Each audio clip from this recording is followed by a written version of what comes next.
Your father is undoubtedly the wealthiest individual in the magical city.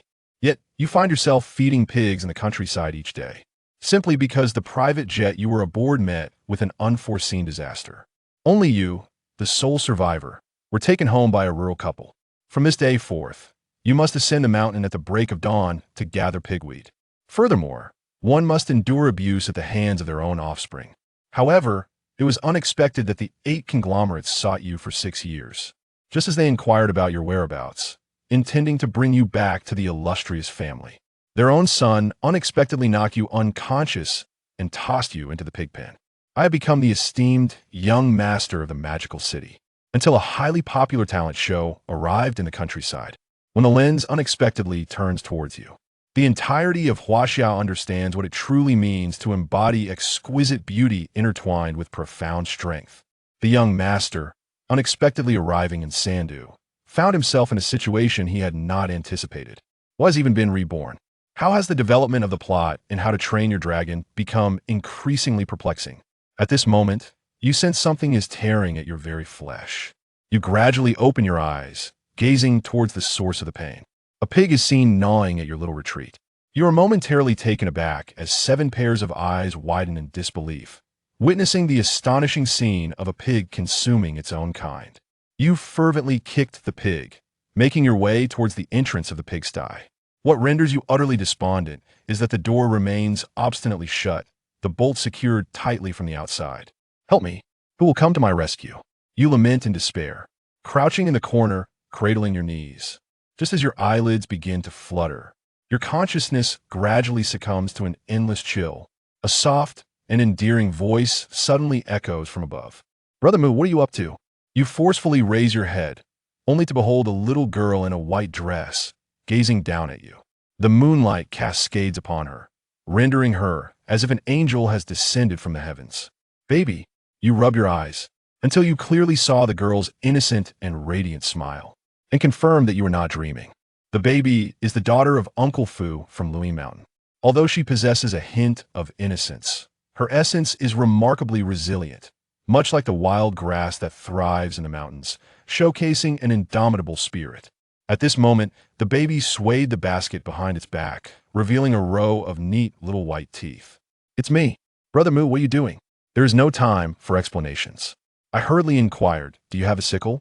The baby nods gently, reaching into the basket behind to retrieve a sickle and tossing it down. With swift and agile hands, you deftly utilize the blade to sever the hemp rope bound around your ankle. You tore a piece of tattered cloth from your worn garments to bind the wound that continued to bleed like fresh snow. Gazing at the pig pen towering at least half a meter high, you lift your gaze towards the little one.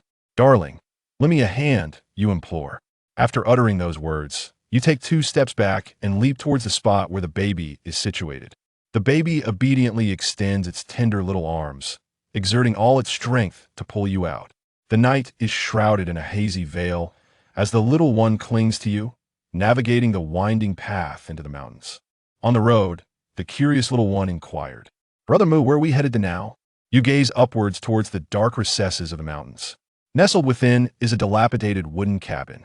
I shall reside there for a time, until my wounds have healed, and then I will depart from this place.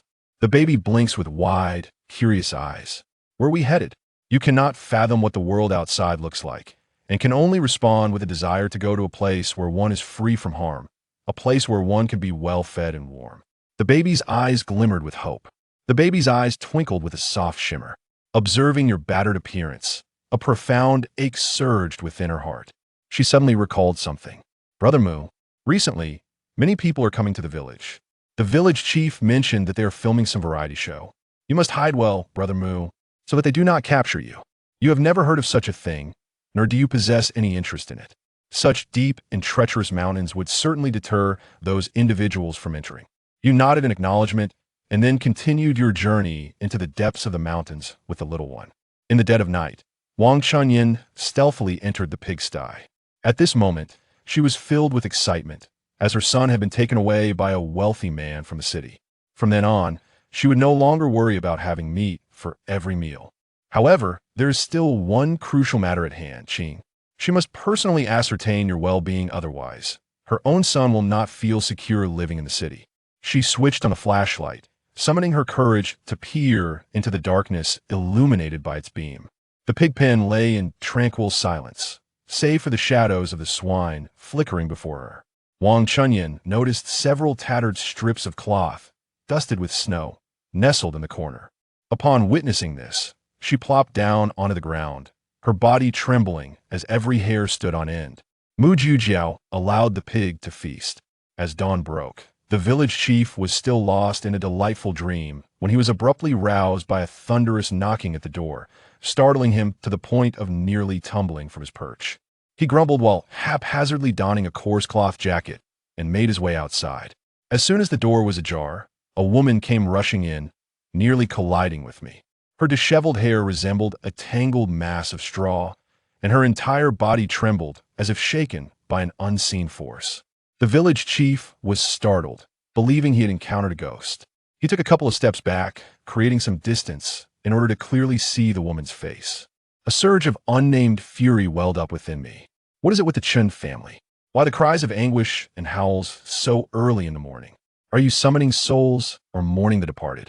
Wang Chunyan dramatically clapped her hands and burst into tears, exclaiming, "Oh, the misfortune! Our little goof fell into the pigsty last night and was devoured by the pigs."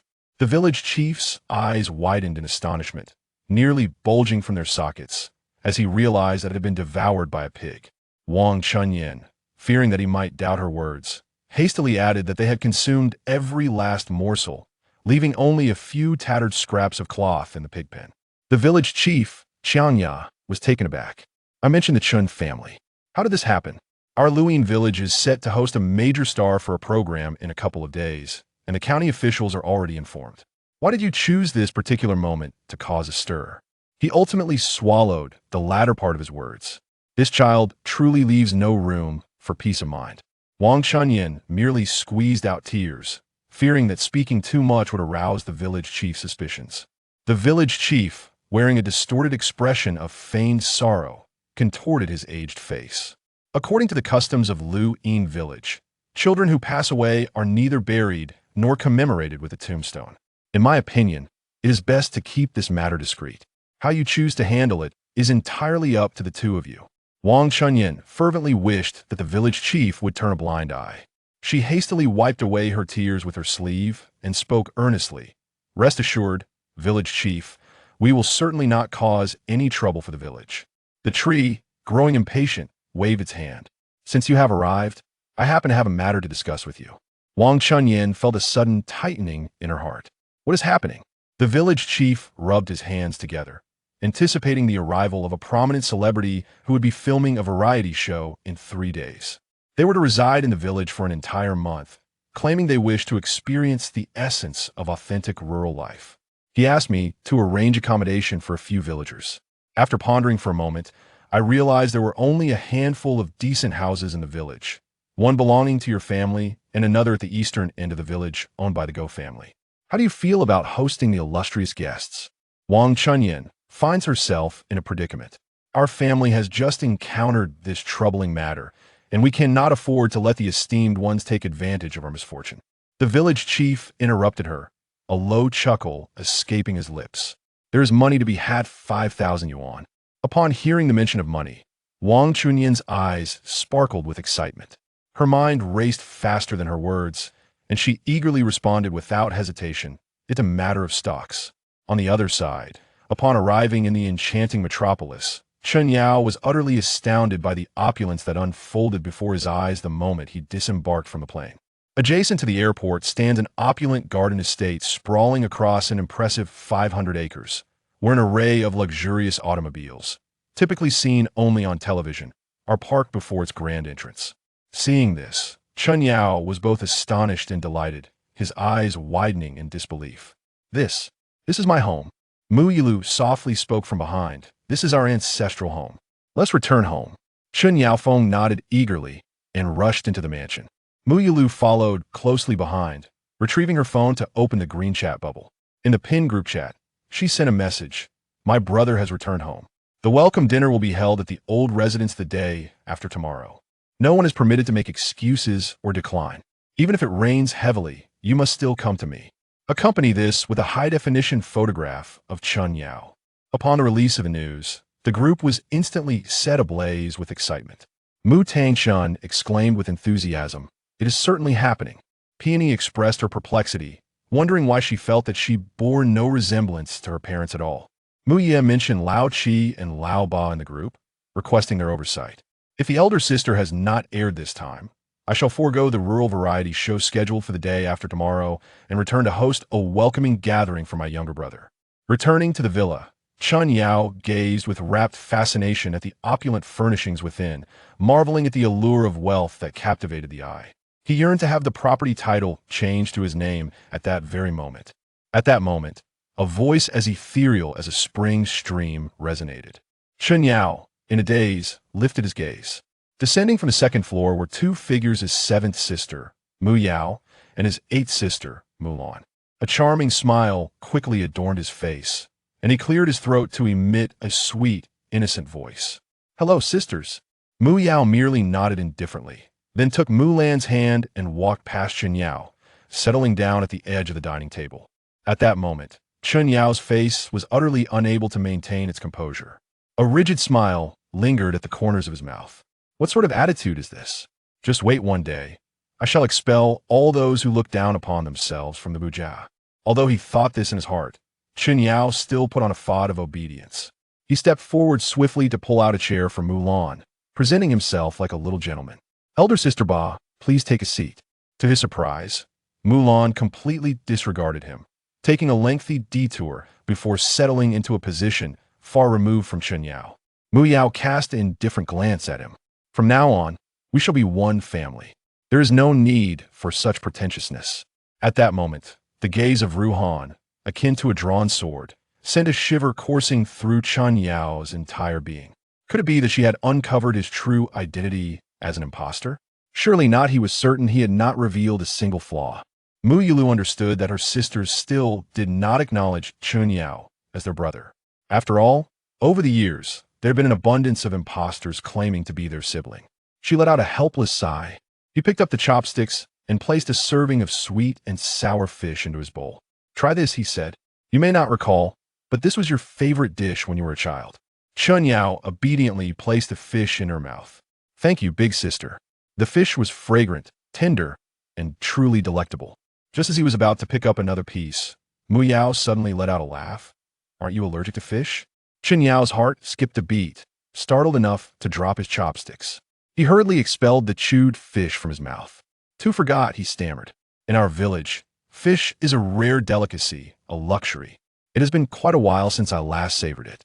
Seeing the crowd fall into silence, he awkwardly added, upon the mention of seventh sister, "I do indeed feel a slight itch in my arm. Perhaps it is an allergic reaction." This time, even Mu Yulu cast a glance back at him, her slender brows slightly furrowing.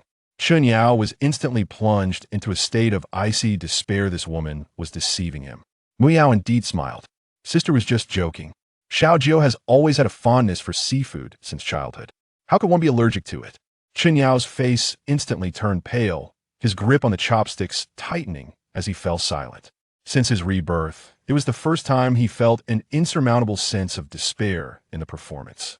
After a brief pause, Mu Yulu intervened, saying, "Let's not tease the little brother.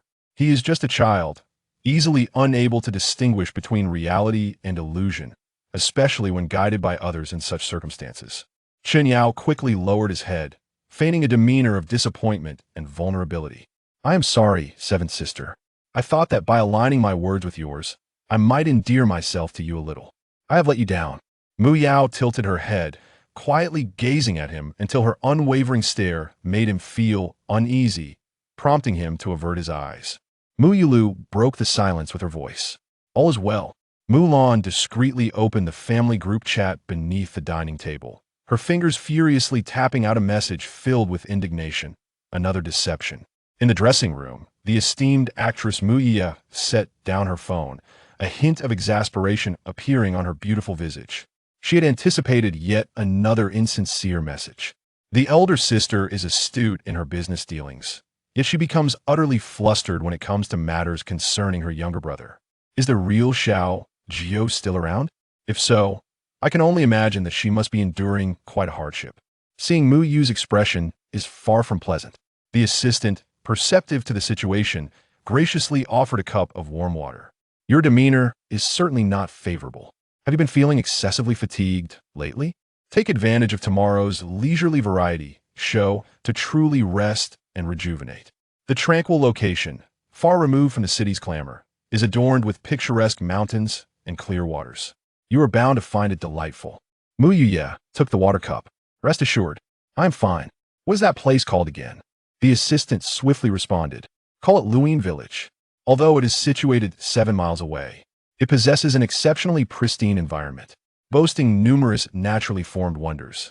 2 days later, after an arduous journey involving 7 flights, high-speed trains, long-distance buses, and minibuses, the production team arrived at Luin Village in the evening. Mu Ye was the first to descend from the 7th vehicle, her long chestnut hair neatly tied into a sleek high ponytail. Clad in a simple yet elegant self-collared shirt, she appeared surprisingly harmonious amidst the picturesque charm of the quaint village. The actress who alighted from the vehicle appeared to exert herself excessively. Although her features could be deemed quite attractive, the heavy foundation and garish crimson lipstick added an unwelcome touch of vulgarity to her appearance. Someone half-jokingly remarked, "Yenru Lu, you made quite a spectacle of yourself, haven't you?" Yenru Lu smiled softly in response. Yenru, like a willow in bloom, beams with a radiant smile. As one of the 2 featured young blossoms of this program, she originally intended to compete with Yamu and Yu Yi, aiming to create a sensational wave of beauty trending on social media. Unexpectedly, it had the opposite effect. Mu Yuye's unconventional approach rendered her a gaudy and cheap imitation. Yin, like a willow, secretly maneuvers the jade leaf of her heart's design. As the director passed by her, she promptly bent down, revealing some elements that harmonized beautifully with the season. The long-awaited village chief, upon seeing a group of illustrious stars he had only encountered on television, instantly adorned his face with a charmingly ingratiating smile and hurried to greet them. This variety show features a total of 6 guests, comprising 4 men and 2 women. Among them, the 2 esteemed artists reside in the most comfortable accommodations provided by the village chief. 2 young male actors reside at the residence of Go Sheng, located at the eastern edge of the village. Mu Yuye and Yen Ruli were arranged to stay at the Chen family's residence on the western edge of the village. Yen Ruliu was exceedingly dissatisfied with this allocation, to the extent that after arriving at the Chen residence, she hastily claimed the spacious and comfortable large room from the 2 bedrooms available. Mu Yuye, devoid of any intention, greeted the lady of the house, Wang Chunyin, before proceeding directly into another room. Before long, Wang Chunyin entered without knocking, cradling a brand-new quilt in her arms. "Miss Mu, it is now spring, yet the nights remain somewhat chilly. This room is drafty.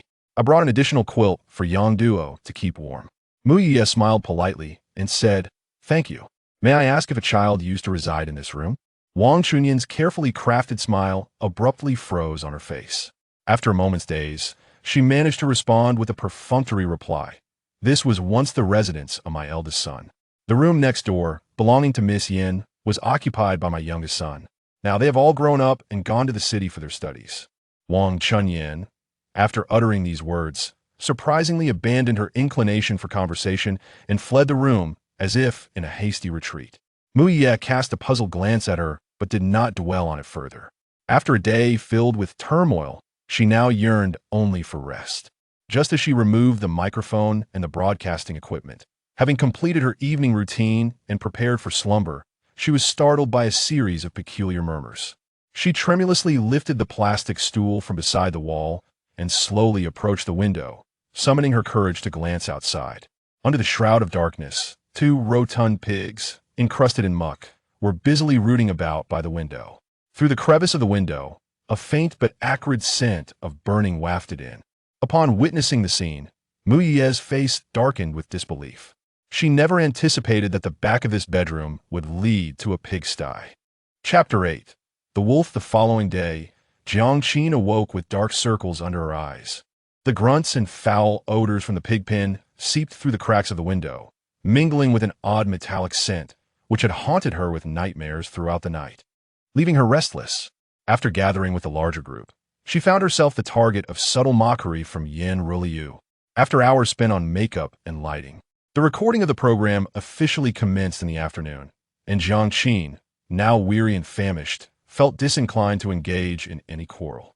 "Welcome, everyone, to Brilliant Country Life," the director announced, holding a megaphone and smiling at the 6 famished guests before him. Jiang Jiu rubbed her growling stomach. Since morning, she had only consumed a bottle of mineral water. The other guests appeared equally disheveled. The 2 elder artists, Teacher Zhang and Teacher Jiang, sat on wooden benches, looking fatigued. The 2 young male actors leaned against the wall, embodying a sense of despondency. While Yan Ruliu was busy retouching her makeup, Jiang Jiu noticed her hands trembling slightly. "Tonight's dinner requires everyone to prepare their own meals," the director declared, eliciting a collective lift of heads. The production team would not provide any food. They were to forage for ingredients in the mountains surrounding the village. "What?" Young actor Lin Hao was the first to leap up. "Director, we've been hungry all day." "Indeed," echoed another young actor, Chen Yao. "It's nearly dark. Where are we supposed to find food?" The 2 elder artists exchanged glances. With Teacher Zhang sighing, "Youngsters, one must learn to be patient." Yan Ruliu set down her mirror, revealing a sweet smile. "Director, this doesn't seem fair. How can we girls possibly find food in such a remote forest?" Her voice carried a hint of playful pleading, especially as dusk approached. "Safety concerns are unwarranted. We will have staff trailing behind at a distance." The director remained unfazed.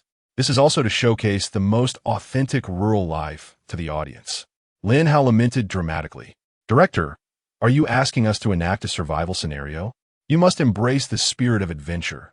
Teacher Zhang replied as he stood up, patting Teacher Jiang on the shoulder. "Come on, let us form a team. Old men cannot be outdone by the youth." Chen Yao hastily approached Teacher Zhang. "Teacher Zhang, your experience is invaluable. Please guide me." The male guests gathered together, yet surprisingly, Yan Ruliu refrained from joining them, instead quietly tugging at Jiang Jiu's sleeve. "Qin, shall we team up?" The honey call nearly sent shivers down Jiang Jiu's spine. Nevertheless, to maintain harmony in front of the camera, she nodded. "All right." "Then it's settled." The director clapped his hands. "Pair up, and you must return before nightfall. Remember, the more abundant the ingredients you find, the more sumptuous the dinner will be." As the sun dipped below the horizon, the orange glow filtered through the layers of leaves, casting dappled shadows upon the ground. Jiang Jiu rubbed her sore shoulders. She and Yan Ruliu had been wandering in the woods for nearly an hour. Lowering her gaze to the basket, she found it contained only a few withered wild berries. Both she and Yan Ruliu had been raised in the city, lacking the skills of physical labor and the knowledge of distinguishing between wild vegetables and weeds. "Qin, look over there."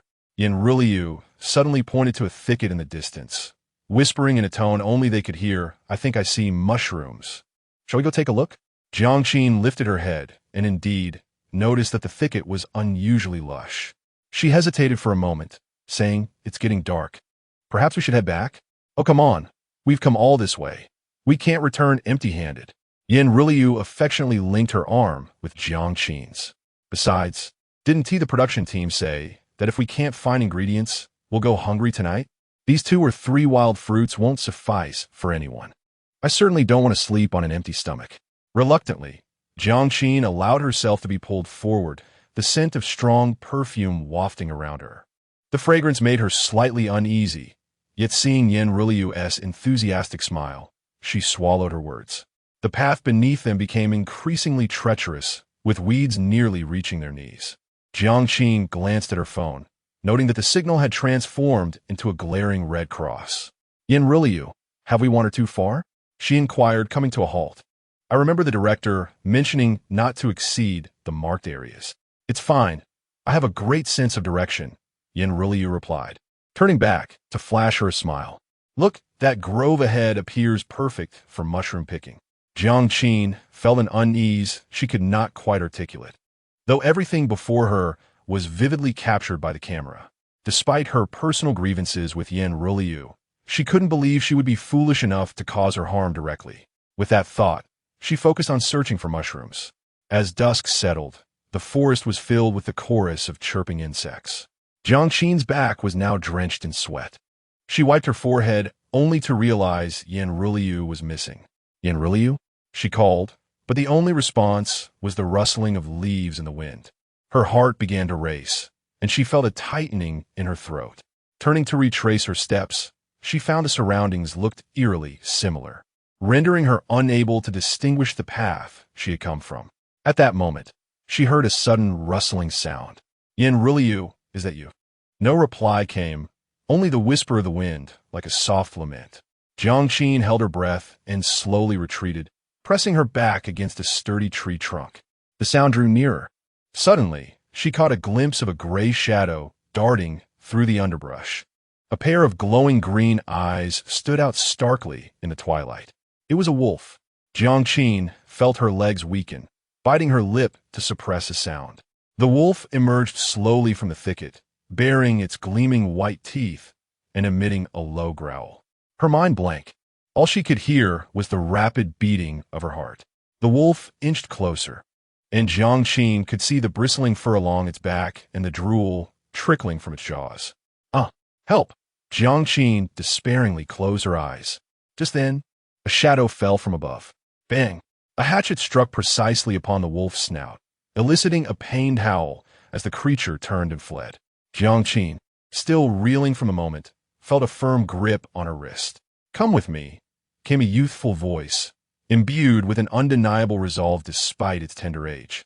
Jiang Jiu was drawn along through the forest, moonlight filtering through the foliage, revealing only the boy's slender silhouette and his tousled short hair. They ran for a considerable while until they arrived before a dilapidated wooden cabin, at which point the boy released her hand. "Are you all right?" His tone bore a coolness that surpassed that of an ordinary child. Bathed in moonlight, Jiang Jiu finally discerned his features. The boy appeared to be around 7 or 8 years old, his tattered shirt marred with deep brown stains, his pant legs rolled up to his knees, and his feet clad in a pair of toe-revealing cloth shoes. Yet, illuminated by the chill of the moonlight, the boy's form resembled a slender bamboo, akin to an unrefined piece of jade nestled in a mountain stream, possessing an unwavering spine and indomitable spirit. If melancholy were a gift, this child undoubtedly embodied it to the fullest. Thank you, Jiang Jiu gasped. "I'm Jiang Jiu and I." "No need for introductions," the boy interjected, somewhat hesitantly. "You were filming the brown ants, weren't you?" His gaze fell upon the high-tech camera at her chest, a flicker of curiosity crossing his eyes, though he tactfully refrained from further inquiry. "But your companion, she has long since returned." Jiang Jiu was taken aback. "Yan Ruliu, she..." The boy's tone remained calm. "I have been watching from the trees. She ran quite swiftly." A shiver coursed through Jiang Jiu from her feet upward, almost provoking a laugh of incredulity. That foolish Yan Ruliu, indeed daring to employ such trivial tactics before the camera. If anything were to befall her, the entire program would be jeopardized, and Yan Ruliu's dreams of stardom would surely be shattered. Chapter 9. A bowl of fish soup. On the other side, the director was bombarded with countless messages. His face darkened like the bottom of a pot. The good news was that Brilliant Rural Life had topped the trending searches. The bad news, however, was that they were all negative headlines. Jiang Jiu missing, Jiang Jiu encountered wolves, Brilliant Rural Life went awry, yet the most conspicuous was the top entry. A mysterious boy appears. As the director turned his head, he saw Yan Ruliu weakly leaning against her assistant's shoulder, raising her finger. "Don't mind me. My wound hurts a bit, but finding Chen Yao is more urgent." The injury on her finger was self-inflicted with a sharp leaf, a testament to her determination. After all, if Jiang Jiu was lost, she too would face the blame. It was indeed serious. If the bandaging had been delayed by 3 more minutes, the wound would have healed on its own, as the medical staff sarcastically commented while applying the Band-Aid. Yan Ruliu's tear-streaked face stiffened for a moment, and she quietly murmured, "I'm sorry for causing everyone trouble. I should have advised Chen Yao not to venture into such remote places to pick mushrooms." Upon hearing this, Lin Hao, seated nearby, frowned and comforted her. "You know, this little Chen should have known better. She is too eager to make an impression as a newcomer." "It's not your fault," Chen Zixuan chimed in. "Sister Ruliu, please don't blame yourself." Jiang Jiu is resilient. She will be fine. And you, dear, are so kind-hearted that you've hurt yourself in your concern. Yan Ruliu's cheeks flushed. She exchanged glances with the two boys, creating an awkward yet charming atmosphere that the director found difficult to bear. Jiang Jiu was a budding actress who had just entered the entertainment industry, reportedly from an ordinary family in a small town without any significant background. Though beautiful, she lacked the social finesse often required in the industry. There had been an incident where a sponsor attempted to take advantage of her, only to find himself hospitalized after she slapped him. Consequently, the guests maintained their distance from her, while they adored Yan Ruliu. Little did they know that Yan Ruliu was merely a pawn placed by the sponsors, engaging in flirtatious banter with them, calling each other brother and sister. It was rather distasteful. While the search and rescue team was en route, the guests were idle, and the weary director could only continue to gaze at the live broadcast screen. Jiang Jiu retrieved a half-burnt candle and lit it. Found within the cabin, it cast a soft, warm glow, illuminating the straw-covered wooden bed and the low table. Jiang Jiu steadied her emotions and smiled gently. "Thank you for saving me, little one." She had just checked and confirmed that the microphone and live camera attached to her t-shirt were intact, indicating that the broadcast was still ongoing. The production team must have seen her. However, if they were to rescue her, it would likely be tomorrow. Jiang Jiu was not reckless enough to plunge into the perilous darkness of the forest. She decided to impose on the boy for one night and descend the mountain at dawn. Just as she was about to discuss this with Jiang Jiu, her stomach suddenly rumbled, and she awkwardly covered her belly. Jiang Jiu understood immediately. He took the candle, pushed open the door, and stepped into the clearing in front of the wooden cabin, stopping to set the rusty iron pot on the dirt stove. He carefully gathered the meager light from the candle and brought it closer to the dry twigs beneath the stove, igniting them. After feasting on wild fruits for 2 consecutive days, Jiang Jiu's mouth was nearly parched. With his leg injury healing somewhat, he ultimately resolved to catch a couple of fish from a nearby stream and perhaps gather some bird eggs as well. Little did he anticipate that upon climbing a tree, he would witness Jiang Jiu being abandoned in the forest by Yan Ruliu, only to encounter the misfortune of wolves. After briefly preparing his ingredients, he placed them into the pot: mountain spring water, wild pepper, a few palm-sized cushion carp, and a handful of wild greens. As the white mist rose, the milky fish soup bubbled enticingly, and the translucent fish flesh twisted like jade in the pot, releasing a rich and savory aroma. In the live stream, a small hand stirred the thick soup with a wooden stick, and amidst the swirling steam, a half-smudged face appeared, dusted with pot soot. The comments flooded in. The instant noodles in hand suddenly launched an attack on me. "JPG, is this really survival in the wilderness? The kid has maxed out his outdoor survival skills. Now the pressure is on the other 5 guests. They've only gathered a few wild apples. No meat at all thanks to those 2 elderly folks. Lin Hao and Chen Zishuan, who were just goofing off, were almost reduced to crying emojis. Is your internet speed too slow? There has been a live stream mishap. Their streams have all ended, and only Jiang Jiu's channel remains active. Unaware of the chaos outside, the 2 in the small wooden cabin enjoyed a semblance of tranquility. As the soup boiled, the youth suddenly spoke. "Bowl." Jiang Jiu hastily handed him a coarse pottery bowl. Jiang Jiu filled it generously. The fish nestled beautifully in the golden broth. Just as she was about to express her gratitude, she noticed Jiang Jiu retreating into the shadows, sipping from a chipped enamel cup. The warmth of the fish soup enveloped Jiang Jiu's palm, and her stomach growled in anticipation. She took a delicate sip. The soup was rich and flavorful, the fish tender and succulent, and even the casually tossed wild greens shimmered like emeralds, crisp and sweet. It was simply exquisite. Jiang Jiu exclaimed, burp. Realizing she had emptied the bowl, her once emptied stomach felt blissfully satisfied. She gently caressed her abdomen, sighing happily. "Child, how can such simple ingredients taste so delicious? Your culinary skills are unparalleled." Despite being praised by the cheerful and beautiful older sister, Jiang Jiu remained unfazed, his eyelashes not even fluttering. To the viewers, he appeared unperturbed by praise or criticism. However, in the brief span of his life, he had never experienced the warmth of compliments. leaving him at a loss for how to respond. After satiating her hunger, Jiang Jiu took the opportunity to observe the youth closely. To her astonishment, the deep brown stains on his body were indeed blood. His exposed arms and legs bore scars and remnants of scabs, painting a rather tragic picture. A tempest of emotions surged within Jiang Jiu, yet her expression remained composed. After all, as a member of the Jiang family from Jinghai, she maintained a certain poise, refraining from asking foolish questions like, "Are you being abused?" or becoming overly alarmed. "You," Jiang Jiu carefully chose her words. "How long have you been living alone?" "It's getting late. We should sleep." The young boy evaded the question, his eyes filled with profound resistance, before abruptly extinguishing the candle. "You shall sleep on the bed, while I will take the floor." In the darkness, the sound of fabric rustling echoed. "When dawn breaks, the wolves will be gone, and I shall guide you down the mountain." Jiang Jiu parted her lips. This little gentleman was simply too refined.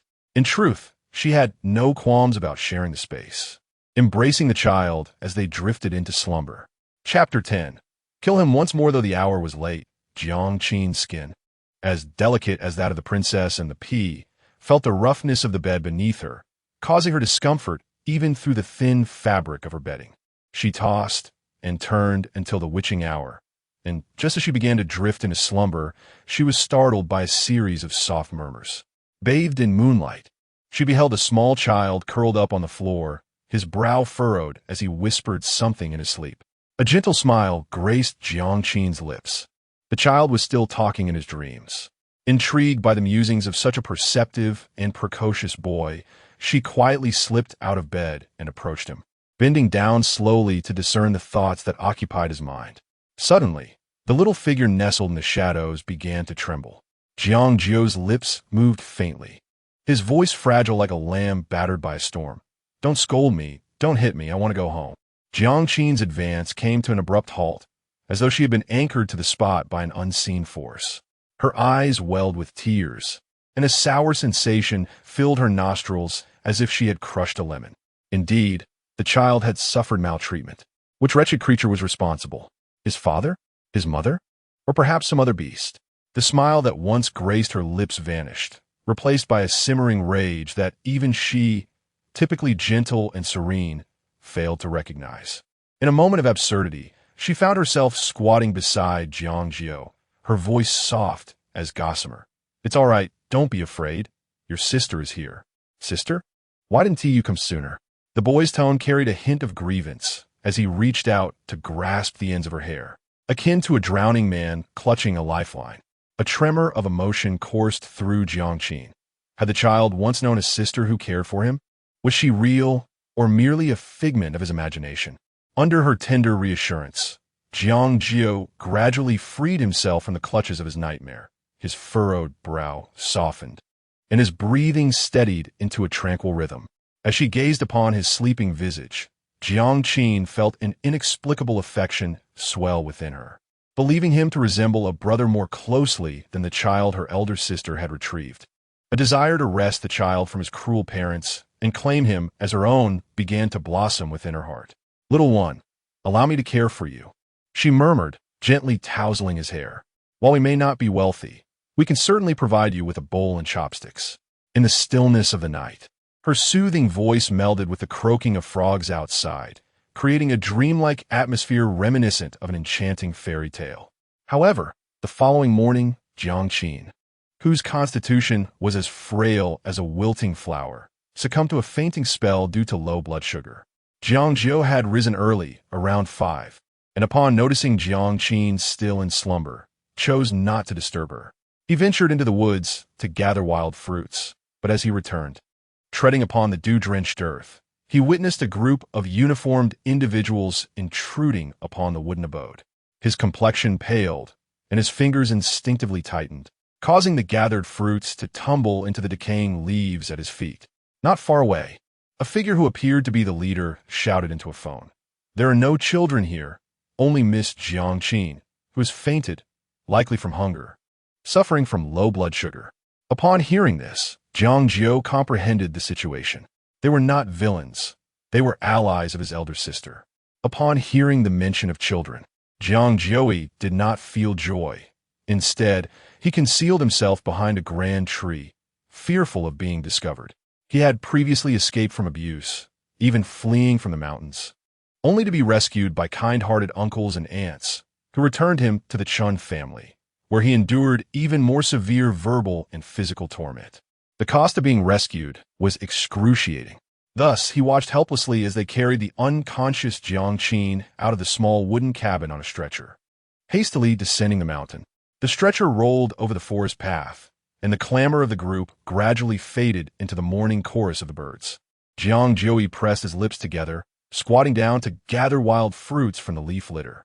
The voice of that elder sister, reminiscent of a oriole, departed, and the small figure in the woods was once again enveloped by the white noise of nature.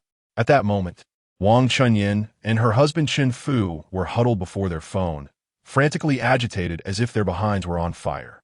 Wang Chunyin's face turned pale. The night before, only Yin Ruli had returned home, her face streaked with tears. The more glamorous actress Jiang Jiu had not returned.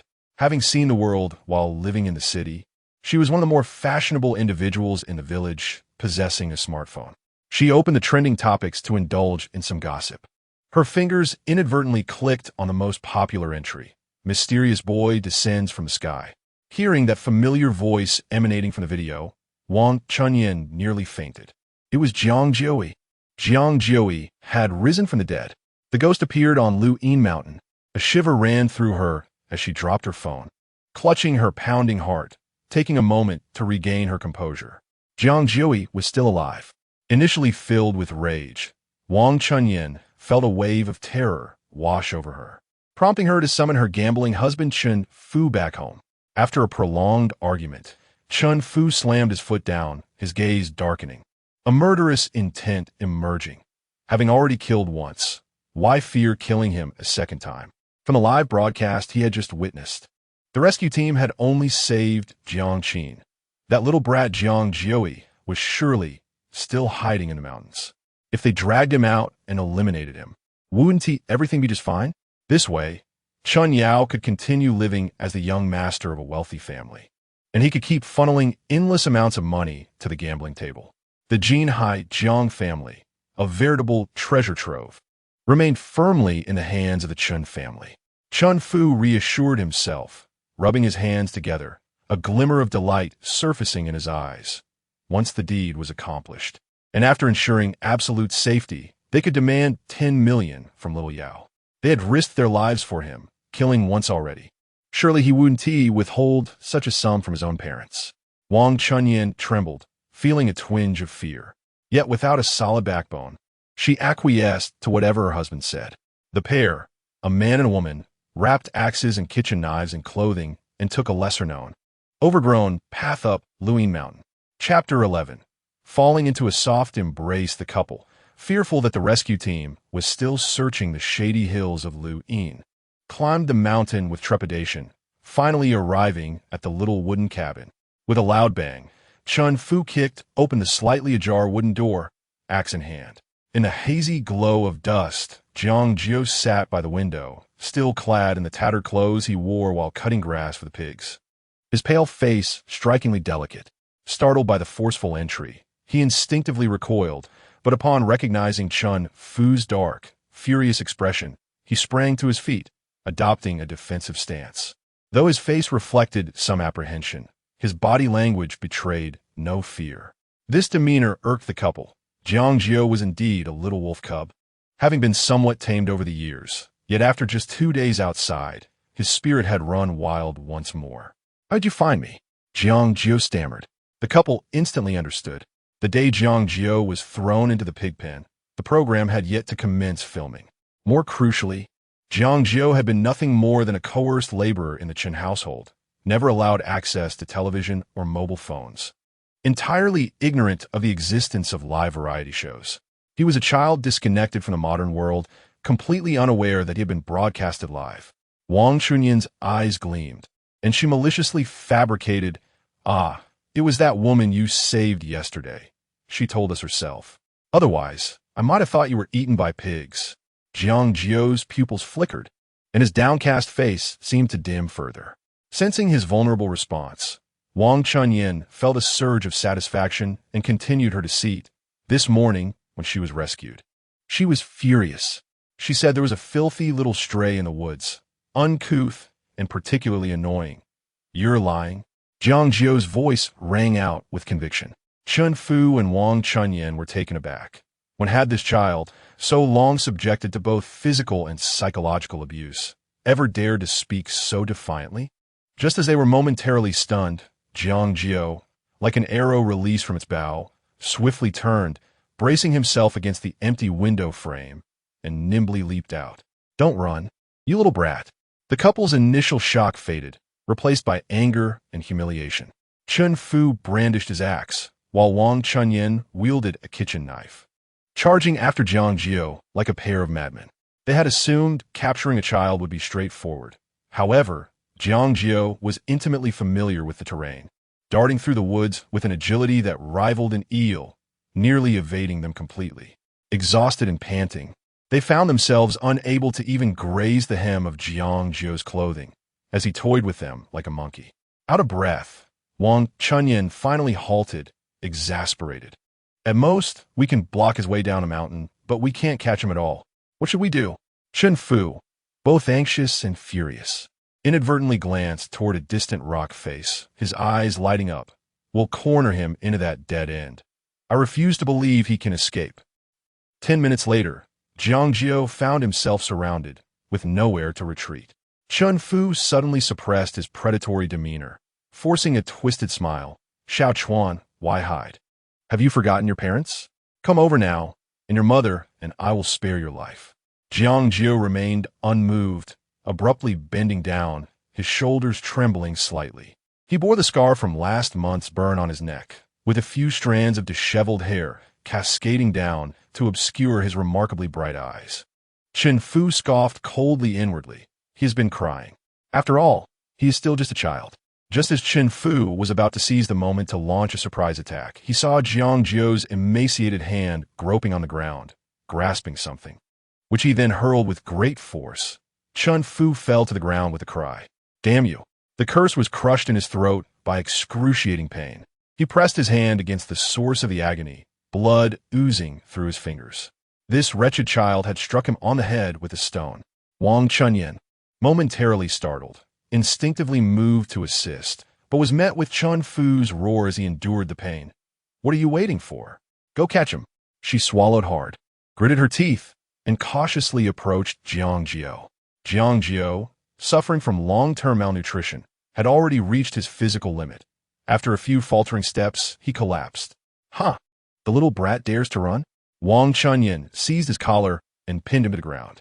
This was utterly outrageous. 3 days without a beating would cause the roof to cave in. At this moment, Chen Fu had managed to recover. Rising from the ground and stepping on branches that obstructed his path, his voice cold as a serpent. You had better behave, don't struggle, or you'll suffer even more. Jiang Jiu's lips had lost all color, the once vibrant spirit within him now overshadowed by a heavy air of despair. His frail figure appearing as though it might dissipate at any moment. On the brink of death, his eyes were tearless, fixed intently on a certain direction. Wang Chunyin believed he had been rendered senseless by fear.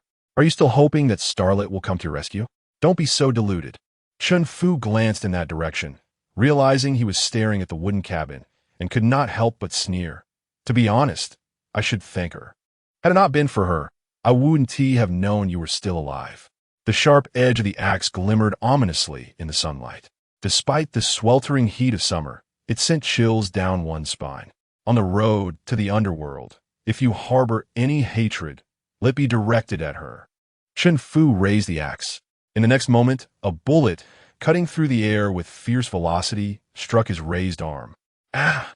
Chen Fu clutched his arm. Racked with pain, his face contorting in anguish, screaming heart-wrenchingly. The axe fell, striking his foot, adding to the intense agony. The wounds from the stone and the gunshot mingling together, causing him to weep uncontrollably.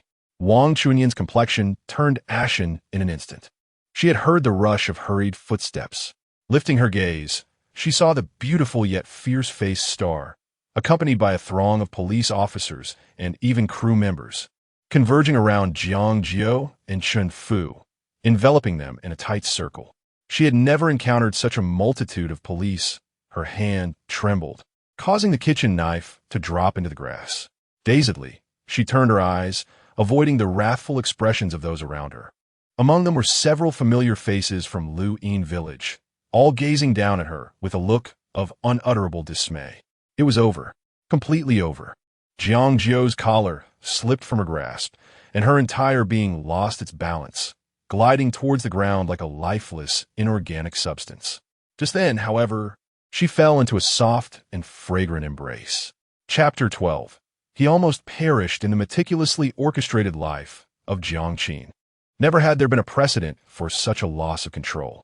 She pushed Wang Chunyan aside and embraced the child tightly, her knuckles whitening from the pressure as if she were attempting to merge him with her very being. A moment's delay could yield consequences she dared not contemplate. Amidst the throng, a photographer had stealthily followed, brandishing his camera to capture a close-up of Jiang Jiu. His disheveled black hair framed a face marked by shadows of illness, bruises marring his features, yet it did little to diminish his brooding handsomeness. In his embrace, Jiang Qin resembled a sorrowful, tearful Virgin Mary, exuding an air of compassion. The scene unfolded like a masterful oil painting, igniting a flurry of comments online. Shocking. Terrifying. How did my quaint culinary show transform into a crime scene? Wait, are these the biological parents of the child? How twisted. No wonder he fled his family. I hope the child is all right. No wonder Jiang Qin immediately called the police upon waking. Otherwise, today he might have become a victim of his monstrous parents. Justice must be served. In the next moment, a large hand obscured the lens, and the voice of a police officer, tinged with irritation, rang out. Move along. No filming allowed here. The live stream abruptly ceased, leaving millions of online viewers in an agonizing state of suspense. Wang Chunyan, her mind in a tumult, suddenly felt a sharp click and tightened grip on her wrists. Looking down, she discovered her hands were firmly shackled. You are suspected of child abuse and intentional harm. Please accompany us, the officer stated. Snapping back to reality, she desperately struggled, clutching the officer's trousers. Officer, you misunderstand. This child has been rebellious and disobedient from a young age. Now he dares to run away from home. You know how dangerous it is in these mountains with wolves lurking. How could I not discipline him? ISNT it for his own good. Do you really educate children with an axe and a cleaver? Is the village so fierce? A female officer glared at them indignantly. Such a handsome child. In any other household, he would be cherished, yet he has been subjected to this kind of abuse. An hour prior, the woman named Jiang Qin had reported a wandering child on Lu'in Mountain, requesting a search.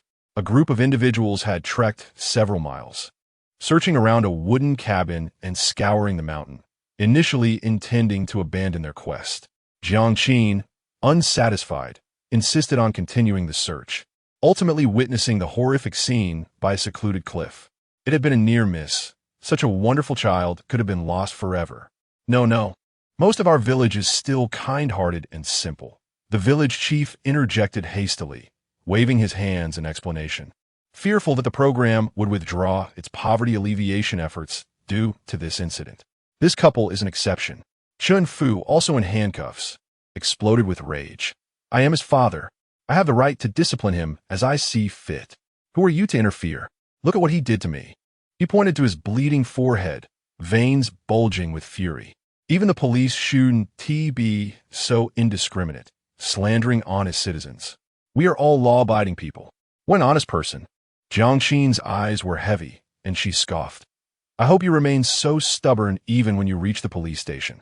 She lifted Jiang Jiu, and her once gentle and humble facade shattered, revealing a fierce countenance akin to that of the Jiang sisters. Wang Chunyan, flustered, tilted her head back and glared at Jiang Qin's retreating figure. It's all this little wretch's fault for meddling.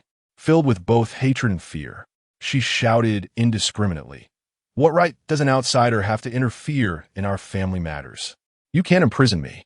We have ties to the Jiang family in Jinghai. Even they must show us some respect. Chen Fu hastily chimed in. Be sensible and let us all go. Otherwise, one call from me, and you'll regret it. The villagers in Lu'in village, including the village chief, exchanged glances but said nothing. The police dismissed her as mentally unstable, ignoring her as they dragged them away. It was Jiang Jiu who paused momentarily, casting a casual glance at them, feeling they were merely opportunists seeking to benefit from her family's reputation. They had no such relatives. This child saved my life, so I will take charge of this matter. Her tone was frigid. Feel free to seek help from the Jiang family. Just don't cry when the time comes. Having said that, she cradled Jiang Jiu and strode down the mountain with purpose. The child in her arms was utterly exhausted, his gaze vacant, teetering on the brink of unconsciousness. She needed to rush him to the hospital. This couple would not escape the wrath in her heart. She would deal with them later. With her sugar levels replenished, Jiang Jiu unleashed her potential, swiftly boarding the production team's van and racing towards the city center. When Jiang Jiu opened his eyes again, he had been in a coma for 2 days and nights in the hospital. Pain coursed through him, penetrating deep into his bones. Just as he attempted to turn, he gasped in shock. Looking down, he saw his left leg encased in plaster, suspended in midair, while his arm was wrapped in bandages, resembling a poorly wrapped rice dumpling. Even his fingers swollen like carrots. Jiang Jiu's heart sank. It seemed he had escaped that hellish place. The little ancestor is finally awake. Dr. Jiang, come quickly. Upon entering the ward, the nurse, surprised to see Jiang Jiu staring blankly, exclaimed, causing the 4 drip to sway, and soon, white coats gathered around him. The bespectacled doctor perused the medical records, his gaze revealing sympathy and concern. Child, do not be afraid. You are in a hospital now, quite safe. How do you feel? The smell of disinfectant made Jiang Jiu want to vomit, compounded by an intense hunger that brought cold sweat to his brow. Can I have something to eat? He summoned his courage to ask, his voice hoarse like sandpaper. Certainly, good child. You've been hungry for too long. Let us start with some porridge, the nurse replied, bringing a bowl of steaming millet porridge. Jiang Jiu swallowed hard, nearly toppling the bowl, due to his physical limitations. The nurse fed him spoonful by spoonful. The bowl of plain porridge quickly disappeared, and as warmth spread through his stomach, his hunger intensified, clawing at him. Jiang Jiu stared at the empty bowl, his eyes vacant, his stomach growling audibly, yet he was considerate enough not to ask for more. The nurse, with tears in her eyes, collected the utensils. Good boy, your stomach can't handle it. We'll wait for 2 hours before you eat again. Jiang Jiu obediently acknowledged her. After the nurse departed, he lay quietly on the hospital bed, inadvertently overhearing a conversation outside the door between the doctors. Alas! A fracture in his right arm, a broken tibia in his left leg, and extensive soft tissue contusions in his lower back. How could this have been inflicted by his own parents? Most distressingly, the child's physical indicators were barely half of those of a healthy child. It was a mystery how he had survived to this age. Jiang Jiu listened intently to the doctor's discourse, biting his pale lips as his nails dug deeply into the palm of his hand. Chapter 13. A bold intrusion into the ward. He had always been the overlooked child, unaccustomed to being the center of attention, instinctively feeling a sense of discomfort. Bound to the hospital bed, escape was an impossibility, forcing him to passively endure every agonizing moment. It was not until the door to the ward swung open that the fragrant aroma of jasmine flooded in, momentarily dissipating the sterile scent of disinfectant. Jiang Jiu blinked in surprise and looked up to see Jiang Jiu. She entered, cradling a large bouquet of jasmine flowers, instantly illuminating the dimly lit room with her vibrant presence. Behind her, a group of burly bodyguards filed in, their handsome figures overshadowed by the comical sight of them, carrying an assortment of children's items. Child, you're awake? Her eyes brightened, and without hesitation, she tossed the bouquet aside and rushed over to pinch Jiang Jiu's cheek. Your skin feels quite soft, though you still resemble a little cat. Your complexion looks much better than it did a couple of days ago. Jiang Jiu's face flushed slightly as he murmured, that hurts a bit. Jiang Jiu immediately released her grip. You've slept for 2 days, just received some glucose and a bowl of congee. Are you hungry now? There's a private dining area in the ward, and the chef will be here in the afternoon. Just tell your sister what you'd like to eat. She turned to instruct the bodyguards to stack the items against the wall, as snacks, toys, and new clothes filled the corner, making even the spacious. Upscale ward feels somewhat cramped. Jiang Jiu stared blankly at the brand-new children's items and shook his head in understanding. Don't trouble yourself. Acting like a little adult. Are we? What trouble could this possibly be? Do you wish to dine on dragon liver and phoenix marrow?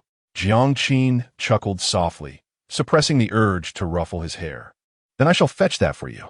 Hearing her humor, Jiang Jiu relaxed a little, cautiously allowing a sliver of his heart to open. I want to eat sweet and sour fish. Jiang Qin's heart tightened momentarily. She forced a smile. All right, just like my brother's taste. It's tangy and sweet. A dish for children after all. She casually unwrapped a lollipop and placed it in Jiang Jiu's mouth as a wave of sweet vanilla milk flavor spread across his tongue. So sweet, he thought, reluctant to finish it. How about I take care of you from now on? What do you mean? Jiang Jiu asked, his cheeks bulging with the candy, giving him an adorably pudgy look. I'll replace those two bad people, becoming your guardian, ensuring you are well-fed, warmly clothed, and sheltered from the elements. You'll be able to enjoy sweet and sour fish every day, she added after a moment's thought. Jiang Qin noticed the child bowing his head, remaining silent for what felt like an eternity, so long that she nearly resigned herself to his refusal, until he finally asked earnestly, Can I go to school? Jiang Qin felt a wave of emotion wash over her, her eyes stinging. Of course you can. Jiang Jiu's eyes sparkled as if a constellation had descended within them, suddenly alight with hope. He nodded vigorously, fearful that Jiang Qin might reconsider. I want to. At last, relief washed over Jiang Qin, her heart feeling light. Just as she was about to say more, a ruckus erupted from outside the ward, as if a quarrel had broken out. Interrupted during a tender moment with the child, Jiang Qin furrowed her delicate brows and gazed through the bright glass window of the hospital room. To her surprise, she spotted familiar faces, Yin Ruliu and her two infatuated male actors, halted by bodyguards at the entrance. Although it was not the time for a recording, all three bore live streaming equipment, their makeup and hairstyles meticulously arranged as if preparing for an elaborate performance. A hint of unease flickered across Jiang Jiu's face, instinctively tightening his grip on the blanket. He was particularly sensitive to the sound of argument. Jiang Qin seized a remote control, turned on the television, and selected an episode of Tom and Jerry, amplifying the volume to its maximum. Then she stepped outside. Upon seeing Jiang Qin emerge from the room, everyone instantly perked up. Yin Ruliu, clutching a wilted bouquet, spoke in an urgent, charming tone. Qin, it's truly you. Such splendid live streaming material. And you intend to keep it all to yourself? As members of the production team, we merely wish to check on the child's condition. Chen Zishuan sneered from his side, lazily pointing at the bodyguards. Oh, where did they hire this diligent crew of bodyguards from? They're doing a splendid job keeping us out. As if it were all an act. Jiang Qin's anger flared at the mention of live streaming material. That was a living, breathing child. When she sensed her reluctance, Lin Hao seized the opportunity to chime in with disdain. Little Qin, you are too young to be so greedy. Is it truly enjoyable to monopolize that child and play the saint? I've heard the child has awakened. Allow us to enter and stream live, letting him share his experiences of mistreatment. Surely that would garner even more affection. Jiang Qin responded with a cold laugh. Absolutely not. Yin Ruliu was taken aback. Despite their moral coercion, Jiang Qin remained steadfast, unwilling to relinquish this prized opportunity. Biting her lip, she seethed with jealousy. The reason was clear. That child had become a sensational topic, trending over 100 million on social media. The popularity of Brilliant Country Life had surged to new heights, and the guests felt elated, believing their rise to fame was imminent. If only she hadn't sent Jiang Qin into the woods to gather mushrooms.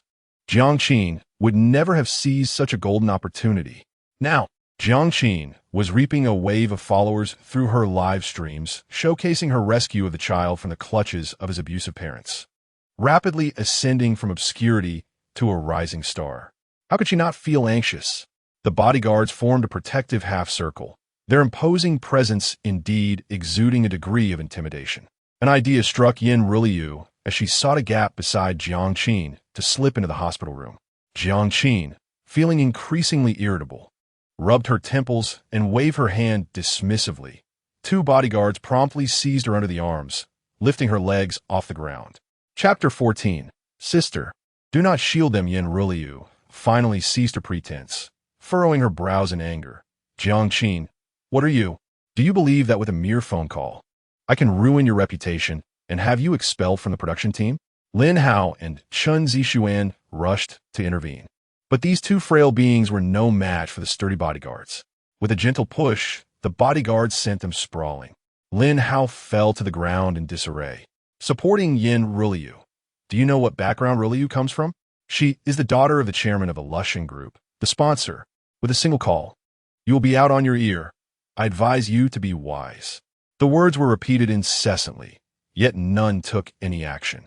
Jiang Jiu saw through their bluster and found it amusing. As far as I know, the daughter of the chairman of a Lushan group does not exist, though there are numerous mistresses. Yin Ruliu's expression shifted, uncertainty creeping into her eyes. It cannot be. She must have concealed this matter thoroughly. Does Jiang Jiu truly know? Or is she merely attempting to deceive me? You grew up in a small county. You probably cannot even cross the threshold of the Lushan group. So do not pretend to understand. Chen Zixuan sneered. His unwavering belief seemed to reassure Yin Ruliu. Qin, I have tolerated you repeatedly, but if you spread rumors, you will touch my bottom line. Angering me is akin to angering my father.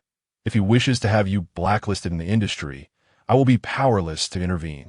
Yin Ruliu warned, adjusting her demeanor and offering a sweet smile. Jiang Jiu sighed and finally produced her phone, dialing a number. Old Zhao, I heard your daughter is a guest on the show where I am. Yin Ruliu's expression stiffened. The chairman of the Lushan group, who was supporting her, indeed bore the surname Zhao. She took a couple of deep breaths, reassuring herself. The Lushan group is so renowned. It is not surprising that Jiang Jiu knows. Perhaps Jiang Jiu had previously sought Chairman Zhao's patronage but was rejected. To her astonishment, Jiang Jiu's next words plunged her into despair. Just a goddaughter? Not familiar? That will not do. She is now attempting to barge into the hospital room to disturb my brother's rest, and she even threatens to blacklist me. Please provide a solution. Jiang Jiu hung up decisively. 3 seconds later, Yin Ruliu's phone rang, and with trembling hands, she pressed the answer button, only to be met with the furious roar of a middle-aged man. The call was followed by the busy tone. The hospital corridor fell into silence. Lin Hao and Chen Zixuan seemed to realize something, their expressions shifting from shock to anger as they re-evaluated Yin Ruliu. The color drained from Yin Ruliu's face as she pointed at Jiang Jiu, struck by the weight of those words. She could not form a complete sentence, only fragmented syllables escaping her lips. As you wish. You may now gracefully exit this program. Lin Hao shook Yin Ruliu's shoulders in disbelief. Ruliu, what has happened? At this moment, do not conceal your identity as a young lady. Quickly call your father for help. Yin Ruliu shrank back like a sickly chicken, her gaze vacant, entirely devoid of the arrogance she had just displayed. After quite some time, she seemed to regain her senses and pushed Lin Hao away, kneeling heavily before Jiang Jiu, clutching her legs. Sister Jiu, I was wrong. Please give me another chance. Jiang Jiu disdainfully shook off her hand. You three, feel free to leave. No need for send-off.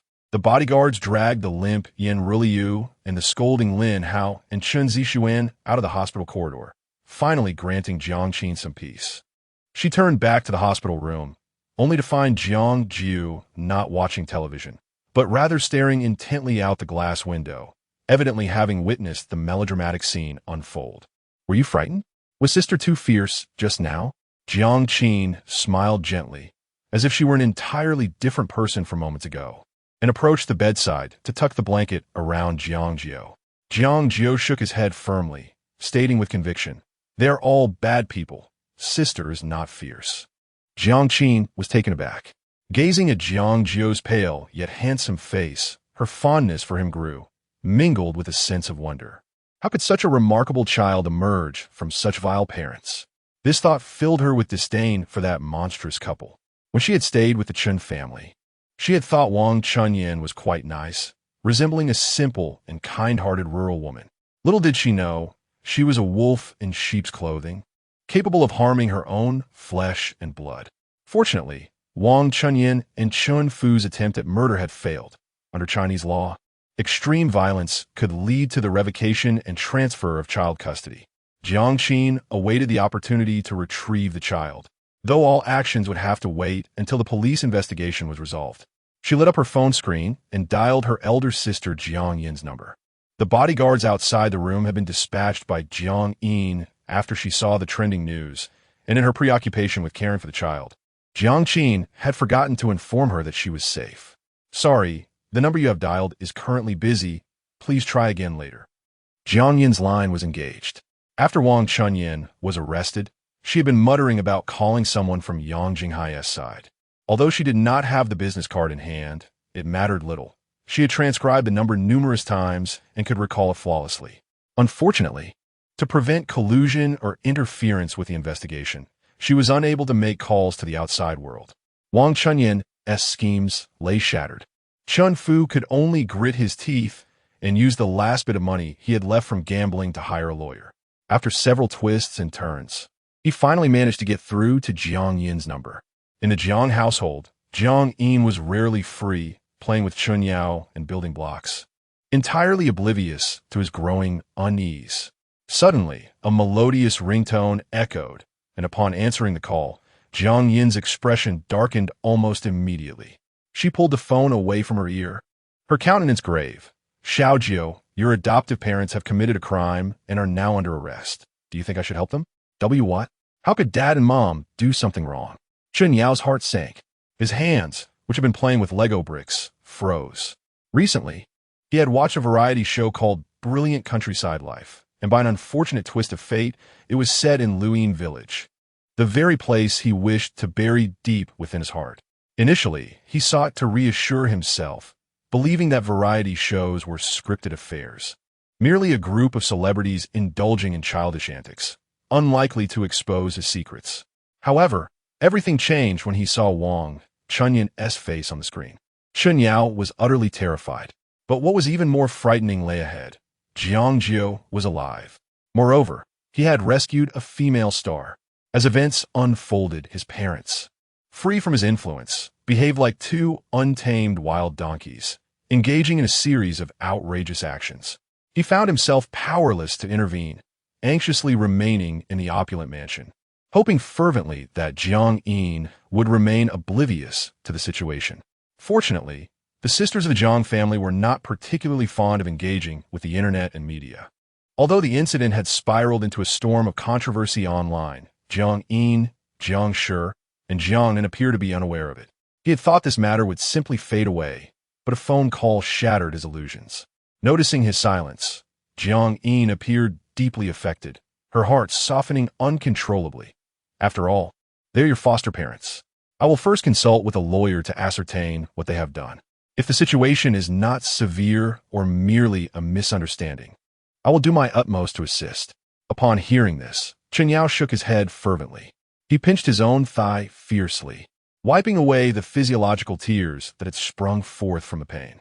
"Though they have cared for me for many years, they must face the consequences of their illegal actions. Sister, we must not shield them." His tone was earnest, and tears streamed down his face, moving Jiang Yin deeply. Chapter 15. You want me to be your brother? Unacceptable. Having acknowledged my lineage, I yearn to sever all ties with that couple. Seizing the moment, Chen Yao, with tears glistening in his eyes, grasped Jiang Yin's hand imploringly. "Sister, could you please block this number? You have already bestowed upon them 10 million, effectively buying out our relationship. I wish for you to be free from their disturbances." Jiang Yin, observing his earnest expression, felt an inexplicable sense of unease within her. She had always perceived Xiao Jiu as a kind and obedient child, harboring gratitude towards his adoptive parents. Yet today, a mere phone call could shatter 6 years of familial affection. Was he so eager to sever ties? Did he not even wish to ascertain the truth?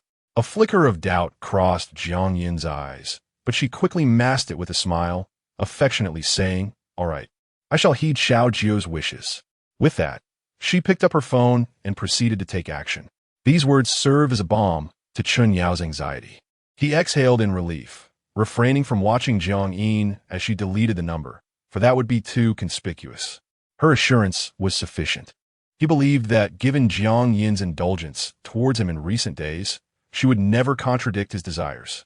However, fate had other plans. The very next moment, Jiang Jiu saved the unknown caller in her contacts, labeling it as Chen family lawyer. Then, she patted Chen Yao's head, saying, "Let us go downstairs. Dinner is ready." Chen Yao obediently descended the stairs and took his place at the dining table, a flicker of suppressed anxiety and malice evident in his eyes. Firstly, it was said that his previously unseen fifth sister had encountered trouble, and his eldest sister was preoccupied with handling the situation, causing his welcome banquet to be postponed until next month. Secondly, his parents, in a stroke of foolishness, not only failed to eliminate that resilient young creature, but had also landed themselves in prison, casting an ominous shadow over his privileged life. Trapped within the confines of a child's body, he had no choice but to silently pray for this turmoil to pass swiftly. This sensation was indeed excruciating. With a fierce determination, Chen Yao sliced into a piece of steak and chewed it vigorously, the clash of knife and fork against the porcelain plate resonating sharply. Seated at the table, Jiang Jiu maintained an upright posture, casting him a casual glance, reminiscent of an imperious swan. Chen Yao hastily restrained his actions, a sheepish expression crossing his face. Inexplicably, he always felt a sense of trepidation in the presence of this woman. In recent days, having indulged Jiang Jiu and Jiang Nan with insincere flattery, he had spent several nights reflecting on his missteps, ultimately concluding that he had made a grievous error. Jiang Jiu and Jiang Nan, being pampered young ladies, were accustomed to flattery. His attempts to ingratiate himself with them, bustling about like an obsequious dog, had rendered him indistinguishable from the crowd. He ought to adopt a more aloof demeanor. Thus, for a few days, he had quietly complied like a quail, and indeed, Jiang Jiu and Jiang Nan had refrained from bothering him, yet they had not accepted him either. Chen Yao tightened his grip on the fork. Based on news from his past life, upon recognizing his lineage, Jiang Jiu had been showered with affection by the Jiang family. How had he achieved that? Surely, he could not be more astute than himself, nor could he be more likable. Despite exhausting his mental faculties, Chen Yao could not discern a solution. He resolved that he could only win the affections of the women around him through his overwhelming intellectual prowess. With a charming smile, he broke the silence at the dining table, asking, "Sister, when can I start school? I excel in my studies and would certainly not bring you shame." To his surprise, Jiang Jiu did not respond with the joy he anticipated. Instead, she seemed hesitant, caught between words. Xiaojiu, the schools in Jinghai differ significantly from those in Huaiqing. The pace here is swifter. Perhaps I should arrange for a tutor to help you catch up? Jinghai adopted an elite educational model. A first-grade student was expected to not only participate in various mathematics and language competitions, but also achieve outstanding results in English, capable of fluent communication in the language. Clearly, Chen Yao did not meet these expectations. However, Jiang Jiu did not intend for her brother to be overly burdened. A splendid childhood should be cherished. After all, the Jiang family was not lacking in wealth or talent. Her only concern was that Chen Yao might feel overwhelmed in an environment filled with elites, leading to feelings of inadequacy. Faced with Jiang Jiu's subtle disdain, Chen Yao's competitive spirit ignited. He was, after all, a normal adult soul. Although he had dropped out of middle school, the first-grade curriculum was well within his grasp. Thus, he puffed out his chest and playfully pleaded with Jiang Jiu's sister, "If you doubt my academic abilities, why not test me?"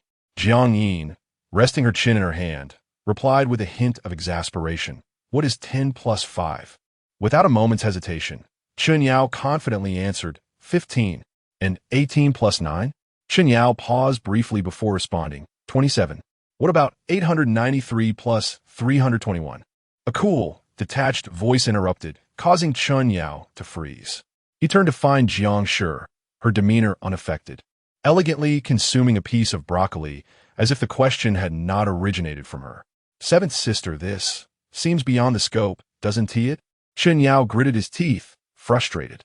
Why was this insufferable woman relentlessly challenging him? Did she not like him as her brother? Feigning surprise, Jiang Jiu raised an eyebrow and remarked, "Oh, I apologize. These are merely simple arithmetic questions that Xiaojiu could answer at 2 years old. Perhaps they are a bit challenging for an ordinary first grader like you." Chen Yao's expression darkened, unable to maintain his facade. "Give me paper and a pencil. I can solve it, child. Are you certain that if I provide you with paper and a pencil, you'll be able to perform addition and subtraction within 10,000?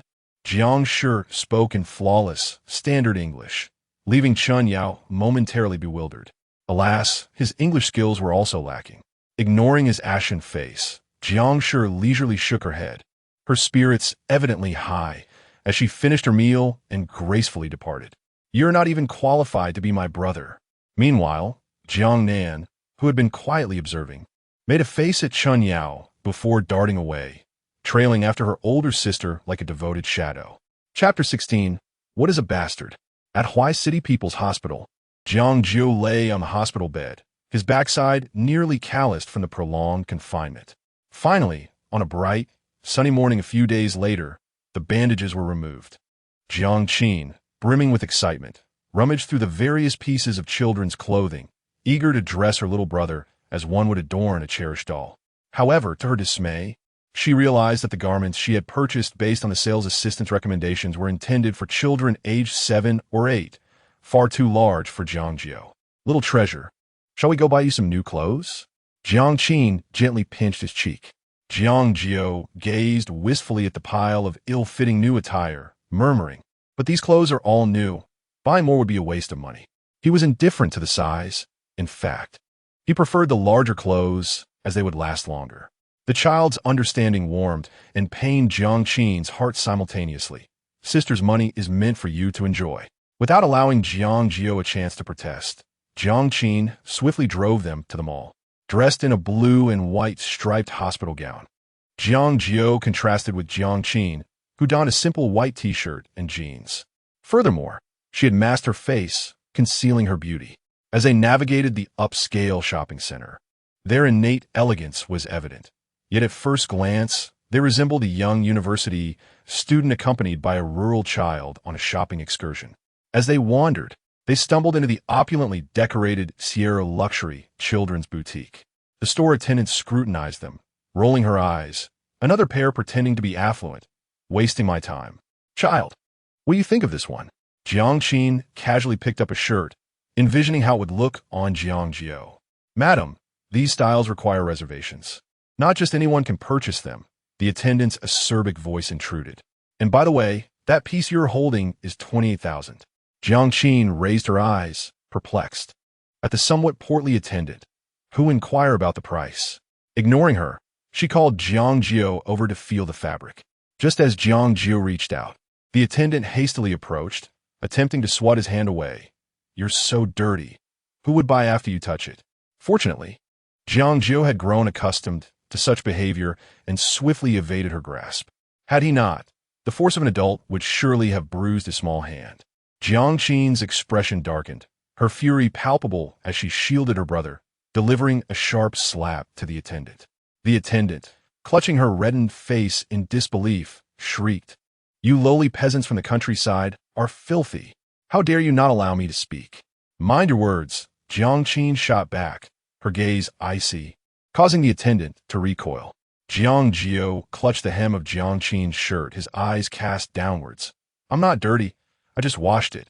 The hospital gown he wore was freshly laundered daily, carrying the scent of sunshine and lime-scented detergent. As the situation took a turn for the worse, the other sales associates hurriedly approached, offering apologies while attempting to gently pull the overweight employee away.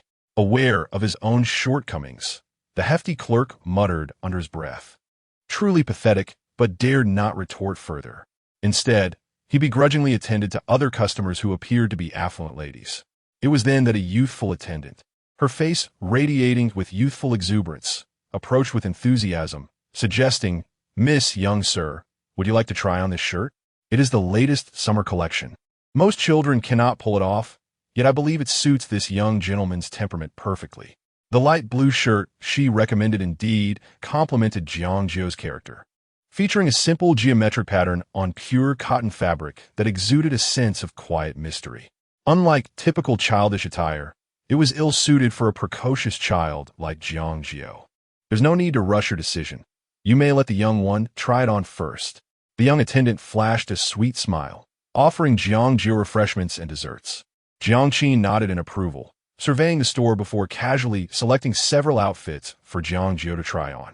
Almost buried beneath a mountain of clothing, Jiang Jiu struggled to enter the fitting room. The overweight clerk disdainfully glanced at the young attendant, perceiving her as foolish for exerting such effort on someone he deemed beneath her. With that, he turned to flatter the affluent lady. 15 minutes later, Jiang Jiu emerged from the fitting room, his slender frame clad in the pristine blue shirt, which accentuated his already upright posture, making him resemble a robust young poplar. His hair, tousled from putting on the shirt, added an enchanting touch of chaos rather than appearing unkempt. His innocent demeanor conveyed a sense of unawareness about his own charm. It was utterly captivating. In terms of looks and demeanor, he surpassed every child star Jiang Jiu had ever encountered. Gazing at the child before her, her heart melted with affection, and she felt an overwhelming urge to ruffle his adorable face.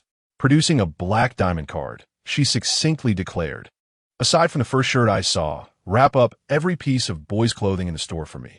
I will take them all."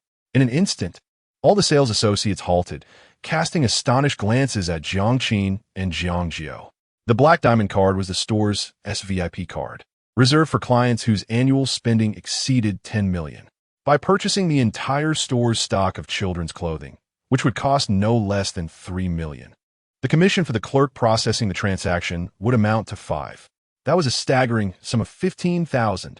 The previously disdainful, overweight clerk suddenly rushed forward, almost colliding with the young attendant, eagerly reaching for the card. "All right, you're ready to check out. Let me handle this." He tugged insistently at the black diamond card, but it remained firmly in Jiang Jiu's grasp. Maintaining his servile demeanor, he smiled obsequiously. "Miss, do you have any further inquiries? I am at your service." "You are the greatest problem," Jiang Jiu replied coldly with a smile, before handing the card to the somewhat beleaguered young attendant. "I was quite pleased with your demeanor towards my younger brother just now. You shall take care of the bill for this transaction." The young lady was momentarily taken aback, but in the next instant, her eyes sparkled with gratitude as she bowed deeply to Jiang Jiu, exclaiming, "This little one is truly a blessing." With that, she hurried off to process the payment. This left the plump shop assistant awkwardly planted in place, enduring the mocking gazes of her colleagues. Her face flushed with embarrassment and indignation. She muttered through gritted teeth, "How could someone so young possibly possess a black diamond card? She is probably just a young mistress, shamelessly flaunting her illegitimate child in our store." Though her voice was barely a whisper, Jiang Jiu's keen ears caught her words. "Sister, what is a mistress? And what is an illegitimate child?" Jiang Jiu's expression darkened instantly. "Child, where did you hear such things? Who taught you these vile terms?" Jiang Jiu blinked innocently with his dark eyes, pointing to the plump shop assistant. "That Annie just said it." Chapter 17. The child model spokesperson. "Is this how Sierra treats its black diamond members?" Jiang Jiu's voice, as cold as ice, resonated throughout the store as her slender, snow-white fingers peeled away her mask, revealing a stunningly beautiful face. "Look at that woman over there. She's so beautiful and familiar. Could she be a celebrity? I recall her. She is the one who recently topped the trending searches for several days." Indeed, as a rising star in the entertainment industry, Jiang Jiu's fame was not yet widespread. However, the manager, who hurried over at the sound, turned pale at the sight of her. He was all too familiar with that face. It was Jiang Jiu.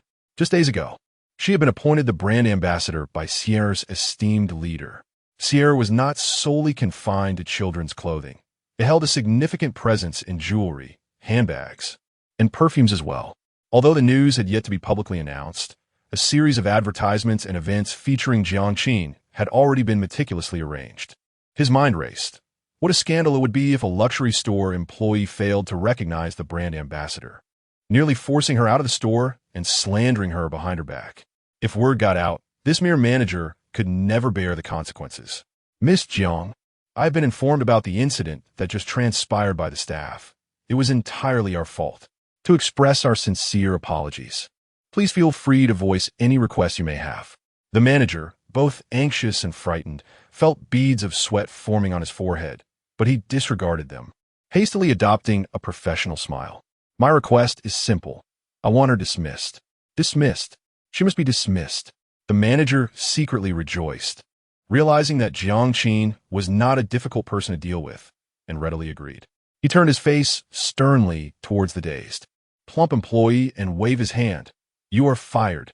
The employee handbook clearly states that any violent or insulting behavior towards customers warrants immediate termination of employment. The plump employee collapsed onto the floor. This job paid over $10,000, was relatively easy, and allowed her to look down upon customers with glee. Yet now, she was dismissed. Not only would she receive no severance, but at her relatively advanced age, finding another high-paying and comfortable job would be daunting. The manager escorted Jiang Jiu and Jiang Jiu to the VIP room, where the environment was considerably quieter. However, Jiang Jiu's expression remained sour. Having been the fifth young lady of the Jiang family for 20 years, she had never endured such humiliation. As the manager pondered how to apologize, the previously silent Jiang Jiu gently poked Jiang Jiu's slender waist. Sister. Jiang Jiu's expression softened slightly. What is it? You don't look good like this.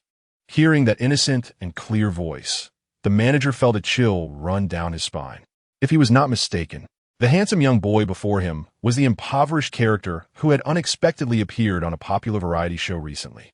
This meant that he had known Jiang Jiu for only a few days and dared to speak to her so boldly. His audacity was remarkable. The manager broke into a sweat for Jiang Jiu, bracing himself for Jiang Jiu's impending fury. Yet he was left astonished as Jiang Jiu suddenly burst into laughter. Her gaze was soft, and her smile resembled a spring breeze caressing winter snow, igniting the peach blossoms across the mountains in an instant. Is my smile truly captivating? I inquired playfully. You certainly have a knack for flattery, the manager replied, rendered speechless. Miss Jiang's feelings for this child are rather extraordinary, indeed. A girl in love will weave her own daydreams. He was perceptive enough to recognize the atmosphere and humbly bent down, remarking, This young friend is indeed a paragon of elegance, perfectly aligning with our brand's ethos. Jiang Jiu's smile deepened, laced with pride. Of course, he is my brother. This was not merely self-praise. In truth, Jiang Jiu possessed an innate nobility, a rare gem among child stars and models. Child stars, aligned with brand ethos. Suddenly, the manager had a brilliant idea. Sierra was in need of a child ambassador. Thus, he offered a proposal. Miss Jiang, our brand is currently holding a selection for a child spokesperson. I happen to have an application form here. If you are interested, perhaps this young lad could give a try. This piqued Jiang Jiu's interest, and she leaned down to ask Jiang Jiu, little one, would you like to be a spokesperson? Jiang Jiu, sitting obediently on the leather sofa, his large eyes glimmering with curiosity, asked, what is a spokesperson? A spokesperson is someone whom the brand hires to promote its image and influence, encouraging more customers to purchase its clothing. But I am not a celebrity, he replied innocently. Hearing his naive response, Jiang Jiu chuckled softly. Who says you are not a celebrity? Your popularity on social media has already surpassed that of many renowned child stars. And there are even older fans who have created a fan community for you. Jiang Jiu, unfamiliar with social media or fan communities, felt a spark of excitement at the mention of admirers. Shyly twisting his fingers, he said, then I would like to be a spokesperson. Given that Jiang Jiu had not yet attended school and could not write, Jiang Jiu took the application form and pen from the manager and began to fill it out for him. Name, Chen Yao. This was the name Jiang Jiu had learned from the police during the documentation process, yet she seldom used it, as one could hardly expect a good name from such vile parents. Once the adoption formalities were completed, she intended to rename him according to his wishes. Gender, male. Age, 8. Home address, Floating Light Villa, Mirror Lake Road, Jinghai City. Jiang Jiu casually filled in one of the various properties owned by the Jiang family, as she had no intention of allowing the child to return to Luyin Village. Aside from these basic details, Jiang Jiu's personal talents and awards were left blank. Jiang Jiu pondered for a moment, and suddenly inspired, she swiftly scribbled down a few words on the paper and handed it back to the manager. Curious, the manager glanced at it and was immediately taken aback. The talent section of the application boldly proclaimed the word survival in the wilderness, written in a flamboyant script. Seemingly with great pride. How rare it is. He had truly never heard a noble and aloof child star, basking in the spotlight, whose talent lay in wilderness survival. Although he thought this, he did not dare to voice his critiques. Noticing that there was a space left for photographs, he suggested to Jiang Jiu, "How about you take the little one to the photography studio in the mall to have a set of 2-inch ID photos taken? It would undoubtedly enhance the chances of being selected." Upon hearing his words, Jiang Jiu nodded in agreement. The child indeed required a set of formal identification photos, not only for the purpose of applying to be a spokesperson, but also for future adoption procedures and even school enrollment. The photo studio was located not far within a mall, and as soon as the photographer realized he was about to capture images of Jiang Jiu, a look of delight illuminated his face, and his eyes sparkled with excitement. Chapter 18. You are Jiang Jiu. Jiang Jiu sat before the crimson velvet backdrop, feeling a twinge of anxiety in the face of the pitch-black camera and flashing lights, instinctively adopting a serious expression. Click, click, the photographer captured 2 candid shots. Jiang Jiu leaned closer to the screen to catch a glimpse of the finished product and was instantly amused. Jiang Jiu wore a solemn expression on his handsome little face, sitting upright as if he were a youthful version of a domineering CEO from a novel. Without any embellishments, the photograph could easily adorn a display window as an advertisement. Jiang Jiu shifted his stiff shoulders and accepted the small identification photo, gazing at the clear likeness within, somewhat taken aback. The photo exuded a faint, fresh ink scent, and he clutched it tightly, as if holding a precious treasure. How wonderful, I have a photo now, too. Observing the dazed look on his face, Jiang Jiu could not help but inquire, "Why say two? In the past, when I lived with my younger brother, Chen Yao, he had taken a similar photo when he was in first grade, but it was not as good-looking as mine." "A younger brother? You have a sibling? A child?" Jiang Jiu exclaimed in surprise, suddenly recalling that on the day she moved into the Chen family, Wang Chunyan had casually mentioned that both her eldest and youngest sons were studying in the city. But looking back now, it seems she must have been lying. Jiang Jiu reminisced about the 2 bedrooms belonging to the children, one spacious and bright, the other cramped and dim, a stark contrast. How could such favoritism exist when they were both her children? Was there some hidden truth? Naturally, she harbored no fondness for the favored Chen Yao. If that boy had a conscience, he would not have stood idly by as his brother was mistreated. Was he the son attending elementary school in the city? Was he alive or dead? Even when his parents were arrested, he did not show his face. Jiang Jiu shook his head, uncertain. Ever since he was thrown into the pigsty that day, he had not seen Chen Yao again. Jiang Jiu did not press further, handing one of the identification photos to Manager Sierra before taking Jiang Jiu to the car. She seized the opportunity to send a brief message to the assistant still stationed in Luin village, asking him to inquire about the Chun family circumstances. The assistant was remarkably efficient, replying within a quarter of an hour before the recording of the program. It was discovered that Chen Yao was the lost young master of a wealthy merchant from Jinghai, and he subsequently returned to his ancestral home. Jiang Jiu stared at the lines of text on the screen, feeling a mix of shock and absurdity, letting out a laugh. How ludicrous!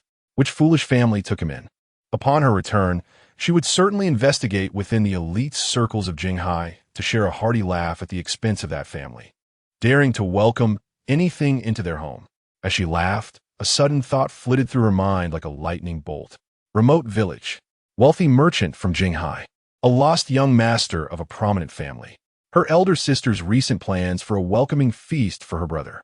Wait, an ominous premonition surged within her. The smile with the small dimples on Jiang Jiu's face gradually solidified, and she turned slowly to look at Jiang Jiu's fluffy little head, momentarily overwhelmed, her mind racing. Could the Navi older sister have brought home the precious son of that vile couple? No. It is implausible for parents to mistreat their biological child while showering affection upon an adopted one, unless the so-called biological child is actually the adopted one. Wait, the child. Jiang Jiu's lips moved faster than her thoughts, abruptly calling out. Jiang Jiu, in a daze, lifted his head, his clear, dark eyes meeting hers, leaving her momentarily breathless. What is your name? They named me Chen Chuan. Jiang Jiu responded obediently, albeit confused. Ah, Jiang Jiu sighed in relief. tinged with inexplicable disappointment. As she rolled down the car window, letting the gentle summer breeze tousle her chaotic thoughts. How ridiculous! What fanciful notions was she entertaining? Just by casually participating in a variety show, she stumbled upon her long-lost younger brother, who fortuitously saved her life. Such coincidences are hardly conceivable. Yet in the next breath, the child softly uttered the words that sent a shiver down her spine. But once I was called Jiang Jiu. His voice was faint, yet it struck like a hammer, shattering the veil of uncertainty. Jiang Qin turned back in disbelief, her gaze sweeping over him repeatedly, as if meeting Jiang Jiu for the first time. You are Xiao Jiu. Yes, you're indeed Xiao Jiu. Jiang Qin felt as though a veil had been lifted. In that moment, all mysteries unraveled. It became clear why the child had descended from the heavens to save her, why she felt an instant affection for him upon their first encounter, leading her to decide to adopt him. Why witnessing the vile couple's plot against the child ignited such fury within her, exceeding any reasonable response. The answers had been there all along, for he was her brother. The youthful figure blurred through her tears, and Jiang Qin's emotions surged too swiftly, rendering her words a mere choke. She could only embrace him tightly, as if to confirm through his thin shirt that he was indeed the breathing, warm, and regain Xiao Jiu. You must not run away again. Don't leave your sister anymore. I can't run away. Jiang Jiu gasped for breath under her soft embrace, struggling for a while before revealing a slightly forlorn expression. Because I'm already caught by you. Jiang Qin quickly released him, her pretty face streaked with tears resembling a weeping kitten, a rather comical sight. Yet, Jiang Jiu, still bewildered by the situation, did not laugh. Instead, he took out a tissue to gently wipe her tear-streaked cheeks. Why are you crying? Chapter 19. You are my sister. The child's hands were dry yet warm. The moment they grazed her cheek, Jiang Qin was transported back to that frigid winter over a decade ago, when she rummaged through dumpsters in the slums, scavenging for leftover food to stave off hunger. On that day, a relentless snowstorm enveloped the world, and she fainted from the biting cold and hunger. In her haze of consciousness, a refined gentleman sheltered her from the storm and carried her to the hospital. Those hands were equally warm. From that moment onward, her world had ceased to be a blizzard. That man was her adoptive father, who dedicated his life to philanthropy, and also the biological father of Jiang Jiu. With eyes swollen and red as a rabbit's, Jiang Qin wept, her voice trembling. Xiao Jiu, I am your sister. We have searched for you for 6 years. Jiang Jiu's motion to wipe her tears froze in midair. 6 years. That was the duration of his wandering until he arrived at the orphanage. Suddenly, clarity dawned upon him. This was the closest he had ever been to the familial affection he yearned for. Yet he felt an unexpected twinge of trepidation. You are my sister? After a prolonged silence, he finally found his voice, quivering as he spoke. Jiang Qin responded with a firm nod. Jiang Jiu felt a warm sensation at the corners of his eyes, as if molten liquid were cascading down. He hastily wiped it away with his sleeve, banishing all the grievances and sorrows, leaving only a faint redness at the edges of his eyes. His emotional turmoil was fleeting. He quickly regained his usual stoic demeanor. Jiang Qin was taken aback. She had anticipated that her 8-year-old brother, upon hearing such news, might crumble or weep uncontrollably. But she had not expected him to remain so composed. I'm sorry, Xiao Jiu. Your 7 other sisters and I have never ceased our search for you. Yet you have endured so many years of suffering. Jiang Qin's voice dwindled, nearly engulfed by an overwhelming sense of guilt. Conversely, Jiang Jiu gently patted her shoulder, offering comfort. Sister, do not cry. I'm not suffering anymore. Every day is sweet now. With tears glistening in her eyes, Jiang Qin gazed at the child. Xiao Jiu, the plane your parents were on met with an accident, and all passengers perished, yet you emerged unscathed. The only possibility is that you were not on that flight. How could a 2-year-old traverse mountains and rivers to reach the distant Huai city? Surely, there must be a grand conspiracy behind it. Regaining her composure, Jiang Qin inquired. Xiao Jiu, do you remember how you ended up at the orphanage? Did you possess any token? I don't remember anything. Jiang Jiu's small face displayed a hint of disappointment mixed with nostalgia. But when I was little, I always wore a piece of jade pendant around my neck, strung on a red cord. That pendant had been his companion before he found himself at the orphanage. After Chun Fu and Wang, Chun Yin adopted him. They deceitfully took the pendant, intending to sell it at a pawn shop. However, it was said to be of little value, leaving the couple disheartened. They never returned the pendant, but rather kept it for themselves. Since then, he had never seen that jade pendant again. What vile couple the Chens were. Jiang Jiu clenched her fists tightly, her hatred for those inhumane individuals deepening further. The mastermind behind the scenes remains elusive for now. She must first vent her frustrations on the readily accessible evildoers. Chun Fu and Wang Chunyin shall spend their lives in miserable confinement. As for that scheming little wretch, Chen Yao, he should not harbor any illusions of returning to Luyin village to lead an ordinary life without consequence. She intends to ensure he experiences the torment and anguish that Jiang Jiu has endured over the years. A deep chill settled in Jiang Qin's gaze as she retrieved her phone and dialed Jiang Yin's number. Sister, I believe tomorrow presents a rare, auspicious day. Let us not delay the welcome banquet for Xiao Jiu any longer. Let us schedule it for tomorrow. I will bring a mysterious guest whose presence I am certain the child will greatly appreciate. On the other end, Jiang Yin felt perplexed. A welcome banquet? Have you not always doubted his identity as Xiao Jiu? Why the sudden enthusiasm? Besides, we won't have enough people available tomorrow. Only Xiao Qi and Xiao Ba can make it. Perhaps we should choose another date. Jiang Qin chuckled enigmatically. Sister, I shan't elaborate further. All will be revealed by tomorrow, and you shall be grateful to me. Before Jiang Yin could respond, the line went dead with a click, leaving only the sound of a busy signal. Jiang Qin had finally come to accept the child, yet doubt began to creep in. Just 2 days prior, Jiang Yin had been eager to introduce Chen Yao to the elite circles of Jinghai, wishing to bestow upon her brother all the beauty this world has to offer. However, after returning the call to the Chun family's lawyer yesterday, clarity washed over her. She had assumed that Xiao Jiu's adoptive parents would not pose any real threat. Merely a consequence of Chun Fu's gambling misdeeds, distasteful yet not implicating the innocent child. To her shock, she discovered that the Chun couple had been arrested on charges of child abuse and intentional homicide. A jolt of alarm coursed through her as she sensed something was amiss. Child abuse? Their own flesh and blood? On the very first day of bringing Chen Yao home, a private doctor had conducted a thorough examination, revealing him to be in good health, even slightly overweight for his age. It dawned on Jiang Yin that she had never laid eyes on the boy named Chen Chuan, and her thoughts became a tangled mess.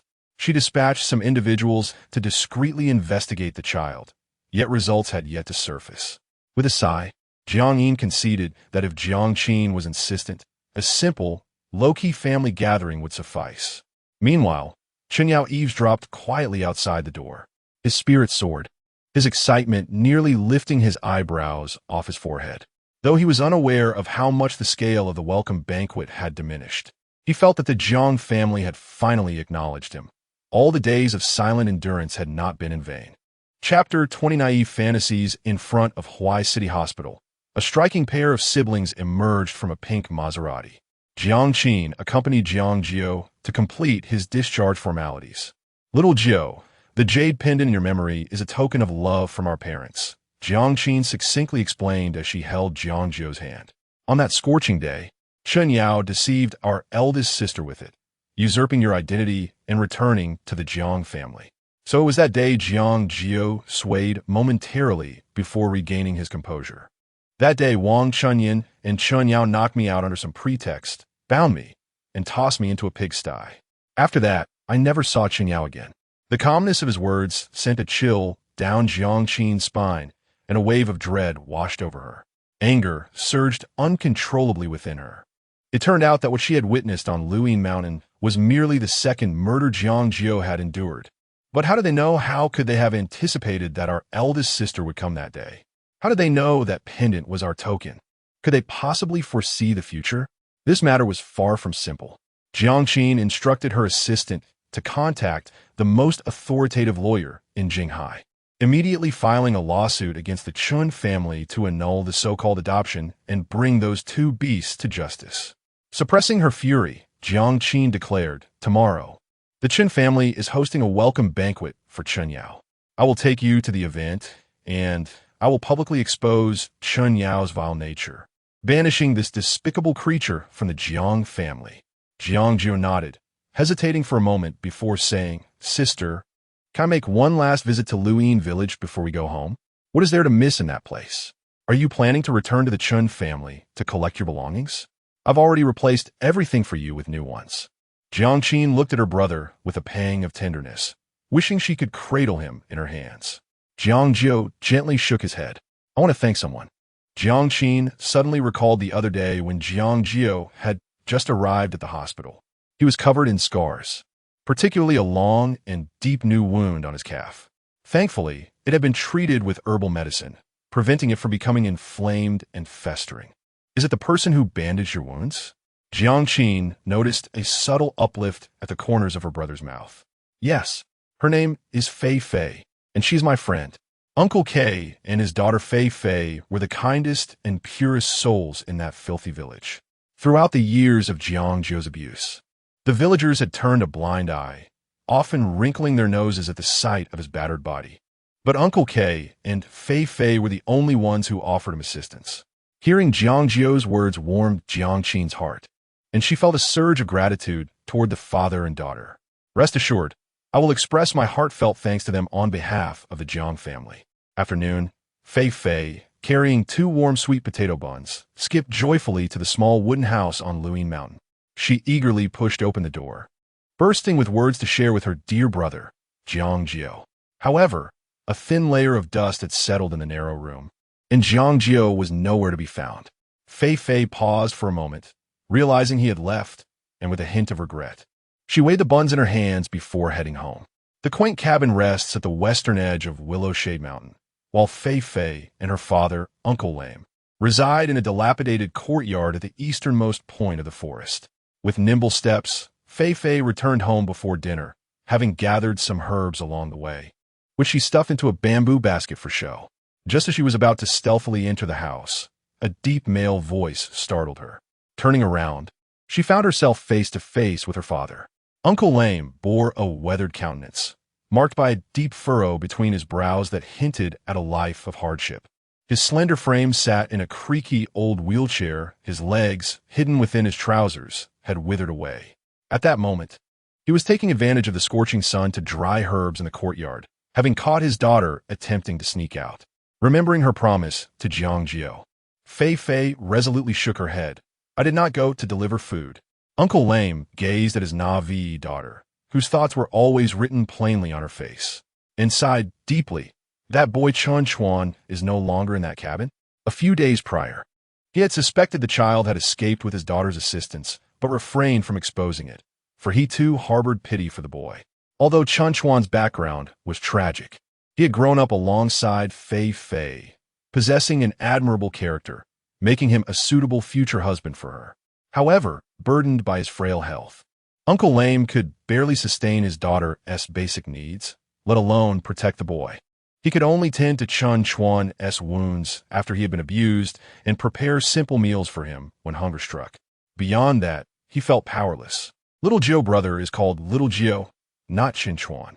He dislikes that name. Fei Fei corrected her father, her cheeks flushed and her eyes crescent-shaped with laughter, spilling out everything she ought not to say. Little Jiu brother is not in that cabin anymore. He has left and must have found a good place where he is well fed and warmly dressed. Uncle Lame paused in his task of drying the herbs. He understood that the boy was most likely captured by the Chun family, and for a moment he fell silent, reluctant to shatter his daughter's innocent fantasies. Suddenly, a cacophony of footsteps disrupted the tranquility of the forest. Uncle Lame, feeling a surge of vigilance, raised his gaze and grasped a nearby bamboo pole. Willow Shade Village was notorious for breeding mischief among its inhabitants, often beset by young ruffians who bullied their vulnerable father and daughter duo. They would trample their meager vegetable patches or even set fire to their winter firewood, embodying the essence of malevolence. This was precisely why they had chosen to live in seclusion. Yet, to his astonishment, the intruders disrupting this serene haven were 2 well-dressed bodyguards accompanied by a photographer wielding a camera. The lead bodyguard spoke with solemnity. "May I inquire if this is the residence of Miss Fei Fei?" Uncle Lame hesitantly nodded. The bodyguard behind him stepped forward, respectfully extending a paper contract with both hands. "This is a gift from my lady in her personal capacity. I kindly ask that you accept it." Chapter 21. Bewilderment. Uncle K, filled with perplexity, accepted the contract and, upon scrutinizing it, his initial wariness transformed into sheer astonishment. Miss Jiang Jiu voluntarily donated 5 million of her personal wealth to provide targeted assistance for my family, aiding in the establishment of a herbal cultivation base. His calloused hands stroked the smooth paper, and he found it difficult to conceal his excitement. This? No one receives a reward without merit. How can this be justified? Moreover, I am not acquainted with this young lady. Uncle K was utterly dazed, struck by this unexpected fortune. The bodyguard patiently elucidated. "Indeed, you have never met Miss Jiang Jiu, but you must be familiar with the name Chen Chuan, correct? He is now the brother of Miss Jiang Jiu. Miss Fei Fei rescued our young master. How could such a life-saving grace be deemed unmerited?" Uncle K suddenly understood.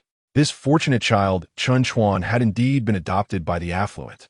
While he felt a sense of relief and admiration for Chen Chuan, he still believed himself unworthy of such a lavish token of gratitude. "You refer to Fei Fei's attending to Chen Chuan's needs, don't you?" It was merely a trivial matter among fellow villagers. He attempted to return the contract to the bodyguard.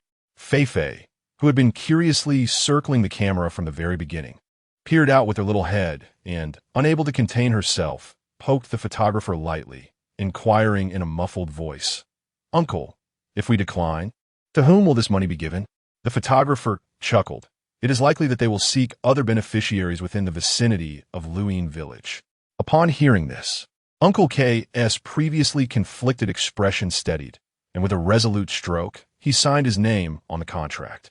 He would rather accept this substantial sum, even at the cost of his conscience, than allow it to benefit that group of villains. Furthermore, this money was truly a timely blessing. Uncle K suffered from a chronic ailment. 6 months ago, he could still walk with the aid of a cane, but now he was confined to a wheelchair. In a few years, as his condition deteriorated, he would be bedridden. At that time, his daughter, a simple-minded orphan, would struggle to avoid harm in the sordid Luyin village. With this money, he could at least secure a good husband for her, ensuring her a stable life. That child Chen Chuan was indeed his destined benefactor. With great effort, Uncle K straightened up, leaning on his crutches, and bowed deeply to the two bodyguards. Thank you, Miss Jiang Jiu, and thank you, young Master Chen Chuan." After the bodyguard and photographer departed, Fei Fei looked somewhat bewildered. "Where is Brother Jiu? Did he leave with that sister named Jiang Jiu? Will I still be able to play with him in the future?" Uncle K affectionately ruffled her little braid. "Silly girl. She does not realize that the two childhood companions, once inseparable, have now diverged as drastically as the differences between a city dweller and a countryman." Meanwhile, countless netizens, having prepared their fried chicken and cola, eagerly awaited before their computer screens. The splendid rural life was about to commence. Their electronic melatonin had finally begun to air.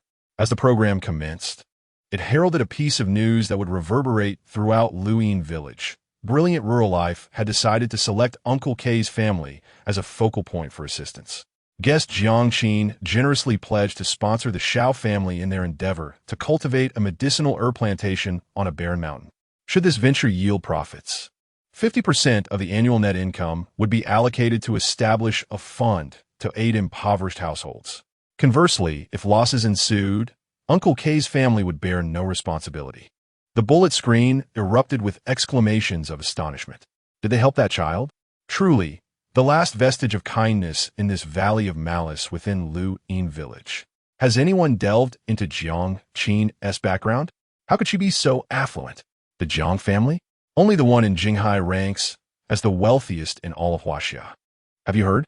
Yin Ruliu, Lin Hao, and Chen Zishuan have all been replaced. It seems they are seeking 3 new guests, with numerous top-tier artists eager to audition. We must absolutely have that magnificent yet tragic young boy participate. The ratings soared during that live broadcast. The production team profited immensely and would certainly not overlook this golden opportunity. Meanwhile, Chen Yao, sporting two dark circles beneath his eyes, sat vigilantly before his computer screen, watching the live stream. Although Jiang Jiu had resolved to publicly acknowledge her identity as the young master of the Jiang family, he remained anxious about the unpredictable variable that was Jiang Jiu. He yearned to monitor Jiang Jiu incessantly. Upon witnessing the crew return to Lu Yin village, his heart raced with trepidation. Fortunately, Jiang Jiu was not featured on screen. However, when the camera panned to the dilapidated courtyard, focusing on the familiar yet unfamiliar face of a father and daughter, his face turned a shade of green with anger. The girl on the screen possessed an oval face, large eyes, and lips as delicate as cherry blossoms, a true beauty. Fei, that foolish girl living in the mountains? Despite her lack of intellect, Fei was remarkably beautiful, rendering the village flowers of 10 miles pale in comparison, mere commonplace. Alas, her beauty was destined for a fleeting existence. It was said she succumbed to a hereditary illness, the same as her mother, and even a provincial hospital could not save her. What was difficult to articulate was that in his previous life, after failing to make a name for himself in the city and returning home disheartened, he had indeed entertained thoughts of marrying this simpleton. Yet, Uncle K had outright refused him, leaving him utterly humiliated. Chen Yao viewed this with disdain and ire. Was he not merely feigning lofty ideals, dreaming of Jiang Jiu returning to wed his foolish daughter? Yet, it was fortunate that both Uncle K and Fei met their untimely ends early, when their family had perished. A sense of unspoken satisfaction welled within him. Presently, however, with a contorted expression, Chen Yao abruptly shut off the live stream, filled with chaotic bullet comments. 5 million? Targeted assistance? How could these two wretched imbeciles bask in Jiang Jiu's fortune? In this new life, those he despised appeared to flourish even more. He rose, exhaling heavily, and strode into his extravagant wardrobe. As he donned a haute couture gown, a peculiar smile began to unfurl across his face. With just one more day, he would successfully alter his fate once and for all. Once he becomes the rightful heir of the Jiang family, his first action will be to eradicate Jiang Jiu from this world, ensuring that all future threats are permanently eliminated. Chapter 22. The poor relatives who come to take advantage the following day at the Jiang residence. The welcome banquet was rather understated. Apart from the Jiang family, only a few close acquaintances attended. Amidst the polite exchanges, high-end suits and evening gowns cast swaying reflections upon the white marble floor. One's attire can greatly influence perceptions, and Chen Yao, having chosen the most exquisite ensemble, stood surrounded by a throng of young gentlemen and ladies, somewhat resembling a distinguished heir. With a forced smile plastered across his face, he engaged in trivial conversations with the children, yet his heart brimmed with resentment. The cause was simple. Out of his 8 sisters, only 2 had graced the occasion, Jiang Jiu and Jiang Nan. At the banquet, Jiang Jiu donned an elegantly tailored mermaid gown, raising her glass of red wine, her smile radiant as she mingled. Little Jiang Nan, however, wore a disgruntled expression as she squatted in a corner, amusingly resembling a mushroom. 7th sister Jiang Shi had excused herself, claiming the need to return to school for revision. Yet everyone was acutely aware of her true sentiment.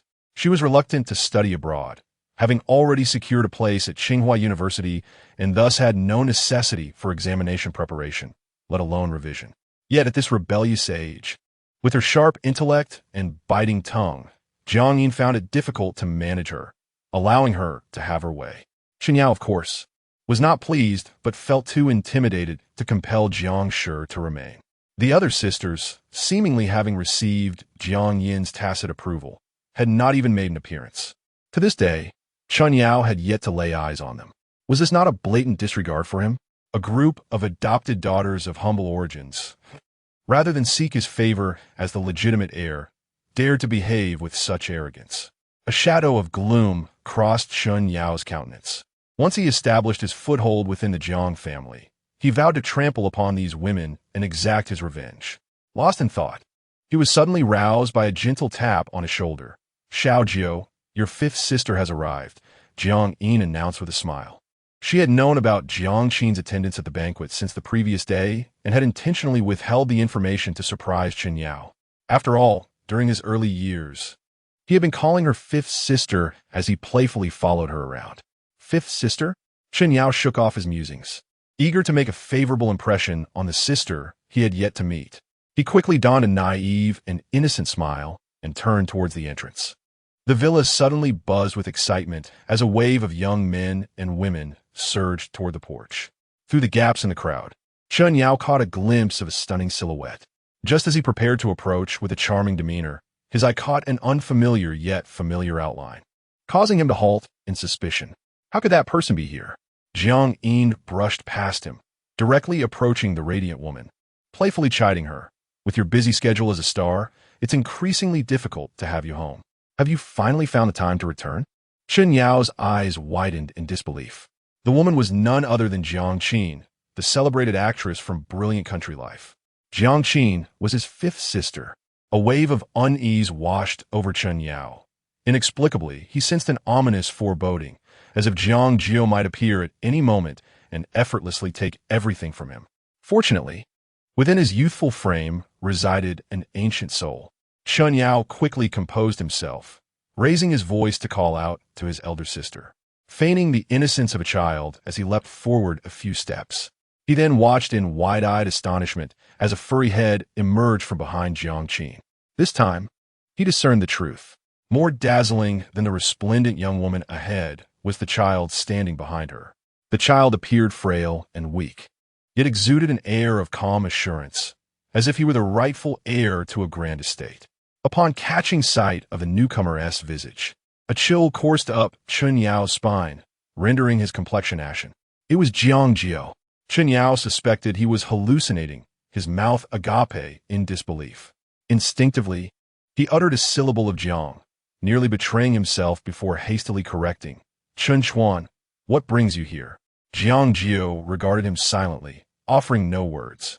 It was as if Jiang Jiu had only just noted Chen Yao's presence, her gaze playfully shifting to him. It seems you two are old acquaintances. Not acquaintances. He is the biological son of my adoptive parents, Chen Yao replied, forcing the words through gritted teeth.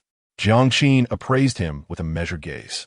Having learned a modicum of physiognomy from an unreliable fortune-telling sister, she assessed the boy before her.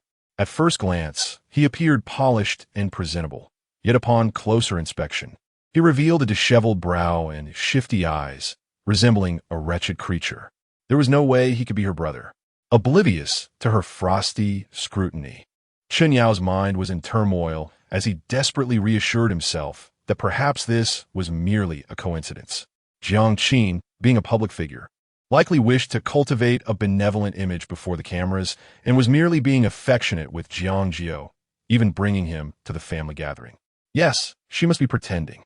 Despite the absurdity of such conjecture, having experienced rebirth, he pondered what was indeed impossible. As the guests cast skeptical glances his way, Chen Yao swiftly donned his mask once more, feigning difficulty as he sighed. Brother Chuan, I heard your parents were recently incarcerated. Have you come to plead for their release? Or perhaps you seek a loan? We are brothers, and if you ask, I shall certainly assist you. I understand it must be disheartening to see me thriving, but today is my welcome banquet. Could you refrain from causing a disturbance? Chen Yao looked at Jiang Jiu like a child wronged, embodying the image of a victim. It turned out he was merely a poor relative seeking a handout. The onlookers exchanged knowing glances, some holding disdain for the avaricious adoptive family, while a few harbored sympathy for Chen Yao. This younger brother, sought out by the Jiang family, was astute and considerate, a true gem, untouched by the muck of the world. Chapter 23 Revelation. Return my jade pendant to me. Jiang Jiu had grown weary of the incessant rumors. He remained silent, his piercing black and white gaze causing Chen Yao to break into a cold sweat, nearly unable to withstand the scrutiny. Chen Yao felt uncomfortable under Jiang Jiu's intense stare, and after a few moments he realized that Jiang Jiu was not so much focused on him as he was on the jade pendant around his neck. After a prolonged silence, Jiang Jiu disregarded his query and finally uttered a few words with an air of sincerity. Return my jade pendant to me. His tone was genuine and clear, devoid of any hint of calculation, rendering everyone present momentarily speechless. Sincerity is an everlasting trump card. The contrast with Chen Yao's earlier words rendered them pale and inadequate. The crowd in the villa began to murmur amongst themselves. Wasn't that jade pendant a token of affection between Director Jiang and Madame Mu? Why did this boy claim it as his own? Could he have mistaken it?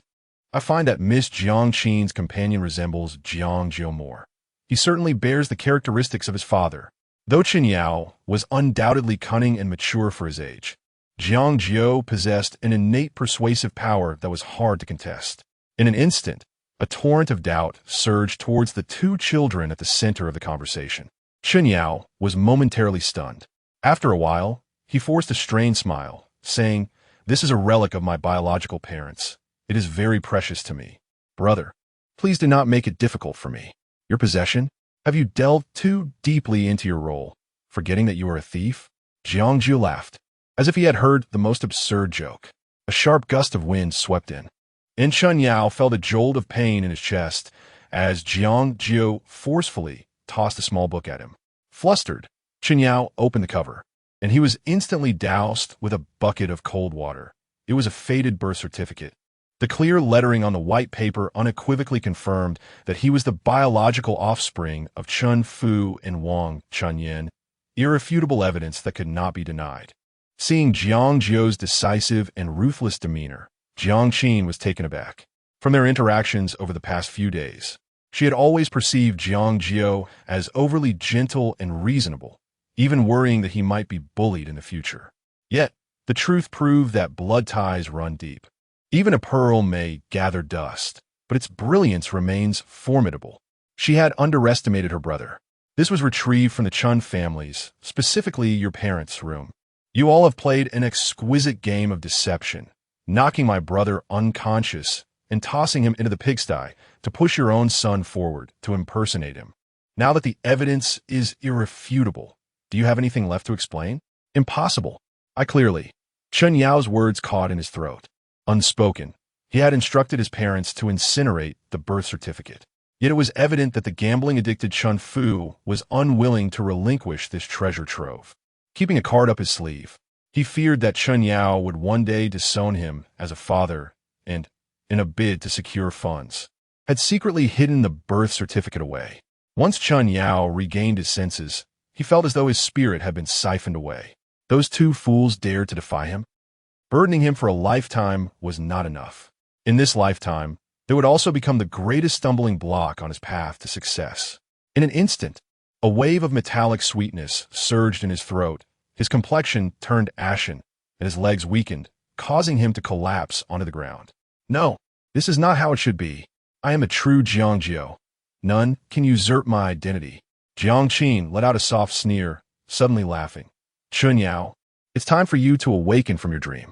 Beside her, Jiang Yin, upon hearing this, felt her breath quicken, swiftly diverting her gaze to the child, locking eyes with his pure black orbs. And in that fleeting moment, she felt as if she had glimpsed a stunning vision, waves of turmoil surging within her heart. Little Jiu? You're a little Jiu. Unable to control her trembling fingers, she completely forgot the graceful decorum of nobility and half-knelt before Jiang Jiu, caressing his face, her beautiful eyes gradually misting over. He resembles, it is truly uncanny. At first glance, his features did not seem to mirror those of his parents. It was not a mere resemblance, but a profound likeness. Thus, Jiang Yin initially failed to recognize him. However, upon closer inspection, one could discern that Jiang Jiu's eyes combined his father's depth with his mother's gentleness, creating a visage that transcended both. Yet his frail form swayed within his shirt, resembling a malnourished sapling, clearly having endured great suffering. It was heart-wrenching. Elder sister, I have returned.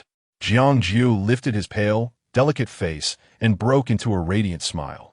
Jiang Yin felt an even deeper pang of sorrow, tears welling up in an instant. She felt hatred, but more so a profound sense of dread. On that sweltering summer day, she had taken away the counterfeit that had occupied their mother-s affection, leaving her brother in the filthy pigsty just a wall away. Had it not been for Jiang Jiu's resilience, he might have perished at the hands of that monstrous couple long ago. Jiang Yin could scarcely forgive her foolish self. Witnessing this scene, Chen Yao felt as if he had plunged into an icy abyss, hastily grasping Jiang Yin's arm. Overwhelmed with anxiety, his voice cracked. "Elder sister, you are mistaken. Do not be deceived by this little wretch. I am a true Jiang Jiu." Jiang Yin, who usually cherished him like a precious gem, forcefully shoved him away, delivering a resounding slap across his face. Chen Yao felt a sharp sting on his cheek, covering it with his hand, gazing at Jiang Yin in terror. The next moment, Jiang Yin extended her fair fingers, gripping the red thread around Chen Yao's neck and yanking it fiercely. The taut thread carved a crimson line into his skin, prompting him to cry out in pain. "Elder sister, you hurt me." Yet Jiang Yin, seemingly deaf to his cries, intensified her grip until the thread snapped, the jade pendant falling steadily into her palm. "Do you even deserve to wear this jade pendant?" Her expression towards Chen Yao had lost all remnants of warmth and affection, replaced by a fury that burned like an inferno. "Take Chen Yao to Huai City Prison, and let him undergo a paternity test with those two beasts. Once the results are in, I shall settle the score with the Chen family." Even Lien Jiangyin no longer believed in him.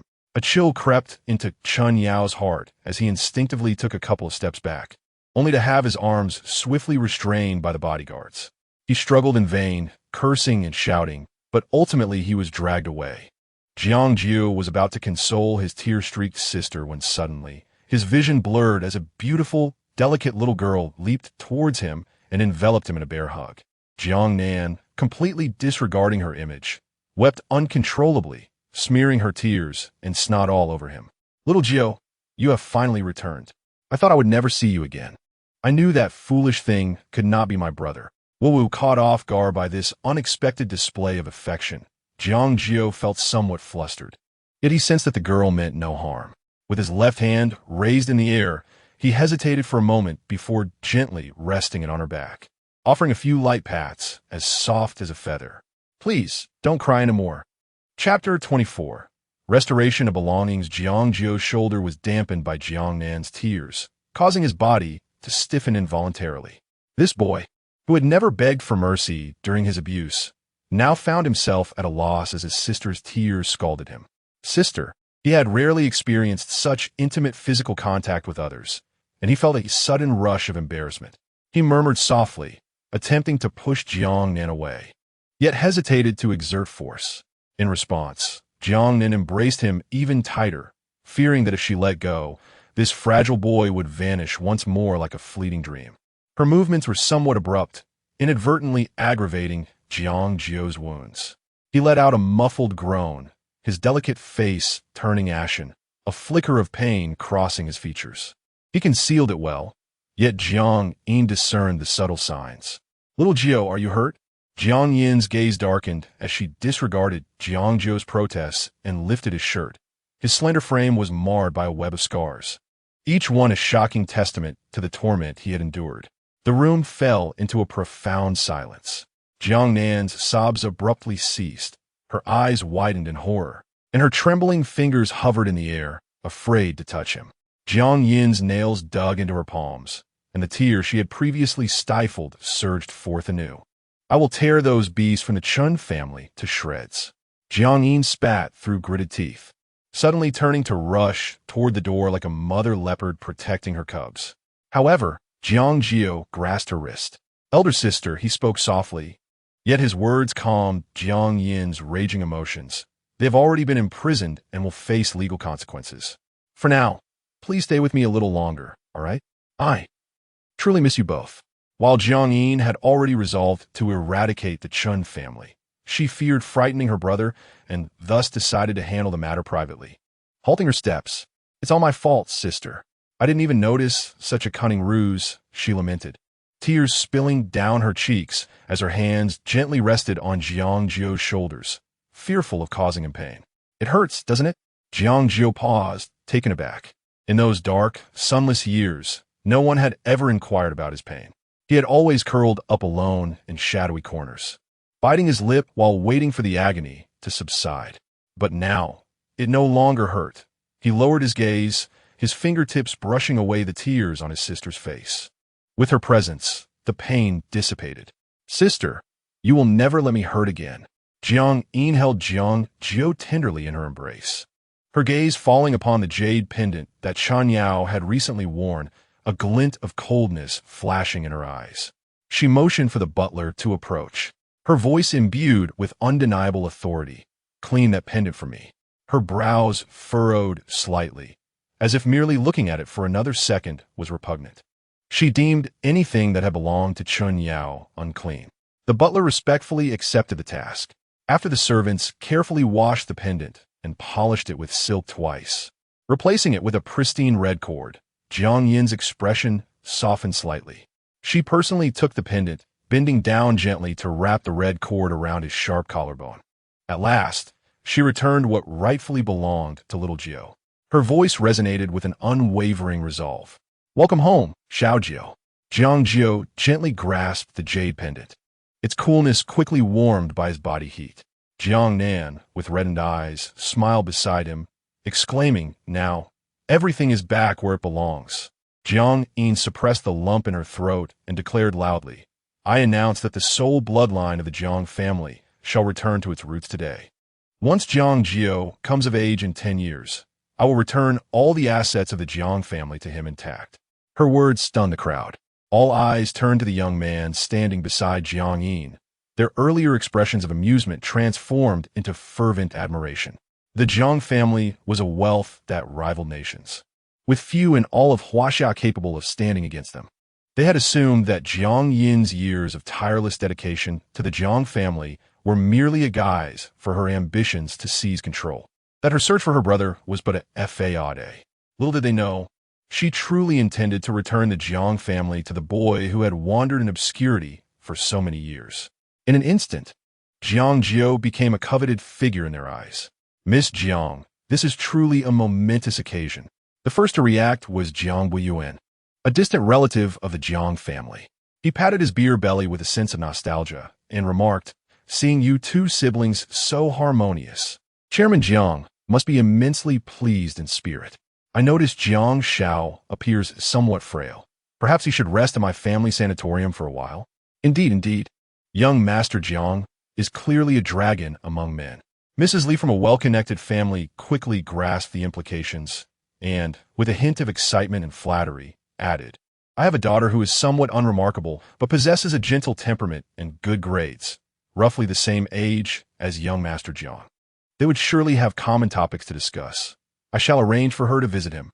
At these words, many cast disdainful glances at Mrs. Li. Though it was an old affair, who in the elite circles of Jinghai was unaware of young Master Jiang's fiancée, Yi from the lighthouse country. Moreover, with that family standing, they could strike fear into the heart of even the mayor of Jinghai with a mere stamp of their foot. The Li family was indeed audacious, brazenly attempting to encroach upon another's engagement. Unfazed by the odd glances, Mrs. Li merely huffed dismissively. Naturally, her family could not compare to the Su family. Yet, should they truly ally with the Jiang family, they could walk with confidence in Jinghai, unafraid of the Su family. Which school does young Master Jiang plan to attend? Our Wang Educational Group boasts the finest international schools, as some even dared to envision Jiang Jiu as a future son-in-law. Director Wang of the educational institution unabashedly offered his gilded business card. Jiang Yin's exquisite features broke into a faint smile. "I appreciate your kind intentions, but Xiao Jiu has just returned home and requires some time to rest quietly. He is not prepared to engage with the outside world just yet." Chapter 25 Family Portrait. While everyone felt a sense of regret in their hearts, they could only comply and tactfully leave the banquet one after another. As soon as the dinner concluded, Jiang Yin eagerly grasped Jiang Jiu's hand, leading him to the second floor of the ancestral home. Jiang Qin and Jiang Nan followed closely behind, together pushing open the exquisite and heavy wooden door at the end of the corridor. Inside, the soft lighting instantly cast a hazy glow over Jiang Jiu's pale face, as if igniting a spark in his eyes. He murmured softly, "Such a wonderful room. Is it really for me?" Upon hearing this, Jiang Qin felt a surge of affection, wishing she could pluck the stars and moon from the sky to gift to him. Yet she smiled and teased, "Of course. This room is fortunate to have little Jiu residing in it. Jiang Jiu gently tousled Jiang Jiu's hair with her snow-white hand, her tone tender and slightly excited. Little Jiu, you lived here from birth until you were 2. This room holds the most beautiful memories of our family. Although Jiang Jiu had mistakenly thought Chen Yao was her brother recently, subconsciously, she had always kept Chen Yao in the guest room, never allowing him near this bedroom. In hindsight, she felt immensely relieved that she had not allowed that impostor to tarnish her brother's most cherished memories. Since he went missing 6 years ago, the arrangement of this room has remained unchanged, preserving its original state. Jiang Jiu gently nudged Jiang Jiu's back, urging him to move forward a bit more. Upon seeing the entirety of the bedroom, Jiang Jiu was slightly astonished. This bedroom is even larger than the entire Chen residence. The decor of the room was exceptionally cozy, with a soothing palette of light cloud blue and ivory white, creating a gentle ambience. The windows were bright and clean, and beside the Swedish handcrafted bed with railings hung a wind chime made by Madame Mu herself. Outside the window was a 270-degree panoramic terrace, overlooking a dreamlike garden of camellias in full bloom. The flowers blossomed with exuberance, and the nearby fountain and swimming pool shimmered under the moonlight, sparkling brilliantly. It was evident that much effort had been invested in the arrangement, requiring not only considerable wealth but also abundant love. Having grown accustomed to a life of hardship, Jiang Jiu realized for the first time that he had once been a child favored by destiny. As he surveyed his surroundings, his gaze was suddenly drawn to a family portrait on the table. In an instant, his heart skipped a beat. The photograph, preserved in a glass frame, remained pristine, showing little sign of the passage of time. The background of the picture featured a villa, 5 stories tall, pure white, standing like a fairy tale castle amidst an expansive lawn. Upon seeing the villa, Jiang Jiu felt a lump in her throat, her gaze dimming as she spoke softly. This is grandfather and grandmother's home. Once you've recuperated, sister will take you back to see it.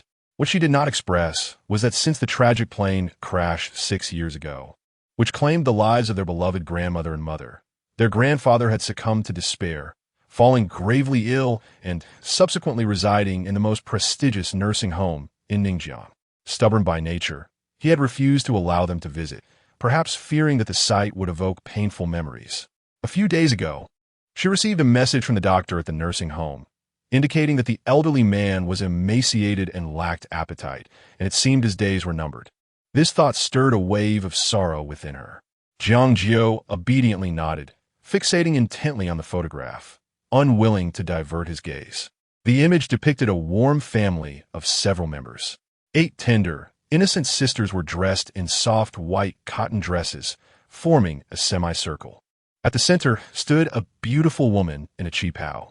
Her features were exquisite, adorned with a delicate pink camellia in her hair, cradling a swaddled infant.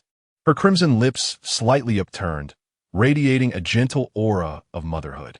Meanwhile, a tall and handsome man stood protectively behind the mother and child, his brows sharp and his smiling eyes tenderly gazing at his wife and children. It was evident that this was a prototypical family. The entire photograph resembled a soft oil painting, replete with happiness and love. Father-mother Jiang Jiu gently caressed the edge of the frame, a peculiar sensation swelling within him. This was his father, his mother, his sisters, and that chubby little infant was indeed him. He had once been a cherished child. Sisters, where are father and mother? I miss them so much. When can we meet again? Jiang Jiu felt, in that moment, that it was the happiest he had ever been in his short life. He was unaware that he was smiling, his gaze lifting to his sisters, his dark pupils revealing a glimmer of hope. Jiang Jiu, Jiang Jiu, and Jiang Nin's hearts simultaneously sank. He had inevitably posed that question. Little Jiu was oblivious to the fact that both his father and mother had long since passed away, despite the sisters' countless reluctances to bring sadness to Jiang Jiu. He would ultimately confront this harsh truth. The 3 sisters exchanged glances, and it was Jiang Jiu who, with a clenched jaw, finally uttered the painful words. Father and mother are no longer with us. 6 years ago, the plane they were on met with an accident, and, in that tragedy, father and mother both lost their lives. Jiang Jiu's body trembled, as if struck by a heavy blow. His expression suddenly turned bewildered. The hollows beneath his eyes quickly filled with mist, and then tears cascaded down in large droplets.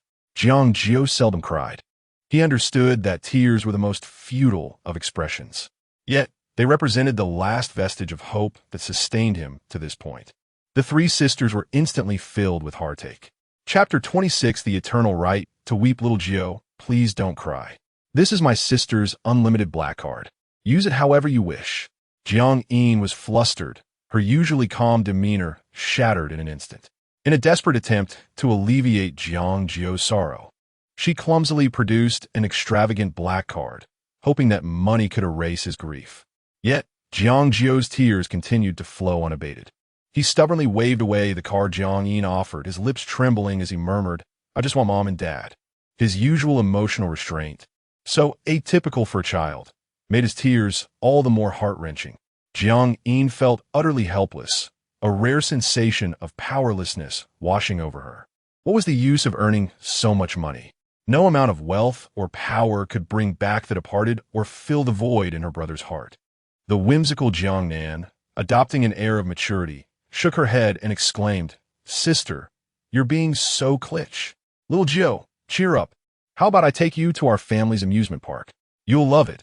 It's the grandest and most magnificent in all of Huaxia." Jiang Qin, equally exaggerated, surrendered at the sight of Jiang Jiu's tears. "Little Jiu, please don't cry. Tell me who bullied you back in Luyin village, and I shall stand up for you. Let us make sure you can vent your feelings." Her simplistic and blunt approach suggested that perhaps allowing Jiang Jiu to express his emotions might lighten his mood. However, Jiang Jiu ignored them, resembling a young creature, long confined and exhibiting stereotypical behavior, clinging tightly to the photo frame, burying his head in it. Tears dripped onto the frame's edge, forming a small puddle. It was disastrous. They could not seem to console him. Without the sight of Jiang Jiu's smiling face, the three of them wilted like sunflowers deprived of sunlight. Ultimately, it was the elder Jiang Yin who gradually steadied her emotions. She bent down and enveloped the fragile boy in her arms, her tone affectionate. "Cry, little Jiu. It is my fault. In front of your sisters, you shall always have the right to be sad." Jiang Jiu shuddered, as if finding an outlet for his emotions, feeling a sudden lightness, as if a heavy burden had been lifted. In truth, he had long sensed the impending loss of his parents, though he subconsciously resisted acknowledging it. From a moment Jiang Qin mentioned that the 8 sisters had never ceased searching for him over the years and deliberately avoided discussing their parents, he had sensed something amiss. After a moment, Jiang Jiu pulled away from his sister's embrace, feeling a tinge of awkwardness and regret, as he had never been comforted in such a manner before. "I'm sorry, sister." His fingers twisted anxiously, fearing she might regard him as childish and troublesome. Jiang Yin tenderly wiped the tears from his cheeks, her lovely face slightly reproachful. "We are family. There is no need for distance between us. You must never apologize again." Jiang Jiu nodded earnestly, his voice slightly nasal as he replied, Considering Jiang Jiu's past suffering and lack of formal education at the Chen family, Jiang Yin, Jiang Qin, and Jiang Nan were cautious not to broach painful subjects and did not rush him into attending school in Jinghai. Although Chen Yao, the interloper, had attended school in Luyin village, the Jiang sisters recognized that his educational level fell far short of that of the elementary students in Jinghai, let alone that of Jiang Jiu. "Little Jiu, your mental and physical well-being requires careful nurturing. For now, we shall not consider schooling. Once your health improves, we can revisit the idea of attending school, shall we?" Jiang Yin articulated her thoughts with great caution, fearful of hurting Jiang Jiu's self-esteem. Jiang Jiu, somewhat bewildered, nonetheless acquiesced. In his early years, Chun Fu and Wang Chunyin had discovered his remarkable talent. Whatever characters he had seen would become indelibly etched in his memory, never to be forgotten. Initially, Chun Fu and Wang Chunyin were elated, believing they had stumbled upon a treasure. What was meant to be a mere selection of a pleasing child to carry on the family line turned out to be a child of extraordinary intelligence, one who could potentially earn vast sums and support them in their old age. However, When their biological child, Chen Yao, was born, the couple gradually recognized the chasm of intelligence that separated the two children. Consequently, their demeanor towards Jiang Jiu soured. The innate inferiority of their biological offspring compared to a mere adopted child was a bitter pill for them to swallow. From a tender age, Jiang Jiu learned to read the room and gradually mastered the art of concealing his brilliance. Jiang Yin patted his shoulder, reassuring him, "Let us take our time. The Jiang family has enough talent to go around." If Jiang Jiu were merely a simpleton, they could still ensure that he lived a carefree life under the protective wings of his sisters. As twilight approached, Jiang Jiu, fatigued from his journey and emotionally drained, began to show signs of weariness. "Little Jiu, come on, let your sister help you with a bath." Jiang Qin was the first to notice, playfully ushering Jiang Jiu into the bathroom, pretending to assist him in shedding his clothes. What are you doing?" Jiang Jiu's face flushed crimson with embarrassment as he hurriedly pushed his sister out, exclaiming, "I can bathe myself. I'm grown up now, not a child anymore." His demeanor, cool and self-contained, occasionally revealed a childlike innocence, eliciting laughter from his sisters, who indulged him. Is this the essence of a boy's dignity? Our little Joe is already a small adult, it seems. Chapter 27, Dog Bites Dog, The Other End. Huai City Prison, Visiting Area. The atmosphere was cold and oppressive, the heavy glass partitioning the visitation area into two distinct realms. Chen Yao, having been exposed at last night's banquet, was hastily escorted to Huai City by two bodyguards for a paternity test alongside Chen Fu and Wang Chunyan. In his attempt to flee, his small frame was firmly subdued by the bodyguards, resulting in bruises and injuries. Now, he could only wait with a swollen face for the arrival of his parents. Feeling numbed by the situation, after a while, the sound of dragging chains echoed from behind the glass, and a hunched figure began to materialize. Wang Chunyan, clad in a wrinkled, deep blue prison outfit, appeared gaunt and haggard, having transformed from a plump woman into a shadow of her former self in just a few days, as if she had aged decades. "Son? My son." Upon seeing Chen Yao, she initially doubted her own eyes, but then her eyes brightened with hope as she eagerly slapped her hands against the glass, exclaiming, "Xiao Yao, you've finally come to save your mother." Her excitement made her oblivious to the bruises on Chen Yao's face and the somber expression he wore. Dressed in a meticulously chosen haute couture from the previous night's banquet, and having been pampered by the Jiang family, Wang Chunyan could hardly recognize her own son. She assumed he had gained favor with the Jiang family in Jinghai and had come to rescue them. A wave of relief washed over her. Xiao Yao was indeed a dutiful child, a testament to the 10 months of her pregnancy. She cast a proud glance at the prison guard while lamenting her plight to Chen Yao. "I've been an honest person all my life. How could I endure such suffering? The food here is terrible, and I can hardly sleep. Have you urged that woman from Jinghai to pull some strings to get us out?" Chen Yao, not wishing to engage further with this foolish woman, maintained a sullen silence. However, Wang Chunyan misconstrued his demeanor, believing it stemmed from her suffering. Unexpectedly, one of the men in black behind Chen Yao spoke first. "Ms. Wang, you are mistaken. We are here solely to conduct a paternity test for you and Chen Yao." Wang Chunyan was taken aback. After a moment, she forced a nervous smile. "Xiao Yao? Who is this person? What does he mean?" Chen Yao coldly lifted his face. "Mom, stop pretending.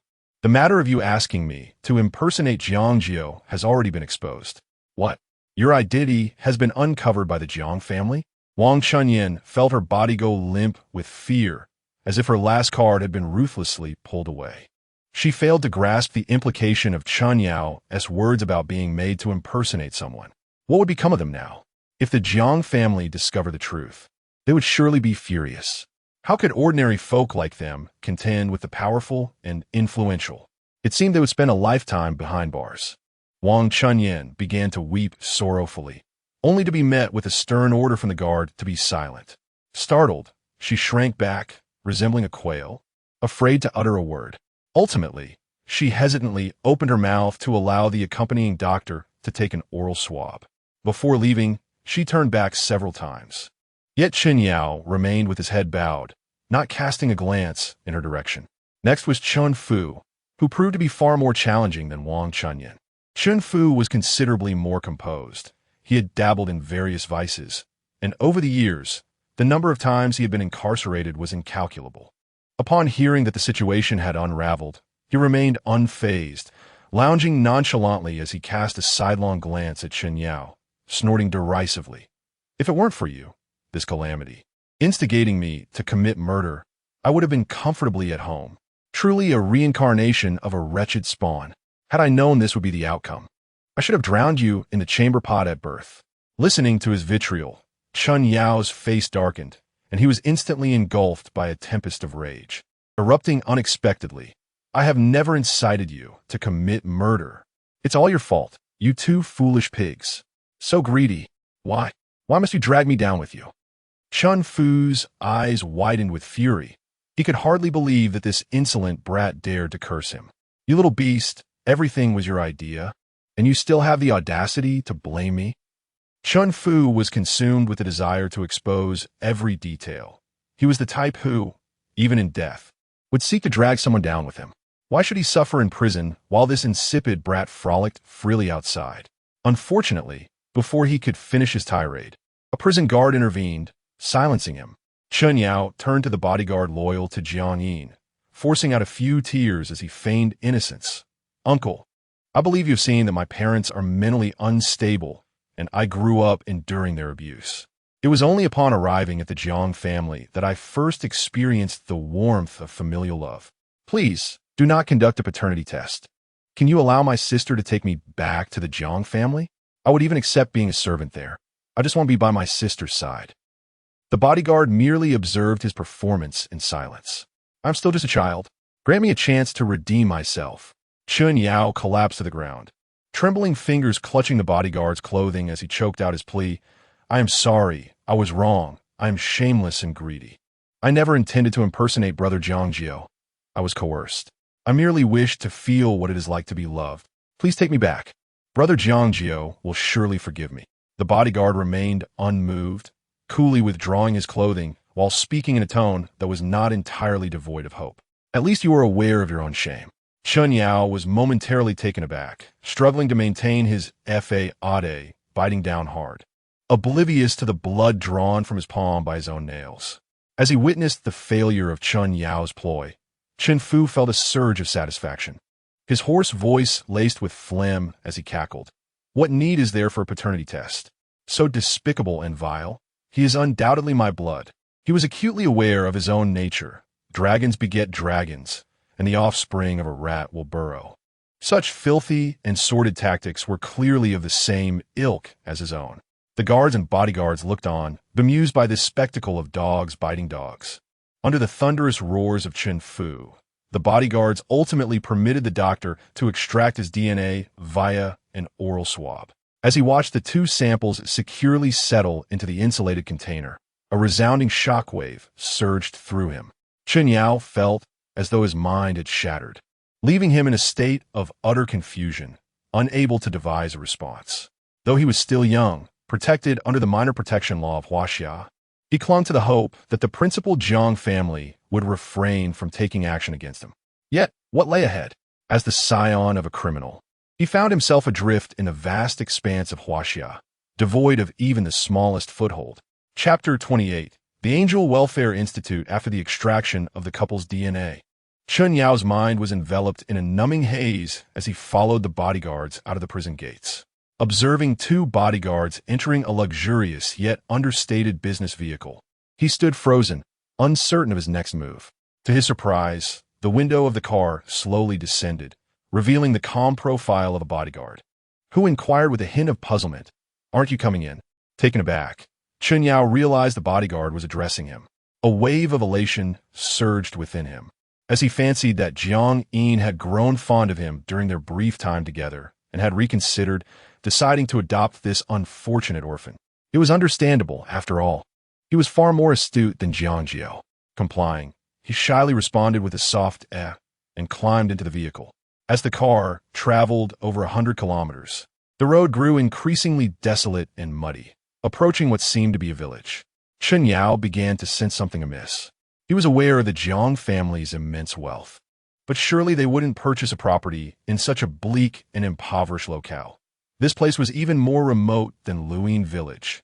Was it possible that Jiang Yin, fearing Jiang Jiu's displeasure, intended to conceal him like an illegitimate child? "Uncle, are we not returning to the Jiang residence?" Chen Yao asked, a wave of unease washing over him, unable to hold back his curiosity. "Of course not. We are taking you to where you belong," the bodyguard replied, casting him a strange glance. Is this child perhaps delusional? What kind of daydreaming is this in broad daylight? Mr. Dompa was bitten by a wolf. Would he be foolish enough to invite the wolf back into his home? With both parents incarcerated, Chun Fu and Wang Chunyin had long since tarnished their reputation among relatives, leaving no one willing to adopt Chen Yao. Kind-hearted as they were, their master intended to deliver Chen Yao to a children's welfare institution. Doubts continued to mount within Chen Yao, but regardless of how persistently he questioned the bodyguard, no further words were offered. Eventually, the vehicle came to a halt before a dilapidated building. This structure had stood for decades, its walls overrun with ivy, its facilities outdated and crumbling. The words Angel Welfare Institute above the entrance had long faded, leaving behind a weathered trace of its former self. Covering his nose, Chen Yao surveyed his surroundings, feeling a chill as he noted the peeling paint and the mingled scent of mildew and disinfectant. What a wretched place. What purpose did the bodyguard have in bringing him here? An elderly man, kindly in appearance and dressed in a worn robe, emerged to greet him, smiling as he approached. "I am a director of the Angel Welfare Institute. You must be the young Chen Yao here to complete the admission process today." "What admission? I don't want to," Chen Yao exclaimed, dodging the director's outstretched hand as he attempted to pat his head. A few muffled, jarring laughs echoed from behind the elder, prompting Chen Yao to instinctively glance back. He immediately spotted several children exhibiting clear signs of intellectual disabilities, frolicking and exuding a foul, unkempt odor. His heart sank dramatically. In an instant, Chen Yao realized that Jiang Yin intended to abandon him here. He hurriedly grasped the corner of the bodyguard's clothing, pleading desperately, "Uncle, I implore you to show some compassion and persuade Sister Jiang Yin to take me back to the Jiang family. Here, there are only madmen and fools. I will be infected by them, and I cannot survive this." Upon hearing the words madmen and fools, the old director's expression darkened noticeably, and his gaze towards Chen Yao lost its previous warmth and kindness. Understanding that this child was likely not benign, he sighed and corrected Chen Yao. "The children who come to our Angel Welfare Institute each have their own burdens. Do not label your classmates with unkind nicknames. Your time together may be lengthy, so you must coexist peacefully." However, it appeared that Chen Yao had not heard the old director's words at all. He continued to tug at the bodyguard, wailing. Despite being a child, he exhibited no trace of innocence, and his tantrum was quite distasteful to behold. "Nonsense. This is the place where young Master Jiang Jiu once resided. Miss Jiang Yin established a fund for this very reason, providing the Welfare Institute with supplies each month for the children's use. At the very least, you need not worry about your basic needs." Indeed, the Angel Welfare Institute was the very institution where Jiang Jiu was sent at the tender age of 2 by kind-hearted individuals. Recently, Jiang Yin had managed to trace Jiang Jiu's whereabouts in Luyin village through leads from the Angel Welfare Institute. Regrettably, no one knew who had sent Jiang Jiu there or what he had endured prior to his arrival. Upon hearing this, Chen Yao was engulfed by sorrow.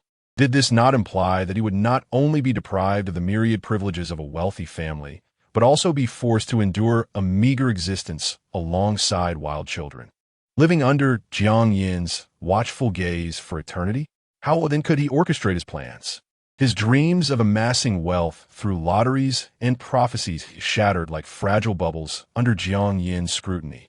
Noticing the child's complexion shift from pale to ashen, with his eyes darting restlessly, the bodyguard cast him a meaningful glance. Miss Jiang Yin's suspicions were accurate. This child was indeed astute, though not in the manner of a prodigious intellect. Rather, he possessed the slickness of an adult, evoking an unsettling feeling in those around him. It was as if an adult was masquerading in a child's guise, reliving a life anew. Having settled Chen Yao, the bodyguard made to leave, striding away with long legs and starting the car to drive off. It was only then that Chen Yao reacted, breaking free from the old director's grasp and frantically chasing after the business vehicle outside the gate. Don't leave me behind. I still have value. I can foresee. I can divine. Grant me a chance, and I will prove that I am more deserving of being a member of the Jiang family than Jiang Jiu. He screamed madly, his eyes blazing with rage and hatred. With his short legs and the muddy, rough terrain before the Welfare Institute, he stumbled and fell heavily to the ground after just a few steps, scraping his knee and feeling a sharp, piercing pain.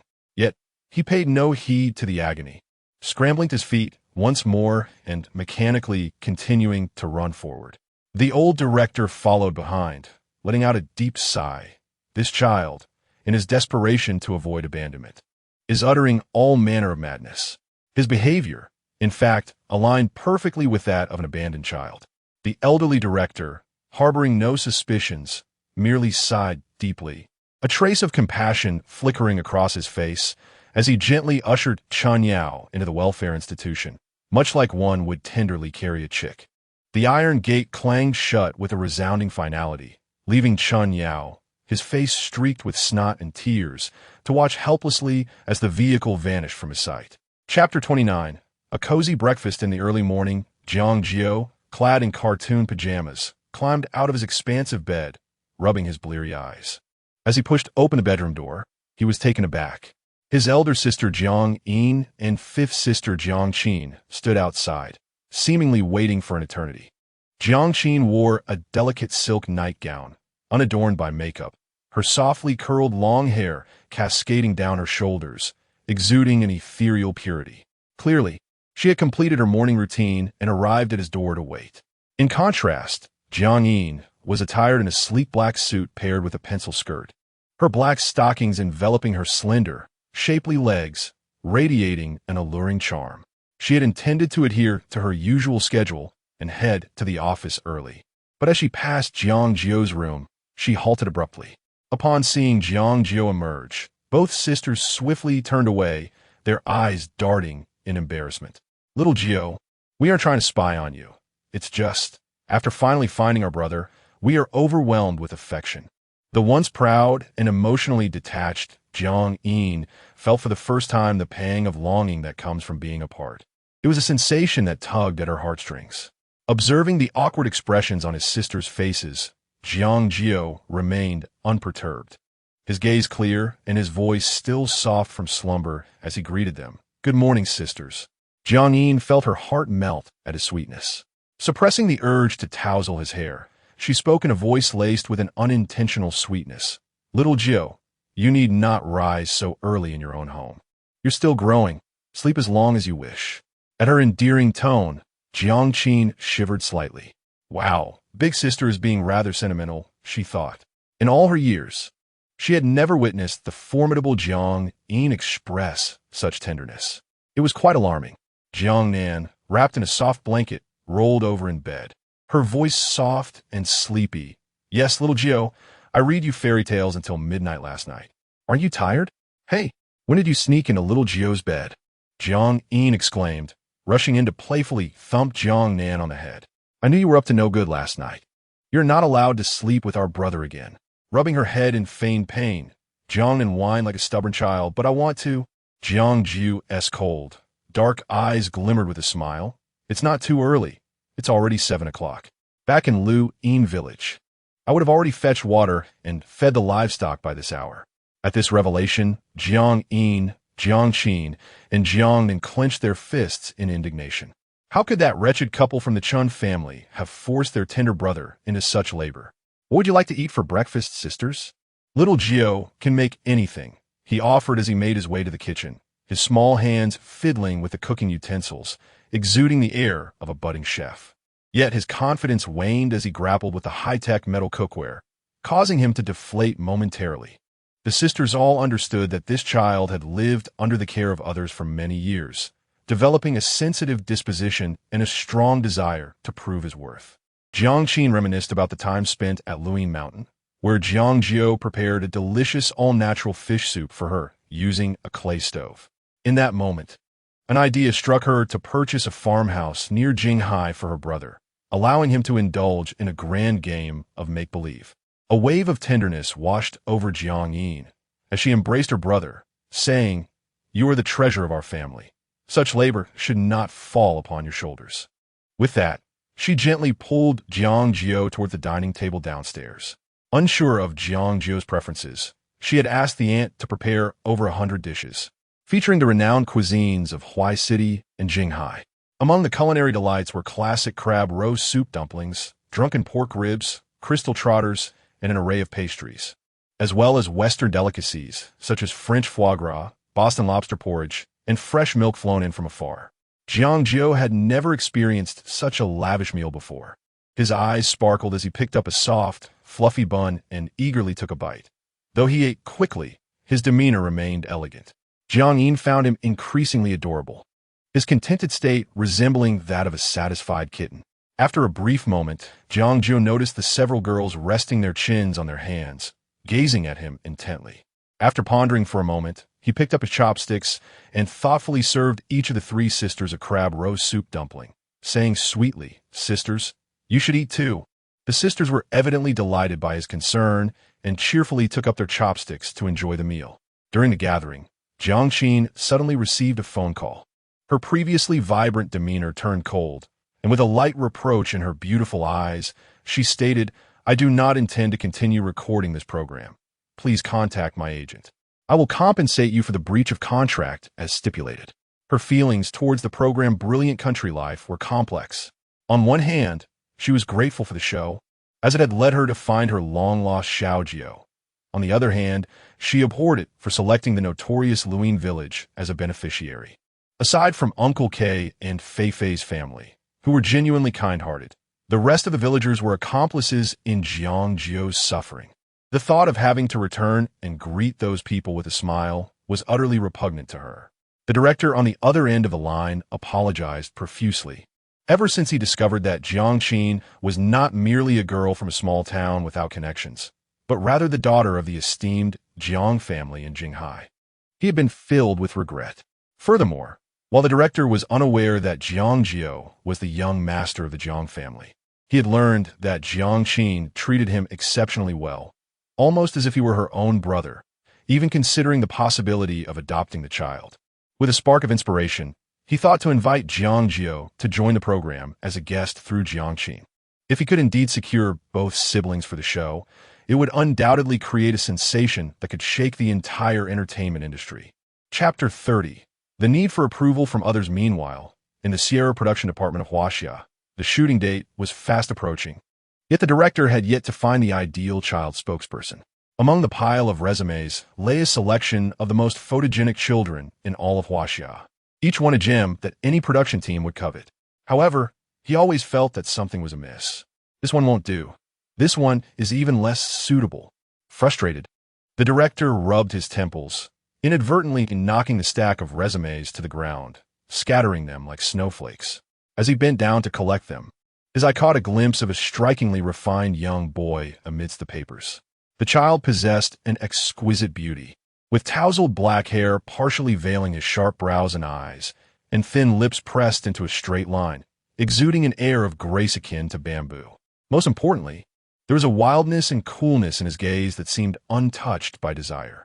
He was the stark opposite of the other children, who were heavily made up, exuding a commercial aura devoid of any spirit. The director's eyes sparkled. What a unique child! This was precisely the sensation he sought. Chen Chuan. He furrowed his brow as he picked up the resume, reading the child's name aloud. Wait, what is this child's address? The floating light villa on Mirror Lake Road in Jinghai City? Could this child be the young master of some powerful figure in Jinghai? The assistant's ears perked up at the familiar name of Chen Chuan. Was he the child who recently gained fame on Brilliant Rural Life? The boy was indeed remarkably handsome, yet his family background was impoverished. He had grown up in a remote valley, and it seemed his parents had been embroiled in a notorious criminal case. A tainted lineage. Quickly, the assistant added, No, you've misunderstood. This child comes from a poor family. He has only recently gained some popularity after appearing on a rural variety show. His good looks and tragic backstory attracted a legion of admiring mothers and older sisters.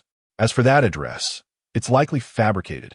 That variety show had been taken off the air due to an investigation in cooperation with the police, and the child's fame had diminished significantly, likely to be just a fleeting star destined to fade away. To quell the director's interest, he continued, "In truth, that child is merely an amateur.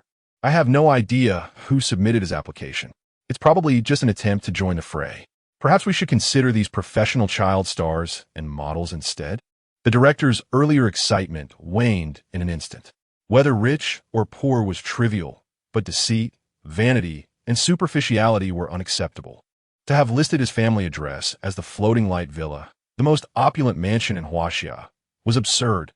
Even the least expensive unit would cost at least $1 billion. Such grandiosity was excessive.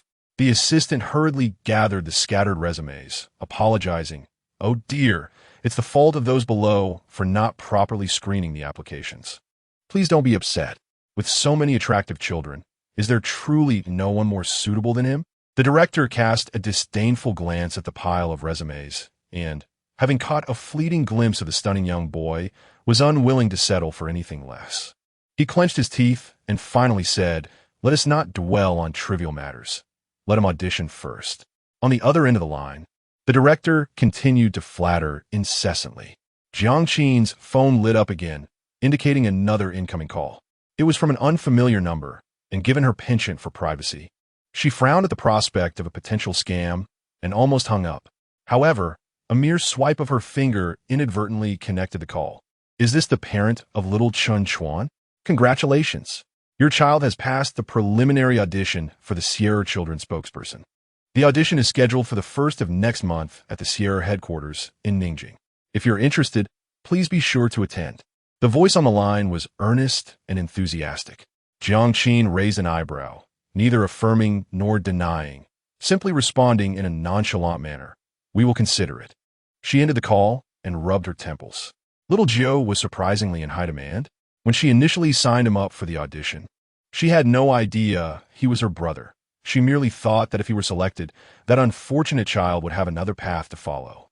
Yet now, she had not had her fill of him and felt reluctant to expose him to the media. What to do with such an adorable brother? It was indeed a delightful dilemma.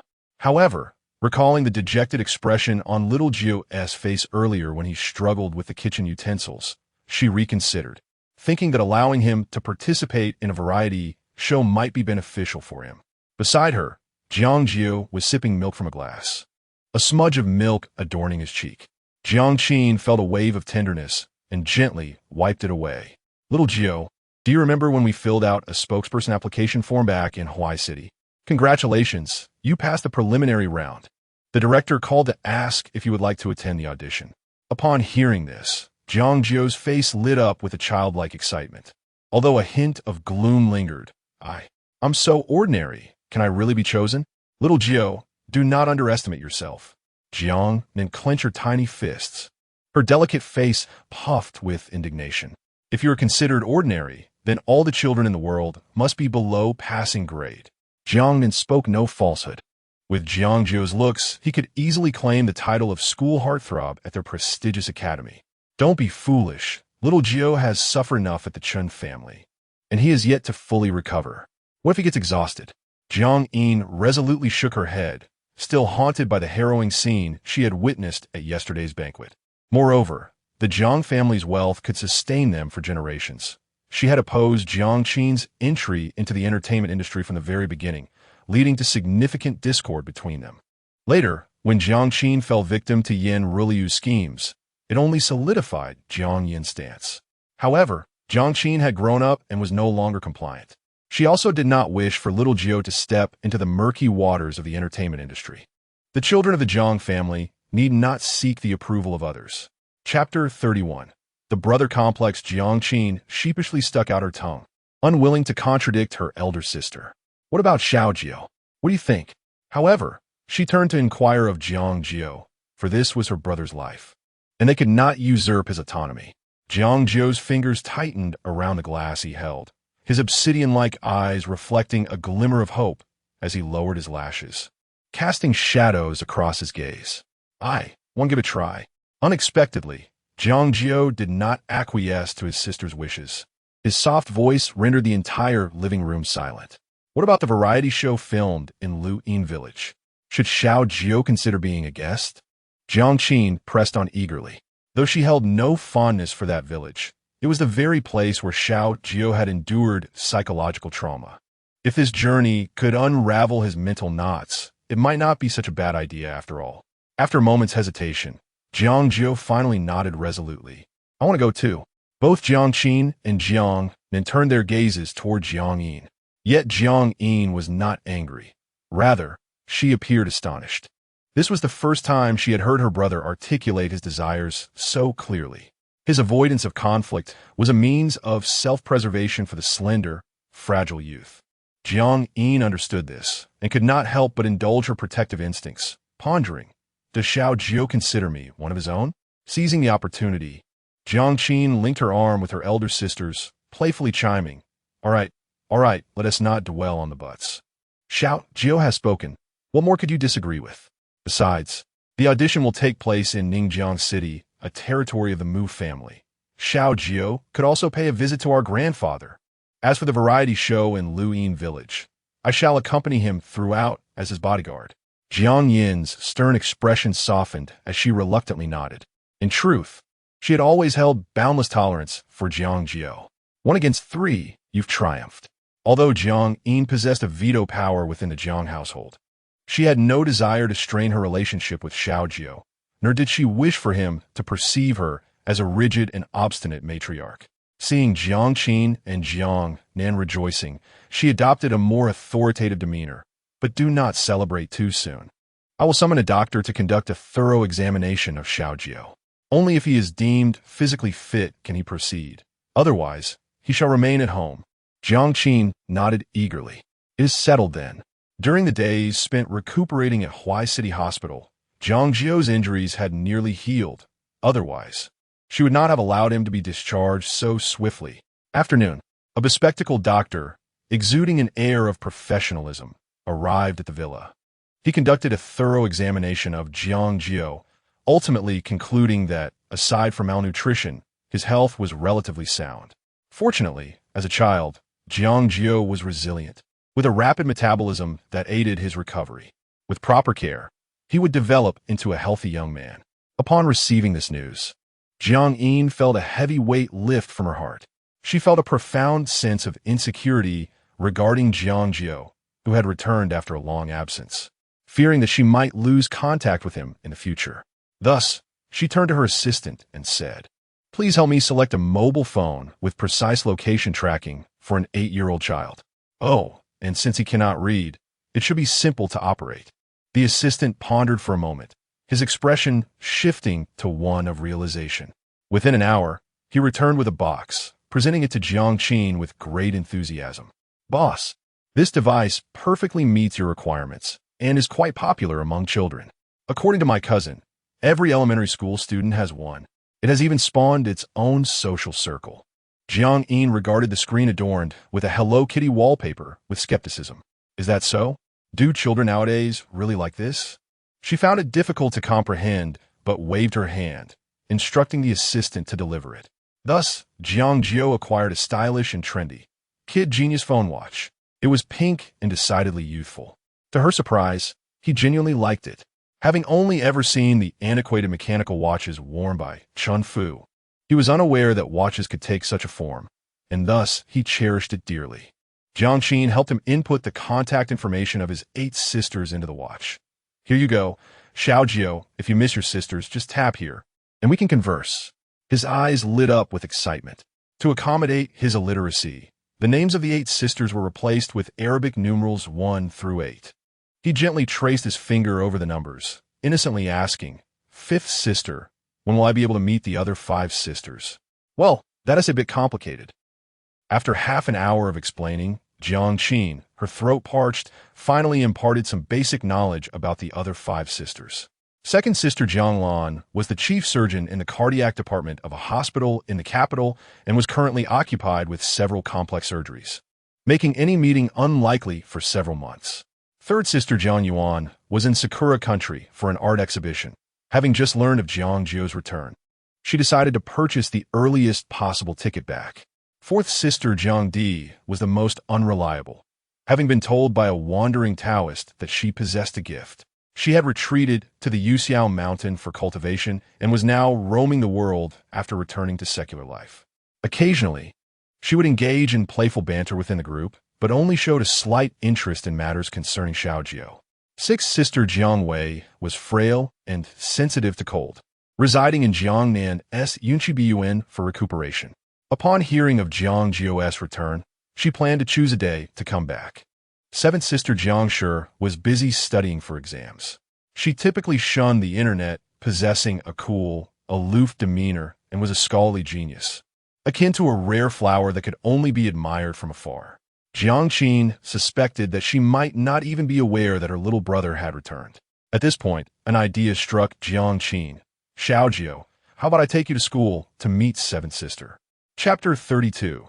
The Wayward Girl, Your Seventh Sister. Jiang Shi is a celestial being untouched by the mundane world. Jiang Qin playfully teased Jiang Jiu, who caught a significant word and widened his eyes slightly in astonishment. A zombie? He has such a cool sister?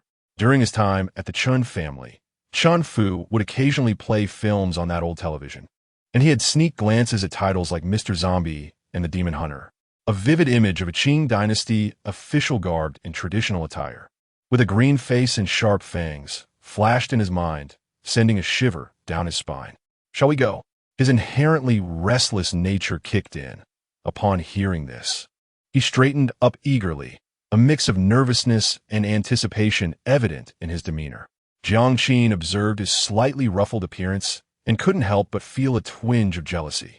You little rascal, is hearing that your seventh sister is a fairy making you so excited? You cannot forget about your fifth sister just because of her. Jiang Jiu affirmed earnestly, I won't forget. Fifth sister is someone very special. Jiang Qin's pride swelled. That's more like it. She couldn't resist feeling a little smug, knowing she shared a bond of life and death, having weathered storms together. Of course, she was the most special one. However, she pondered, is it not inappropriate to go empty-handed? How about I prepare a soup for seventh sister? Jiang Jiu's thoughtfulness was heartwarming. Although there was no need for formalities between siblings, he wished for their first meeting to hold a sense of ceremony. Understanding his culinary skills and sincere intentions, Jiang Qin naturally agreed. Yet, aware that children playing with fire could be perilous, she decided to let Aunt Zhao assist him throughout the process to ensure safety. Jiang Jiu donned a bear-patterned apron, his knife skills remarkably adept as he added scallions, ginger, and garlic into the pot in succession. The spatula danced in the air, presenting a scene reminiscent of a culinary maestro. Jiang Qin was utterly charmed, unable to resist pulling out her phone to record the moment, akin to an ardent fan. She made sure to store that video in a private album, determined to keep it to herself. The steam from the pot lightly flushed the boy's youthful face, his previously cool features now adorned with a touch of warmth. The fish soup soon simmered to perfection, and he deftly ladled it into a thermos. So fragrant, Jiang Qin gazed longingly at the thermos, a pang of envy stirring within her. She suddenly craved it and anticipated a competition with Jiang Shi to savor the soup. Jiang Nan, that little shadow, had already left for school after breakfast, leaving Jiang Qin to drive Jiang Jiu alone in the flamboyant pink Maserati toward the northern part of Jinghai.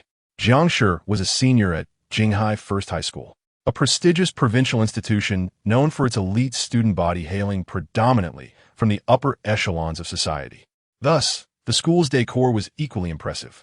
Jiang Qin parked the Maserati at the school entrance, its presence blending seamlessly into the surroundings without drawing any undue attention. At that moment, it was recess, and after swiping her exclusive access card, she led Jiang Jiu towards the senior division, catching the gaze of several adolescent boys along the way. Upon arriving at the hallway's end, Jiang Qin's keen eyes identified her sister seated in the classroom. Do you see that strikingly beautiful girl standing out among the crowd? That is your seventh sister. Following Jiang Qin's, Jiang Jiu spotted the girl listening to music at her desk from distance. She donned a tailored blazer paired with a pleated skirt.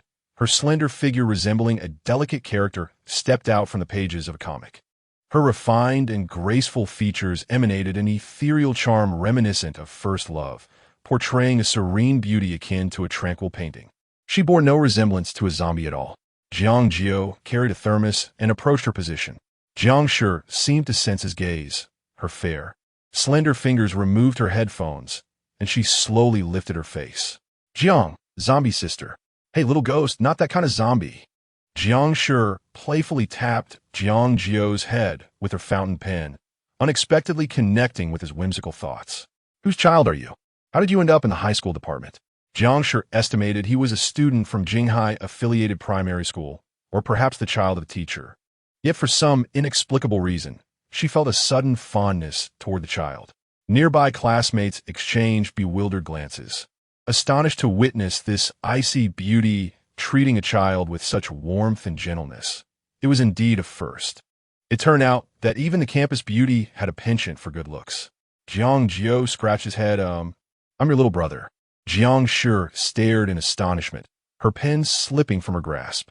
Suddenly, she cupped Jiang Jiu's face, playfully squishing it like soft clay. You're certainly much more handsome than the previous little boy. It feels quite real. Finally, a reliable sister. Jiang Qin, observing this absurd scene, could no longer contain herself and stepped forward, hands on her hips. Little Seven, when will you realize that I'm your sister? Little Seven was rather intelligent in appearance, but somewhat out of touch in reality. It was then that Jiang Shi truly noticed her. The calm depth of her amber eyes suddenly rippled with intrigue. So, he really is Xiao Jiu? Your internet speed is far too slow. It seems you're the only one in all of Jinghai who doesn't know. Little Seven was isolated from the world, neglecting the internet and ignoring messages from the WeChat group. And even if classmates were aware, they dared not inquire, which naturally led to her being out of the loop. Jiang Shi, possessing an extraordinary thought process, accepted this revelation with remarkable composure, replying, Indeed, he is my brother, handsome just like me. Jiang Qin's expression darkened. Do you two even share blood relations? Sister Seven, here, ask the fish soup I made for you. Drink it while it's hot. Jiang Jiu shyly pulled his face from Jiang Shi's hands and timidly offered the thermos. Such a good child. So considerate. So heartwarming. Jiang Shi beamed. What a good boy. Unlike Jiang Yin's icy allure, Jiang Shi's cold demeanor resembled a beautiful, lifeless porcelain doll, making her smile even more captivating. The corners of her eyes lifted in delight, and a glimmer of light danced at the edge of her lips. Her desk mate, who had just entered the classroom, was so startled by this scene that he nearly stumbled. Had Jiang Shi just smiled?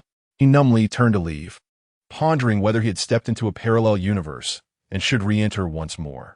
Jiang Shi accepted the thermos. Even if the soup was not palatable, she would smile and drink it all, not wanting to hurt Xiao Jiu's feelings.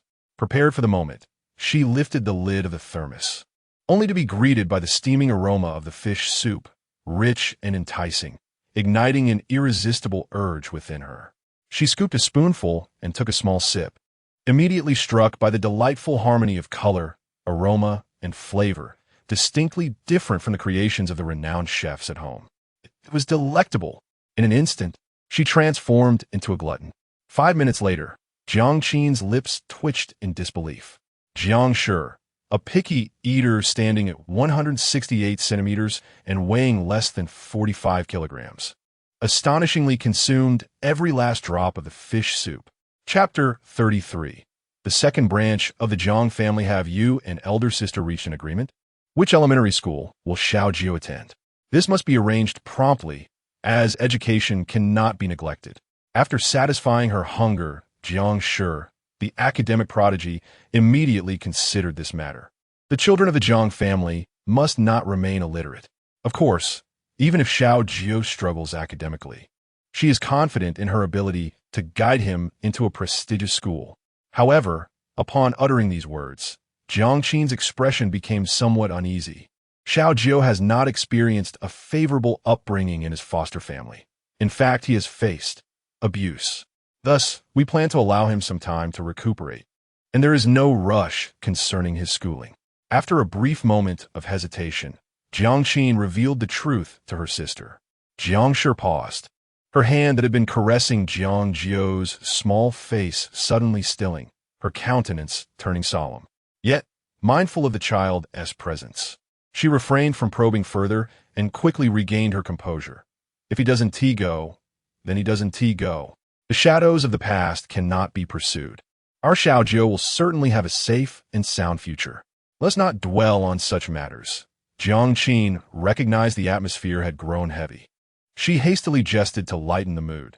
Xiao Jiu will be flying to Jiangning City for an audition on the first day of next month.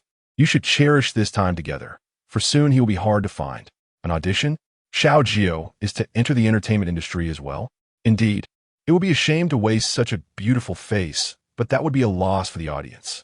Jiang Shi regarded her younger brother's handsome visage and wholeheartedly agreed. The preparatory bell rang, and the intermission swiftly came to an end. Jiang Jiu, understanding and considerate, put away his thermos. Seventh sister, you should go to class. I will come to see you again when I have time. Jiang Shi's eyes lit up. Really? That's wonderful. Jiang Jiu gaped in astonishment as her typically aloof sister transformed into a lively little sweetheart, unable to resist interjecting. Hey, can't you tell that was merely polite conversation? Xiao Jiu still has to attend the audition. He won't have that much free time. Ignoring her sister's remarks, Jiang Shi stood to escort them out of the classroom, embracing Jiang Jiu tightly before swiftly planting a kiss on his cheek. It's a promise.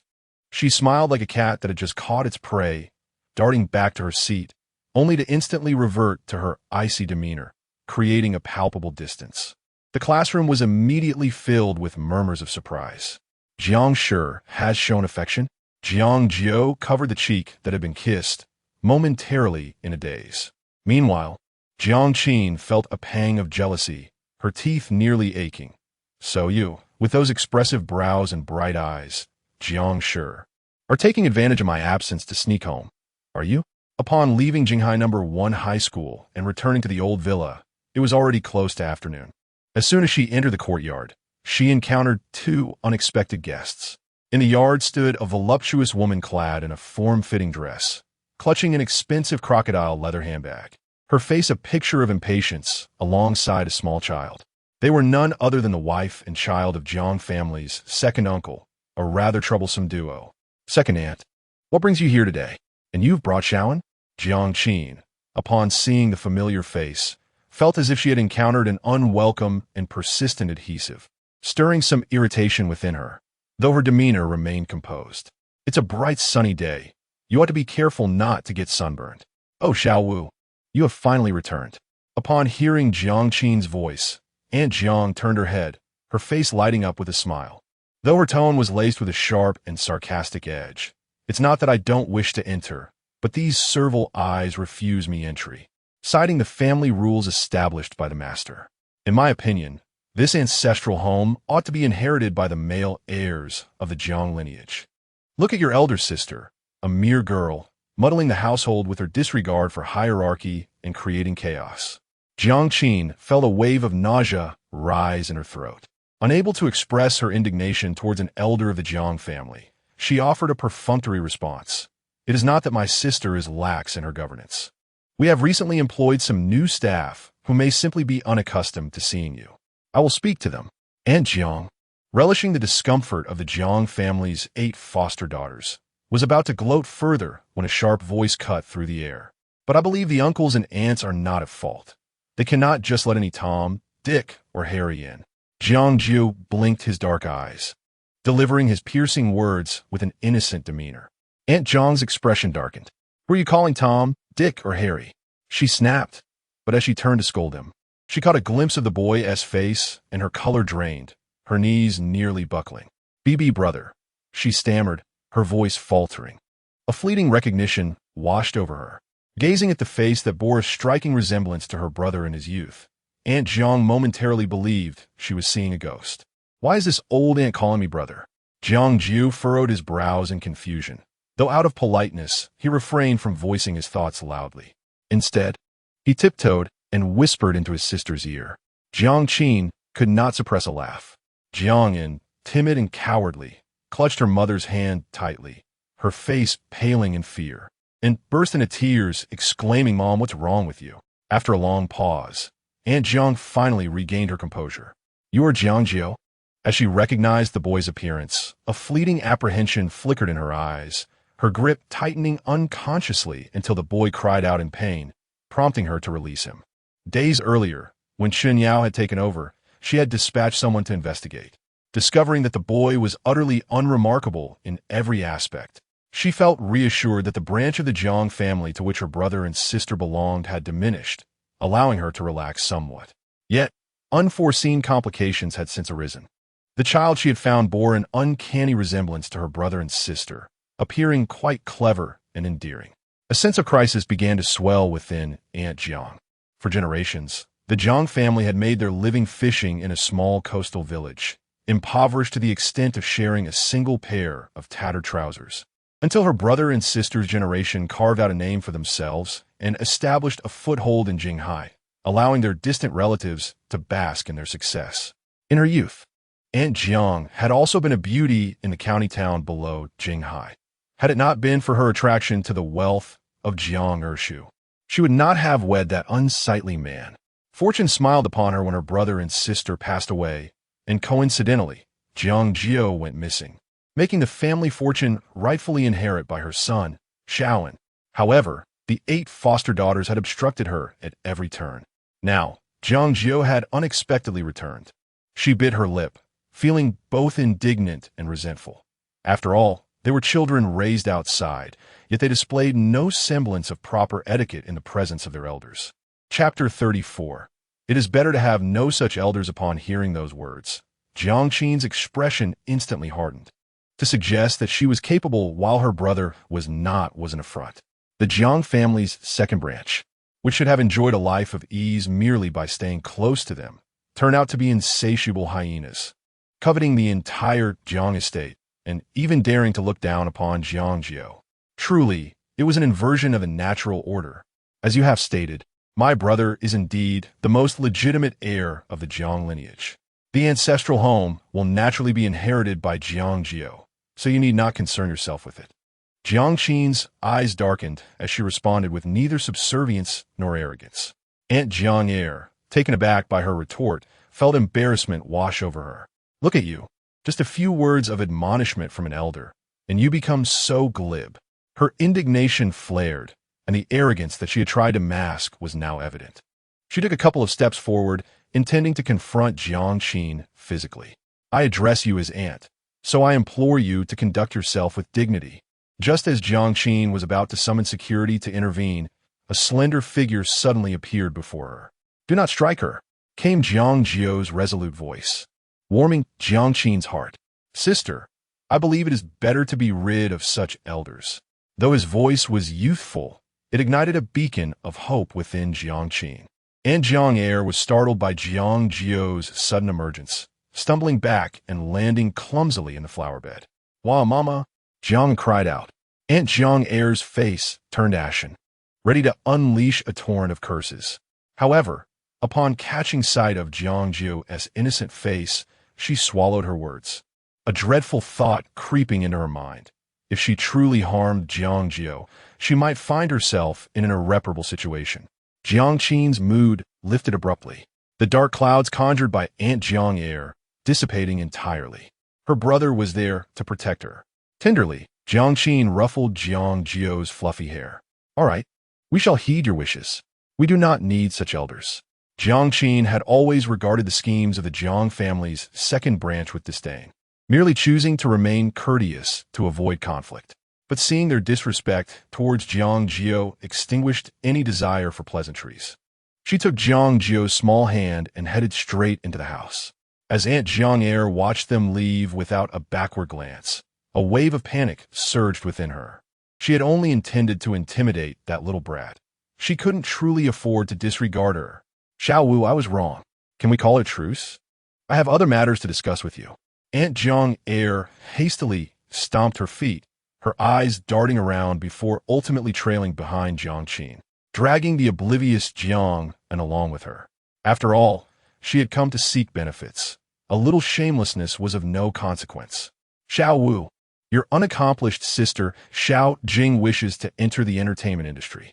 Could you lend her a hand? Aunt Jiang panted as she caught up in the living room, launching straight into her request.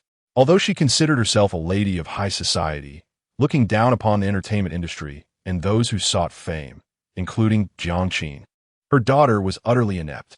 Bereft of talent, her education was abysmal, and no one was interested in an alliance with her. She was simply a spoiled young lady. However, the current quality of young stars in the entertainment industry is rather disheartening. It is often said that many of these celebrities are merely the offspring of wealthy capitalists. Yet, his daughter, Xiao Jing, has inherited his beauty and is certainly more presentable than many others. Perhaps in the future, Xiao Jing could become a veritable cash cow, earning a substantial fortune for herself. She would no longer need to depend on the whims of the Jiang family's 8 sisters to make a living.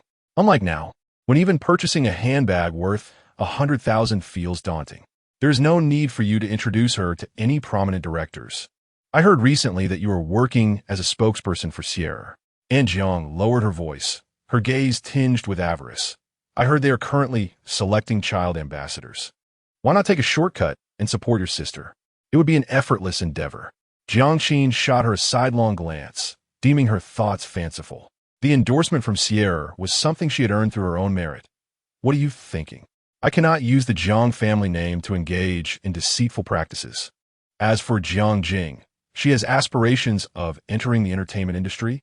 Her behavior is notoriously brash and unruly. Her scandals could fill volumes.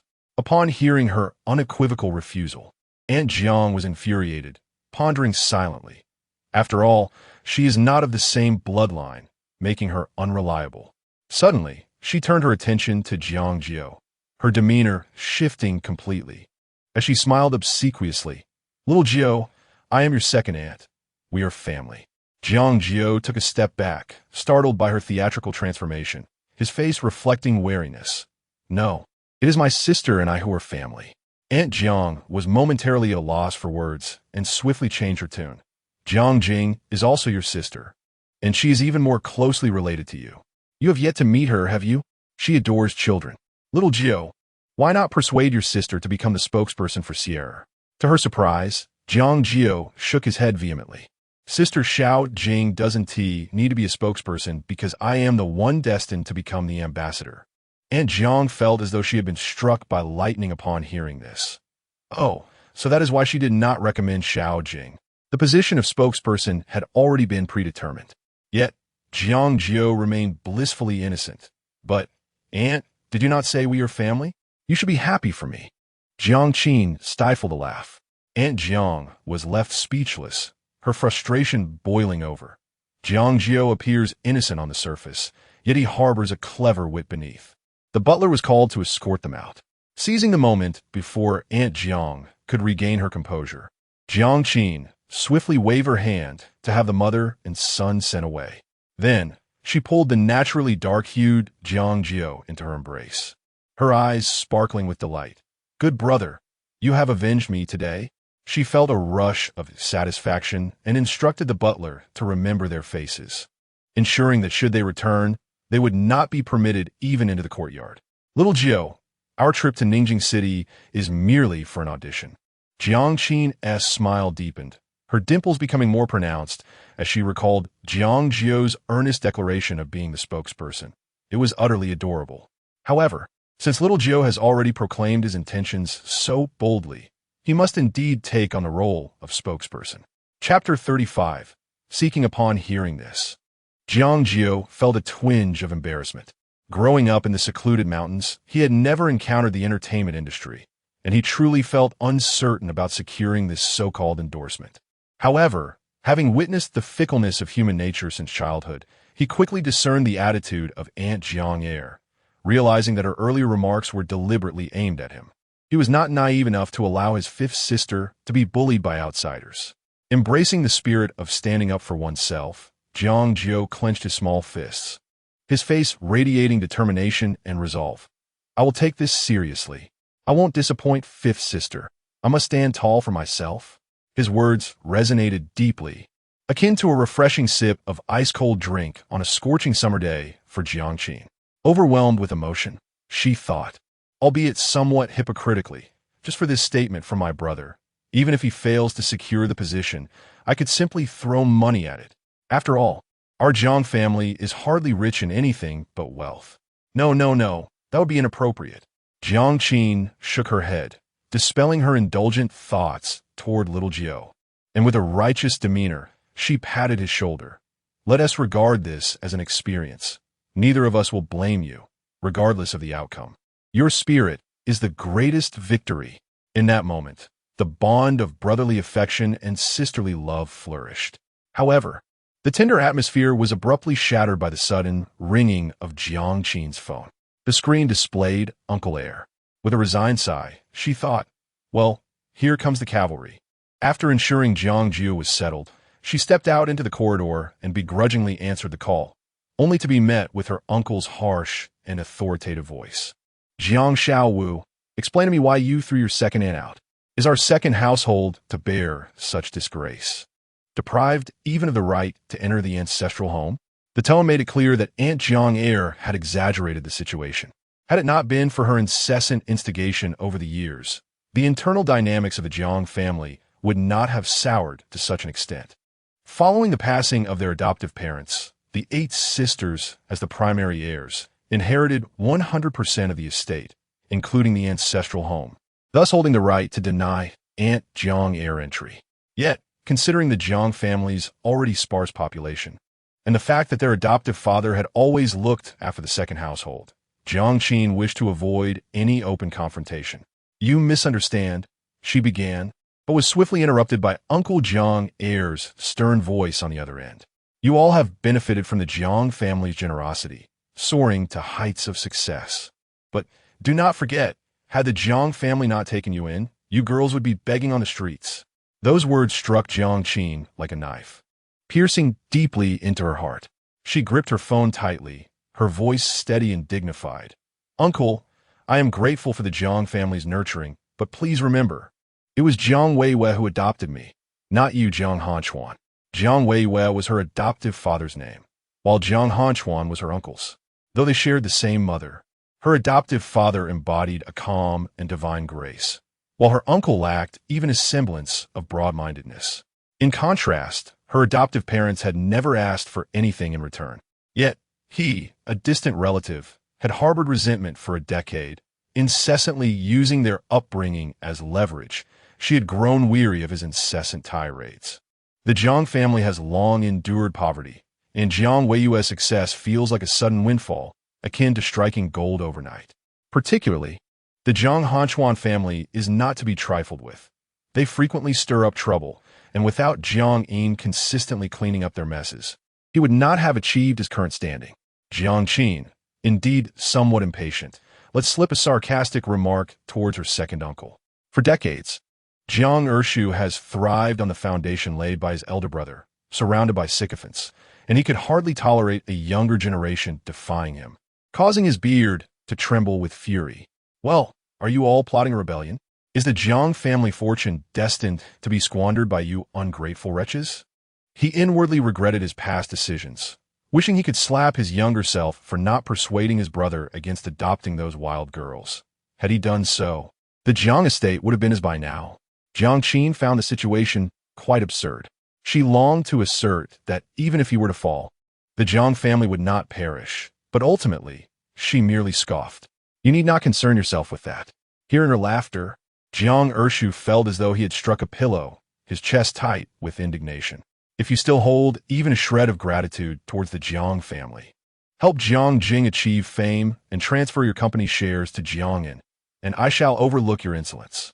Jiang Qin calmly replied, My dear uncle, your generosity is noted, but you must understand that once Xiao Jiu comes of age, everything will belong to him. No one else shall lay claim to a single cent. Jiang Ershu sneered at her words, regarding Jiang Jiu as a lost cause. It was rumored that when the child was found, he had suffered severe abuse from his adoptive parents, likely resulting in some mental affliction that would render him unpresentable. The Jiang fortune would inevitably be his and Jiang An's. However, since the other party invoked the legacy of his elder brother's orphan, he refrained from being overly harsh, fearing backlash. Instead, he adopted a tone of false benevolence, saying, Jiang Jiu, he has returned, yet he doesn't even think to greet his elders. Having grown up away from us, His upbringing is lacking in manners. Jiang Qin's smile vanished at his words, and just as she was about to retort, Jiang Ershu continued his monologue. What prospects can he have? Mingling with a group of unrelated girls? Tomorrow, I will send someone to the old residence to collect him. As the sole bloodline of my brother, I must keep him close. Jiang Qin, fully aware of his intentions, firmly declined. There's no need. Xiao Jiu is already on his way to Ningjiang to visit our grandfather. Upon hearing the mention of Ningjiang and grandfather, Jiang Ershu was taken aback, but before he could respond, Jiang Qin abruptly hung up the phone. As Jiang Qin turned to leave, the corner of her garment was tugged gently. Following the pull, her gaze fell upon a familiar face, and she was somewhat startled. Xiao Jiu, did you hear everything just now? Chapter 36. Born Stars. Jiang Qin's heart felt as though it were gripped by a powerful hand, tightening suddenly. She found herself in a state of panic, only to be comforted by her little brother Jiang Jiu, who gently held her hand and said, "Sister, do not be afraid. I will always stand by your side." "Thank you, Xiao Jiu." As she gazed at Jiang Jiu's mature expression, which far surpassed that of his peers, Jiang Qin felt an immediate sense of relief. She had been worried that blood ties would naturally draw Jiang Jiu closer to their uncle, leading him to gradually distance himself from her until he vanished from her sight. In such a case, she would surely confine Xiao Jiu. No, she would vigilantly protect him around the clock, ensuring no one could take advantage of the situation. Yet, ultimately, she realized her own narrow-mindedness and underestimated her brother. Xiao Jiu had grown up. In a few years, he might well become a dependable young man for his sisters. A radiant smile blossomed on her face.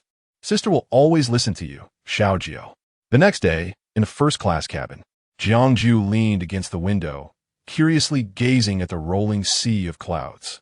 This was his first flight. He watched as the blurred patches of color on the ground gradually transformed from a cold metallic hue to a lush green.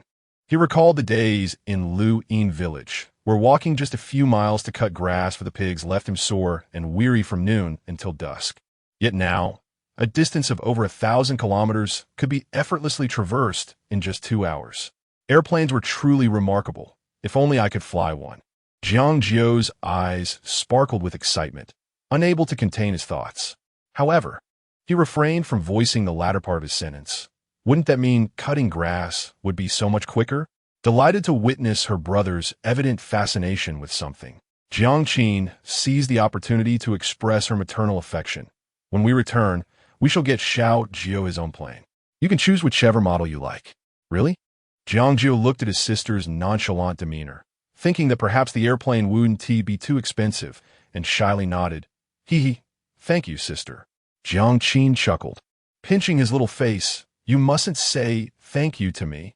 "But sister just said it yesterday. That's quite hypocritical." "That term hypocritical was taught to you by that girl Jiang Nan, wasn't it?" Jiang Qin's cheeks flushed as Jiang Jiu unabashedly exposed her. "No rebuttals allowed. You must listen to your sister." Jiang Jiu naturally raised his hands in surrender. As the airplane approached its descent, Jiang Qin pointed out a distant, indistinct spot outside the window, saying to Jiang Jiu, "Do you see that? That direction is where grandfather's nursing home is located. It's not far from the Sierra headquarters. After our interview, shall we visit grandfather?" "Okay." Jiang Jiu's face radiated anticipation. During his time in Luyin village, he had often envied those children with protective elders. Grandfather must also possess a kind and gentle demeanor. Compared to the opulent, bustling city of Jinghai, which resembled a ceaseless money-printing machine, Ningjiang offered a more leisurely and relaxed pace of life. This was one of the reasons why grandfather had chosen to retire in Ningjiang. As Jiang Jiu and Jiang Qin disembarked from the plane, the luxurious first-class cabin was swiftly commandeered by a business vehicle dispatched by the Sierra Company. The building was not far from the airport, and the siblings soon found themselves standing before the interview room, where they entered with a gentle push of the door. Seated at the center was the interviewer, a middle-aged woman from the Bear Nation, clad in a sharply tailored black coat that exuded a commanding presence, clearly the authority of this interview. To her left sat a portly director who, with a wry smile, dabbed at the perspiration beading on his forehead, wishing for a crack in the ground to swallow him whole. This woman, named Khaleesi, was a fashion maven sent from headquarters, known for her discerning eye and relentless scrutiny. She had meticulously selected these few candidates, yet none had managed to capture her attention. As cold sweat trickled down his back, a sudden thought struck him. What about that boy named Chen Yao? Though the hope felt faint, he might just be his salvation. The director's gaze quickly scanned the crowd, but he failed to spot the anticipated figure, leaving him momentarily disheartened. Indeed, the boy named Chen Yao had not arrived. The director could understand, for the child resided in a remote, impoverished mountain village, making the journey exceedingly arduous. What a pity. One by one, the elegantly dressed candidates performed with fervor before Khaleesi, including several child stars renowned for their roles in blockbuster dramas. Yet she remained utterly unmoved, ruthlessly striking out name after name from her list. When yet another individual entered the room, Khaleesi did not even glance up, her expression cold and tinged with impatience. "Hello, I am here for the interview." Jiang Jiu's voice, cool and refreshing, infused the stifling atmosphere with a sense of clarity. At last, Khaleesi reluctantly lifted her eyelids. Upon seeing the child for the first time, she was taken aback, astonishingly removing her sunglasses to reveal a pair of gray-blue eyes that seemed capable of perceiving every flaw in fashion. Even Khaleesi, who had grown weary from witnessing countless beauties, felt a flicker of astonishment as she appraised Jiang Jiu, murmuring softly in Russian. This child held a certain intrigue. There was no trace of obsequiousness in his expression. Rather, he possessed a captivating sense of narrative, unlike the other children who had been tamed into dullness. The director was so overwhelmed with excitement that he nearly leapt to his feet. He had truly arrived. Khaleesi, however, maintained her composure, quickly regaining her aloof demeanor, and instructed Jiang Jiu, through a translator, "Walk a few steps for us."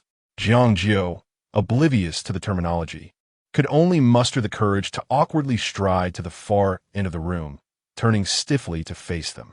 In that fleeting moment, Khaleesi locked eyes with his dark, moist gaze, imbued with a distinctly Eastern allure. It felt as though her heart had been struck. That single glance was nothing short of divine. Though this child lacked even the most rudimentary modeling skills, the stark truth remained: beauty was paramount. To exaggerate slightly, his appearance was sufficient to disregard all established conventions. Khaleesi clapped her hands and declared with unwavering certainty, "You are the one." This child is inherently destined for the modeling profession, destined to become a star on the runway. It is quite astonishing that such a radiant individual has yet to be discovered by talent scouts. Khaleesi found this perplexing, yet simultaneously felt an inexplicable sense of relief. Had she been discovered, she could only imagine the extent of her overtime work. Meanwhile, Jiang Jiu, who was eavesdropping from outside, felt a mix of pride and disapproval. Models are typically emaciated, and this one shoot would suffice. She certainly did not want Xiao Jiu to pursue such a career. Her intention was to nurture Xiao Jiu back to health and vitality. Chapter 37, The Little Dog. As the audition concluded, Jiang Jiu swiftly approached the director, presenting him with a document. "Could you kindly correct my brother's name? He is not Chen Yao. His name is Jiang Jiu." The director, upon hearing her voice, felt a strange familiarity and looked up to see Jiang Jiu's radiant face magnified before him. In an instant, his astonishment rendered him speechless.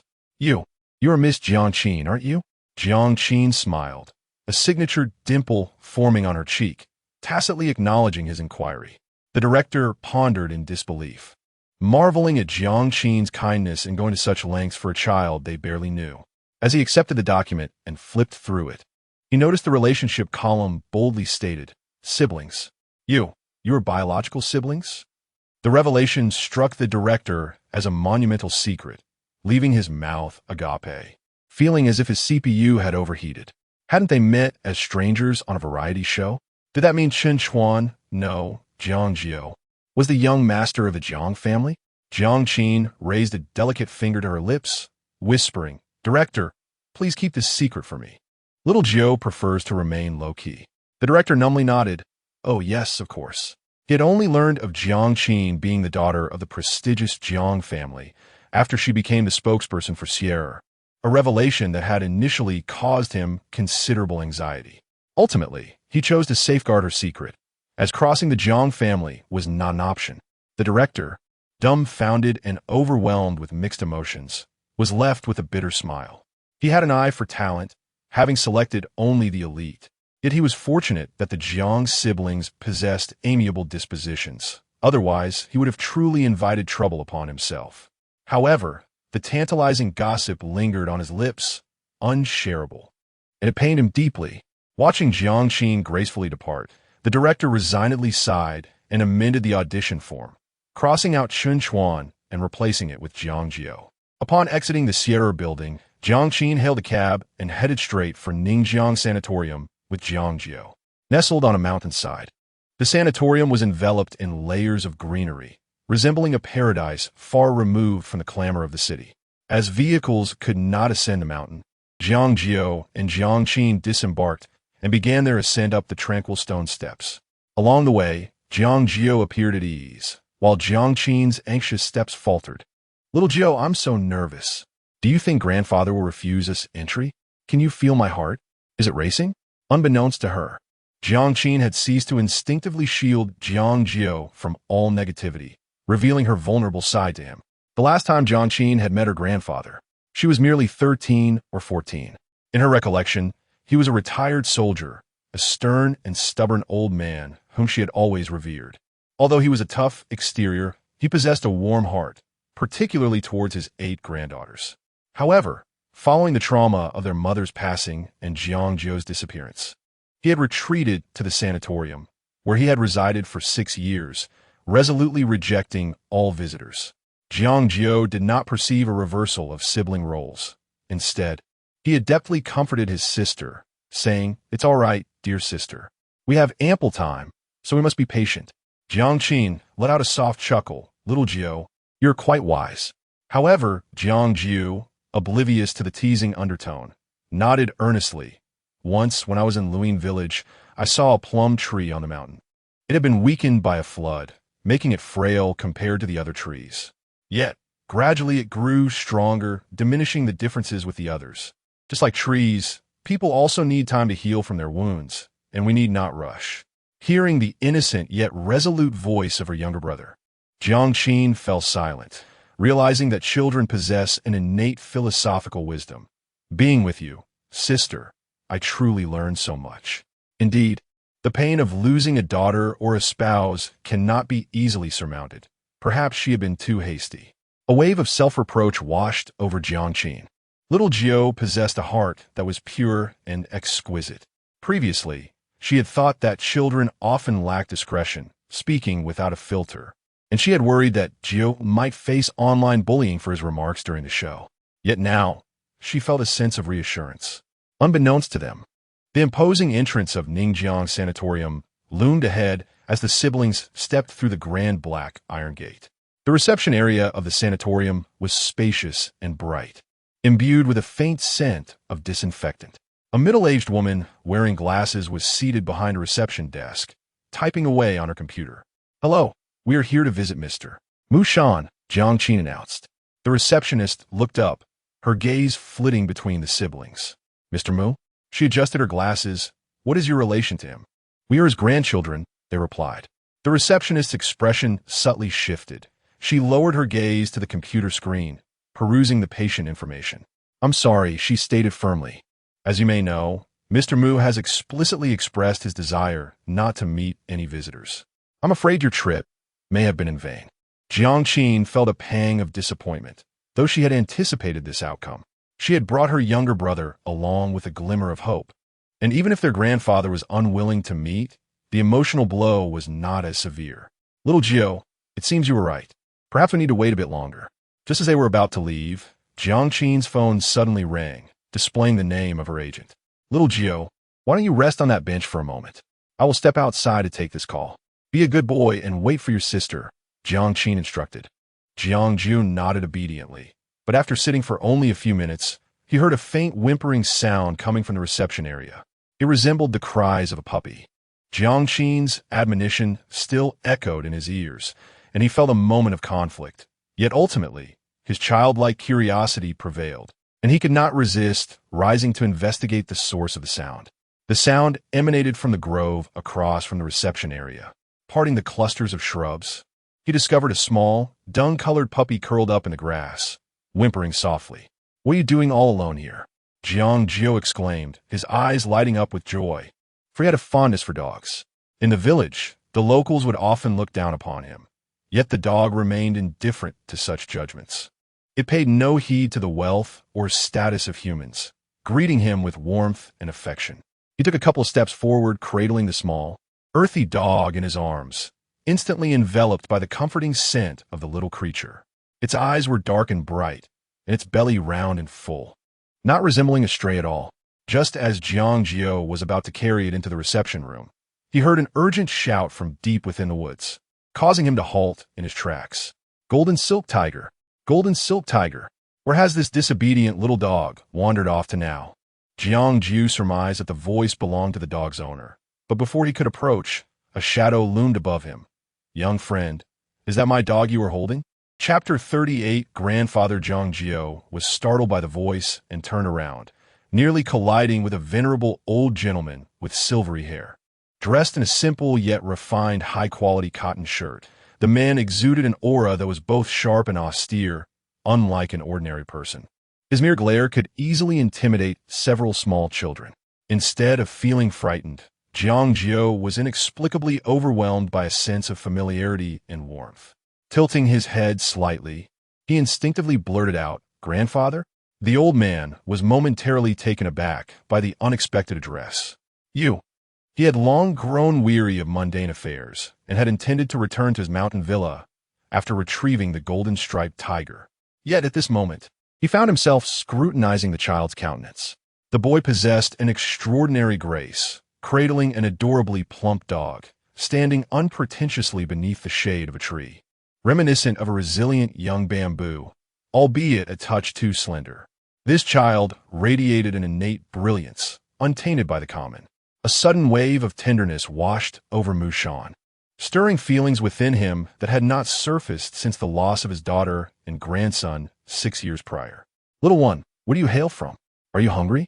If so, come home with me for a meal." The normally aloof Mushan was surprised by the cascade of absurd words that escaped his lips. The most straightforward way to express his concern for the child was to offer nourishment. Once he finished speaking, noticing Jiang Jiu's silence, he felt a tinge of embarrassment, clearing his throat to mask his momentary lapse. "What is the matter with me today? Why am I behaving like a peculiar old man attempting to abduct a child? Never mind, surely the child will decline." He reassured himself that it was no matter if the boy was unwilling. He was the one being presumptuous. Yet, to his astonishment, the child suddenly replied in a bright, cheerful voice, "Sure, Grandpa, but I need to discuss it with my sister first. If she agrees, then I can go." Upon hearing this, Mushan felt a youthful exuberance bubbling within him, but to maintain his composure, he responded in a measured tone, "Very well. By the way, are you here at the Ningjiang Sanatorium to visit your elder?" Jiang Jiu lowered his head, a look of melancholy crossing his face, and replied softly, "I came with my sister to visit our grandfather, but he does not wish to see us." At these words, Mushan felt a pang of bitterness stir within him, and an inexplicable jealousy arose towards the grandfather he had never met. That detestable old man was indeed oblivious to the blessings he possessed. Had his little Jiu still been alive, he would be around the same age as this child. If only little Jiu could visit him, he would have no regrets in this life. Alas, his familial ties were tenuous, perhaps destined to remain a solitary figure. With a sigh, Mushan inquired, "Child, what is your grandfather's name? I know all the elders in this sanatorium, and I could persuade your grandfather on your behalf." "Really?" Jiang Jiu's dark eyes widened in surprise, and he bowed politely to Mushan, saying, "Thank you, Grandpa. My grandfather seems to be called." "What was it again?" He scratched his head in frustration, recalling that when Jiang Qin had informed the receptionist of their grandfather's name, he had momentarily lost focus and failed to remember it clearly. Mushan gazed at the child, who had suddenly wilted, and instinctively offered reassurance. "You are still young. It is entirely normal to forget. In a moment, let's ask your sister." Upon uttering these words, he found himself somewhat taken aback by the tenderness of his own voice. In the past, he had adhered to the belief that discipline was the path to nurturing filial obedience, often displaying a stern demeanor towards the younger generation, frequently admonishing his late spouse for indulging the children too much. Yet, when had he become so empathetic? Before the elderly gentleman could unravel this transformation within himself, a young female caregiver, who had been searching for a lost puppy in the depths of the forest, hurriedly approached. With keen eyes, she spotted the golden-haired tiger dog nestled in Jiang Jiu's arms and, with a mix of exasperation and affection, gently prodded its furry head. "Golden tiger, why you keep wandering off? Do you have any idea how worried Grandpa is about you?" Recently, Mushan's health had deteriorated significantly, and he had been reluctant to adhere to his medical regimen. It was only when a stray dog mysteriously infiltrated the small garden of Mushan's residence and refused to leave that he began to entertain the notion of seeking treatment. Perhaps it was the solitude that had lingered too long. He cherished the small creature, fearing that, after his departure, it would be left without care, thus igniting a flicker of motivation to improve his health. Chastised, the golden tiger shrank back, emitted a couple of whimpers, and squirmed into Jiang Jiu's embrace, refusing to budge. "It seems he adores you, little one," the caregiver remarked with surprise. "I never imagined that this timid little pup, so inexperienced and playful, would not fear strangers." Jiang Jiu affectionately patted the dog's head and smiled shyly. "I like him too." Not far away, a series of footsteps echoed, and turning towards the sound, they beheld Jiang Jiu emerging onto the lawn. Jiang Jiu wrapped his arm around Golden Tiger, freeing one hand to wave. "Sister, I'm here." Jiang Jiu hurried over with her long legs, and although she had grasped Jiang Jiu's hand, her heart raced with a hint of trepidation. "Xiao Jiu, were you bored waiting in the reception room? Why did you come out to play by yourself?" Thankfully, the figures of Jiang Jiu and Mushan were visible through the glass window of the reception room. Otherwise, she might have panicked and called for help. "Qin, what brings you here?" Mushan instantly recognized the girl as his fifth granddaughter, though she appeared more mature, having shed the innocence of her youth. Jiang Qin's gaze shifted to the elderly man beside her. After a brief moment of recognition, her almond-shaped eyes widened, and she gasped, "Grandpa," before she could utter another word. Tears cascaded down her cheeks. Seeing the once formidable figure, who had stood as a protective mountain before her, now aged and hunched, she could no longer restrain herself and threw herself into his embrace. "Good child, do not cry." Mushan awkwardly patted Jiang Qin's shoulder, offering clumsy comfort. After a moment, Jiang Qin managed to steady her emotions and, through her sniffles, said, "Grandpa, this is Xiao Jiu. He just arrived home a few days ago, and we came to see you together." Mushanes bodistifenet instantaneously. "You mentioned Xiao Jiu?" Wasn't Xiao Jiu. The latter part of his sentence remained unvoiced, as it was a memory too painful, a lingering torment that he could scarcely bear to confront. Xiao Jiu did not perish. Instead, he found himself in a place called Huaiqing, where a couple took him in. "Recently, we have just located him," Jiang Qin explained, wiping her reddened eyes. Mushan struggled greatly to absorb this overwhelming surprise. A tumult of astonishment and elation surged within him, leaving him momentarily dizzy, nearly causing him to collapse. At this juncture, Jiang Jiu, of course, comprehended the current circumstances. With swift reflexes, he supported the elderly gentleman and earnestly called out, "Grandfather." He lifted his small face, his gaze sincere, revealing the signature smile that had once captured the hearts of several elder sisters, perfectly embodying an endearing charm. "Ha ha! The heavens have favored me, Mushan. My grandson has returned." Mushan tenderly caressed his face, laughing and weeping simultaneously, tears streaming down his cheeks. He then embraced Jiang Jiu tightly, unwilling to let go, fearful that this moment might be but a dream. Chapter 39. No longer indulging, the once stalwart elder crumbled, as if years of buried anguish had finally found an outlet. "Xiao Jiu, come. Let us return home. I have something to give you." Being a military man, Mushan's emotions settled swiftly. As he rose, Jiang Qin noticed a newfound vitality in him, as if he had regained a decade of youth. The entourage, accompanied by caretakers, led them to a secluded area. It was termed a sanatorium, yet due to the wealth of its patrons, Mushan resided in a moderate, modern villa designed with various elder-friendly features. supported by a caregiver. He settled into a grand armchair, his gaze towards Jiang Jiu filled with affection. The greatest regret of grandfather's life was allowing your mother to go to Eagle Country, permitting her to board that ill-fated plane that ultimately took her away from me. At that time, the Mu family had modest means, while the Jiang family was impoverished. He initially opposed the union of his daughter and her husband. However, witnessing their genuine love, he relented. Who could have anticipated that just a few years into their marriage, his daughter and son-in-law would perish? They had quarreled before her trip, and in a fit of anger, he retracted the protection he had promised her, leaving him ignorant of the true cause of her demise. This incident became an everlasting wound in his heart. Mu Shan's expression darkened, seemingly lost in sorrowful memories. Xiao, it is I who failed to protect your mother. I owe you an apology. It is not your fault, grandfather. Mother watches over us from above and would wish for your happiness, Jiang Jiu replied, warmly grasping his hand with sincerity. With a heavy sigh, Mu Shan lamented that he had not been present during the most vulnerable years of her life. Now, he insisted on sending 2 individuals to safeguard her, a small consolation for his loss. Please do not refuse. Jiang Jiu had no reason to decline. To do so would seem distant, so she simply nodded in agreement.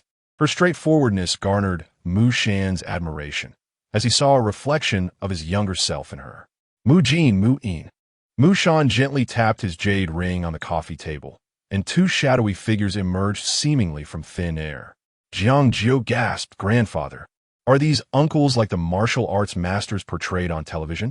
Mu Shan laughed heartily. They are not martial arts masters. They merely employ a bit of sleight of hand to create an illusion. However, they are well-versed in combat, boxing, judo, and various martial arts, having honed their skills to perfection. They are more than capable of protecting you, my little one.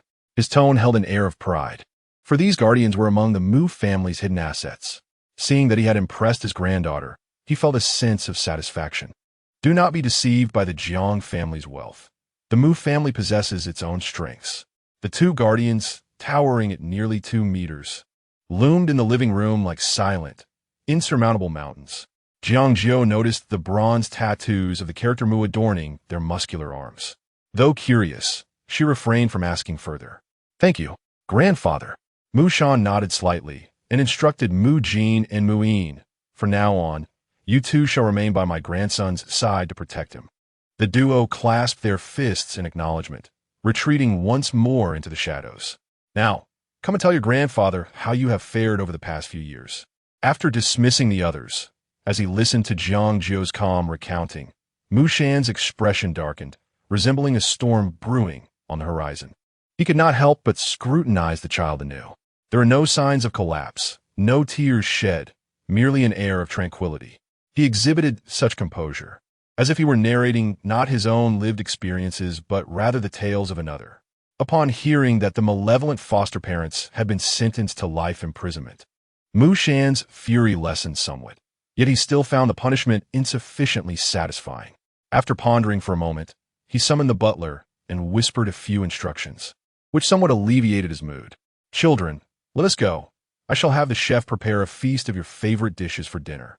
Mu Shan, not one for words and lacking the ability to offer comfort, simply gave Jiang Jiu's shoulder a hearty pat, diverting the conversation.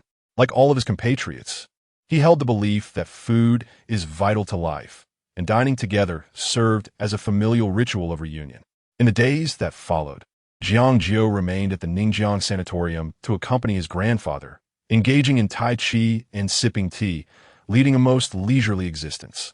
The bond between the 2 gradually deepened. Mu Shan considered Jiang Jiu a kindred spirit, feeling that even without the familial connection, their meeting was one that should have occurred much sooner. It was only 2 days before the recording of Brilliant Country Life that Mu Shan reluctantly let Jiang Jiu depart. Before parting, Mu Shan gently stroked Jiang Jiu's head, his gaze filled with affection. Little Jiu, take good care of yourself, and do visit the old man again when you have the chance. You and your sisters are always welcome here. After their time together, Mu Shan's heart had lightened considerably.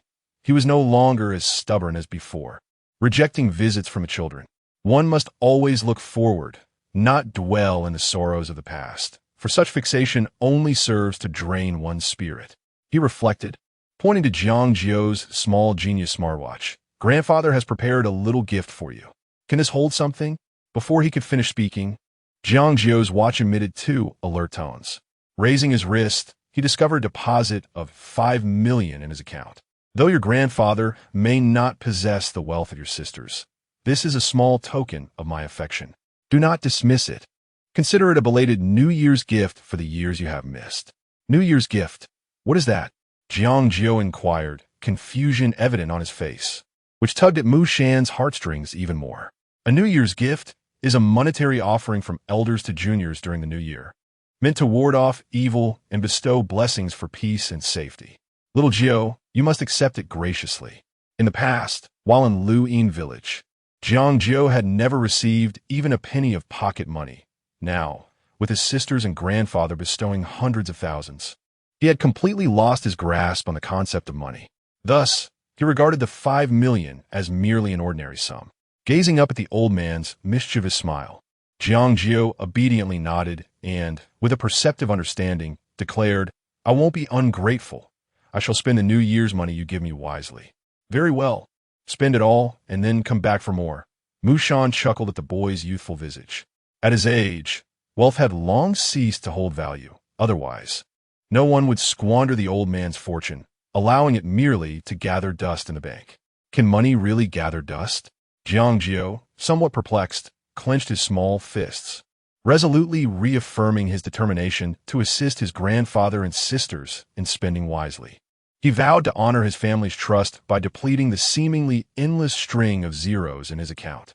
Chapter 40. Return to Luyin Village. The program Brilliant Rural Life, after undergoing a series of reviews, edits, and modifications, has been reborn. The production team has removed Lin Hao, Chen Zixuan, and Yan Ruliu, replacing them with several lesser-known guests. Yi Ruoxi, with her sweet and enchanting appearance, possesses a timid and shy disposition, perhaps due to her lack of connections. Her manner of speaking and acting is always somewhat hesitant. This quality is one of the reasons the directors favored her. She poses no threat, stirs no trouble, and avoids provoking those who should not be provoked, making her a quiet backdrop. Mo, who is unremarkable in appearance, is a stand-up comedian and a lively spirit who can enliven the atmosphere. Zhang Gu, a young actor and a brilliant graduate from Tsinghua University, is also a member of Mensa, having garnered countless fans due to his high intelligence, though it remains unclear whether this acclaim is merely a product of marketing. Additionally, the 2 veteran artists, Teacher Zhang and Teacher Jiang, who had previously received little attention in the last episode, remain on the guest panel. During the pre-recording seminar, Jiang Qin astutely observed that the attitudes of these 2 teachers toward her had markedly improved. Previously, they regarded her as a minor figure, having little interaction with her. Now, perhaps having heard some rumors, they had begun to smile more at her and her brother. Jiang Qin maintained her composure. The leak of information was inevitable, as long as it was not overtly apparent. Xiaojiu, are you afraid of returning to that place? If you are, you can always stop the recording of the show. She reassured him. On the day of filming, Jiang Jiu and Jiang Qin were assigned a dedicated van, and as they journeyed toward Luyin Village, Jiang Qin felt a stir of emotions within her. Rest assured, your sisters and grandfather are your strongest support. Even if you change your mind, no one will blame you. After all, Xiaojiu was still just a child. Perhaps his initial agreement to participate was a momentary whim. Jiang Qin did not want him to feel there was no turning back. Forcing him could potentially leave psychological scars. Jiang Jiu seemed to see through her thoughts and comforted his sister in return. Don't worry, I can handle it. As soon as the van came to a stop, a throng of people surged forward like a swarm of locusts, jostling and pushing, eager to secure their positions. Inside the vehicle, the new guest Yi Ruoxi was somewhat perplexed. What is happening? Are these extras arranged by the production team? This is too exaggerated. Another male guest, Mo, chimed in. Indeed, I almost thought I had finally become famous. His jest lightened the mood, and the comment section erupted with cheer. Mo is daydreaming again. The atmosphere has changed dramatically with the new guests. Careful selection is indeed necessary. What about that kid brother? Is he coming too? Why hasn't he started the live stream yet? I can hardly wait. and my powerful and charismatic sister Chen. As if responding to their calls, a live stream titled Jiang Jiu appeared on the platform. Although it arrived a bit late, it quickly captured the attention of many netizens. Wow, is that still my scruffy little brother? After a bath, he looks even more handsome than a heartthrob. This little one is a potential star. I'm totally a fan now. I must admit, he is slightly more charming than I am, just a tad. Jiang Jiu gazed with his large, curious eyes at the rapidly scrolling comments on the tablet screen. He was oblivious to what it was or the dense characters that filled the display. Sister, there are so many words moving on this. He leaned toward the camera, looking left and right, endearing the online viewers. Little fool, this is called a barrage. Jiang Qin chuckled, leaning closer to peek at Jiang Jiu's tablet. Let me see what your live stream looks like. Given how adorable Xiao Jiu was and the previous wave of attention he had received as a mysterious boy, the live stream should have about 4,000 or 5,000 viewers. Even if it were a little less, that would be fine. She would comfort her brother, taking it slow. As she thought this, her gaze shifted to the viewer count of the live stream. She was taken aback upon seeing the astonishing number. Her cherry lips formed an O shape, unable to close for a long while. The live stream titled Jiang Jiu displayed a shocking 100,000 viewers. Sister, why are you surprised? Is there something different about our live stream? Jiang Qin felt a flush of embarrassment, her pride momentarily taking over as she covered the number on her tablet. It's the same, she insisted, unwilling to let Xiao Jiu see the meager 30,000 viewers in her own room. She didn't want him to think she was struggling in the entertainment industry. Jiang Jiu noticed his sister shielding the screen and, with a slight pout, chose not to dwell on it any longer. Just then, a series of loud banging sounds drew his attention, and he quickly turned to look out the window, witnessing a startling scene. Sister, it seems like someone is banging on our window, just like zombies in the movies. Jiang Qin turned to the car window as well, furrowing her brow. What is the production team doing? Those seem to be villagers. Jiang Jiu focused closely. He recognized many of them. The person crowding in front, offering a basket of farm-fresh eggs, was Aunt Chen Lu, who had once called him a wild child. The man pressing against the window with a contorted face was the fierce Mr. Su. As soon as he opened the car door, Mr. Su lunged forward, causing Jiang Jiu to instinctively sidestep, resulting in Mr. Su tumbling onto the ground. The barrage comments began to flood in with differing opinions. Little brother's being a bit rude. After all, these are fellow villagers. Has he forgotten his roots now that he is famous? Indeed, how could he let an elder fall to the ground? Doesn't he have parents or grandparents at home? Truly arrogant. Such a young age, yet so heartless. How can his fans still support him? He possesses beauty, but lacks upbringing. Xiao Jiu, you haven't forgotten Mr. Su, have you? He used to carry you when you were little. Even when you wet him, he didn't hold it against you. Mr. Su, brushing off the dust from his clothes, chuckled, his wrinkled face forming a smile. Now that you've become prosperous, don't forget your fellow villagers. Of course I remember, Jiang Jiu replied, his expression revealing a hint of nostalgia. Jiang Jiu nodded, nearly bringing delight to Grandpa Su, who was completely unprepared for the words that followed, which left him so embarrassed that he wished to burrow into the ground. Jiang Jiu recounted calmly, last time I was cutting pigweed on Luin Mountain, Grandpa Chun, you insisted that I had encroached upon your crops and gave me quite a beating. Yet, the place where I cut pigweed is at the northern end of Shaanxi, while your land lies at the northern end of Shandong, so far apart that they could not possibly be connected, and I have never even been to your fields. Wouldn't you agree that you are being rather petty? If it weren't for your inability to discern the difference in your mistake, would Grandpa have reprimanded you? Grandpa Chun, somewhat irritated, instinctively retorted, do you think I cannot tell pigweed from wheat seedlings? Chapter 41 Farewell to Fei and Uncle with a limp when it comes to agriculture.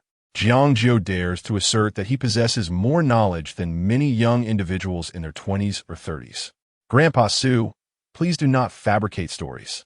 Jiang Jiu remarked, I have been gathering pigweed since I was 3 years old. Old Grandpa Su's face flushed with embarrassment, resorting to emotional manipulation.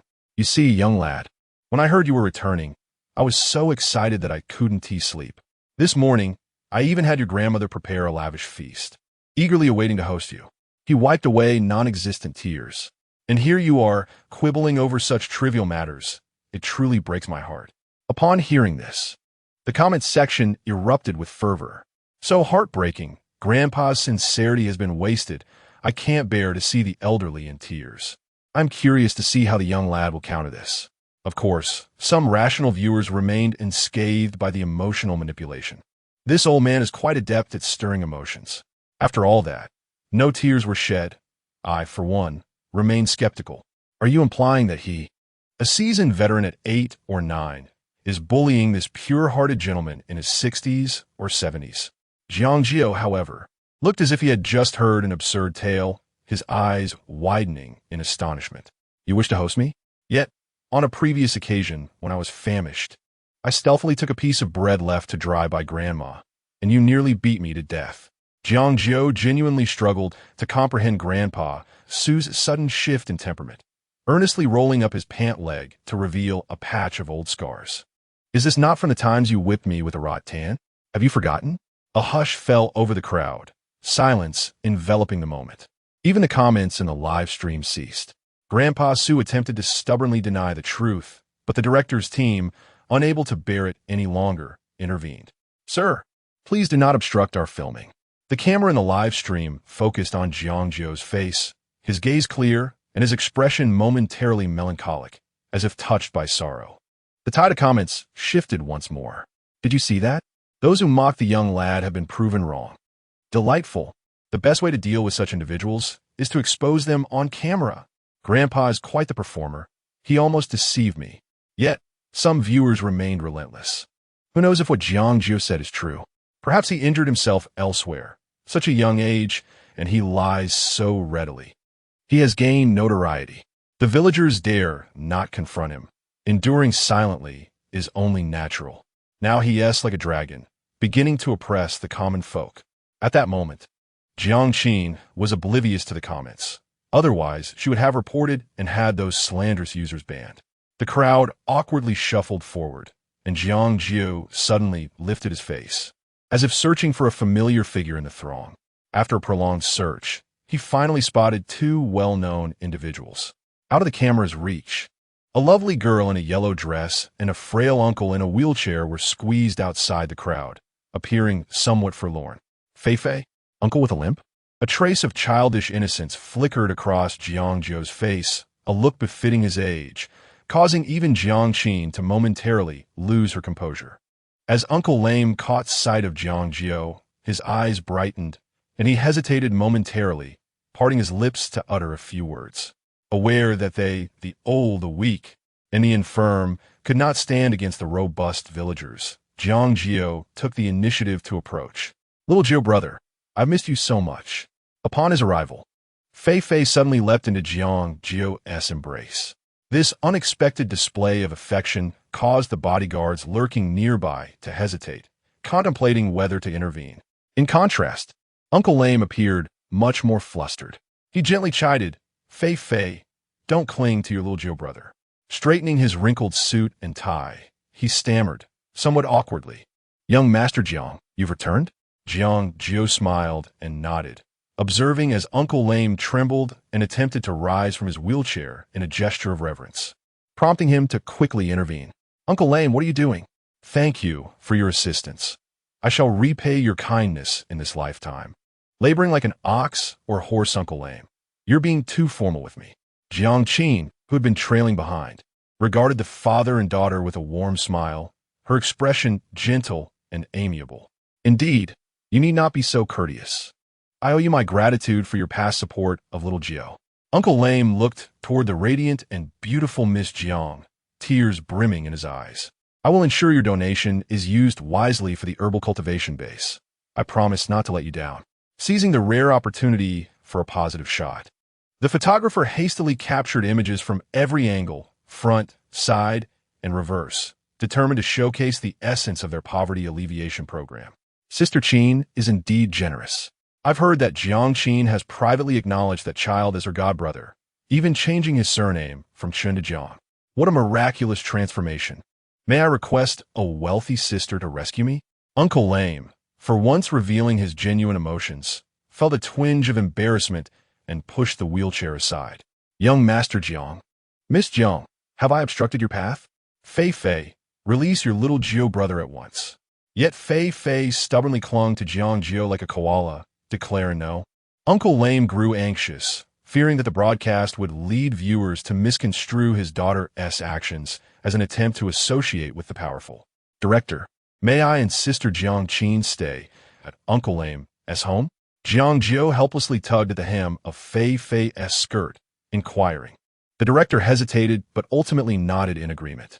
Initially, he intended to arrange for Jiang Jiu to stay at the village chief's house, which boasted better conditions.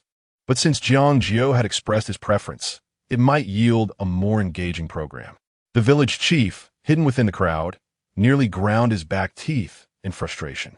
He had a clever little granddaughter at home and had hoped for Jiang Jiu to bond with her, potentially fostering a childhood romance that would benefit him as well. However, this old cripple had thwarted his plans. Have we begun selecting homes so soon? Jiang Jiu, who had been quietly observing, adjusted his glasses and asked, Director, where will the rest of us stay? Do we have options as well? The households serving as guest accommodations remained those of the village chief and Dog Sheng. However, the two establishments only possess a total of 4 beds, which is woefully insufficient for the 7 guests. Even if Jiang Qin and Jiang Jiu vacate their spots, one individual would still be left without accommodation. In order to ensure that all our esteemed guests can enjoy a restful night, we have hastily arranged for an additional independent villa, with the allocation determined by a draw, a gamble of fate. The director, with an enigmatic smile, produced a lottery barrel from seemingly nowhere, his demeanor betraying a lack of composure. The remaining guests, upon hearing this, were instantly enlivened, eagerly rushing forward to seize their lots. Yet, Jiang Jiu furrowed her brow, sensing something amiss. Where in the village would one find a villa? Chapter 42. The home of Uncle Lame yet. He remained oblivious to the situation, refraining from voicing his thoughts as he observed the guests hastily rush forward to seize their opportunities. Due to their diminished stamina compared to the younger participants, both Teacher Zhang and Teacher Jiang naturally lagged behind. By the time the crowd dispersed in a flurry, only 2 solitary lots remained in the drawing container. Nevertheless, fortune smiled upon them, as they ultimately drew the lot for the home of Dog Sheng. Yi Ruoshi, Hmo, and Zhang Jiu each grasped a lot tightly in their hands, hesitant to look. When Teacher Zhang and Teacher Jiang gleefully presented their lots to the gathering, an unsettling feeling gripped their hearts even more. Zhang Jiu pondered to himself. Having casually surveyed the village earlier, the structures appeared rather dilapidated, lacking the charm of small villas. It seemed likely that the director was merely spinning tales, a mere ploy of the production team. Hence, being assigned to one of the villagers' homes for accommodation should have been a better option. It was simply a matter of who would be the unfortunate soul. As Zhang Jiu slowly unfolded his lot, a flicker of relief crossed his face. I have drawn the lot for the village chief's house. By the way, the village chief's residence has 2 rooms. Which guest is accompanying me? Yi Ruoshi bit her lip, stealing a glance at her lot, and then revealed a look of relief. Zhang Jiu, I am with you. The remaining Hmo was quite pleased, presenting a smug expression to the camera. Undoubtedly, he was the chosen one who had drawn the lot for the villa. Today marks my turn of fortune. I have drawn the grand villa. I apologize to everyone, but I shall indulge myself first. Next, the guests set off for their respective lodgings, with the staff guiding Hmo through a series of twists and turns. Traversing from a reasonably smooth dirt path to a bumpy and uneven muddy road, leading them further into seclusion. The joy on Hmo's face dissipated, replaced by a sense of anxiety. This place is far too remote. Am I the victim of the production team's prank? As the narrow path continued to constrict, Hmo followed the staff's lead, gradually ascending a hill. To add to his dismay, after approximately a mile of walking, they finally reached their destination. Hmo, you have arrived at your home.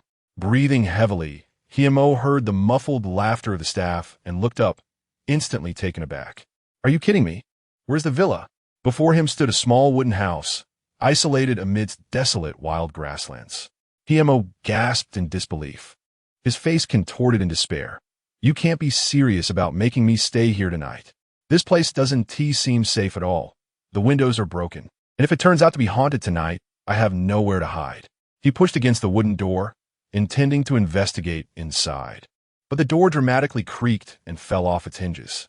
The sight of the door crashing to the ground, juxtaposed with Emo's stunned expression, created a comical scene. The camera smoothly panned toward the interior, revealing a starkly impoverished room, bare walls indicating a lack of furnishings, only a simple bed frame and an old elm table. Keen-eyed viewers quickly recognized the house, prompting a mixture of realization and schadenfreude among the audience.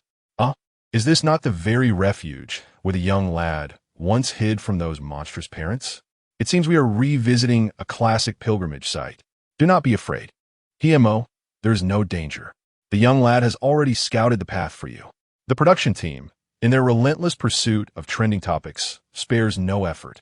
A staff member tossed a small package to Emo, containing essential toiletries, and unceremoniously departed, leaving only Emo and the cameraman to exchange bewildered glances in the cramped room. Relying on the land for sustenance, Emo was tasked with foraging for edible items in the vicinity to satiate his hunger for the evening meal.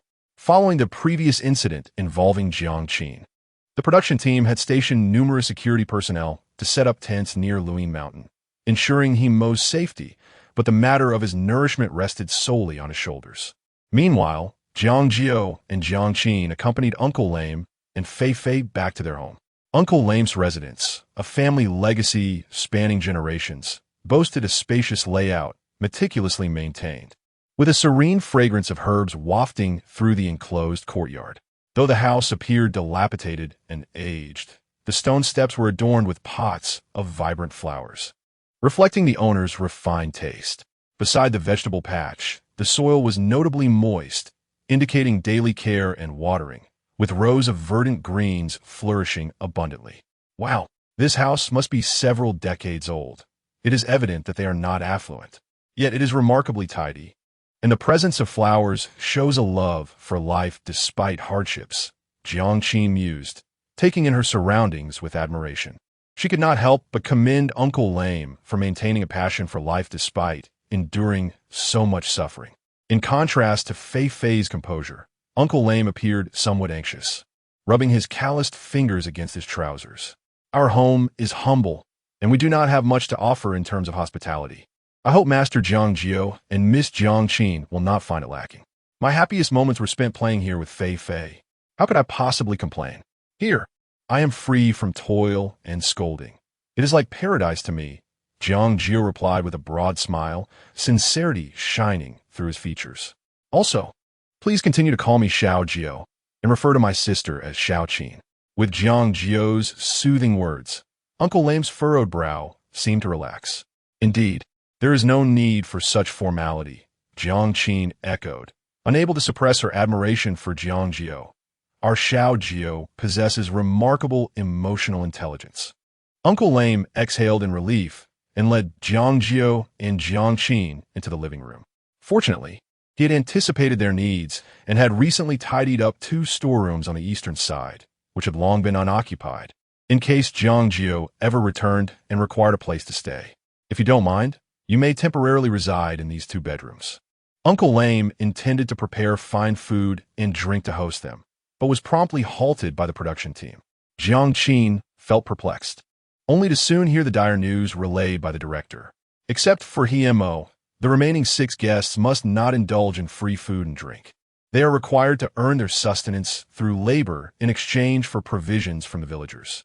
Upon hearing this news, Yi Ruoshi, who had just arrived at the village chief's home with Jiang Jiu, felt a wave of darkness wash over her. She was on the verge of low blood sugar, and the production team devised such a cruel scheme. As she received the card handed to her by the staff, she was confronted with a series of startling tasks outlined on it. First, to clean the livestock shed. Second, to collect manure and irrigate the fields. Third, to go to the market to sell vegetables. And fourth, to gather firewood and cook. Chapter 43. You Are My Dear Brother. The task card was filled with references to livestock and manure, elements that Yi Ruoshi had never encountered in her early life. Having only tasted pork without ever witnessing a pig in motion, she felt a certain aversion towards these animals. A flicker of trepidation appeared in her eyes as her trembling fingers pointed to the words, shovel, manure me. This seemed profoundly challenging for her. Jiang Jiu, upon seeing the tasks listed on the card, felt as though the sky had fallen. It was not that he wished to shirk his responsibilities. Rather, he suffered from a severe case of obsessive cleanliness. Yet, he did not want to create a lazy impression on the audience from the outset, potentially tarnishing his public image. Thus, he mustered his courage and delicately inquired, "What are the consequences for failing to complete the tasks? Is it permissible to undertake only a portion of them?" His implication was clear. The tasks of selling vegetables at the market and preparing meals were undoubtedly the most manageable. The delight in witnessing the guests stumble was a primary source of amusement for viewers of live variety shows. As the duo's performance was broadcasted, the volume of comments surged, doubling from the previous dull moments of selecting accommodations, with many outraged spectators expressing their sentiments. "The production team is truly wicked. My brother's hands are meant for writing, not for shoveling manure. A compulsive cleaner can be understood. Tending to livestock is one thing. But who would willingly shovel manure? How can someone as delicate and sweet as Ruashi be exposed to such foulness? The production team truly lacks appreciation for the soft and precious. Let the young brother handle it. After all, hasn't he labored in the countryside for many years? Isn't it better for him to take it all on since he is accustomed to it, even if just for a day or two?" Such audacious remarks attracted a wave of backlash from Jiang Jiu's fans. "With such a bleeding heart, why don't you go do it for him? Your brother and sister's fingers are meant for writing and painting. Were we born to toil in our youth? Have you lost your mind in your idol worship?" The director, who traditionally thrived on controversy, relished the heated exchanges that stirred up buzz on social media. However, this was not permissible. All guests were divided into 3 groups, each tasked with completing 4 assignments. In the end, they would compete based on the speed and quality of their labor, with the victorious group receiving a mysterious reward. The director flashed a mischievous grin. "We came to Luyin Village to train. Do not fear dirt, fatigue, or hardship.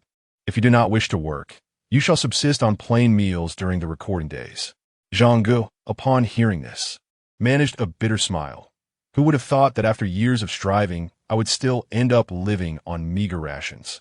Ruashi's expression mirrored his despair, as she felt a tinge of retreat. Having been pampered for over 20 years, although she did not intend to give up outright, she lacked confidence in her ability to fulfill the tasks. "If we fail to complete the tasks, does that mean we can only have rice with pickles?" No. The staff member shook their head. "You have underestimated the poverty of Luyin Village. Sweet potato leaves and cornbread are the villagers' staple foods. Rice and pickles are considered extravagant." The implication was clear. To expect rice and pickles without laboring was wishful thinking. Jiang Jiu resignedly collapsed onto the bed, his gaze vacant as he retreated into a state of resignation. "Fine, I can accept everything else, but I must mentally prepare for the task of mucking out." He sighed, contemplating the tasks listed on the card. Zhang Laosher glanced at the tasks with a momentary stiffening of his expression. "Haha, these chores were commonplace for us in our youth. Yet today's youngsters spend their days lounging in their rooms, indulging in leisure. Perhaps we should relinquish this opportunity to them. Wouldn't you agree, old friend?" He chuckled awkwardly, casting a sidelong glance at Jiang Laosher. His primary intention in coming to Luyin Village was to revel in the natural beauty, not to endure hardship. Jiang Laosher, however, ignored the playful nudges from his old friend and instead smiled kindly. "I'm still in good health, having not labored for too long. I find myself nostalgic for the days spent as a youth in the countryside." Considering the physical capabilities of the 2 teachers, the demands of the tasks were adjusted to a more manageable level, roughly half the intensity required of the other guests, alleviating any concerns about their well-being. The director thoughtfully added, leaving no room for refusal. Zhang Laosher sighed in resignation. "Well, it seems this old frame of mine will have to make a comeback." Meanwhile, Jiang Jiu read the content on his task card, cleaning the livestock shed, mucking out, watering the vegetables. Was this not the sort of work he engaged in daily? He reacted positively, his eyes sparkling with enthusiasm, as if eager to roll up his sleeves and dive into the tasks at hand. What labor? It's a piece of cake. Beside him, Jiang Qin stood frozen, feeling as if she might shatter. Upon reading the words mucking out, her eyes felt tainted and her complexion paled. Hearing her brother's spirited declaration felt like grasping a lifeline, and she nearly crumbled to her knees before him. "Oh, dear brother, you are my savior. Whatever task they assign me, you must assist me. I cannot bear to muck out. Why do you call me brother?" Jiang Jiu found intriguing to witness Jiang Qin in such a vulnerable state, while simultaneously relishing the sense of being relied upon as an adult. He confidently patted his chest, assuming the role of a gallant knight protecting his princess. "Fear not, dear sister. I shall shoulder all responsibilities. I will ensure your pristine dress remains unblemished. Oh, little Jiu, you are the best. What would I do without you?" Jiang Qin gazed at her brother with admiration, momentarily shedding her pride as she accepted his protection. The audience watching Jiang Jiu's brave and endearing demeanor felt an overwhelming wave of sentiment wash over them. "We must complete our tasks before dusk, sister. Let's set off promptly." Jiang Jiu stood tall, his posture straight as a young pine tree, observing the reliable demeanor of Xiao Jiu. Jiang Qin promptly followed suit with a servile attitude, exclaiming, "As you command, Commander." The residents of Lu Yin village typically kept livestock, either to fulfill their own needs or to rear them for sale at the market. Consequently, the initial task of cleaning the animal enclosures could be accomplished at each guest's respective host family. Jiang Qin accompanied Jiang Jiu to the backyard of Uncle K, where she was greeted by a cacophony of chirping chicks and quacking ducks, eliciting a silent sigh of relief. Fortunately, Uncle K only tended to the relatively manageable chickens and ducks, and the scale of the animal enclosure was modest. Otherwise, she and Xiao Jiu would certainly have faced considerable hardship. Chapter 44. Pecking Uncle K's chicken coop was rather rudimentary, constructed from red bricks and rough-hewn wooden planks. Jiang Jiu conducted a thorough inspection, discovering no significant issues except for a slight sag in the roof. "We can simply find a couple of suitable wooden boards and repair it," he concluded. Jiang Qin, with wide-eyed curiosity, surveyed her surroundings. Initially, she found the fluffy chicks and ducklings to be as charming as toys. However, her amusement quickly dissipated. A hen, freshly relieved of her eggs, strutted about with her downy chicks, adopting an aggressive stance. Flapping her wings, she lunged toward Jiang Qin. "Ah, this chicken is so fierce." Jiang Qin clutched the hem of Jiang Jiu's shirt, using him as a shield, her heart racing as she sought to diminish her presence. Ironically, the more terrified she became, the more determined the hen was to peck at her. "Xiao Jiu, why is it only chasing me and not you? Do chickens truly favor the timid?" Jiang Qin's voice quivered as she experienced the fright of being pursued by a sharp-beaked creature, because it perceives you as sneaky, mistaking you for an egg thief. Jiang Jiu replied nonchalantly. Jiang Qin's face darkened. "Sneaky? How am I being sneaky? Hurry and drive it away." "Oh, very well." Jiang Jiu casually retrieved a handful of wheat bran and scattered it on the ground. The hen immediately scattered in all directions. Jiang Qin exhaled in relief, but then realized something amiss. Xiao Jiu was merely amused by her panic, choosing not to assist her immediately. What a mischievous little rascal he was becoming. Before she could confront him, she watched as Jiang Jiu deftly reached into a small bamboo basket within the coop, emerging moments later with 2 steaming eggs. "Wow, I've never seen such fresh eggs before," Jiang Qin exclaimed, her focus shifting entirely as she seemed to catch the aroma of the eggs, swallowing hard. "We can have a special meal tonight." Jiang Jiu abruptly withdrew the eggs, correcting her with utmost seriousness. "These are not for us. We shall sell them at the market shortly." Jiang Qin was left momentarily speechless. I have a foreboding sense that this means we won't have anything to eat." She regretted her question the instant it left her lips. If they couldn't eat the eggs, how could there possibly be meat? What an utterly foolish question to pose. Jiang Jiu shrugged. "Then I suppose it will be dishes like sweet potato leaves and steam buns." If it weren't for the chicken droppings littering the muddy ground, Jiang Qin would have been tempted to collapse in despair. "Sister, don't lose heart just yet. It's not the time to sulk. We still need to repair the coop." Jiang Jiu carefully placed the eggs in a nearby bamboo basket and turned to search for suitable wooden boards, adding, "If you're tired, feel free to rest. I can manage alone." The comments flooded in. Jiang Qin seems a bit spoiled. Is she seriously 8? At that age, I was playing in the dirt with urine and mud. What a reliable little brother. I've realized he is the type who, at 18, applies for jobs with 10 years of experience. I certainly haven't stooped to such shamelessness yet. Jiang Jiu trailed behind him, pondering, the wood must be quite heavy. A child like you should struggle to move it. Jiang Jiu was tempted to retort that his sister lacked considerable strength as well, but mindful of Jiang Jiu's pride, he swallowed his words. All right, the director mentioned we could collect materials at the foot of Luyin Mountain. I suspect there will be wooden planks available. They wouldn't expect us to start from scratch with nothing. Jiang Jiu followed Jiang Jiu all the way to the foot of Luyin Mountain. The journey was long and arduous, with mud splattering her trousers and blisters forming on her feet. Frustration and sorrow welled up within her, and she unexpectedly murmured, "You've endured so much in the past, little Jiu." Even a single trip felt excruciating for her, yet he had traversed this rough path countless times, burdened with a bamboo basket on his back. Jiang Jiu smiled at her with a naive yet resilient expression. Suddenly, a fleeting figure darted past, startling Jiang Jiu and causing her to gasp. She discerned it was a young man, closely followed by a pig that relentlessly pursued him. The gap between the two was narrowing, and even Jiang Jiu felt a surge of anxiety for the fleeing youth. Bang! Ultimately, both man and pig collided with a tree. Jiang Jiu, Jiang Jiu, is that you? Please lend me a hand. Ouch! My back feels like it's about to give out. The siblings, hearing the faint cry for help, approached to find a battered Jiang Jiu, who appeared far from his usual scholarly demeanor. Jiang Jiu took a cautious step forward, wrinkling her nose before hesitating, one hand pinching her nostrils while the other fanned the air. You smell terrible. Did you fall into a latrine? Jiang Jiu, who had a penchant for cleanliness, turned pale, nearly fainting from her words. Meanwhile, Jiang Jiu, unfazed by the odor, extended his hand toward Jiang Jiu, saying, "Brother, let me help you up."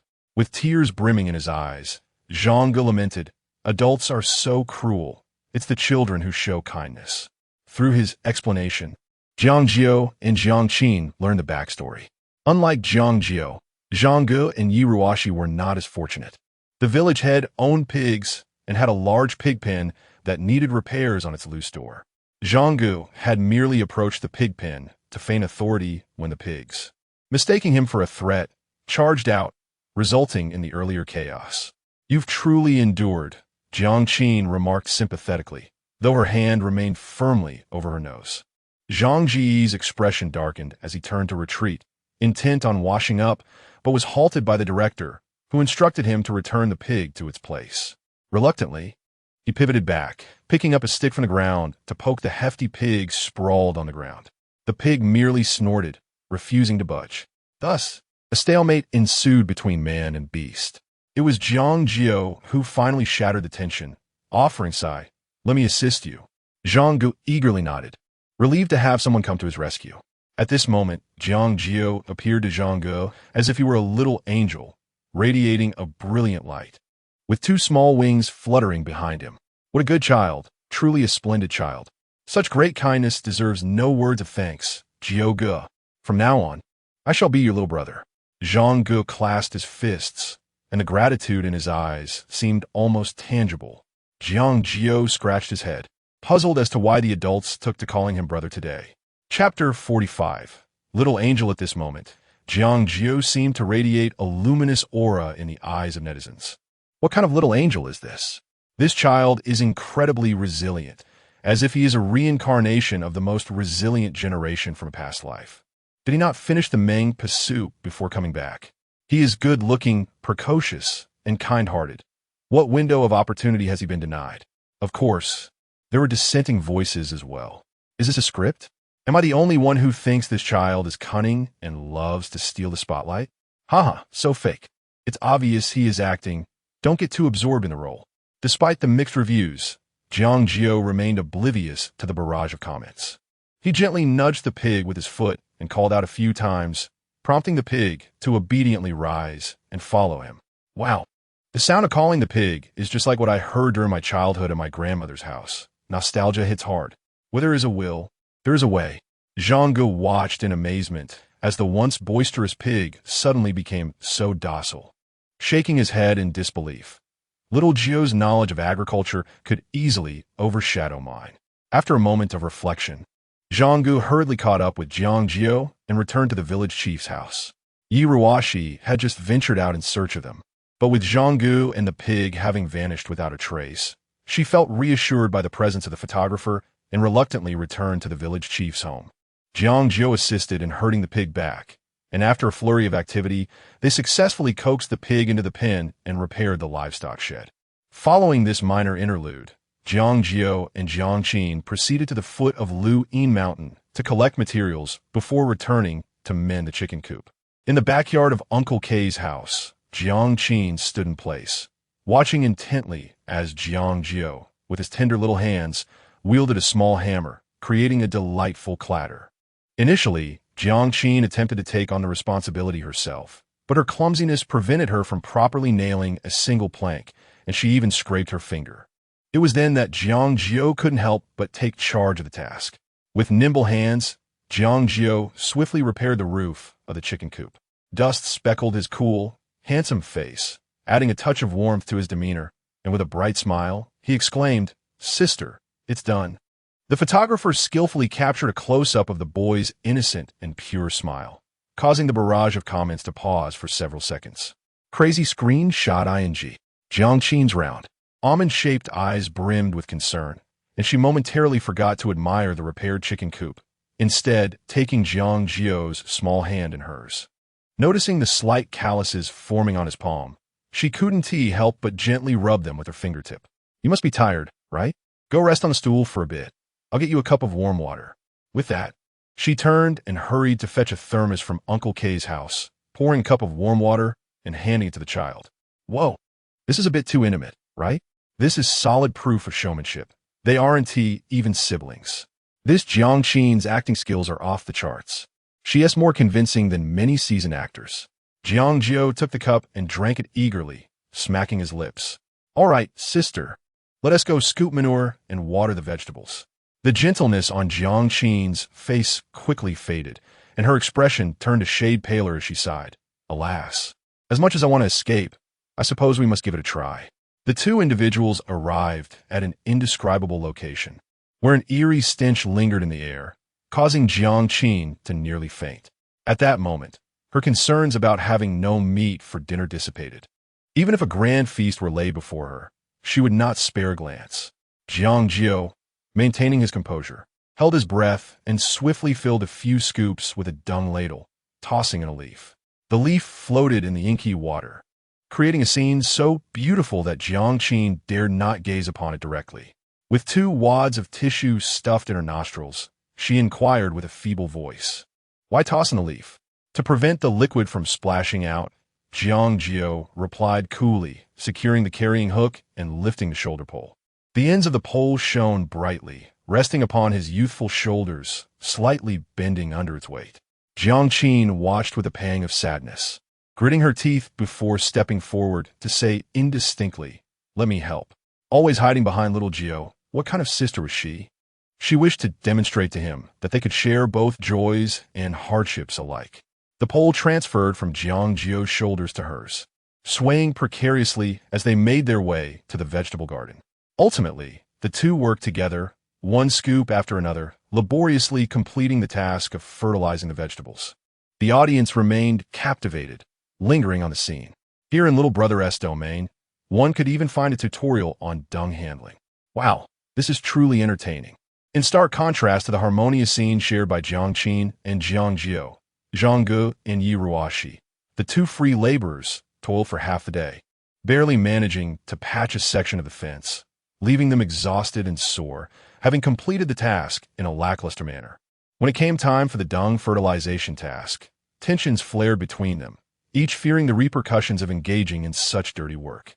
Consequently, their progress lagged significantly behind Jiang Jiu, who had already advanced to the third task. It was noon, the summer sun blazing mercilessly, casting shadows over the sparse crowd at the market. As Jiang Jiu and Jiang Qin ambled onto the market street, they spotted two familiar figures not far ahead. Little Jiu, "Little Qin, you've arrived?" Teacher Jiang, donning a wide-brimmed straw hat, sat leisurely on a small stool beneath the shade of a tree, exuding an air of tranquility. Teacher Jiang waved at them, both appearing as if time had stood still in their contented existence. Before them lay a woven bag filled with an assortment of fruits and vegetables. Teacher Jiang, you are quite efficient, Jiang Qin remarked with surprise, quickly realizing the situation. The tasks assigned to the two elders had been eased by the production team, allowing them to complete their work swiftly. After all, the directors would not dare to truly burden the esteemed artists, fearing the consequences should anything happen to them. Noticing this, Jiang Jiu and Jiang Qin no longer hesitated. Seeking out a shaded spot to rest, Jiang Jiu harvested some bok choy and pulled a few muddy radishes from Uncle K's garden, neatly arranging them under the shade. Look at them, passing by without a glance in our direction. How long until we can start selling? Jiang Qin lamented, sweat trickling down her delicate face and sliding down the contours of her figure, her fitted shirt nearly soaked through. She felt both thirsty and overheated. What a coincidence! There exists a rare little shop on this street, with an antiquated ice cream freezer placed at its entrance. Jiang Qin could not help but swallow hard, mentally convincing herself, murmuring, I do not crave ice cream at all. The director had lowered the difficulty of the task, as long as the guests managed to sell their produce. Even if it were for merely 1 yuan, it would be deemed a success.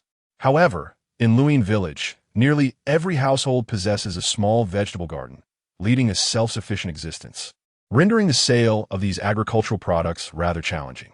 Perhaps, just perhaps, someone will come by shortly to purchase our goods. If we sell the vegetables, we can use the money to buy ice pops. Jiang Jiu blinked her large, dark eyes, offering solace to her sister.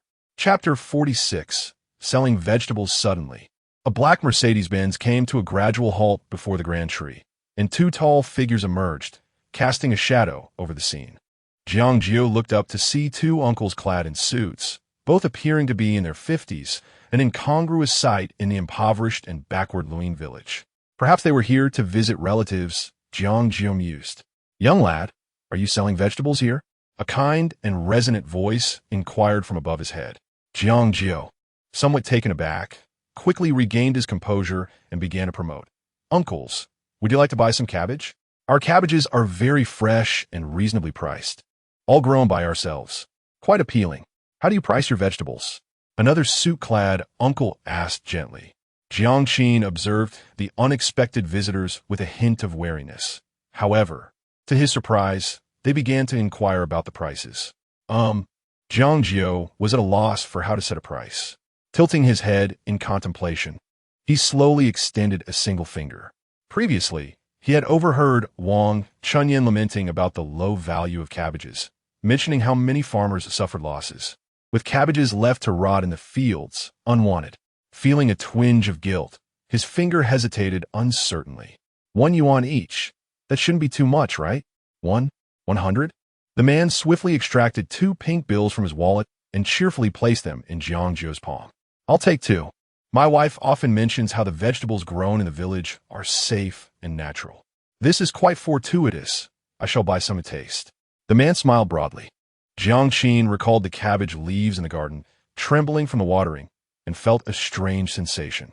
All right, Jiang Jiu, not overthinking it, was delighted, his eyes sparkling.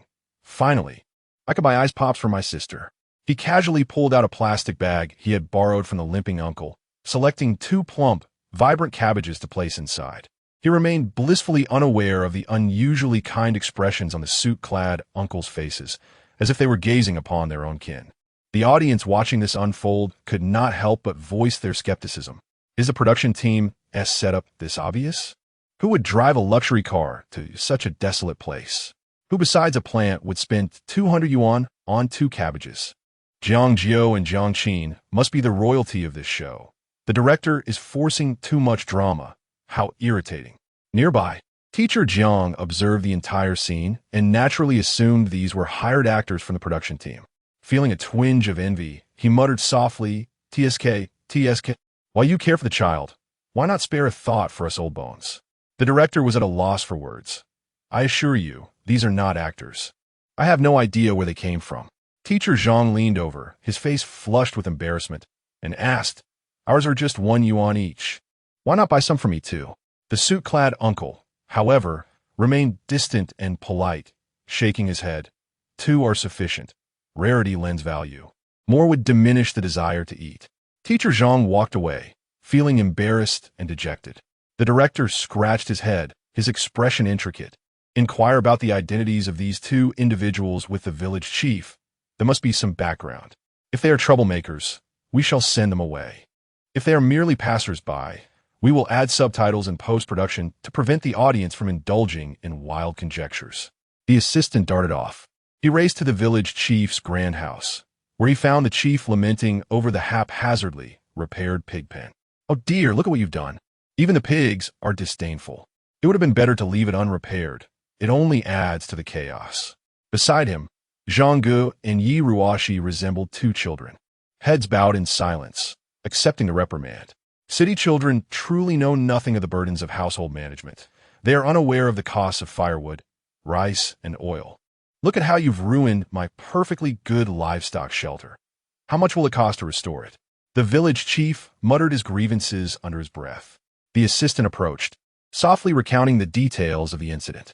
Upon hearing that the two men were clad in suits, the village chief slapped his thigh in alarm. He tugged at the assistant's sleeve, maneuvering out of the camera's view, and whispered urgently, "We cannot drive them away. The flood has washed away the Dragon King's temple. They are our village's benefactors." Benefactors? The assistant was taken aback, not anticipating that this remote and impoverished Luyin village would attract such attention. It was said that they hailed from Ningjiang City, though their true identities remained unclear. They had set their sights on the mountain at the west end of our village, intending to develop it into a pig breeding base, and the deal had been finalized today. There were certain details he chose to withhold. The mountain at the village's west end encompassed a significant portion of the ancestral burial site of the Chen family. Indeed, it was the same Chen family that had previously mistreated Jiang Jiu. In the countryside, particularly in a secluded valley like Luyin village, nothing is more grievous than the desecration of ancestral graves. Moreover, the notion that livestock would be erected atop them is ominous. However, the Chen family, driven by avarice, have been easily swayed by a sum of tens of thousands of yuan to relocate the graves, resulting in a fragile peace. Presently, only the graves of Chen Fu and his wife remained untouched, neglected since their imprisonment, now devoid of care. The village chief had reviewed the planning documents.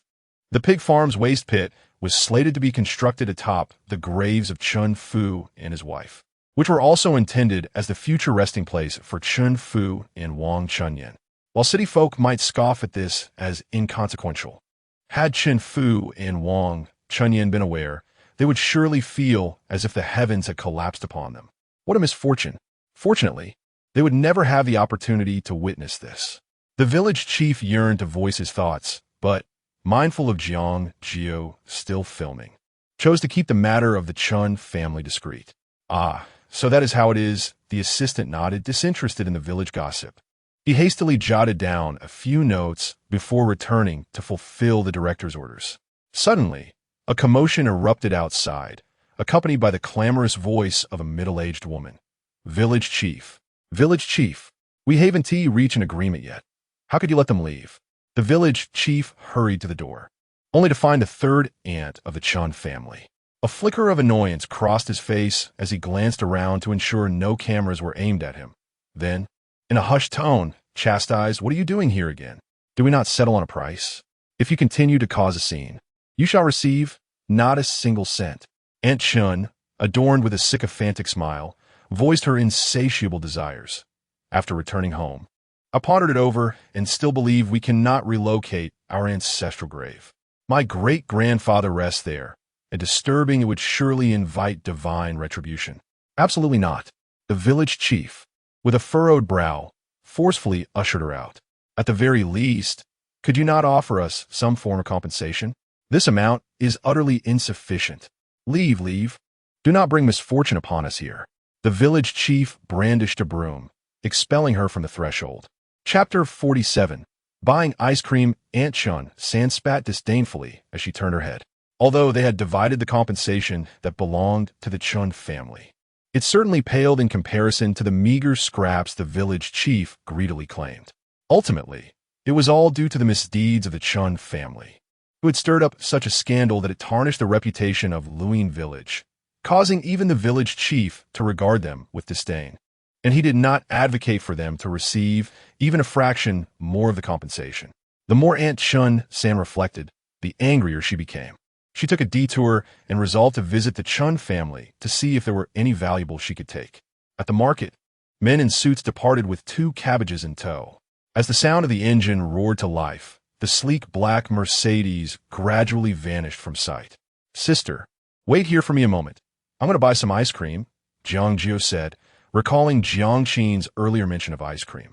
He brandished a pink note and dashed to the small shop, flinging open the cabinet door to rummage through it, his fluffy head nearly disappearing into the cold mist of the freezer, instantly refreshing him.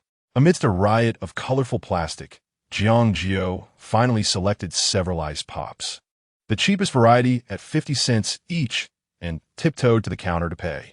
Jiang Jiu had no precise concept of money, but he remembered that during previous summers, the most common ice pop wrappers he saw along the mountain roads of Luyin village were of this kind. The children of Luyin village were all short on funds, so they inevitably opted for the cheaper treats to satisfy their cravings. At that time, he would often find himself salivating. Yet the most he could indulge in was a ladle of cold well water. The proprietor, wearing flip-flops, glanced at the row of inexpensive ice pops with a hint of disdain. "This child is quite frugal," he mused, noting the boy's smart attire while he chose the cheapest option with hardly any profit to be made. However, upon noticing the camera filming, the proprietor's demeanor instantly softened, and he offered Jiang Jiu a discount of 50 cents. Jiang Jiu carefully rolled up the change he received and tucked it into his pocket. He then jogged back to the shade of the trees, retrieving 1 ice pop and handing it to the now melting Jiang Qin. She tore open the plastic wrap, and with the first bite, she was met with a mouthful of icy shards. The inexpensive ice pop was cold and cloyingly sweet, a taste of saccharin. Jiang Qin furrowed her brow in distaste, considering spitting it out, but upon seeing Jiang Jiu's eager expression, she forced herself to swallow. "Sister, is it delicious?"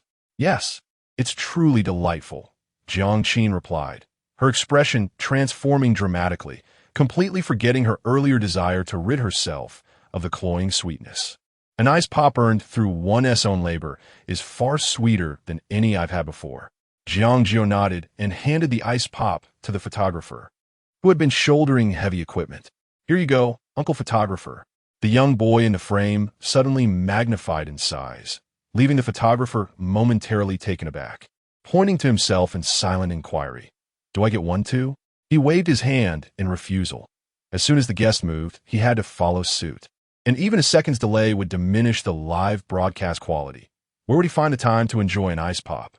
"Uncle, the equipment you're carrying must be quite heavy, right? I used to carry heavy things in the summer, walking from one end to the other. It's exhausting." The photographer followed the direction of his finger, gazing until he reached the horizon's end. Jiang Jiu leisurely settled down, patting a small patch of ground beside him. "There's still plenty of time. Let us repose beneath this grand tree for a while," he suggested. Upon hearing his words, the photographer, whose heart had grown as cold as the fish he had filleted for a decade, found himself softened, captivated by Jiang Jiu's charm. Jiang Jiu then beckoned to Teacher Zhang and Teacher Jiang, who had yet to sell their vegetables. "Grandpa, if you're feeling hot, you may enjoy some of the ice pops I bought to cool off." Upon hearing the crisp, youthful voice, Teacher Zhang felt his heart melt. He did not decline and promptly brought his small stool over, smiling cheerfully. "What a thoughtful little one you are." It was the first time he had encountered such a child. Most children who enter the entertainment industry at an early age were often treated as mere cash cows by their parents. Such children typically displayed either a cunning charm or resembled marionettes that only moved when prodded. Jiang Jiu was truly a rarity. Having heard of Jiang Jiu's circumstances, Teacher Zhang couldn't help but exclaim, "Perhaps this is what it means to be worldly wise yet untainted, to be experienced yet blissfully innocent." Meanwhile, Teacher Jiang shook his head in regret. "Thank you, child, but my blood sugar is high, and I cannot indulge." Jiang Jiu nodded, darting off to fetch a bottle from the elderly man's hands before returning. "This was given to me by the shopkeeper. Please drink this." With a refreshing coolness in his palm, teacher Jiang was momentarily speechless, looking down to find a bottle of chilled mineral water. The viewers in the live stream observed this scene, feeling the oppressive summer heat gently dissipate, as if each moment was dispelling the sweltering atmosphere. Having seen so many troublesome children online, this little one has cured my disdain for them. So heartwarming. It feels as though I have returned to a time before I became jaded. He truly is something. I am in tears, watching him selflessly allow the adults around him to take precedence before indulging himself. After lounging comfortably in the shade for a considerable time, Jiang Jiu and Jiang Jiu gradually began to gather their remaining belongings, embarking on the path homeward as the sunset bathed them in its golden glow. Though their schedule was tightly packed, they navigated it with ease. Upon reaching a serene little courtyard, Jiang Jiu spotted a figure in a wheelchair waiting at the entrance. Seeing Jiang Jiu and Jiang Jiu return, Uncle Lame waved at them, revealing a shy smile. "Uncle Lame, what brings you here to wait for us?" Jiang Jiu approached briskly, handing a stack of 100 yuan bills along with a thick bundle of change to Uncle Lame. "Uncle Lame, this is the money my sister and I earned from selling vegetables today. How can it be so much? Did you not only sell 2 cabbages?" Uncle Lame inquired, astonished, as he steered clear of the camera, whispering, "Is this from the production team? This seems excessive. Will the viewers think we are fabricating it? We must not let the truth slip." Jiang Jiu smiled and explained, "Brother Xiao Jiu, I wanted to make you dinner. But just as I finished selecting and washing the vegetables, the production team stopped me." Fei Fei, appearing from nowhere, inserted her small frame between the two, her voice tinged with a sense of grievance, as if to report a complaint. With hands on her hips, her large eyes sparkled like clear glass, glistening with tears. Her cheeks puffed up like a lively little hamster, leaving the production team feeling somewhat embarrassed. It seems as though I have indeed erred in some manner. As the camera zooms in, the 2 children appear exquisitely delicate, their features transcending the ordinary, prompting numerous netizens to fervently ship their childhood romance. "It's all right, Fei Fei. Allow me to prepare dinner today."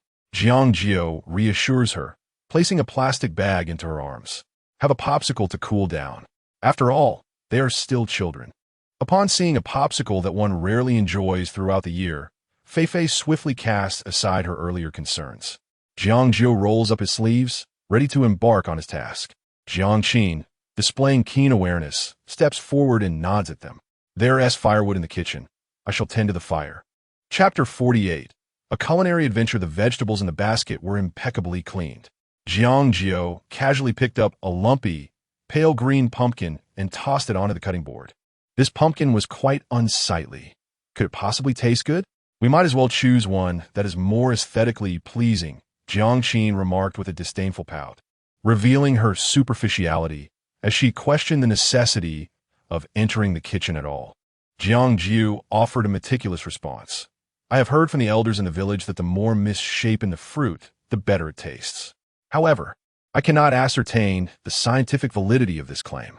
Alas, even if the pumpkin is delicious, it ultimately pales in comparison to the meat I love," Jiang Jiu sighed, her forehead resting against her hand in mild despair. "I assure you it will not be unpalatable." Jiang Jiu skillfully wielded his knife, producing a series of crisp sounds as he transformed the pumpkin into fine shreds while engaging in conversation. "Cough, cough, cough." Jiang Jiu squatted by the stove, awkwardly stoking the fire, her pretty face marred by soot, yet after a haphazard effort, she managed to ignite the flames. Jiang Jiu poured a modest amount of vegetable oil into the hot pan, adding minced garlic and shredded green peppers, which immediately released an enticing aroma. He then introduced the pumpkin shreds, stir-frying them over high heat until they softened slightly, before seasoning and removing them from the heat. Jiang Jiu inhaled the fresh vegetable scent, her stomach betraying her with a growl. How fragrant! With both stoves alight, Jiang Jiu boiled water in another pot, peeling 2 sweet potatoes and dropping them in. The rice porridge gradually thickened, the orange-red potato chunks rolling about. Jiang Jiu could have sworn she detected a faint hint of caramelized sweetness, but she dismissed it as mere imagination. "This too smells delightful," she murmured, feeling a bit embarrassed as she involuntarily swallowed. How strange. Isn't she usually quite picky? Why did that not apply when it came to Jiang Jiu? Regardless, even if Jiang Jiu merely boiled a pot of water, it would undoubtedly taste better than what others prepared. Lost in her thoughts, Jiang Jiu skillfully prepared a dish of garlic stir-fried water spinach, vibrant and juicy, with a robust garlic flavor that complemented the meal perfectly. The online comments erupted in excitement. Many netizens were so tempted that they hurriedly ordered takeout. Is this what they call the ultimate culinary talent? This cooking skill is on par with a master chef. Little brother could star in a live-action version of Chef Xiaofu. Jiang Jiu feels like the child I have never met. Can someone tell me how to contest for custody over a stranger? Fei Fei was so taken by the aroma that she abandoned her popsicle. Peering longingly from the kitchen door, Big brother Jiang Jiu, what smells so divine? It's just the most ordinary pumpkin, water spinach, and sweet potato porridge, he replied. Fei Fei adamantly shook her head. Big brother Jiang Jiu, you are deceiving me. Daddy makes these terrible dishes every day, and they never smell this good. Uncle Xiao, who had silently been listening to the conversation, muttered to himself. What kind of child is this, revealing my secrets? Half an hour later, Jiang Jiu and Jiang Qin emerged with several rough porcelain plates, setting them on the small stone table in the courtyard for dinner. 2 dishes and a soup, though humble, were vibrant and aromatic, exemplifying the simplicity of rural life. Just a few hours earlier, Jiang Qin had vowed not to eat anything, yet now she could only exclaim, truly delightful. Fei Fei and Uncle Xiao were equally engrossed in their meal. The sweet potato porridge was both sweet and sticky. The pumpkin strands are crisp and tender, simple yet extraordinarily fresh. Even a seemingly unremarkable plate of water spinach can ignite one's appetite. Jiang Jiu embodies the essence of a contemporary culinary prodigy. Suddenly, the courtyard door creaked open. A young man peeked in, and with keen eyes, Jiang Jiu recognized the familiar face. Sister, look, it's the brother who was gored by a pig earlier today. Jiang Qin, ever vigilant, guarded her bowl. Indeed. What brings you here? Ahem, brother Jiu, sister Qin. May I trouble you for a meal?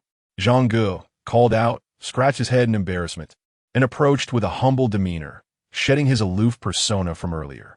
Earlier at the village head's home, Yi Ruashi had volunteered to cook, but ended up producing a bowl of unappetizing dish. He had refrained from tasting it and fled to avoid potential food poisoning.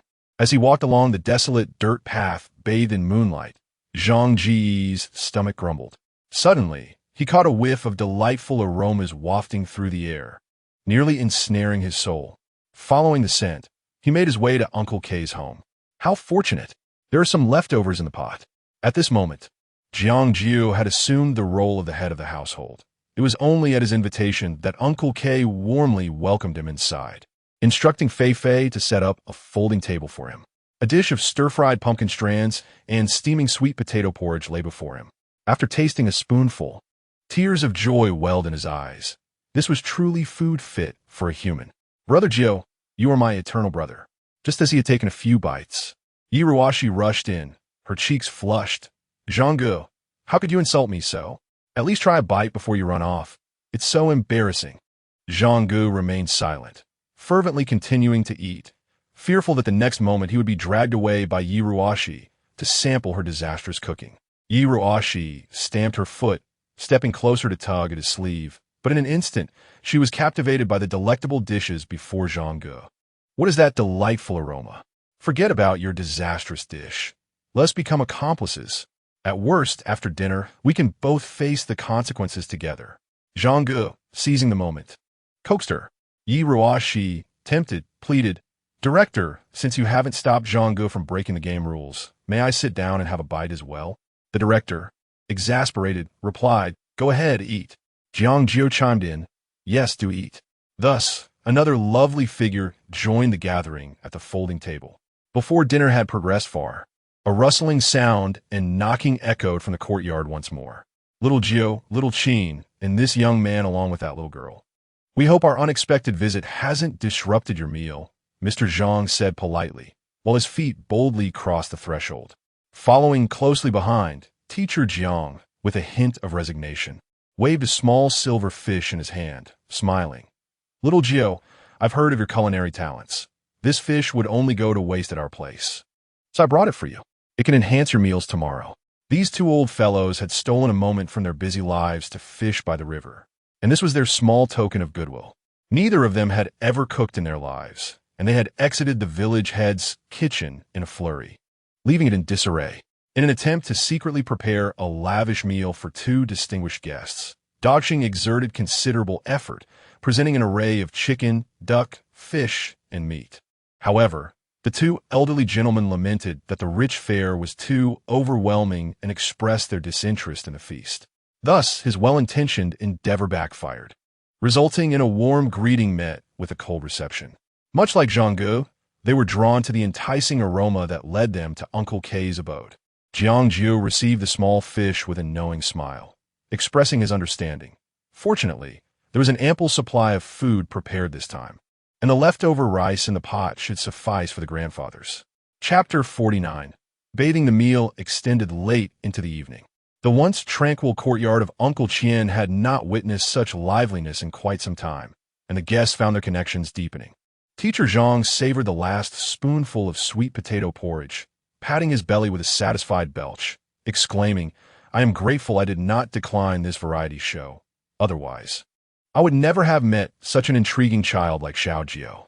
Yu Ruoshi, typically shy, gazed at Jiang Jiu with starry eyes, longing to embrace the gentle and understanding young boy. Zhang Ge chimed in cheerfully, "Indeed, thanks to Xiao Jiu, our first gathering with everyone present has been truly splendid."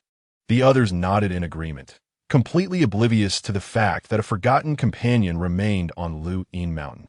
Mo returned alone to the small wooden cabin on Luyin Mountain, clutching a handful of wild fruits he had foraged. In the pitch darkness, he groped along the wall, tripping over a table and nearly tumbling headlong. He lamented his misfortune, tears welling in his eyes as he whimpered, "Woe is me. How can they treat a mere middle-aged man like this? They're so heartless, feasting without me." Yet he quickly reassured himself, "No, it cannot be just my plight. Others must also struggle." His mind wrestled with conflicting thoughts, shaking his head as he fervently comforted himself. "I asked on the way here, and among all the adults, I am the only one who can cook. They surely fare worse than I." With this thought, Mo broke into a grin, savoring the tart fruits in his hand.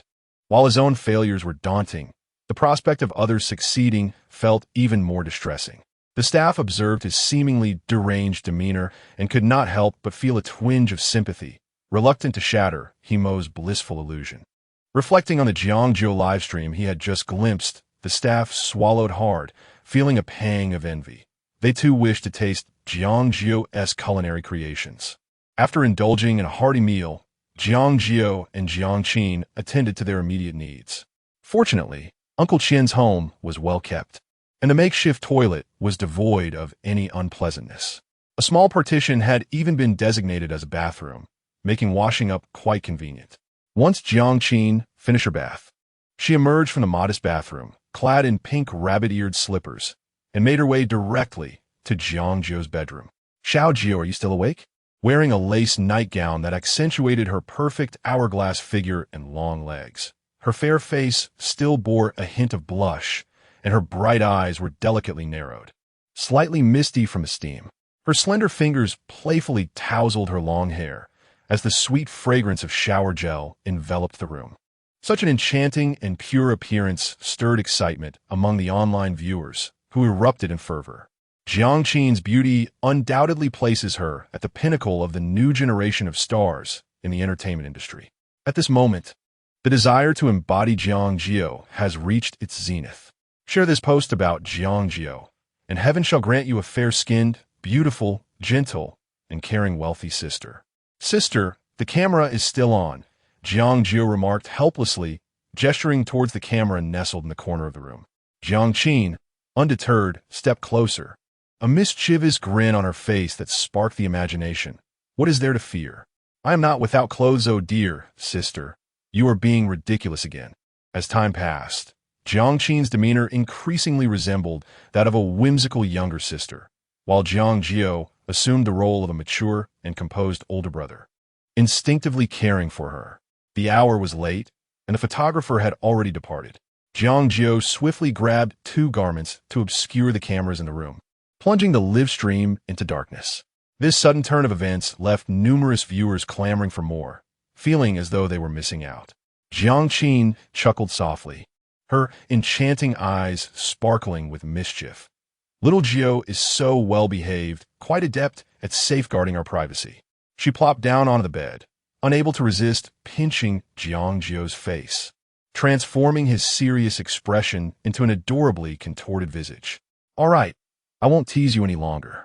Go take a shower. I've prepared warm water for you.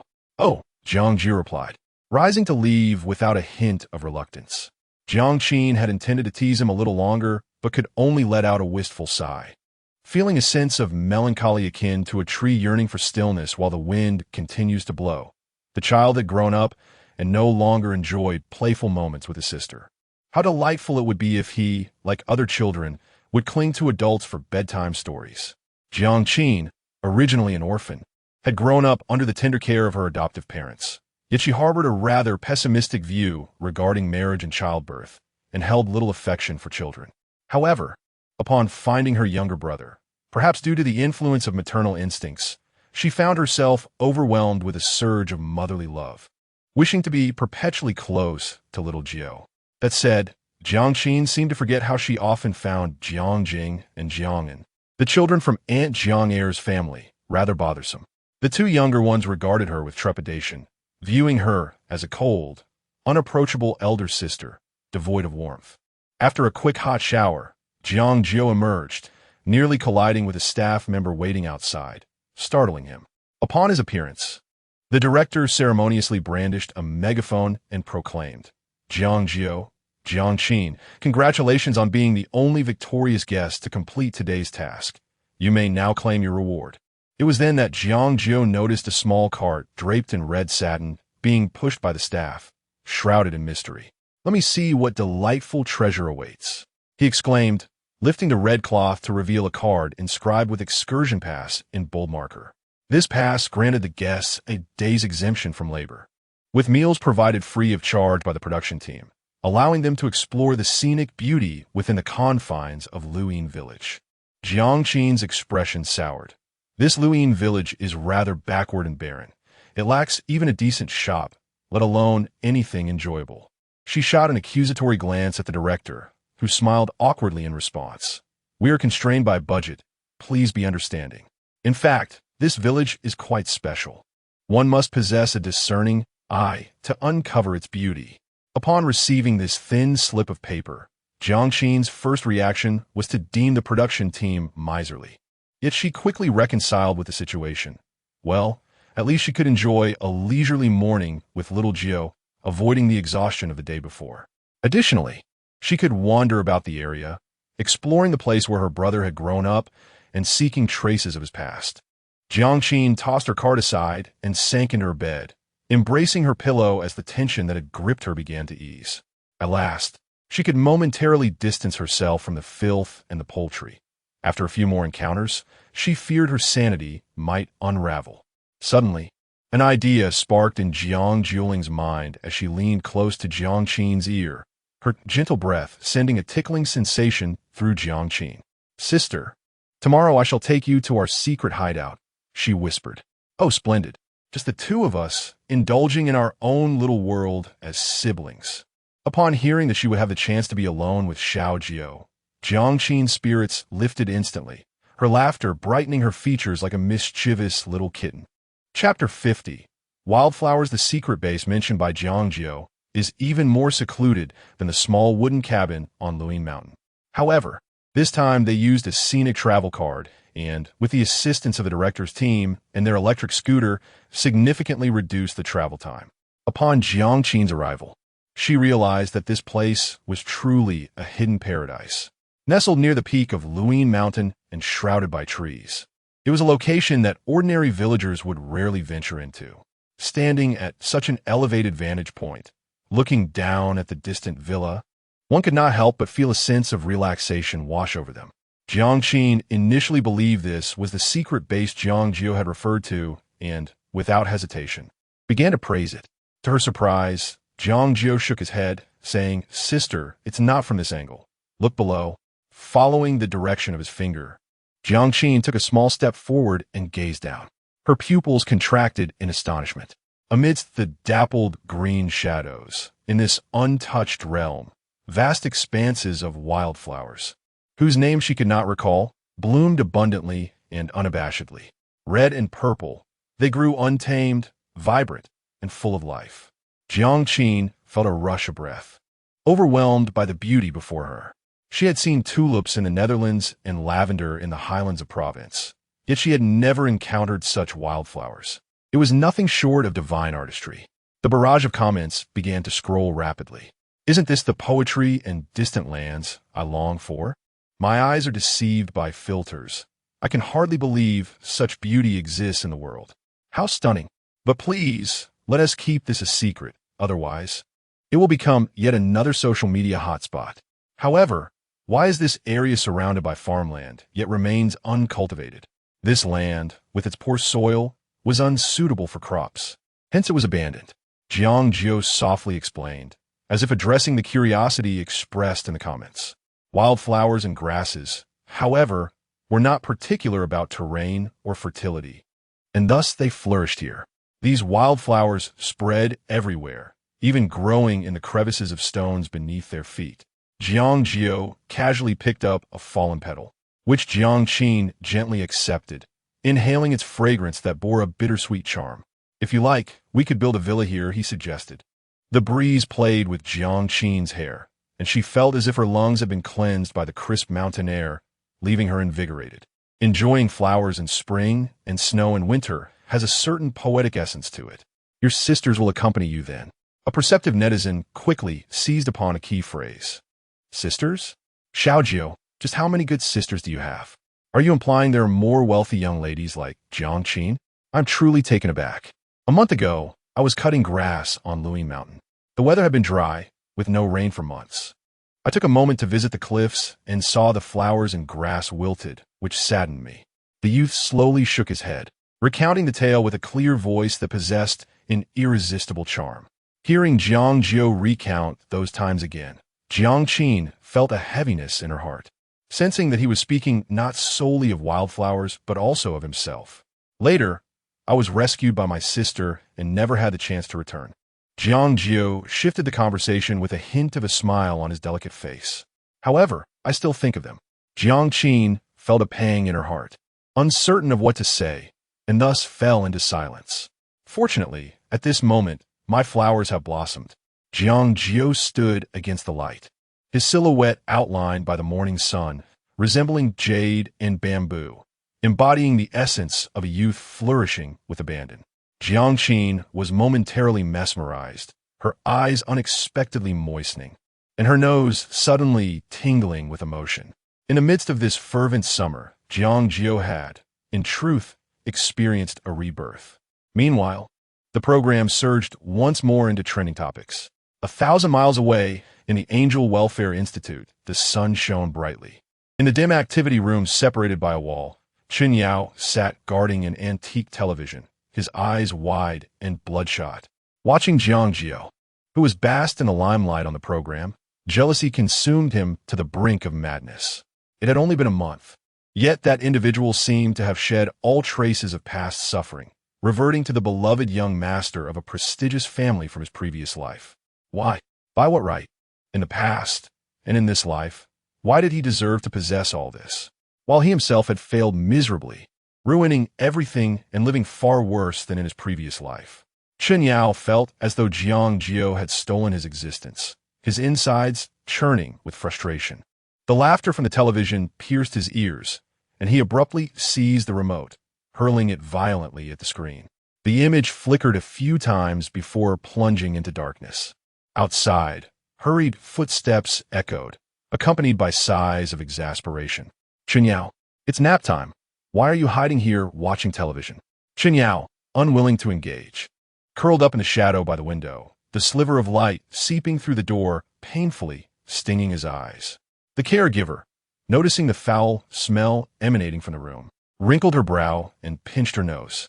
Chen Yao had always had poor hygiene and irregular habits in his past life, and now, confined within the orphanage, He found it even harder to maintain basic cleanliness, particularly during the sweltering summer, resulting in an indescribable odor. Several caregivers coaxed and urged, dragging Chen Yao from his dark corner. In the sunlight, his youthful face appeared prematurely aged, bearing a haunting semblance of middle-aged despair, a most peculiar sight. The caregivers exchanged glances of concern. Yet, Chen Yao remained like a lifeless creature. Wherever he was taken, he simply lay down, indifferent to everything. "Director, you must come see. That child named Chen Yao has vandalized school property again." The caregiver, exasperated, went to report to the director, having never encountered such a troublesome and peculiar child. "Do you think we should temporarily isolate him from the television and the internet? I believe this child's mental state is deteriorating." Just days prior, he had oscillated between laughter and tears, insisting he was the young master of the Jiang family, and had attempted several times to scale the orphanage walls to escape, frightening the caregivers immensely. It wasn't until he fell headlong from the 2-meter-high wall, fracturing his leg, that he had quieted down for a few days. Let him be. Let him break things. The director's demeanor was serene and compassionate. The children in the welfare institution had mostly endured childhood traumas unimaginable to ordinary people, exhibiting tempers that were either ferocious or eccentric, and we must extend our tolerance towards them. Moreover, we have Miss Jiang Jiu to support us. Jiang Jiu had instructed that she would take responsibility for replacing any damaged public property in the welfare home. Our primary concern was to ensure that Chen Yao was well supervised, preventing any threats to his life. Chen Yao coveted and yearned to usurp Jiang Jiu's life. Upon discovering the truth, Jiang Jiu felt that no amount of suffering could assuage her deep-seated resentment. Yet, regardless of how despicable Chen Yao might be, he remained a child, and Jiang Jiu would not be foolish enough to resort to violence against him. Instead, she decided to grant Chen Yao this opportunity, allowing him to scurry like a rat in the sewers, peering into the radiant life of Jiang Jiu. Chapter 51. He is a genius. Jiang Jiu and Jiang Qin returned to Uncle Qiao's home, only to find the usually tranquil courtyard bustling with activity. He cautiously peeked through the crack of the door and discovered that everyone had gathered. Upon seeing Jiang Jiu's return, the group stood in unison, their smiles ingratiating and their voices thunderous. "Brother Jiu, welcome home." Observing the young ones bowing in unison at a 90-degree angle, Jiang Jiu immediately surmised their intentions, merely to mooch a meal. "Dear brothers and sisters, I shall not be cooking today," Jiang Jiu said helplessly, spreading his hands. He then watched as their postures slumped in disappointment, feeling a twinge of sympathy. "However, we can all enjoy the meal provided by Uncle Director." Instantly, spirits lifted among the crowd. "Hooray!" The director shrugged, offering no objections. "Very well. Since it is their reward, they may decide how to enjoy it." Yesterday's gathering had effectively broken the ice among the team, and perhaps the program could foster a sense of camaraderie as well. Moreover, ever since Jiang Jiu graced the show as a guest, it had frequently trended on social media, garnering extensive discussions. Clearly, he must cherish this child as a treasure. The production team brought out a thermal box containing numerous bowls of congee, tea, eggs, and baked pancakes, all still warm from the town's breakfast shop. "Is this our reward meal?" Jiang Qin's lips twitched slightly. Though she found it rather meager, it was certainly better than having nothing at all. Aside from Teacher Zhang and Teacher Jiang, who had dined at Daksheng's home, the others received their shares evenly. Zhang Ge devoured the pancakes, advising Yi Ruoxi, "To truly satiate our hunger, the next time, we 2 kitchen novices must secure first place in the task." Yi Ruoxi, peeling a tea egg, paid him no heed. Jiang Jiu reassured him, "Although my sister and I are first, you all are second, and second place is quite commendable. I assent to it." Jiang Jiu recalled a time when their neighbor, Chen Dogdan, achieved second place. His mother, Chen Lugu, had been so elated that she paraded around the village with the certificate, afraid that no one would know. No. First place is at the pinnacle of the food chain. There is no difference between second place and last place, Zhang Ge countered, then proceeded to share a Klitsch D joke, just like how everyone remembers the world's tallest peak, yet few know the name of the second highest. Jiang Jiu was bewildered. "What peak?" "A peak is a mountain." Was the highest mountain you know? Jiang Jiu pondered, pointing towards the distant rolling hills. That mountain over there. I've heard many elders in the village have never ventured beyond its reach. I guess that must be the highest. His innocent words softened the hearts of viewers online. A child's heart is the purest, often expressing the most profound truths inadvertently. Indeed, people thrive on the mountains, yet the mountains also consume them. Ultimately, only a few dare to venture beyond. If it weren't for the production team coincidentally visiting Lu Yin village, this child might never have crossed that mountain in his lifetime. Jiang Jiu, feeling a twinge of sympathy, pulled out his phone to show Jiang Jiu an educational video.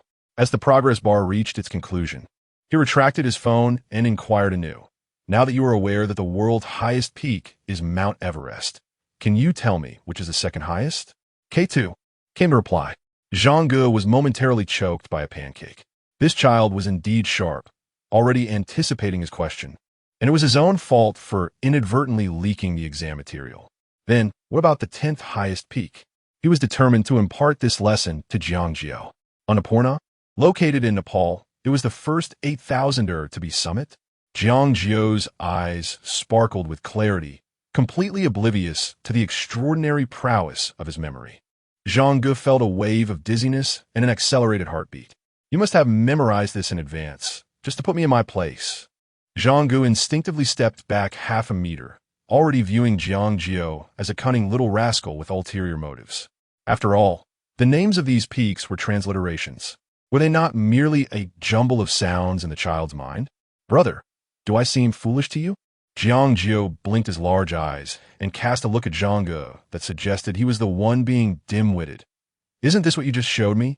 Although Jiang Jiu maintained a calm demeanor, Jiang Jiu felt his intelligence was being scorned. Indeed, it was what I taught you. But no, you only glanced at it once. He instinctively defended himself.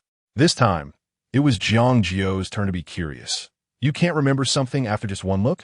The two bickered, and in the courtyard, Teacher Zhang, who was practicing calligraphy, lifted his head, excitement evident on his face. Perhaps little Jiu is a genius. Should we conduct a little memory test? Xiao Ge, bring me my copy of Guan Guanji. Being older, Teacher Zhang had few hobbies. He simply enjoyed reading and writing, indulging in elegance. Hence he brought such materials even to recordings. Jiang Jiu, inexplicably treated as an assistant, did not refuse and retrieved a hefty tome from Teacher Zhang's bag. Teacher Zhang casually flipped to a page. I will read a piece of classical literature, and Xiao Jiu, you try to recite it.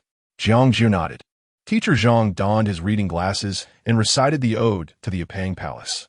No sooner had he finished than Jiang Jiu calmly opened his mouth. When the 6 kings fell, the 4 seas united. In less than 2 minutes, he recited the entire piece flawlessly, even mimicking Teacher Zhang's intonation, pauses, and a mispronounced character with precision. In an instant, everyone in the courtyard fell silent. Jiang Qin stared wide-eyed at her younger brother, utterly astonished, as if she were seeing him anew.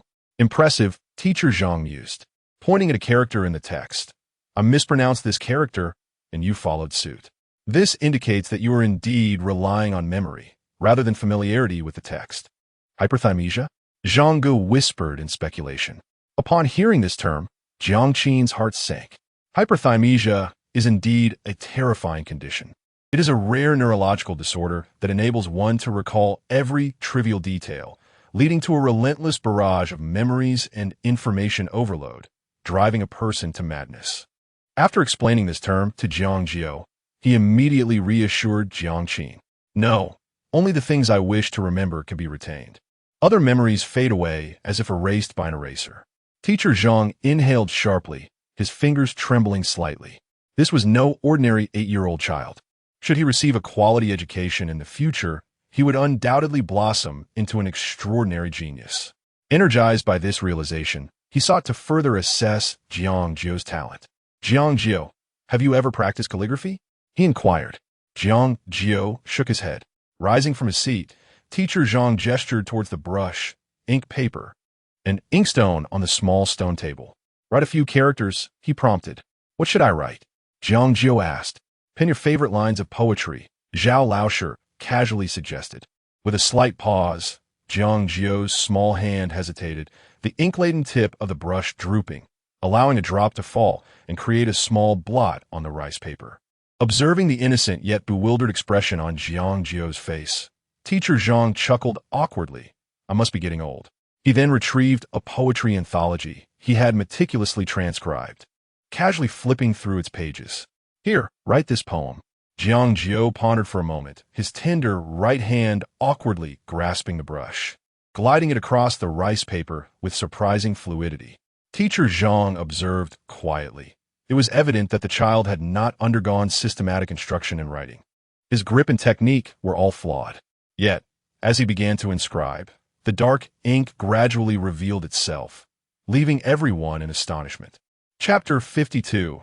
He deserves to be an idol. The ink spread across the rice paper, gradually revealing the couplet. The dew is white tonight. The moon is brighter in my hometown. Although the brushwork exhibited a certain stiffness, its structure was meticulous, and the spirit was vibrant. Particularly, the final stroke of the character Bright transcended age with an unexpected nonchalance. A profound silence enveloped the gathering. Yi Ruashi widened her eyes in astonishment. Little ninth brother, is this truly your first time writing? It is simply extraordinary. Jiang Jiu shook his head, unable to discern the group's reactions, feeling a twinge of anxiety. It is not my first time writing, but it is the first time I have written such a lengthy piece. Did I not do well? Not just well. It is exceptional. Jiang Qin gasped, unable to contain herself.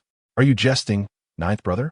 This writing resembles something copied and pasted. Teacher Zhang, have you secretly provided him with extra guidance? Zhang Gu exclaimed dramatically. In Teacher Zhang's poetry collection, each stroke carried the blend of softness and strength, balanced in density, and the ink displayed a harmonious luster. Each character bore the weight of decades of skill. Yet, Jiang Jiu's recent writing was an impeccable imitation. To the naked eye, Jiang Jiu appeared as a human printing machine, executing every horizontal and vertical stroke with precise accuracy. Even the cameraman was profoundly moved. The lens fixated on Jiang Jiu's inked characters, lingering for an extended moment. Jiang Qin recalled her first visit to Luyin village for filming, residing in the bedroom once occupied by Little Ninth. Back then, the walls were adorned with sticky notes, the handwriting rough and immature, unmistakably from a novice. Little Ninth, I previously saw your writing at the Chen family. It did not seem this exquisite, Jiang Qin inquired, her eyes sparkling with suppressed excitement. I did not possess a book, nor had I learned calligraphy. I merely found Chen Yao's draft paper and wrote by imitating his handwriting. Jiang Jiu responded earnestly, his demeanor calm and unassuming, entirely unaware of his remarkable talent. Jiang Qin recalled the worm-like script and could not help but nod in understanding. So it was imitation. No wonder it appeared so unrefined. Meanwhile, the social media buzzed with trending topics, drawing a swarm of onlookers. The livestream viewership surged, and the comments flooded in. What on earth is this hexagonal warrior? The production team has struck gold. Ninth brother is truly a prodigy. Compared to him, I feel utterly inadequate. Jiang Jiu radiates brilliance, even at my peak. I would have to step back in his presence. Are you kidding me? I missed an episode, and suddenly there emerges an unseen talent? Teacher Zhang, a prodigy himself from a family of entertainers, a graduate of an Ivy League institution, had encountered many geniuses throughout his life. Yet all of them refer to him as the genius. Today, however, he was witnessing someone whose talent surpassed even his own. His gaze fixated on Jiang Jiu's face, filling him with the sentiment that one should give birth to a son like Sun Zhongmo. Beside him, Teacher Jiang shared the same sentiment, captivated by the flowing ink. Echoing Zhang's exclamation, "How is this child not my grandson?" Jiang Qin hastily rushed behind the camera, extracting her mobile phone with trembling hands, and dialed her elder sister Jiang Yin. "Hello, sister, we can start arranging a school for Xiao Jiu now. Once the recording of the show concludes, he can enroll directly. I must tell you, Xiao Jiu is a prodigy. All previous concerns regarding his academic struggles have dissipated in an instant. With such extraordinary talent, it's as if he possesses a cheat code, effortlessly surpassing those academically competitive students in Jinghai. Naturally, I will secure the finest educational institution for him in Jinghai. Meanwhile, The Jiang sisters on the other side of the camera were equally engrossed, glued to their phones and computers, vigilantly monitoring the live broadcast of Jiang Jiu around the clock. Upon witnessing the recent live scene, Jiang Yin excitedly rushed to the ancestral hall to light incense at their parents' memorial tablets. Mom and Dad, Xiao Jiu is remarkable. He hasn't been led astray by that family. If you're watching from above, rest assured. In the dormitory, Jiang Shi gazed at her phone screen, resting her chin on her hand, her eyes radiating warmth like a gentle spring breeze, her smile as radiant as a blooming flower. Xiao Jiu is so impressive. He might even leap several grades and become my peer at Qingbei. I can hardly wait. Only Jiang Nan felt a sense of betrayal, dejectedly flinging herself onto her bed.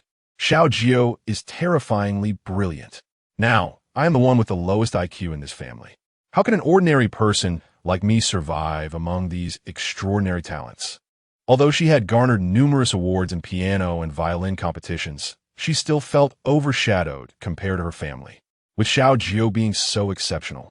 How can we continue to enjoy ourselves? The director, seated nearby, fervently scrolled through his phone, watching the related trending topics soar, his heart swelling with sweetness akin to honey. He felt an overwhelming urge to embrace Jiang Jiu and shower him with affection. Goodness, director, the live viewership has surpassed too. The buzz is off the charts, exclaimed an assistant in a hushed tone, pulling him back to reality. The director, tears brimming in his eyes, could not help but join the crowd in murmuring Brother Jiu. He felt he had stumbled upon a treasure. Brother Jiu was indeed his benefactor. Yet, at the eye of the storm, Jiang Jiu remained unfazed.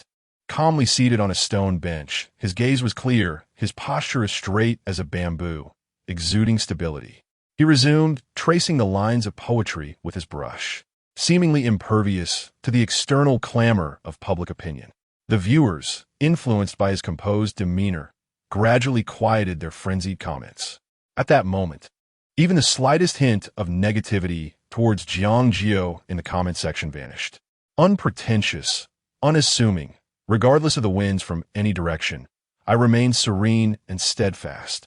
Perhaps this encapsulates Jiang Jiu. He is truly a remarkable child. No matter how tumultuous the world outside may be, his inner realm remains eternally tranquil. I have never been a fan of anyone, yet how could I not be moved this time? He deserves to be an idol. Chapter 53. Who says Fei Fei is foolish seeing that he remained calm and collected? Teacher Zhang couldn't help but feel a surge of affection. He picked up his brush and demonstrated once more. Little Jiu, writing cannot merely be a matter of imitation. The nuances of the brush's pressure and the rhythm of the strokes must be contemplated with care. Understanding this, Jiang Jiu dipped his brush in ink, and his strokes gradually became fluid, concluding with a clean and decisive finish, producing a line of characters on the Xian paper. The drum at dusk disrupts the travelers. A solitary goose calls in the autumn, the opening line of Moonlit Night in memory of my brother. The work was less mechanical and imbued with vitality. Teacher Zhang applauded enthusiastically. With just a little guidance, the progress was astonishing. This child was indeed a prodigy. Yesterday, I wished for a wealthy sister like Jiang Qin. And today, I yearn for a talented brother like Jiang Jiu. Honestly, has he truly not forgotten everything? It feels as though he possesses a rebirth system. Who would believe that such a gifted child has faced a tumultuous fate, nearly buried in obscurity? Jiang Qin gazed at Jiang Jiu with increasing fervor, marveling at the continuation of the Jiang family legacy. Teacher Zhang, please allow me to keep these 2 sheets of Xian paper as a memento. Jiang Qin hurried to the stone table, rolling up Jiang Jiu's ink work, as if fearing it might be snatched away. This was her brother's first masterpiece. She wished to take it home, frame it, and cherish it. Teacher Zhang looked on with reluctance as Jiang Qin carefully collected the 2 sheets. Though he wished to teach Jiang Jiu the art of calligraphy, he hesitated, reflecting on his own aging body and the fact that Jiang Jiu, as the young master of the Jinghai Jiang family, would not be overlooked in his gifts. Having finished the program, summer vacation was nearing its end. How about my sisters take you to school when the time comes?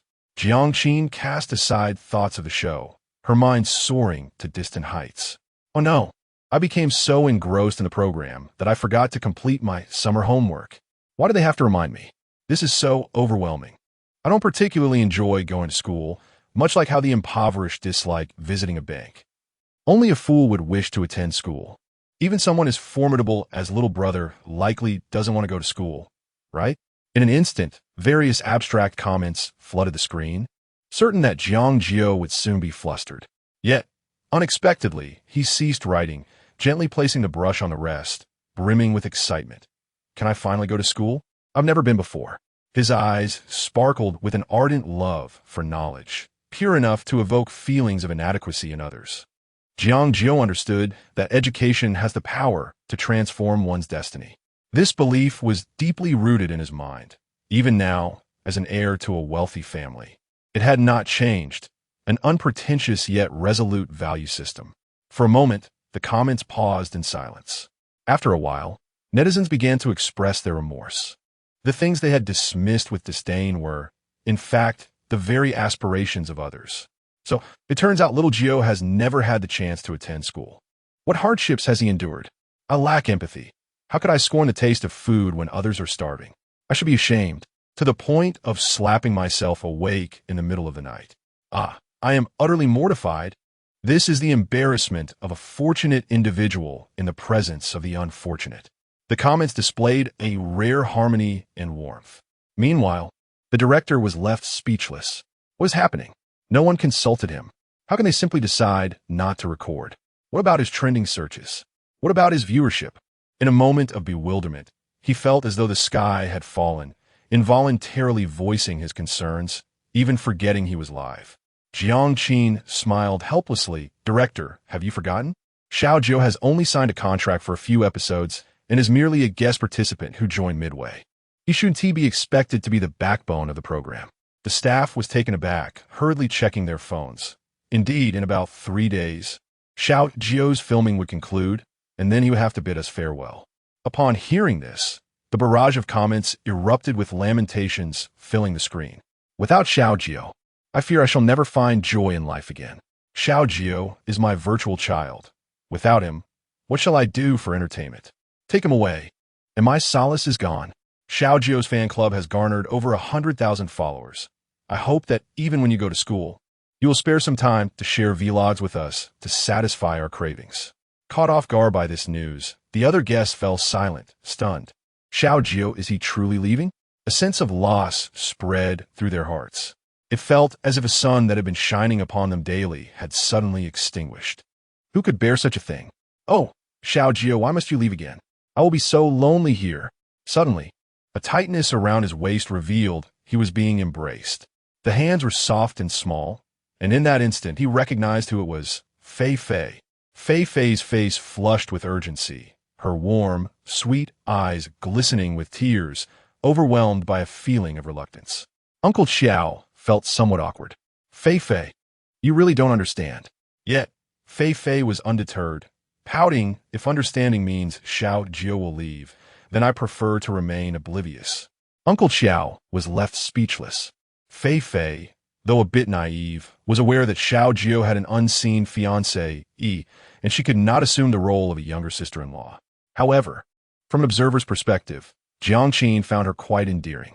Fei Fei, I will cover all your expenses from elementary school through university. Of course, if you wish to pursue further studies, that would be even better. Jiang Jiu smiled with her beautiful eyes gleaming. I look forward to the day you arrive in Jinghai. You and Xiao Jiu will meet again. Uncle Xiao was alarmed, feeling pangs of guilt.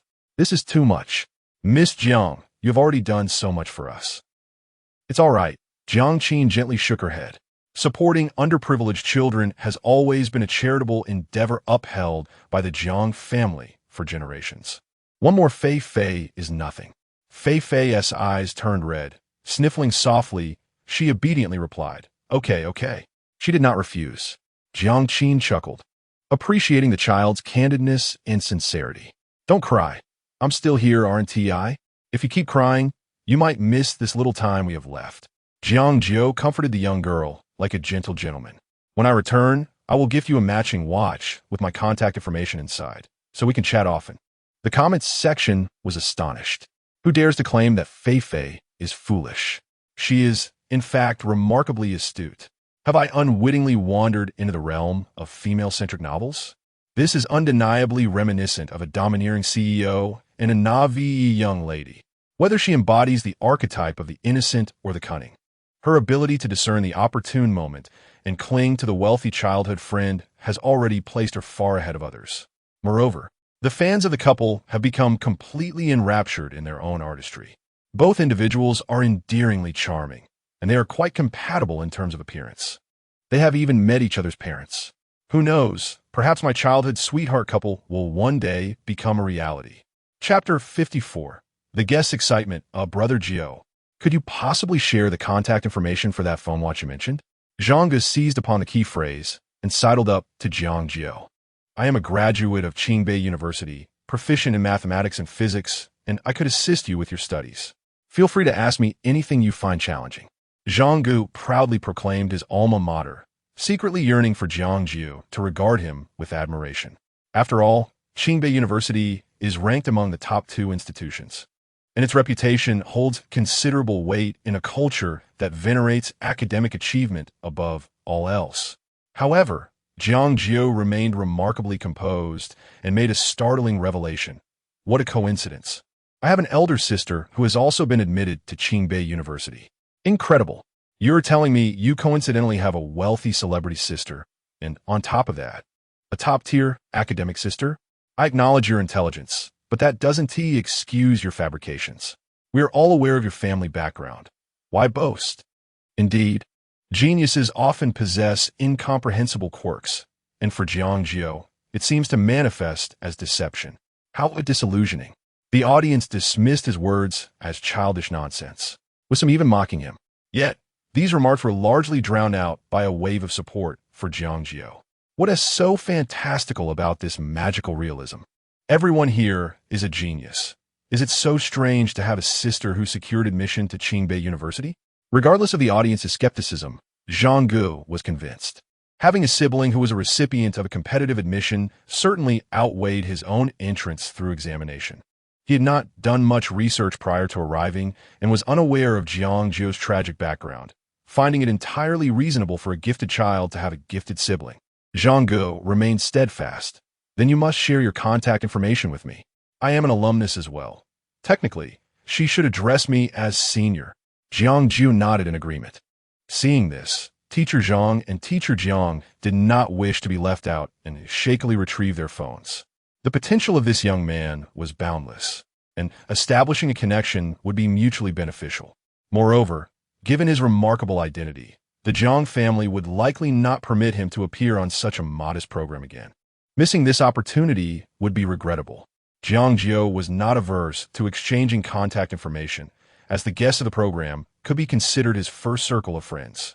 Initially, the fans who had been so vocal against Jiang Jiu now experienced a complete turnaround in attitude. They fervently prayed for Jiang Jiu to add their idol's contact information, as if it were a supreme honor. There was no other reason. This boy had garnered immense attention, eclipsing even all the celebrities present who had established fan bases. Any chance to bask in his radiance was worthwhile. Only Yi Ruoshi sat in the corner, paralyzed by her insecurities.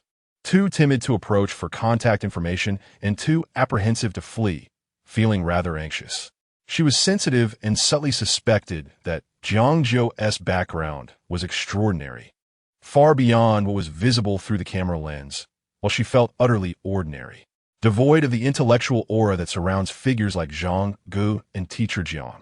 Lacking the extensive connections within the entertainment industry that Teacher Jiang possesses, she found herself devoid of any social value. With her head bowed, she wished fervently that the camera would not focus on her visage, longing for the difficult moment to pass swiftly. Suddenly, she felt a gentle pat on her shoulder, leaving behind a small fragment of warmth. Startled, she looked up to find Jiang Jiu smiling at her with charming confidence. "Sister Ruoshi, let us add one too. We're just missing you." In that instant, Jiang Jiu transformed into a small angel with fluttering wings in Yi Ruoshi's eyes, radiating a divine glow. All right. She was momentarily taken aback, her eyes stinging, and upon regaining her composure, she quickly nodded to mask her emotional upheaval. This child seemed to have noticed her feelings. Astonishingly, A mere child had managed to soothe her tumultuous heart. It had been a long time since Yi Ruoshi felt such profound emotion. After exchanging contact information, she unhesitatingly searched for Jiang Jiu's trending topics, decisively followed her, and became a proud devotee of the Ninth Gate. Jiang Jiu's Little Genius Watch contact list, a stimulant for the guests. The Little Genius Watch has outdone itself, saving on advertising costs like never before. Oh no, even Yi Ruoshi is falling for Little Jiu. What heartthrob, leaving no one untouched. Then, shall I add one as well? The staff members could hardly contain their excitement, eager to join in the merriment, only to be met with a sharp glance from the director. Yet, the director himself was swept away by this warm atmosphere, momentarily forgetting the ebbs and flows of his mood, suddenly yearning to make dumplings. He called everyone together. Let us take a group photo. It's rare for us all to be gathered. Let us capture this moment. 1, 2, 3, 4, 5, 6, wait. Aren't we 7 guests? We're still missing one. The staff exchanged puzzled glances until Zhang Gu smacked his forehead. Oh no, Mo is still on the mountain. We haven't heard from him in days. He might have regressed to a primitive state by now. A shallow question mark appeared above Jiang Jiu's head. Who is Mo? The name sounded familiar. Having only met Mo once, his brain categorized the encounter as insignificant, leading to selective amnesia. His impression of the individual was nearly non-existent. Apologies, we can edit him in later, the director chuckled awkwardly. After finishing the group photo, the director felt a twinge of guilt and instructed the staff to send the remaining tea, eggs, and pancakes to Mo in the little cabin. Meanwhile, atop Luin Mountain, Mo appeared disheveled and wild, resembling a savage. He flashed a bright smile at the camera, revealing 2 rows of gleaming white teeth. What do you think? I really gave him my all today. I dare say my live stream's viewership is at its peak. Throughout the day, he had been leaping about, fishing in the river, and catching wild chickens, convinced he had delivered a spectacular show. The photographer quickly averted his gaze, fearing that a hint of pity would escape his expression, betraying his thoughts. What can I say? The village of Luin is celebrating together. Mo Gu, you must be hungry. Here is some food to tide you over. A staff member suddenly appeared on a small electric scooter, presenting him with a plastic bag containing still warm food. Has the director prepared a special treat for me? Is this solely for my enjoyment? Or do the other guests receive the same? He pondered. It's all yours, the staff member replied, unable to reveal that it was merely leftovers from the other guests. Mo's eyes sparkled as he bent down to retrieve it, careful to shield himself from the camera's gaze to avoid any embarrassment. The production team was displaying a rare kindness today. It felt warm and considerate. Mo savored the tea egg with hearty bites, his heart brimming with warmth, appreciating the director's thoughtfulness, and he vowed to return next time. Chapter 55.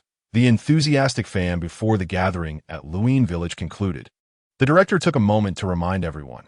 Feel free to share group photos on Weibo to help promote our show. The director's constant mention of Weibo piqued Jiang Jiu's curiosity. Jiang Qin downloaded the app for him and, upon entering Jiang Jiu in the search bar, was taken aback by the several trending topics featuring bold, sensational headlines. Little Jiu, you've been trending quite a bit lately, and your Weibo super topic has surpassed 100,000 followers, all genuine fans. No fake accounts. Impressive. This achievement was remarkable for a child star of his age. Jiang Qin felt a surge of pride. It seems they have good taste. Little Jiu is truly deserving of admiration. Oh, Jiang Jiu replied, having no understanding of what trending topics entailed. He casually clicked into the super topic. The profile picture was a captivating close-up of him from the show, set against a backdrop of a summer forest, the morning light casting a soft golden hue around him, exuding a pure youthful charm. The super topic was abuzz with activity, with posts being updated continuously. Among the most notable contributors was the super topic host, known as Cherry Little Round, a character from the land of Sakura, representing a Chinese girl. Jiang Jiu's presence on the trending list not only boosted his visibility, but also attracted a fair share of detractors. Cherry Little Round, residing in the land of Sakura, dedicated over 20 hours daily engaging fervently with the haters, exhibiting formidable combativeness. When a netizen commented that Jiang Jiu wasn't that handsome, she retorted, Your urine is mat. Another netizen accused Jiang Jiu of being a lapdog for the wealthy, to which she replied, "Apologies, is that your registered residence?" Jiang Qin inadvertently caught a glimpse of her brother's watch screen, her eyes widening in shock. You should avoid such content. This cherry little round has no decorum. She's a delusional fan. Fearing that Jiang Jiu might be influenced negatively, she quickly logged him out of Weibo, only to meet his innocent gaze. I can't read. Jiang Jiu's earlier display of youthful brilliance was so striking that Jiang Qin almost forgot he had yet to begin his education. My apologies, I forgot again. With a light chuckle, she shifted the conversation. By the way, you haven't registered on Weibo yet. If you wish, you can create an account and say whatever you like. This time, Jiang Jiu appeared more enthusiastic, his eyes lighting up. Sure, I also want to greet the older brothers and sisters.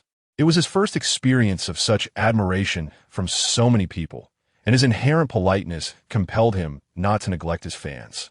Jiang Qin acted swiftly, her delicate fingers gliding over the screen, completing the registration and verification process. Jiang Jiu stared at his blank homepage, contemplating for a moment before slowly posting a smiling emoji, accompanied by a group photo. Everyone should understand my intention. I will communicate through typing once I learn to read. The aforementioned cherry little round was quick to surf the waves of social media. Within 10 seconds of his post, she rapidly claimed the top comment. Little Jiu, I adore you. You are simply the cutest among the cute, the ruler of adorableness, an everlasting pinnacle in history. Jiang Qin couldn't help but shiver upon reading the text, estimating that the sender was merely a primary school student enjoying their summer vacation. The way this little fan expressed admiration was rather cloying. What did she say? Jiang Jiu's eyes sparkled with a thirst for knowledge. Nothing particularly special. She merely uttered some flattering remarks about you. Jiang Qin felt that she had outgrown such embarrassing expressions and found it hard to voice them. This older sister is truly kind. He must respond to her. Otherwise, it would be quite impolite. Jiang Jiu noticed the voice support feature in the comments, recognizing the small microphone icon. He gently pressed it and recorded a voice message. Thank you, sister. I will continue to work hard. After sending it, there was no further response from Cherry Little Round, and Jiang Jiu glanced at the time, realizing it was already 11 at night. Assuming that the sister had gone to bed, he logged out of Weibo and stopped checking. Unbeknownst to him, across the vast ocean, in a luxurious apartment in Sakura Country, the girl let out a silent scream, saving the brief voice message and listening to it repeatedly. The next day, Jiang Jiu and Jiang Qin slept in late, only rising from their slumber after Uncle Lame's rooster crowed 3 times. Jiang Qin rubbed her bleary eyes and, upon exiting the bedroom, was greeted by a table laden with exquisite dishes in the courtyard. What was going on? Why had the director suddenly shown such humanity? Surely, there was no trickery involved. A nearby staff member explained, No, not at all. This is a wrap party prepared for Xiaojiu. Upon hearing the unfortunate news that Jiang Jiu's recording would soon conclude, the director lost all desire for mischief. In a bid to leave a good impression on Jiang Jiu and ensure he would return for future recordings of his program, the director had ordered a sumptuous meal early in the morning, grandly named a wrap party. Although it wasn't an extravagant feast, it featured chicken, duck, fish, and meat. Quite impressive for a small county town. Zhang Ge, Yi Ruoxi, Teacher Zhang, and Teacher Jiang entered one after another. The aroma of the food dissipated much of their fatigue from the past few days. Hooray! We can enjoy a meal again. After Jiang Jiu finished washing up, he surveyed the surroundings and found everyone had gathered, even including the brother Hemo, whom he had only met once. He looked disheveled, resembling a wild man, with mud caked on his pant legs, appearing somewhat wretched, as if he had endured considerable hardship on mountain. Hello, brother Hemo. Upon hearing the voice, Hemo turned and was pleasantly surprised to see such a well-mannered, refreshing young lad, sparking a flicker of fondness within him. After exchanging simple greetings with Jiang Jiu, he gazed longingly at the food. At last, he could eat something decent. He had been starving these past few days, looking pale and gaunt, feeling as though there was no oil left in his stomach. The other guests looked at him with sympathetic eyes. Were they not envious? Surely, none of them could cook. Perhaps their meals were no better than his. PMO chuckled, harboring no jealousy towards the guests living in the village. After all, suffering was suffering, and surely their plight was worse than his. Zhang Jiu laughed as well, wrapping an arm around Hemo's shoulder as he sat down.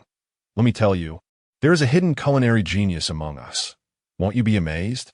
Under Jiang Jiu's insistence, Uncle K and Fei Fei also arrived, forming a bustling circle around the stone table, nearly overflowing with people.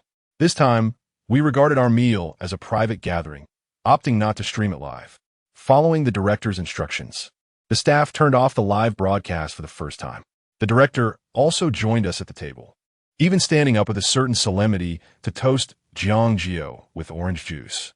I am preparing to launch a wilderness survival program, with filming anticipated to commence in about 2 years. If Xiao Jiu is interested, he is welcome to participate at that time. Chapter 56, Returning to Jinghai Wilderness Survival Director. Your thematic approach is quite vast. The transition from a warm pastoral setting to the harsh wilderness is rather abrupt. As the guests devoured their meals, they took the opportunity to jest with the director. Only Hemo appeared bewildered. Is this child of significant stature? I had not heard of him before, so why is the director toasting him? Little Jiu seems too young for such a rigorous program, Yiruashi casually inquired, but quickly reconsidered her concern and fell silent. Jiang Jiu, a mere child, had managed to survive alone in the Willow Shade Mountains for several days to escape his abusive foster parents, even in a territory inhabited by ferocious beasts. His survival skills likely surpassed those of many adults, not to mention the pampered celebrities, whom he could easily outshine. Little Jiu, what are your thoughts? If you wish, we shall always reserve a spot for you on this guest panel. However, I still have school, Jiang Jiu replied with a furrowed brow, feeling somewhat conflicted. The director, eager to appease, nearly offered his heart to the young boy. Fear not, we shall schedule filming during your winter or summer break. As the director indulged in his meal, Jiang Qin interjected coolly, interrupting him. The child's primary focus is his studies. He is merely dabbling in the entertainment industry for fun. Who can predict what 2 years will bring? The director paused, realizing he had overstepped, and quickly donned a sheepish smile. He raised a glass of orange juice to Jiang Jiu, while he himself consumed a shot of liquor in one gulp. You are right. I was too hasty. Studies? The Jiang family lacks no academic prodigies. His second sister, Jiang Lan, was the science champion of Jinghai 5 years ago. His seventh sister, Jiang Shi, was directly admitted to Tsinghua and Peking University, both shining examples of excellence. It could be said that they are all remarkable individuals, radiating brilliance. The director mused silently, recognizing the high expectations wealthy families have for their children. He dared not broach the subject again, fearing to incite Jiang Qin's ire, and instead beckoned everyone to enjoy their meal. Let us refrain from discussing business today. Let us eat and drink to our heart's content. Time flew by during the recording session. Given the remote location, Jiang Jiu and Jiang Qin prepared to depart a day early to catch the nearest flight. As they faced the hazy dust of Willow Shade Village, Jiang Jiu turned back, gazing intently at the dilapidated village. This would likely be his last sight of Willow Shade. As of today, he was bidding farewell to the place he had called home for 6 years. A van slowly approached the two. The villagers emerged to witness the spectacle, hoping to benefit financially from Jiang Jiu's success, only to be surprised by his swift departure. Go Sheng and Chen Lu huddled together, gnawing on their dry bread. Is he really leaving? After growing up on the village's resources, he is now soaring to great heights without sharing any fortune with his fellow villagers. However, they were merely a motley crew, emboldened only to murmur behind his back, indulging in their petty grievances. After the van sped away, the crowd dispersed like green-headed flies, scattering in all directions, setting off from the undulating green mountains and scattered villages. It took merely a few hours for Jiang Jiu to once again behold the bustling cityscape of Jinghai. Upon arriving at the ancestral home of the Jiang family, the graceful figure of Jiang Yin appeared on the lawn. She had grown thinner and darker. With a pang of affection, Jiang Yin gently caressed Jiang Jiu's small face. Lamenting the loss of the baby fat she had painstakingly nurtured just days before. What is wrong with enjoying life's comforts at home? We should refrain from participating in such arduous programs in the future. It is all your fifth sister's fault for encouraging you. Let us heed the advice of your eldest sister, shall we? Jiang Jiu chuckled softly, non-committal. Sister, I'm exhausted. Let's head inside quickly. His playful demeanor instantly melted Jiang Yin's irritation. You child, go rest for a bit. No longer the timid boy, he was on his first visit to the Jiang residence. Jiang Jiu ascended to the second floor and flopped onto the immense bed. Home was indeed a comfort. After enduring such harsh days and sleeping on hardboards for so long, he had never thought much of it. However, after spending some time at Zhang's house, his body had naturally grown accustomed to comfort. Indeed, it is much easier to slip from frugality into extravagance than to reverse the process. Lying on such a soft and cozy bed, Jiang Jiu felt drowsy, nearly drifting into slumber when a sudden, jarring knock echoed through the air, compelling him to rise reluctantly. Eighth sister, is there something you need? Hey, Xiao Jiu, do you possess X-ray vision? You didn't even glance, yet you knew it was me. Or perhaps we share a special connection. Jiang Nan scampered in with her short legs, brandishing 2 game controllers. Xiao Jiu, you have no idea how bored I have been at home. Come play a game with me. Xiao Nan, you are being foolish. Jiang Qin, having changed into home attire that subtly revealed her slender figure, entered and promptly, playfully scolded Jiang Nan. She placed a glass of honey water on Jiang Jiu's desk. Do not disturb Xiao Jiu. He is exhausted from filming that program. It's all right. I would love to play with eighth sister. Jiang Jiu kindly intervened, shifting the topic. By the way, hasn't third sister returned yet? Didn't she buy her ticket before we started filming? Jiang Nan pouted her rosy lips. There was an earthquake in Sakura country a couple days ago, and the flights have been delayed. Jiang Jiu felt a twinge of disappointment, yet another postponement. He eagerly anticipated seeing his sisters. Perceiving his mood, Jiang Yin gently reassured him. Do not be disheartened, Xiao Jiu. Your sisters have transferred your enrollment to Jinghai affiliated primary school, and you're due to report there soon, right? After a few days of classes, third sister will be back home. Jinghai affiliated primary school? Jiang Nan keenly seized upon the key phrase, which happened to be the very school she attended. How wonderful! Does that mean Xiao Jiu can attend school with me? Jiang Nan exclaimed joyfully. At 10 years old, she had always been the youngest in the family until Jiang Jiu's return. With siblings of similar ages, they could accompany each other to school. While she had felt rather isolated, Jiang Nan had always maintained the persona of a cool, aloof young lady at school. The classmates at school are well aware of her family background. Some flatter her insincerely, while others harbor jealousy and resentment. She finds herself devoid of even a single confidant. However, if Xiao Jiu were to arrive, everything would change. Jiang Nan, unable to contain her excitement, begins to revel in the prospect of a brighter future, even breaking into a fit of laughter. Hey, your thoughts are quite fanciful, Jiang Qin interjects, dousing her dreams with a splash of cold reality. You are already in the 4th grade this year, and Xiao Jiu has never attended school, so he will have to start from the 1st grade. Although Jiang Jiu is a prodigy, he does not even grasp the basics of phonetics and will need to progress step by step. Chapter 57, she resembled a little fox. A shimmering purple Panamera glided through the exquisite wrought iron gates of the estate. Shortly thereafter, the astonished voice of a maid echoed from downstairs. Miss Seven, you have returned? Yes, I heard that Xiao Jiu is home. I have missed the child dearly. The girl's indifferent tone was laced with a hint of joy. It's not enough to have eldest sister and fifth sister. Now 7th sister is here to compete for Xiao Jiu's affection. Jiang Nan instantly became alert, tossing aside the handle and clutching Jiang Jiu tightly. Too late now.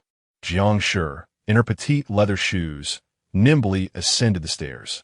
The door was gently pushed open by her slender hand, revealing a young girl with a face as pure as gardenia. Upon seeing Jiang Jiu, her amber eyes blinked gently, suffusing the air with a tender smile. The space around Jiang Jiu was soon occupied by her 3 sisters. Jiang Shi, feeling a twinge of dissatisfaction, took a different approach, propping herself on the desk directly opposite Jiang Jiu. Dressed in a JK uniform, her pleated skirt folded as she perched on the desk. shortening a few inches to barely conceal her fair thighs. Her little feet clad in knee-high socks swayed gently. Seventh sister? Jiang Jiu exclaimed, surprised. Isn't today a school day? Don't you have classes? I wasn't supposed to attend, but I found myself with nothing to do, so I decided to spend some time at school. Besides, she continued, her tone softening, what could be more important than seeing you? By the way, weren't you feeling sleepy just now? Perhaps you should rest a bit before chatting with your sister? I will be home for the next few days. Jiang Jiu was taken aback. How did seventh sister know he had just been feeling drowsy? She had not been present moments ago.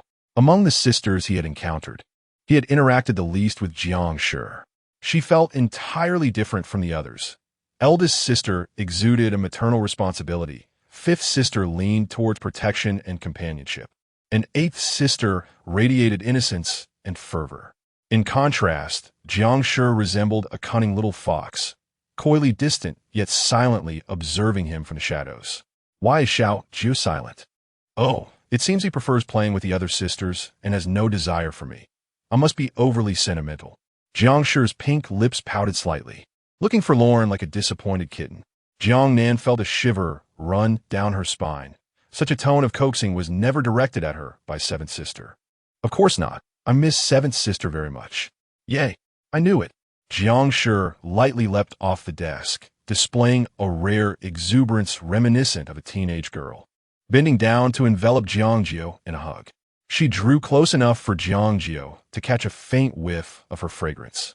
She wore no makeup and eschewed loud perfumes, leaving only the clean scent of green apple laundry detergent on her clothes, youthful and summery.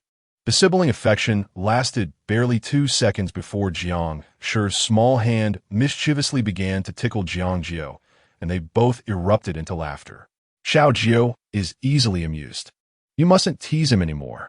Jiang Yin watched them frolic with a smile, a faint blush adorning her cheeks, softening her otherwise cold and fierce countenance. Her subordinates would surely be astonished to witness such a display of maternal affection from their usually ruthless and decisive CEO. The younger ones quickly quieted at Jiang Yin's words. I hear you are to attend the affiliated primary school of Beijing University with Xiao Jiu's talent. There is no need for him to start from the first grade, is there? Perhaps he should bypass elementary school altogether. Jiang Qin was confident in Jiang Jiu's abilities, and the notion of him being a genius did not surprise her in the least. Jiang Jiu recalled how, at the tender age of 2, when Xiao Jiu was just beginning to speak, he had already exhibited remarkable mathematical prowess. Back then, while Jiang Jiu was still in primary school, a tutor was teaching her math problems when Xiao Jiu curiously approached and, after listening for just a moment, managed to articulate the correct answer using his tiny fingers. Thus, after a few days in the Chen family, she recognized him as a prodigy. Indeed, Xiao Jiu was exceptionally intelligent, yet even the highest IQ requires a solid foundation. He currently could not even recognize the phonetic alphabet. What would happen if he were to become illiterate in the future? Jiang Yin shook her head in disagreement, believing that Xiao Jiu needed to proceed steadily and methodically. This knowledge was trivial for him, and besides, if he struggled, was she not a ready-made tutor? Jiang Jiu smiled mischievously, pulling a stack of papers from her backpack and placing them on the desk. First graders at the affiliated school were quite advanced, having mastered phonetics and basic English words long before in kindergarten. Seeing Jiang Yin's tacit approval, Jiang Jiu played a pre-prepared course from a renowned teacher on her iPad for Jiang Jiu. He completed it at lightning speed, absorbing knowledge at what could only be described as a terrifying rate. The stack of papers fluttered slightly in his small hands, and he memorized the printed words with remarkable ease. In just a few ticks of the minute hand, Jiang Jiu exhaled slowly. I've learned it. Is this the content for first grade? Jiang Jiu chuckled. Not just that. It also includes some 6th grade advanced math problems, and you answered them all correctly. Jiang Nin exclaimed. Wow, quantum reading. She felt both pride and a tinge of heartache. Initially relieved to play the role of an elder sister in the family, she now realized that Xiao Jiu might soon surpass her as a senior. Only she remained forever at the bottom of the food chain. It was evident that Jiang Jiu had not been boasting. Jiang Jiu casually flipped to another page, pointing out a particular line of knowledge. and he was able to recite it fluently within seconds. Well, Jiang Yin was once again astounded by Jiang Jiu's talent. Experiencing it firsthand was vastly different from seeing it on a phone screen, stirring her emotions profoundly. I will contact the principal to prepare a set of entrance exam questions so that Xiao Jiu may skip ahead to the appropriate grade without wasting time. Jiang Yin sighed in relief. She had initially worried that if Xiao Jiu were to enter first grade at an older age, he might face disdain from his peers. Although, due to the Jiang family's influence, they would not display their contempt overtly. Children could be cruel, and she feared that Xiao Jiu might suffer from feelings of inferiority as a result. Fortunately, there is no longer any cause for concern. I recall that my second aunt's son, Jiang Yin, is also in the 6th grade at Jinghai affiliated primary school. Perhaps little Jiu could directly advance to the highest grade and be placed in the same class as him. Jiang Qin's sudden remark rendered Jiang Yin silent. At that time, in order for Jiang and to attend Jinghai affiliated primary school, my second uncle, Jiang Hanchuan, had humbly sought her assistance, and the Jiang sisters had not yet severed ties with them, so they lent a helping hand. In retrospect, it might have been better had they not intervened. Jiang Yin's gaze turned icy. They had better not covertly sabotage Jiang Jiu, or else they would undoubtedly face dire consequences. Chapter 58 results with a sharp crack. A teacup shattered, followed by the furious reprimands of Jiang Hanchuan. What a useless child. You can't even make it to the top 10 in your grade. Was I born to see you bring shame upon yourself? The moment Aunt Jiang stepped into the study, she was greeted by this unsettling scene. A frail little boy stood in the hall, his head bowed, bearing a swollen red mark on his face. He bit his lip, tears dripping onto the tiles, soaking the torn remnants of his report card. Enough, dear. Do not scold Xiao any further. Observing the pitiful state of Jiang and her own flesh and blood, Aunt Jiang felt a pang of sympathy and motioned for him to leave. Subsequently, she relayed the entirety of Jiang Yin's intention to send Jiang Jiu to the prestigious Jinghai affiliated primary school to Uncle Jiang. Is this a plan to cultivate Jiang Jiu? The second branch of the Jiang family had long regarded the family's wealth as their own, and Jiang Yin's maneuvering was undoubtedly an attempt to pilfer funds from them. Uncle Jiang, upon hearing this, expressed his displeasure, crushing his cigarette but forcefully into the ashtray. I saw that variety show he was in. It was quite good. Let him be an actor, but can he keep up at Jinghai affiliated primary? They only accept the CR de la CR. Besides, the Jiang family is not without heirs. We still have Xiao and Aunt Jiang concurred. I fear our family will soon be squandered by those siblings. Jiang stood behind the door, eavesdropping, still appearing timid and contemplative. Suddenly, a series of breathy gasps echoed from within, followed by lewd sounds that were utterly unbearable. Good heavens! What are you doing in broad daylight? My dear, I believe this child's potential has reached its limit. Perhaps we should strive for a third child while we are still young. Disgusting. You rascal. Jiang Yin's face turned pale, and he dejectedly fled. In early September, the summer sky was a brilliant azure, and the campus was adorned with drooping greenery.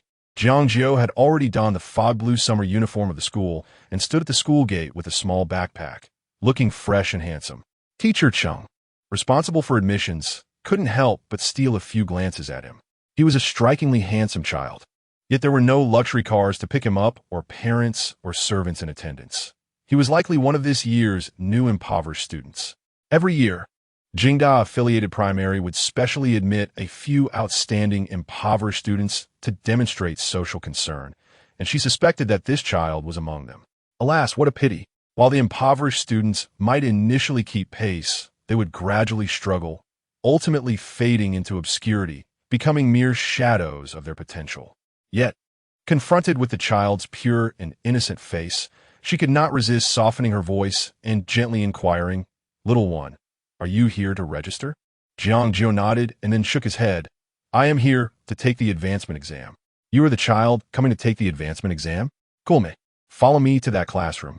Teacher Cheng was momentarily taken aback. The teacher who was supposed to proctor had gone to the hospital due to a stomach ache, and she was filling in at the last minute. The classroom was sparsely populated, yet the cameras were plentiful, and in the center, a few test papers awaited on the desk. Teacher Chen watched in astonishment as he unfastened his small backpack, retrieved a pen, and began answering the questions with a flurry of strokes, seemingly without any thought process. Within less than an hour, he had completed the exam. The dashing young boy then stood up, cradling his answer sheets, and trotted forward, tiptoeing to place them on the podium. "Teacher, I have finished," he declared. "Dear student, are you certain you wish to submit your paper? The opportunity for a promotion exam is quite rare. It would be a shame to squander it," she implored, pressing down on the papers, her voice earnest.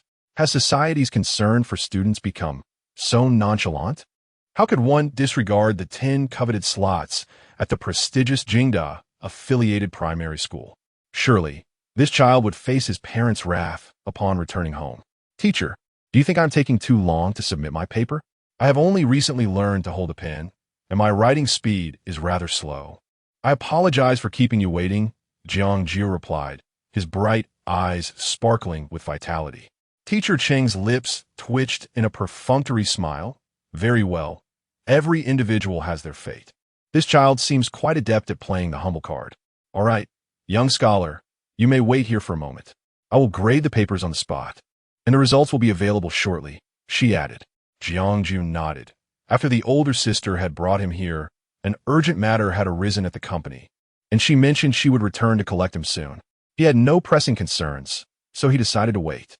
Teacher Chung collected the papers and delivered them to the grading instructor's classroom. A quarter of an hour later, the mathematics examiner adjusted her glasses, picking up a red pen only to set it down again, repeating this several times. After a series of attempts, her hand trembled with excitement as she gasped in awe. What an impressive child! This year's questions were quite challenging, yet he managed to solve the advanced Olympiad question I had specifically designed. The steps were executed flawlessly, akin to a textbook example. Ultimately, she inscribed a bold crimson 100 at the top of the paper, accompanied by 3 enormous exclamation marks. Perfect score? How could that be? He had merely scribbled a few strokes before submitting it. Teacher Cheng's eyes widened in disbelief, feeling as if she were dreaming. When did Jinghai produce such a prodigy? Could it be cheating? Nearby, another teacher raised a skeptical eyebrow. It was not unfounded. That Olympiad question was notoriously difficult, one that even the top students from the Jinghai affiliated primary school could not conquer. Impossible. There were no other candidates in the classroom besides him, Teacher Chung firmly countered. I was particularly vigilant while proctoring. This child was wholly engrossed in his work, and his speed was astonishing. I even thought he was randomly filling in answers.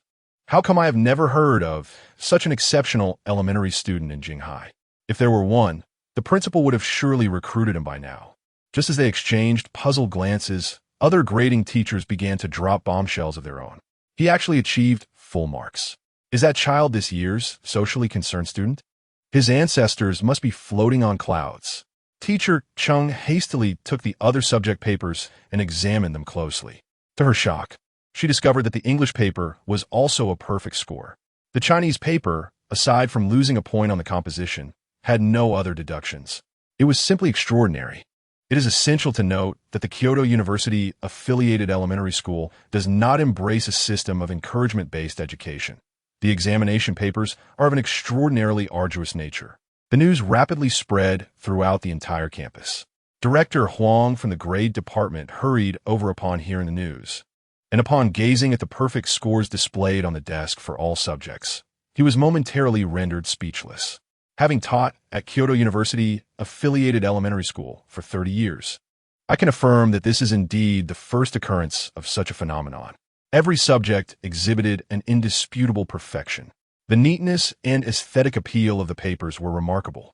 Could such handwriting truly belong to an elementary school student? To my eyes, it resembled the style of a certain calligrapher by the name of Zhang. Chapter 59. Suspicions of cheating. After contemplating the examination paper for a considerable time, Director Huang concluded, "This child is certainly not from an ordinary family." Teacher Chung, have you inquired about his background? Whose son is he? Teacher Chung scratched his head. The boy came to take the exam alone. I glanced at his student ID, and I believe his surname is Jiang. Jiang? Are you jesting with me? The surname Jiang comprises 1/5 of the population in Jinghai. This year alone, 3 students from impoverished backgrounds with that surname have been specially admitted.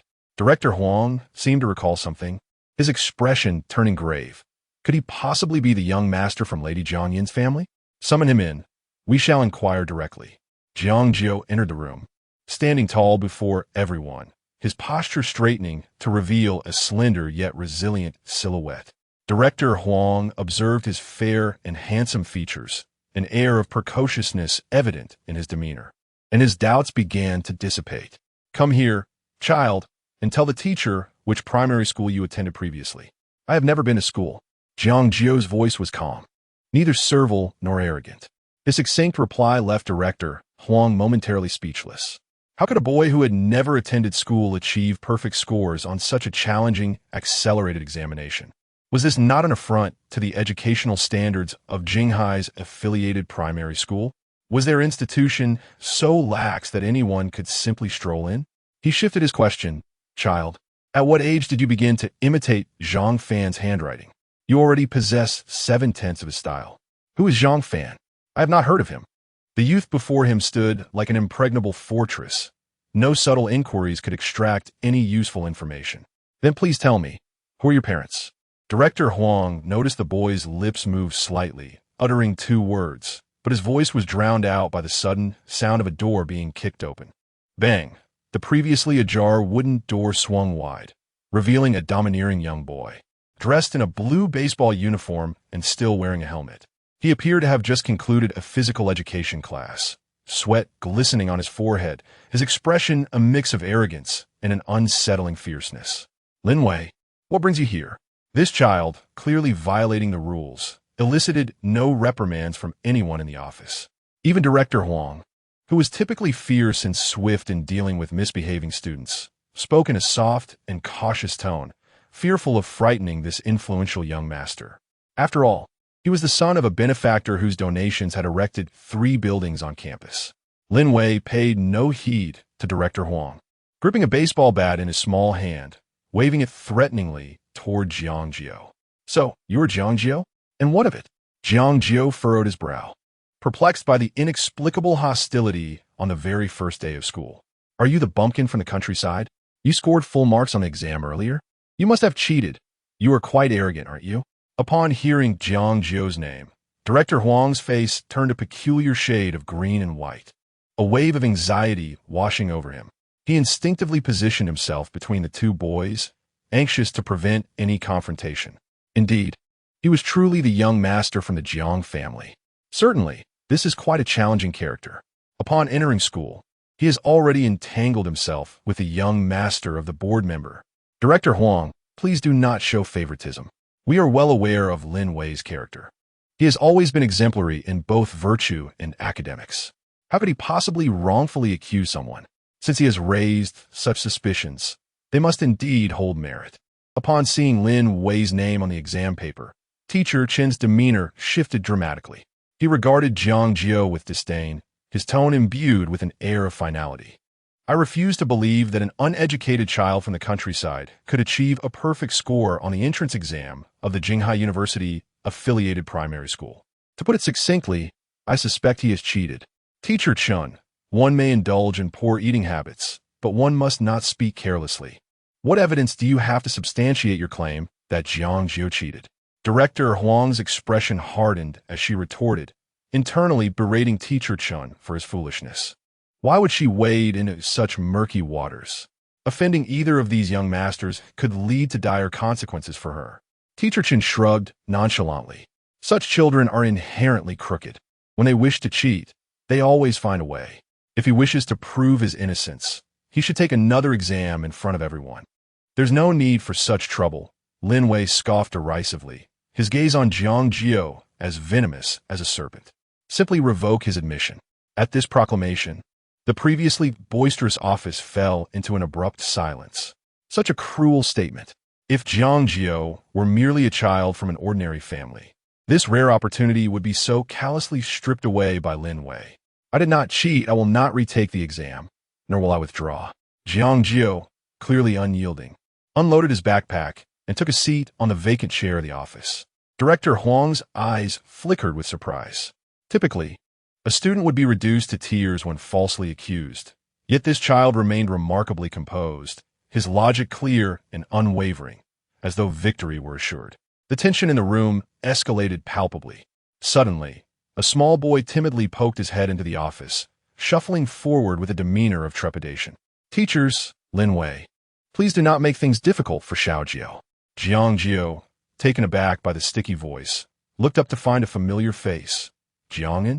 Jiang'an did not respond directly. Instead, he tugged at Lin Wei's school uniform, his voice quavering. "Wei Go, Xiao Jiu isn't that bad. He has just been in the countryside for too long and might have acted foolishly in his moment of desperation." Lin Wei, somewhat irritated, refrained from outright dismissing Jiang'an, who had always been his loyal follower, and merely shrugged off his hand. "Please, just forgive him this once. He cannot be expelled, otherwise his sisters will be furious with him." Jiang'an's eyes were red-rimmed, as though he were on the verge of tears. Jiang Jiu's expression darkened. This opportunistic cousin was not here to assist him, but rather to bolster Lin Wei's accusations. Director Huang furrowed her brow. Jiang'an had always been obedient and well-behaved, excelling in his studies, and she had a fondness for him. Why then did he seem so hesitant in his words today? Perhaps his concern for his brother had muddled his judgment? He suspected it was merely an illusion and casually reassured Jiang'an, saying, "Rest assured, regardless of whether there was any cheating involved, we shall unveil the truth for the innocent." Noticing Jiang Jiu's complete lack of response, Jiang'an gritted his teeth and added, "Teacher, please refrain from pursuing this matter further. Haven't we been taught at school to be more understanding towards children without parents?" Chapter 60. Support. Since classmate Lin Wei harbors suspicions regarding Jiang Jiu's integrity, let us commence our investigation by reviewing the surveillance footage from the examination hall. Director Huang felt quite helpless, desiring not to offend either party involved. Thus, he devised a compromise, intending to discreetly contact the parents of both young gentlemen while inspecting the footage. In a swift motion, Jiang'an positioned himself protectively in front of Jiang Jiu, his tone imbued with a hint of stubbornness, akin to an elder brother mustering his courage to shield his younger sibling. "You mustn't." Jiang Jiu merely regarded him with bemusement, acknowledging the theatricality of his cousin. This was Jiang'an's first attempt at accusing another in front of teacher, and although he was orchestrating the situation from the shadows, he felt a twinge of anxiety, nearly betraying his true intentions. "Little Jiu, cease this foolishness. If the surveillance confirms your wrongdoing, you will find yourself with no escape. Apologize to Lin Wei and the teachers. This incident could escalate, tarnishing the reputations of both the Jiang family and the school. Are you not afraid of your sister's reprimands?" Jiang'an's deepest fears were rooted in parental expectations, leading him to project these concerns onto Jiang Jiu, invoking the authority of his 8 sisters in an attempt to intimidate him. The 8 sisters of the Jiang family were known for their icy demeanor, and he assumed Jiang Jiu would be equally intimidated by them. However, Jiang Jiu remained unfazed, calmly observing his cousin before activating his smartwatch to call Jiang'an. "Sister, someone is slandering me for cheating." His tone was composed, devoid of any trace of fear. Jiang'an believed that his sister would certainly chastise him for the baseless accusation he had made. In fact, he found himself preemptively reveling in the anticipated reprimand. Yet, to his astonishment, a gentle voice, tempered with suppressed anger, emanated from the phone. "Stay in the office and do not move. I will be there shortly." Jiang'an was taken aback, his worldview momentarily shattered. Was that gentle voice truly Jiang'an, the sister whom their parents frequently derided as a fierce harpy? Why was she so gentle? Even their parents had never spoken to him with such warmth. His father and mother had always instilled in him that if he misbehaved, even his closest relatives would not extend their affection. Jiang Ershu and Jiang Erzhan were notoriously strict with their children, holding them to rigorous standards while offering leniency to themselves, placing all their hopes on Jiang Jing and Jiang'an. Despite Jiang and ranking among the top 10 in his class, he rarely received any praise from his parents. He had always navigated life with a tense disposition, fearful of bringing shame to his family. Yet, here was Jiang Jiu, seemingly unperturbed by the prospect of disgrace. What gave him such confidence? He was merely a country bumpkin. Overcome with emotion, Jiang'an found himself unable to suppress his tears. Why are you crying? What are you truly afraid of? Did you not assert that the family fortune is not yours to inherit? You are but a worthless child. Lin Wei, now genuinely exasperated, felt his superhuman instincts surging forth, disregarding all else as he yearned to deliver a sound thrashing to Jiang Jiu. You are quite arrogant, aren't you? Do you dare to provoke me? Let us see how you handle this. Lin Wei grasped a baseball bat, and in the next instant, a crisp crack echoed as the ball sped towards them. Jiang Jiu instinctively pulled Jiang aside, and the ball veered spectacularly off course. Bang! Jiang felt a jarring impact on his forehead, and in an instant, a deafening buzz filled his ears, rendering him unable to hear any other sounds. He collapsed onto the ground, bursting into tears. Drops of blood trickled down from his forehead, splattering onto the office tiles. I will summon a doctor. I will call the parents. Lin Wei's mother, residing in the family quarters of Jinghai affiliated primary school, naturally arrived at the office first. The middle-aged woman, with her hair styled in glamorous waves and her meticulously applied makeup, could not conceal the fierce expression that mirrored that of her son, Lin Wei. Who dares to bully my son? Upon entering the office, Lin Wei's mother first ensured that her son was unharmed before embracing him with fervent affection. Lin Wei, irritated, pushed her away and growled, "Don't touch me. No one is bullying your son. It was your son who injured another classmate with a baseball." Teacher Chung muttered under her breath. The little tyrant of Jinghai affiliated primary school. Who would dare to bully him? So what if he fought? If my son hit someone, that person must have deserved it. Lin Wei's mother casually surveyed the room, her gaze landing on Jiang, who was timidly seated, his head wrapped in several layers of bandages, now silent and no longer crying. Humph. Director Huang, wearing a conciliatory smile, addressed Lin Wei's mother. Please calm down. Lin Wei accused a classmate of cheating in today's exam without any justification. Accusations require evidence, do they not? Evidence? What sort of evidence do we need? My son is such a good child. His word is evidence enough. Lin Wei's mother was filled with indignation, showing no sign of guilt. Jiang, upon witnessing her demeanor, felt a surge of courage and plaintively interjected, "Annie, please don't blame Jiang Jiu. He only cheated out of excessive vanity." Jiang Jiu? Is it your name? Which impoverished household did this ill-mannered child come from? Lin Wei's mother was evidently intrigued, scrutinizing Jiang Jiu from head to toe. Our Lin Wei never initiates trouble and is not afraid of it. It must be this brat who provoked him. Apologize to my Lin Wei at once. She advanced towards Jiang Jiu, her imposing figure casting a shadow over him, exuding an air of dominance and intimidation, her fierce expression enough to frighten most children into tears. Yet Jiang Jiu remained composed. The countenance of Lin Wei's mother, when compared to his adoptive mother, Wang Chunyin, was like a mere novice to a master. If she wished to intimidate him, she would need at least another decade of practice. I have done nothing wrong. Why should I apologize? Hearing the child's unyielding tone ignited a surge of unnameable fury within the privileged Lin Wei's mother, and she lifted her foot to kick Jiang Jiu's knee. Who dares to touch him? A cold, menacing female voice pierced the tension. A young woman in a flowing gown entered with great force, her tall figure clad in a fiery red dress, exuding an exquisite beauty, yet her stunning face was as frigid as ice. Big sister. Jiang Jiu's eyes lit up as he dashed from his chair, rushing to embrace Jiang Yin's hand. They bully me. Jiang Yin lowered her gaze to her younger brother, whose big eyes blinked innocently.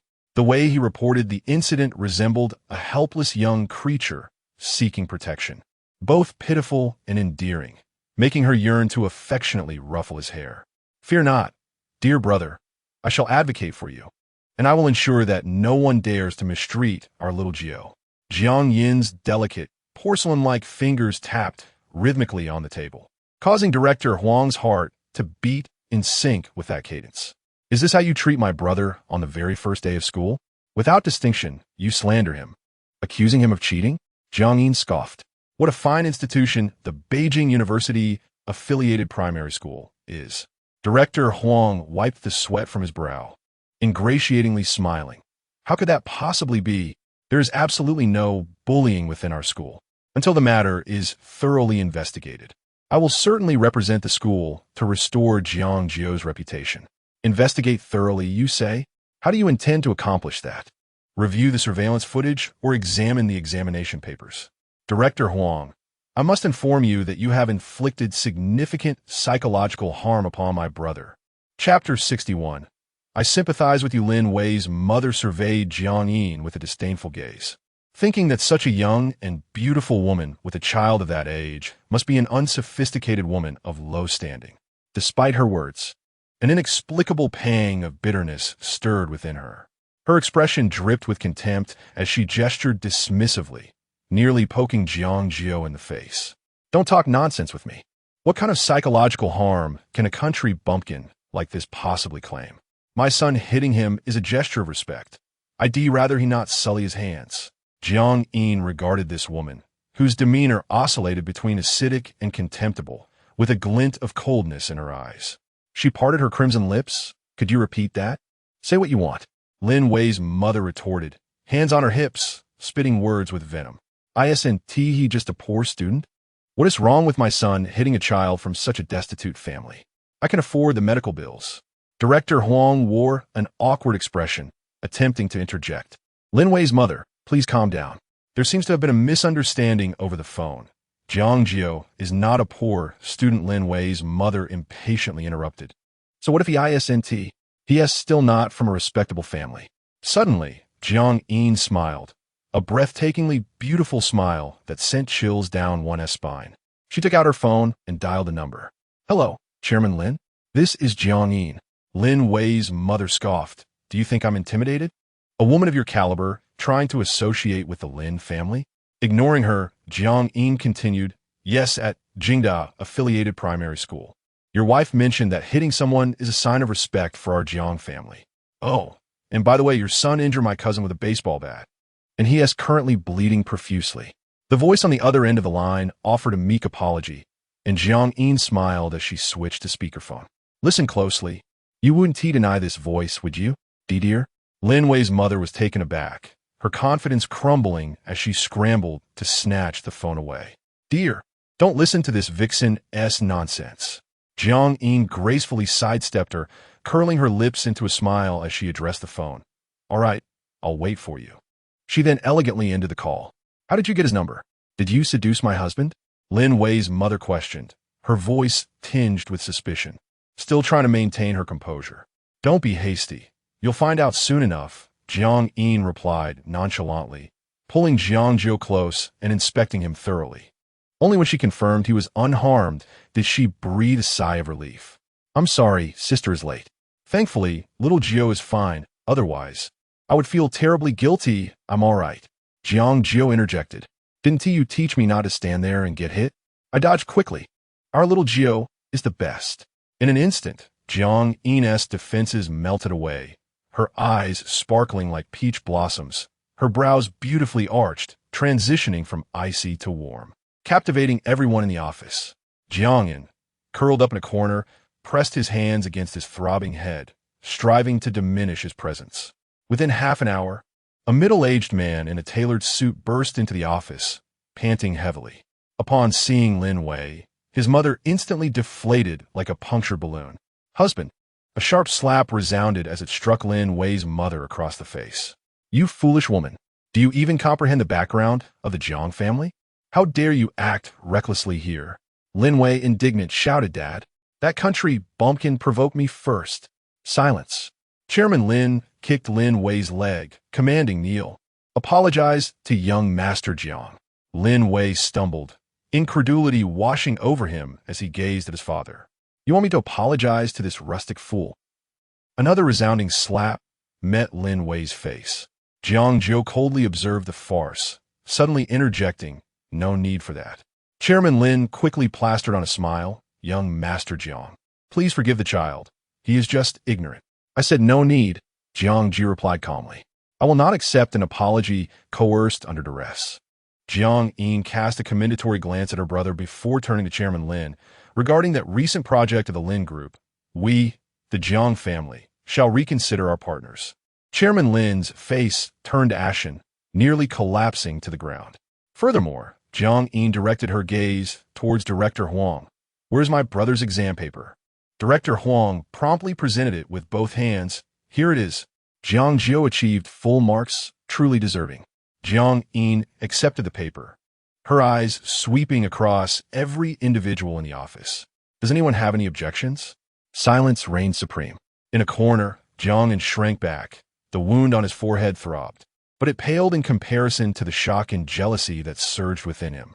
Why? Why does Jiang Jiu, this provincial upstart, receive such unwavering support? He is undeniably inferior to me.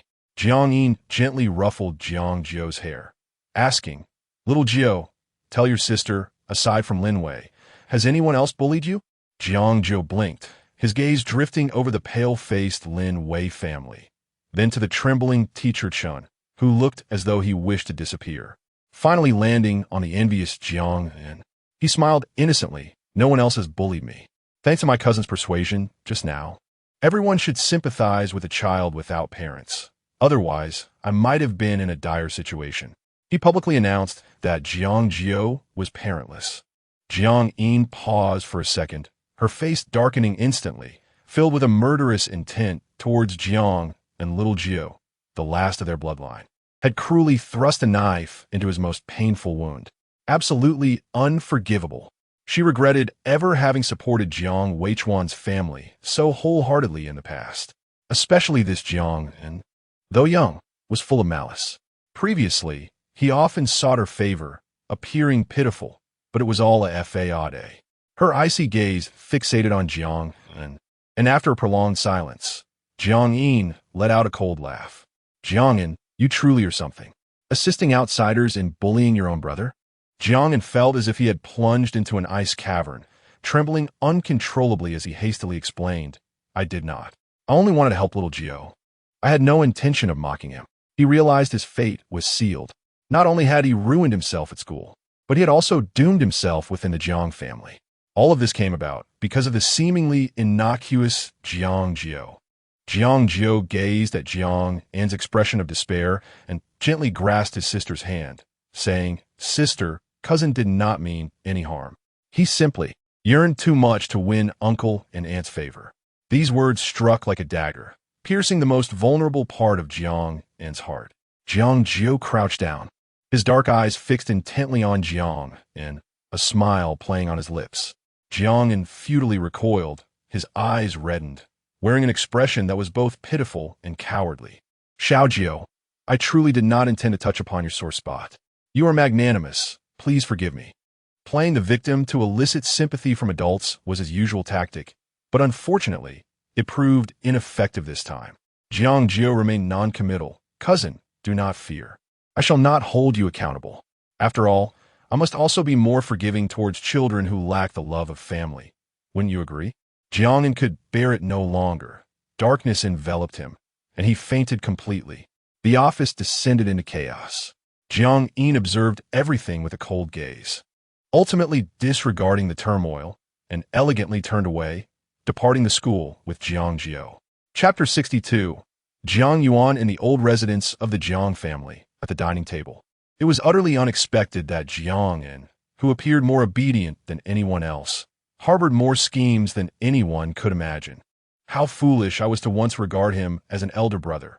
Now, the mere thought of it makes me feel utterly nauseated. Upon hearing about the events of today, Jiang Nan could hardly contain her indignation, her petite face flushed with a hint of green, almost on the verge of retching. The thought that she had once treated such a treacherous wolf in sheep's clothing as a brother filled her with revulsion. Even more infuriating was that little rascal Jiang and dared to mock Xiao Jiu.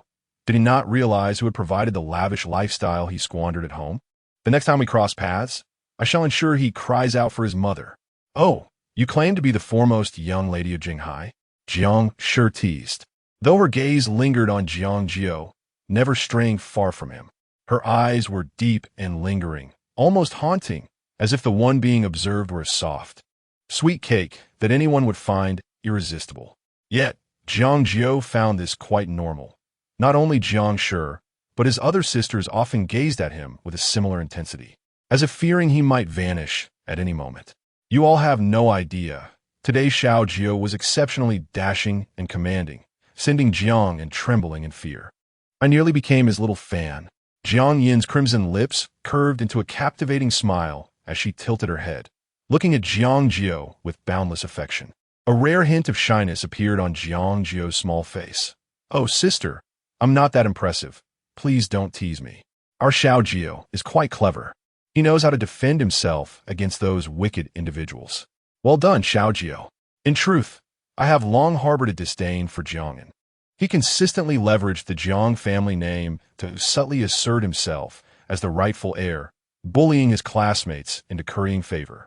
Jiang Nan's delicate face scrunched up in displeasure, her dark eyes wide with indignation, her expression animated, eliciting laughter from her sisters. "Is he truly that shameless? We must draw a clear line with him." Jiang Nan huffed. "Indeed, it is as it should be. Just the other day, several female classmates discreetly inquired whether Jiang was favored by the sisters, suggesting he was the beloved pet of the household. Surely, he spread those rumors himself. The thought is quite revolting, as if one were being objectified in secret." Jiang Jiu paused with his chopsticks. No wonder he overheard Lin Wei telling Jiang and not to fear him, for he was not the heir of the Jiang family. The implication being, Jiang was. Such falsehoods must have circulated throughout the school. Who knows what other slanders he has cast upon me, inciting unwarranted hostility from Lin Wei, someone I have never even met? Ding, ding, ding. The sudden ringing of a mobile phone shattered the air. Upon seeing the caller ID, Jiang Yin remained unfazed, promptly adding the number to her blacklist before shutting off her phone. Jiang Shi's eyes reflected understanding. "Is that yet another call from the second uncle? I blacklisted him 6 years ago. Sister, you're still too gentle." Jiang Nin clenched her small fists, her face filled with indignation. "Sister, you have been overly accommodating. We haven't yet settled accounts with them, and now our second uncle has the audacity to accuse us?" It dawned on her that human greed knows no bounds. Jiang Yin rubbed her temples, reflecting on how she had failed to grasp this principle until now, a lesson imparted by Xiao Jiu. After a brief silence, Jiang Yin seemed to shed a burden, exhaling deeply before donning a gentle smile once more. "Rest assured, since they harbor intentions to harm Xiao Jiu, I shall no longer assist the second branch of the Jiang family in cleaning up their messes." Jiang Jiu understood that for many years, her elder sister had been considerate of their second uncle, who was a blood relative of their father, and had hesitated to sever ties, tolerating their absurdities. Now at last, Jiang Yin was liberated from the shackles of so-called familial morality. Just as the siblings were basking in a moment of camaraderie, Jiang Yin's phone rang again. Assuming it to be their second uncle with a new number, she furrowed her brow. "What is it? This lingering presence is bothersome." Just as she was about to silence her phone, her expression transformed from anger to delight. "I was mistaken, Xiao Jiu. It's a video call from your third sister." Jiang Shi's amber eyes sparkled as she smiled softly. "I can understand the urgency of our third sister. Let Xiao Jiu take the call." Under the gentle nudging of her sisters, Jiang Jiu felt a flutter of nerves as she cradled the phone, pressing the button to answer the video call. The screen flickered to life, revealing a young girl standing beneath a cherry blossom tree, her lustrous black hair styled in a princess cut. Upon seeing Jiang Jiu's face, she joyfully leaped twice in excitement. She beamed at the screen, her delicate features reminiscent of a resplendent flower, her skin and physique radiating purity and grace, creating a striking contrast akin to a protagonist from a romantic manga. However, Jiang Jiu felt little astonishment. The Jiang family was replete with beauties, each more stunning than the last, rendering him accustomed to such allure. "Xiao Jiu, it truly is you. You look even more refreshing and handsome than on the variety show." Jiang Yuan's voice was soft and melodic. Jiang Jiu was somewhat taken aback. "Third sister, you're in the cherry blossom country? Have you seen my recent live broadcast on that show? How could I miss your debut on screen?" Jiang Yuan beamed from the other side, her beauty eclipsing even the most vibrant cherry blossoms. "By the way, let me formally introduce myself. I am your third sister, Jiang Yuan. I've longed to return home to see you, but misfortune has beset me. After finishing an art exhibition, I encountered an earthquake, and my flight was delayed. Woe is me." The young girl theatrically wiped her eyes, glancing through her fingers to gauge Jiang Jiu's reaction, her demeanor whimsical. "It's all right, sister. As it happens, I will soon be attending elementary school at Jinghai affiliated primary school, so you can always return to the old residence to visit me. We will meet again someday. It is never too late." Jiang Jiu smiled shyly. "We will meet again someday," Jiang Yuan murmured, repeating the phrase with delight. Hee. Xiao Jiu is so adept at comforting girls. Truly, you are a child with profound wisdom.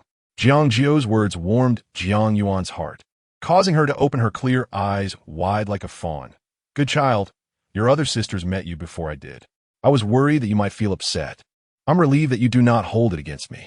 Please tell me what you like, and when I return from the land of cherry blossoms, I shall bring you many delightful local toys." Chapter 63. What to do when so many girls are infatuated with you? Jiang Jiu lowered his eyes, a hint of shyness evident. "All you need to do is come back to yourself. You rascal, at such a tender age, you're quite the charmer." These words undoubtedly struck a chord with Jiang Yuan's youthful heart. She was busy swiping on the screen, capturing numerous close-up shots of Jiang Jiu. "Third sister, could you refrain from acting like a lovesick fool? At this rate, I might suspect you of installing cameras at home to spy on Xiao Jiu." Jiang Shi pulled Jiang Jiu away from the screen, her eyes sparkling with mischief, her expression unabashedly possessive. "This sounds much more like something Xiao Shi would do." Jiang Yuan retorted without mercy. "All right, both of you."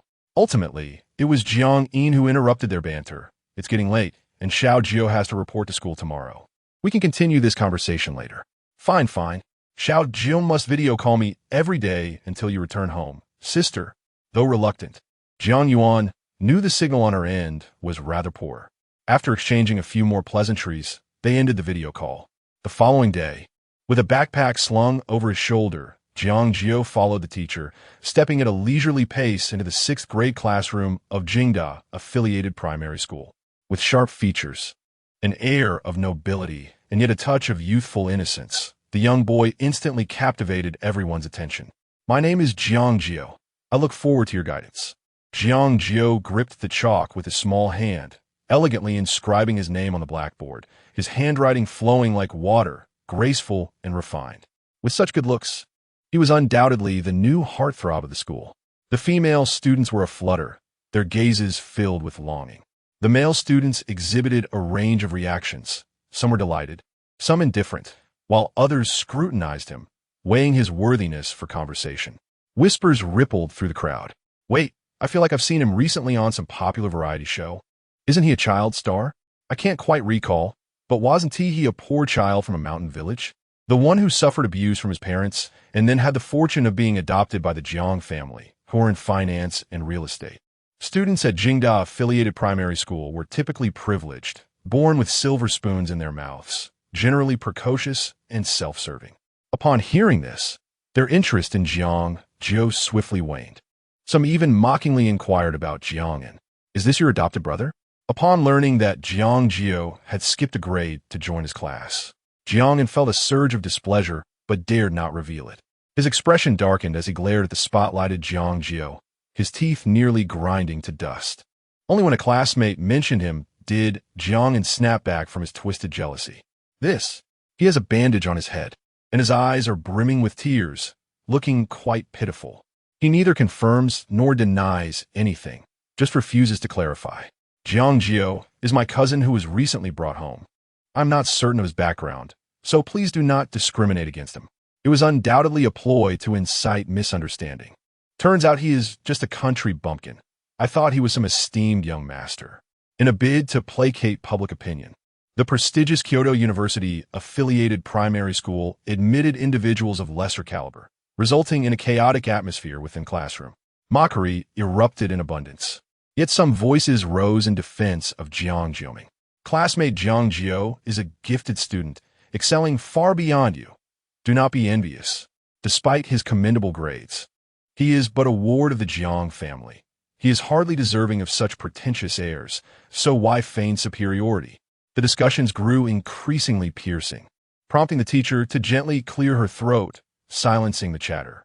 However, all of this went unheard by Jiang Jiu. From his vantage point, he regarded his classmates as ravenous scavengers, flocking together only to disperse, finding it all rather mundane. Classmate Jiang Jiu, there are few vacant seats left in the class. After the upcoming final exams, we will rearrange the seating. For now, you may select any available spot to sit. The back of the classroom offered more empty seats, while the front remained orderly, save for a conspicuous gap. The teacher, following Jiang Jiu's gaze, explained that seat belongs to classmate Lin Wei, who is currently on sick leave.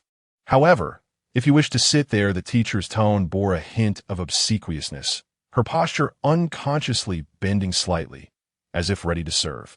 No, thank you, teacher.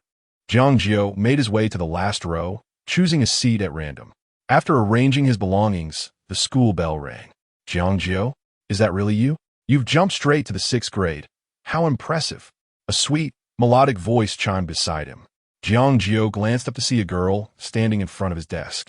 She wore a meticulously pressed sky blue school skirt and sported a high ponytail, her oval face exuding a gentle artistic aura, reminiscent of a class representative for art or music.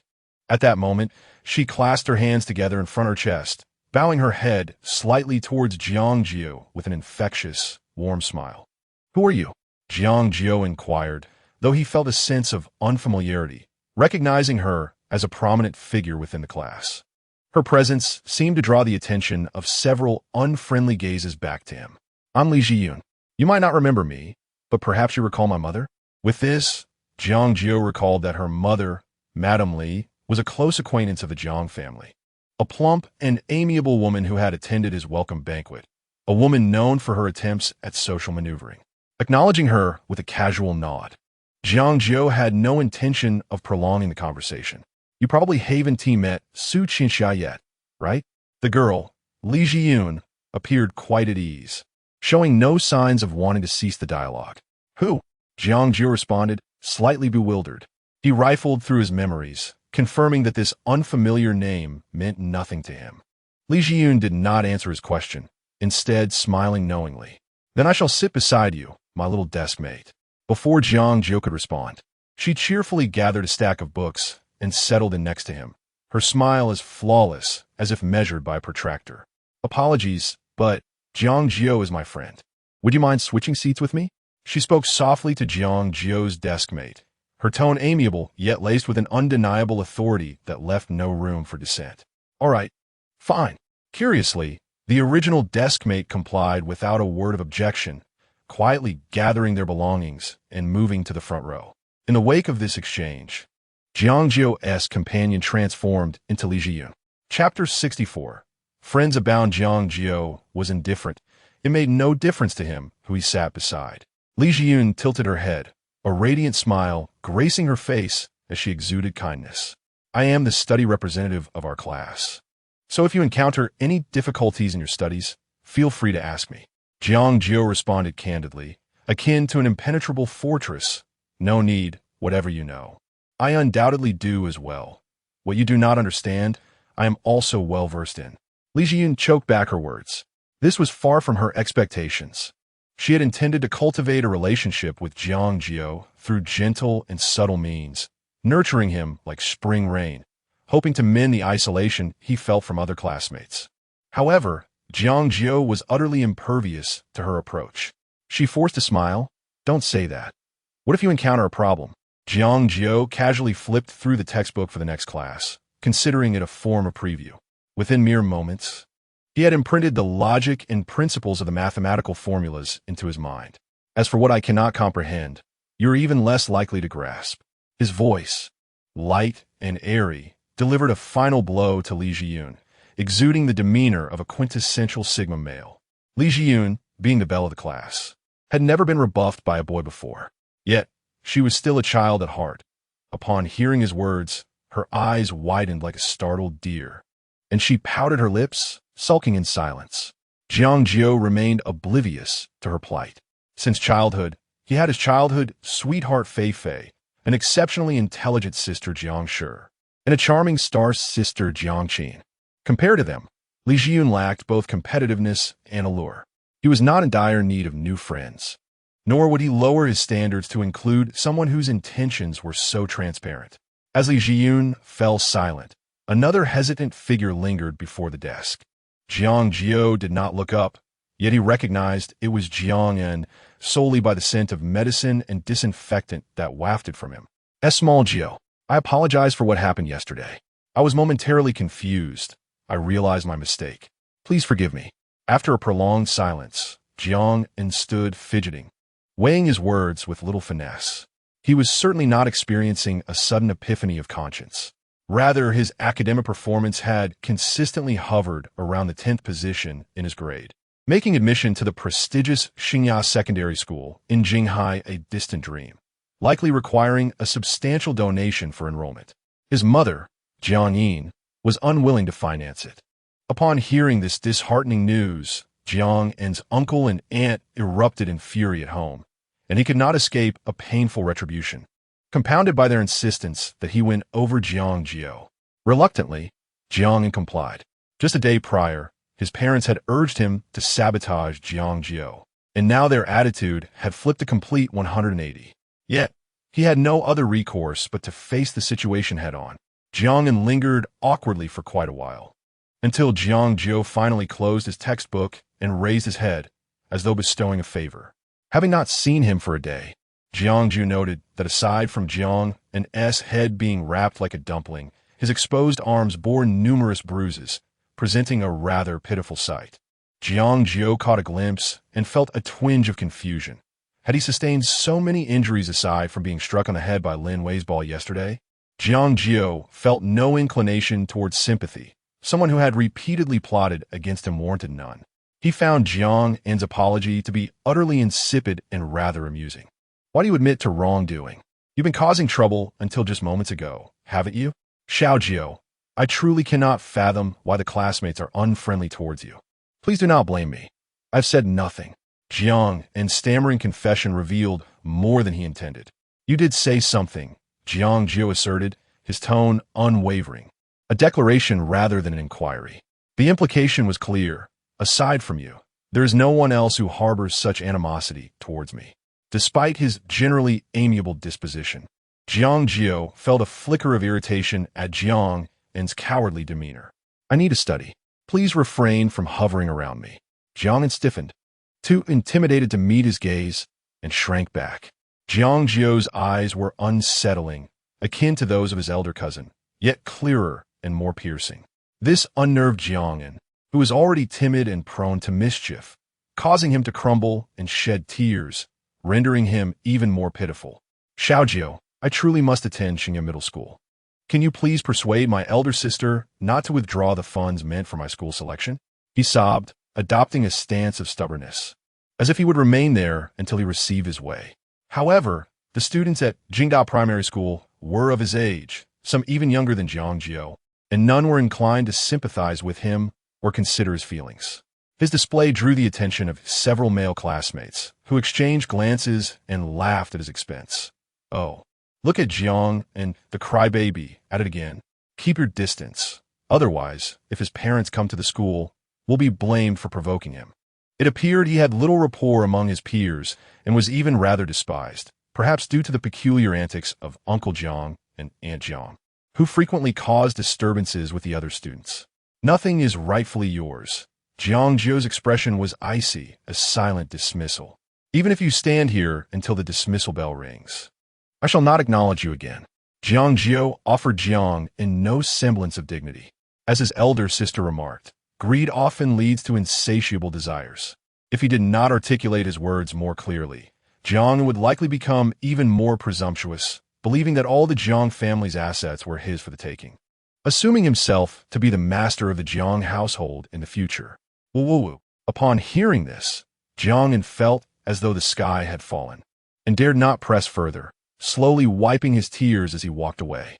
Having witnessed this spectacle, Li Jiyun's anger flared quickly, but subsided just as fast.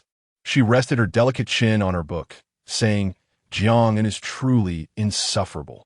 Should I assist you in teaching him a lesson? Do not be deceived by my role as the class monitor. I hold a black belt in Taekwondo and possess a strength that surpasses that of the physical education monitor. No need. I can handle my own affairs, Jiang Jiu replied with an air of indifference, making it clear that he wished to keep her at bay. Li Jiyun, possessing a slightly stronger capacity for emotional resilience, was not disheartened by Jiang Jiu's rejection. Instead, she racked her brain to find ways to bridge the gap between them. In truth, I do not like Jiang either. I am on your side. Thank you, but I do not require anyone to stand beside me. Jiang Jiu offered a polite smile, one that did not quite reach her eyes. Yet it was enough to ignite a spark of determination within Li Jiyun. The young girl's eyes gleamed with excitement as she exclaimed inwardly, "The Ice Queen has thawed." She even expressed her gratitude to me. How rare that is. Indeed, my relentless pursuit of her companionship has proven to be a wise strategy. Li Jiyun silently encouraged herself. She would continue to strive to bridge the gap between herself and Jiang Jiu. Even a stone could eventually be warmed. Now, I shall resume my studies. Please refrain from disturbing me, Jiang Jiu commanded rather curtly. Absolutely. I will not disturb you, Li Jiyun replied eagerly, nodding vigorously, her expression endearingly naive, resembling a devoted puppy. This drew the attention of her classmates, their jaws dropping in astonishment. How peculiar. When did the new student, Jiang Jiu, become so close with the class beauty? Chapter 65. The Assault. After school, Jiang Jiu went to the office to complete his enrollment procedures. Lingering a bit longer within the school grounds. Stepping out once more, he found that evening had descended. Recently, Jinghai had been sweltering under a persistent heat wave. Even as dusk approached, the asphalt radiated a palpable warmth, sufficient enough to fry an egg upon its surface. With a small backpack slung over his shoulder, Jiang Jiu had taken but a few steps when a burly man, clad in a mask and a cap, suddenly emerged from the shadows, charging directly toward him. Uncle Jean, Uncle Ian. Jiang Jiu felt a jolt of adrenaline, yet remained surprisingly composed, managing to halt just in time, quickly calling out the names of the two men. From the darkness, two shadowy figures swiftly materialized behind him. They moved with remarkable speed, stepping forward to shield Jiang Jiu, while Mu Yin delivered a heavy blow that left the assailant seeing stars, followed by a forceful kick to his abdomen. The man staggered back, barely regaining his balance before Mu Jin seized him, audibly dislocating his arms. "Spare me," the man cried out, his voice laced with despair. His physical prowess was already minimal. He had believed that intimidating a child would be an easy task, never anticipating that the child would have bodyguards. With this realization, he found himself utterly stripped of any capacity to retaliate, curling up in pain on the ground, wailing for mercy. Mu Jin flicked his wrist, his breath steady and untroubled, as though he had merely brushed off a speck of dust from his shoulder. Mu Yin yanked off the man's mask and cap, revealing an unremarkable street thug with unkempt yellow hair. "Who sent you?" Jiang Jiu advanced with an air of calm confidence, as if strolling through a serene garden. Mu Jin regarded him with newfound respect, noting the echoes of the family patriarch's youthful dominance in Jiang Jiu's demeanor. The man hesitated, initially intending to feign ignorance, but was swiftly silenced as Mu Yin placed a foot firmly on his hand, eliciting a cry of agony that compelled him to confess. It was a child, a very, very wealthy child. "Lin Wei, or Jiang'an?" Jiang Jiu inquired, his expression unwavering. The man, tears streaming down his face, replied, "I don't know his name. He was quite extravagant, claiming you had caused trouble at school and instructed me to teach you a lesson." He was aware that the children from Jingda-affiliated primary school were predominantly affluent and was initially reluctant to engage, fearing repercussions. Yet, upon witnessing the child's lavish spending, 10,000 at a time, his apprehension dissipated. The child had merely mentioned targeting a foster child from a wealthy family, someone he thought could not stir any real trouble, drowning in debt and in urgent need of funds. He allowed himself to be swayed by the promise of such a sum. Following the child's instructions, he had laid in wait at a secluded corner, deliberately choosing a spot devoid of surveillance. To his dismay, he had barely emerged when he found himself on the receiving end of a brutal assault from the child's bodyguards. Now, the money would not reach him. Not only had he been tricked by the child, but he also bore the injuries as a painful reminder of his folly. Regret washed over him in waves. Upon hearing this, Jiang Jiu felt a sudden clarity. The one who sought to harm him was evidently well acquainted with the school's operational hours and procedures. It could only be Lin Wei, the son of a board member. The informant, he surmised, must be none other than that sycophantic teacher, Chen, who had conspired with Lin Wei to slander him during the examination day. The man beside him was overwhelmed with tears and snot, weeping uncontrollably. Jiang Jiu displayed a look of disdain, saying, "Uncle Jean, Uncle Ian, call the police." "Yes, master," came the reply. The man was taken aback. He had assumed that the vendettas of the affluent were resolved in the shadows, perhaps by a good beating, not through direct police involvement. Surely you don't think that because the master was unharmed, there would be no repercussions? You are guilty of provoking trouble, and we shall pursue your criminal responsibility. Mu Yin remarked, regarding him with the incredulity one might reserve for a fool, punctuating her words with a couple of kicks. The man clung to Mu Yin's leg like a stubborn leech, slapping his own face in desperation as he pleaded, "I'm just a small fry.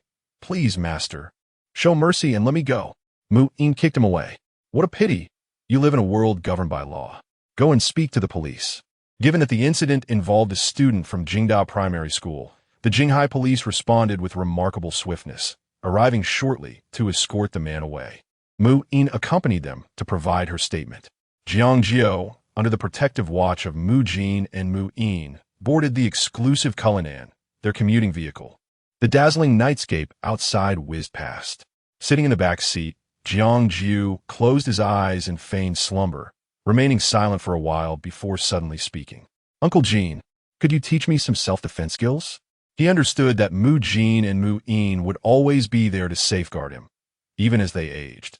New protectors would inevitably emerge. As long as the Mu and Jiang families stood strong, his personal safety would be assured. Yet, Jiang Jiu felt that only by growing stronger could he attain the highest form of security. Mu Jin was slightly taken aback. "Are you worried that today's events might recur? We will always protect you." He paused before adding, "If you are still uneasy, we can report to the head of the family and arrange for additional protection." Jiang Jiu shook his head. "I recently heard a saying online. Dignity exists only on the edge of a sword, and truth lies within cannon range. A person is not a machine. There will always be moments of error. What if one day you're not by my side? I wish to possess the ability to protect myself." A glimmer of appreciation flashed in Mu Jin's eyes. "Since the master has commanded it, I shall impart all my knowledge to you." Without a hint of hesitation, he accepted the young master's directive. To prevent Jiang Jiu from feeling disheartened, Mu Jin paused momentarily before adding, "However, master, practicing martial arts primarily serves to strengthen the body. One should not excessively challenge physical limits, as it may lead to adverse effects." After all, Jiang Jiu had experienced malnutrition since childhood, and his physique was frail compared to his peers, not ideally suited for martial training. Jiang Jiu nodded, a smile returning his youthful demeanor. "Uncle Jean, rest assured, I do not aspire to fly through the air like in martial arts films. I am merely hoping to become stronger than the average person." As they conversed, the vehicle smoothly entered the brightly lit Jiang family estate. In front of the arched windows, a beautiful woman clad in a silk nightgown swirled her wineglass. Standing gracefully for a while, feeling a slight sense of relief only when she witnessed the black diamond-like vehicle making its way toward the garage. "Miss, rest assured, the young master has not been harmed." The steward quietly reported the recent events. Jiang Yin's thin lips pressed tightly together, her cold and alluring profile appearing even more austere against the backdrop of the light. Was it merely a donation of a few buildings? The heir of the Lin family truly displayed an audacity without bounds. Does he genuinely believe that his father can shield him from the world? Chapter 66. A face slap again the next day, as the sun began to rise, in the courtyard of the Jiang family. A cheerful sound echoed. "Hee-ha, eh-ya." Clad in a simple and breathable practice uniform, Jiang Jiu had rolled up the sleeves to his elbows and the pant legs to his knees. His arms danced alongside Mu Jin's while he shouted encouragements. Though his posture was somewhat unrefined and his movements lacked firmness, the sheer determination etched on his face elicited a sense of amusement. Sweat trickled down his nose, lingered momentarily at the tip of his chin, then fell to the ground, evaporating into thin air almost instantly. "Xiao Jiu, aren't you feeling hot? Don't push yourself too hard. Come over and rest for a bit. It's perfectly fine to take a breather." Your sister Wen-Ti laugh at you. Little Jiang Nan, with her twin ponytails, donned in a pastel blue sundress, cozily nestled in a rattan swing chair by the floor-to-ceiling window, swung her little feet in the air. In her delicate hands, she held a slice of watermelon, its vibrant red flesh contrasting beautifully with the green rind, as she nibbled on it while enjoying the cool air conditioning, teasing her brother with carefree delight. I'm not hot, Jiang Jiu stubbornly retorted, though inwardly he was sweltering. He knew that if he voiced any complaints, his watchful sisters would surely fuss over him, likely dragging him indoors against his will, forbidding him from continuing his training. In truth, he was not alone. Accompanying him were not only Mu Jin and Mu Yin, but also several masters from a martial arts academy, a line of doctors in white coats, and an ambulance on standby. This group loitered in the shade, eagerly awaiting, with a stretcher at the ready. The moment Jiang Jiu displayed any signs of discomfort, they would rush to lift him onto the ambulance. With a heavy exhale, Jiang Jiu mentally grumbled about the exaggerated precautions his eldest sister took, fearing he might suffer from heat stroke or be unable to withstand the intensity of the training. As Jiang Jiu ruminated on these thoughts, Mu Jin, adhering to his previous instructions, did not hesitate to tap his wavering arm, redirecting his focus. Ugh! Instantly, Jiang Jiu straightened his posture. Mu Jin nodded in approval, recognizing that the young master was not as frail as he had imagined. His physique was well-proportioned, limbs elongated, core strength evident, and most importantly, his willpower was tenacious. Indeed, he was quite suited for martial arts. A few meters ahead, a phone stand was set up, its camera directed at him, capturing every move in crisp detail. He had glanced at his social media the previous day. A post he had shared, merely an expression-filled update, had garnered over 1 million likes and more than 100,000 comments. Upon delving into the comments, he found a chorus of lamentations. His siblings were bemoaning the absence of his presence, claiming that without him, the show A Radiant Country Life was unbearably dull, clamoring for Jiang Jiu to start a live stream. Jiang Jiu cherished this fervent affection from his fans, even if it was a fleeting connection. He was determined not to disappoint them. Thus, he decided to go live. The opulence of the villa in the background was striking, capturing the attention of many netizens. Is this Xiao Jiu's home? How luxurious and beautiful! Does anyone know which city this is in? Compared to Luyin Village, it's like comparing heaven and earth. Jiang Qin must be a wealthy young lady. Visiting Luyin Village feels akin to entering a transformative journey. I have finally grasped why her tasks are so arduous. Oh heavens! I shall no longer call you grandfather, for you have never regarded me as your cherished grandson. The comments are predominantly filled with playful banter, yet some express discord, directing envy and resentment towards Jiang Jiu. Am I the only one who thinks that a child raised in the countryside should suffice with a bit of assistance and not be deserving of such a splendid abode? He is touted as a culinary genius and a formidable intellect. Now he aspires to be a prodigious martial artist as well. Finally, someone speaks the truth. It's all mere marketing and scripts, with capital engaged in deifying him. Such sentiments are merely born of jealousy over his seemingly charmed life. To be rescued by a wealthy benefactor in a moment of despair and to indulge in opulence is indeed enviable. However, these remarks are swiftly drowned out by a chorus of rebuttals. Have you consumed too many lemons? If you dare, go and claim those two from prison as your parents and endure their maltreatment for 5 or 6 years and see how that feels. I do not believe his fate is fortunate, compared to suffering abuse before being adopted by a wealthy family. I am convinced that a child would prefer to grow up in a warm and happy, ordinary household. His resilience in adversity is admirable. As an adult, I find myself lacking. Everything he possesses now is well-deserved. The number of viewers in the live stream rapidly surged past 100,000, attracting casual spectators. However, it was not Jiang Jiu's martial prowess that captivated them, but rather his astonishing good looks. They were uncertain of Jiang Jiu's actions and flooded the comment section. Such a refined and handsome young lad. Yet I've heard that martial arts can stunt growth. Starting so young. Doesn't that border on child abuse? Worry less. Look at that little lump. Every move appears soft and feeble. Clearly, he is an amateur and not genuinely learning, merely performing for the audience. These comments went largely unrefuted by fans who, deep down, harbored doubts about Jiang Jiu's martial capabilities, given his frail and delicate physique. Beyond these remarks, the barrage of comments was predominantly encouraging. Yet almost no one believed that Jiang Jiu could truly master this martial art, considering he lacked any foundational skills and was starting from scratch. Throughout the entire process, Jiang Jiu did not have the chance to glance at the screen. He was solely focused on throwing punches. Gradually, the tide of comments began to shift. Is he actually improving? Could it be that he resembles a semblance of skill? Am I seeing things? It seems like the young lad is synchronizing with his master-esque rhythm and is visibly growing stronger at an astonishing pace.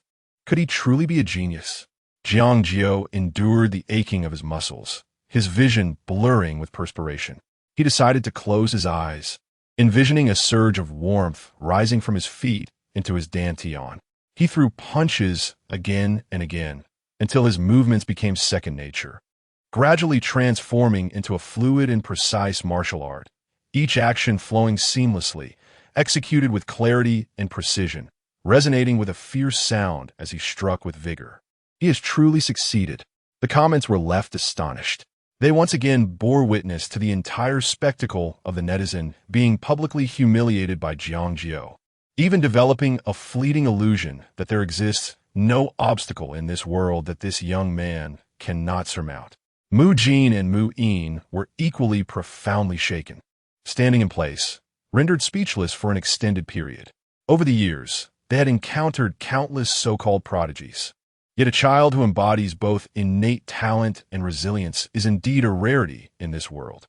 The young master, without a doubt, is the grandson of the clan leader, possessing a physique as formidable as a dragon and an understanding that borders on the divine. With just a single day of practice in the tiger's subduing fist, he has already grasped 7 parts of its essence. Mu Jin slowly clenched his fingers into a fist, suppressing the excitement within his heart, and spoke deliberately. Initially, he did not harbor such lofty expectations for the young master, believing that mere physical training would suffice, without daring to dream of more. Who could have anticipated such a delightful surprise from the young master? Mu Yin, too, was filled with profound sentiment. What is even more precious is this character. As steadfast as rock and resilient as green bamboo, he is a natural gem from martial arts training. His future achievements will likely surpass both you and me. Chapter 67. 8 Wonders in the Courtyard. The esteemed figures, Mu Jin, Mu Yin, martial arts masters, and even physicians, could not suppress their astonishment, resulting in a cacophony of voices. Yet, Jiang Jiu remained undistracted, as if enveloped in a cocoon of solitude, filtering the clamor into a distant murmur. Unmoved by the winds, he stood as steady as a mountain. The youthful silhouette danced across the lawn, impervious to any attempt to divert his attention. His tranquil demeanor gradually calmed the previously boisterous online spectators. The tide of comments shifted dramatically. Is humanity evolving without me? I don't understand. When I was 7 or 8, I played with mud and urine at the village entrance. How does he possess such an extraordinary mindset? This child is undeniably strong. He is like a refreshing breeze amidst the tumultuous internet. Perhaps this is what it means to have a clear heart, untroubled by external disturbances. With a final flourish of the tiger fist, Mu Jin swiftly approached, offering a towel with an appreciative expression. Young master, your progress today has been remarkable. Let us stop here to avoid overexertion and injury. All right. Jiang Jiu did not push himself further. Wiping the sweat from his brow, he leaned closer to the screen. His post-exercise complexion was vibrant, with slightly disheveled dark hair that lent him a clean and refreshing aura. A subtle, cool smile graced his features, softening the previously aloof demeanor. Apologies for my tardiness. As his face suddenly filled the screen, his striking appearance effortlessly eclipsed many idols, leaving numerous online viewers in a state of conflict between admiration for his looks and respect for his abilities. To be honest, Enwa's skills in crafting humans have greatly improved. Little Jiu, your sister can only wait for you for another 10 years. I'm envious. He could easily rely on his looks, but chooses to rely on his strength instead. Jiang Jiu scanned the comments, articulating several with clarity and humility, smiling modestly. You all overrate me. I have merely grasped the rudiments of that boxing style, and there is still much to learn. His understated response only deepened the respect he garnered. Not boastful, not restless, steady and grounded. This child has a bright future. Amidst the accolades, someone made an observation. Wait, didn't the boy struggle with literacy when he was in Luin village, unable to recognize a single character? He needed Jiang Jiu to read the comments for him. How is it that he now knows so many words? Wasn't he never schooled? Even if he secretly studied, his progress is astonishingly rapid. Jiang Jiu noticed these remarks and calmly stated, I almost forgot to inform everyone that I have now proudly become a primary school student. Although he declared this, the viewers found it hard to believe that he could master so many characters in just a few days of schooling. Is the quality of elementary education this high now? Transforming a child from illiteracy in just a few days, I must enroll my sister too. Jiang Jiu is inherently gifted. Such progress is entirely reasonable and should not be questioned. Which primary school is so remarkable? It is the affiliated elementary school of Jing University. Jiang Jiu, known for his candor and unreserved expression, effortlessly uttered a name that left the audience in awe. No wonder they murmured. This is one of the most prestigious elementary schools in Huaxia, not merely accessible to the affluent. Attending this institution is akin to starting the race with an unparalleled advantage. Jiang Jiu contemplated clarifying that it was not as extraordinary as it seemed. Within those hallowed halls lay a myriad of troubling experiences, such as being falsely accused of cheating upon enrollment, facing disdain from teachers, and narrowly escaping the wrath of school bullies, among others. His dark, enigmatic eyes partially closed. He chose to remain silent. It was only natural for the audience to harbor such thoughts. The world often resembles a dark, chaotic dye vat. Yet people relish embellishing places they have never visited. However, Jiang Jiu was no fool. Given the extraordinary circumstances he found himself in, complaints would merely appear as trivial grievances, inviting disdain. While Jiang Jiu engaged in pleasant discourse with the audience, a petite figure clad in pale blue gingerly approached the frame, her tiny steps betraying her excitement. Xiao Jiu. As she drew near, the girl melted against Jiang Jiu's shoulder, her delicate arms dangling in front of him, playfully swaying. Concerned she might stumble, he bent slightly forward, bearing her weight with a mixture of exasperation and affection. Sister, weren't you complaining about the heat outside? Why did you come out? You're moving so slowly. Don't you want to join me for a game? It's quite boring in here all alone. Jiang Nan, fluttering her curled eyelashes, curiously scrutinized the rapidly scrolling comments on the screen, playfully prodding with her pinky. So this is the first-person perspective of a live broadcast? How enlightening. It's rather fascinating. You have quite a few viewers. You're impressive, Xiao Jiu. As she fidgeted, the ends of her hair brushed against Jiang Jiu's neck, tickling him. All right, get down. He hastily dodged left and right. Yet Jiang Nan clung to him like a conjoined twin, creating a delightful chaos infused with warmth. Upon witnessing the scene, the audience erupted in playful banter. Jiang Jiu, your charm with the opposite sex seems excessive. Confess, how many lovely sisters do you have? Another beautiful girl joins the fray. Is there an invisible magnetic field around you that attract high-caliber individuals? Could it be that my childhood friend has found himself entangled in a love triangle? As the audience inquired about the number of lovely sisters Jiang Jiu had, Jiang Nan, noticing their curiosity, tilted her head and pretended to count on her fingers. 1, 2, 3, 4, 5, 6, 7, 8. She exaggeratedly extended 2 fingers, taking up a significant portion of the screen, signaling the number 8. What? No wonder Jiang Jiu's emotional intelligence is so high. It must be a result of practice. One misstep in words, and he could shatter his sister's heart. Who could withstand that? Who is feeling envious and resentful? Goodness, this young man should not be underestimated. The comments range from sympathy to envy, some reveling in the mischief. Yet most viewers treated the playful remarks of the charming little girl with a grain of salt. It is merely a harmless jest, I presume. Chapter 68.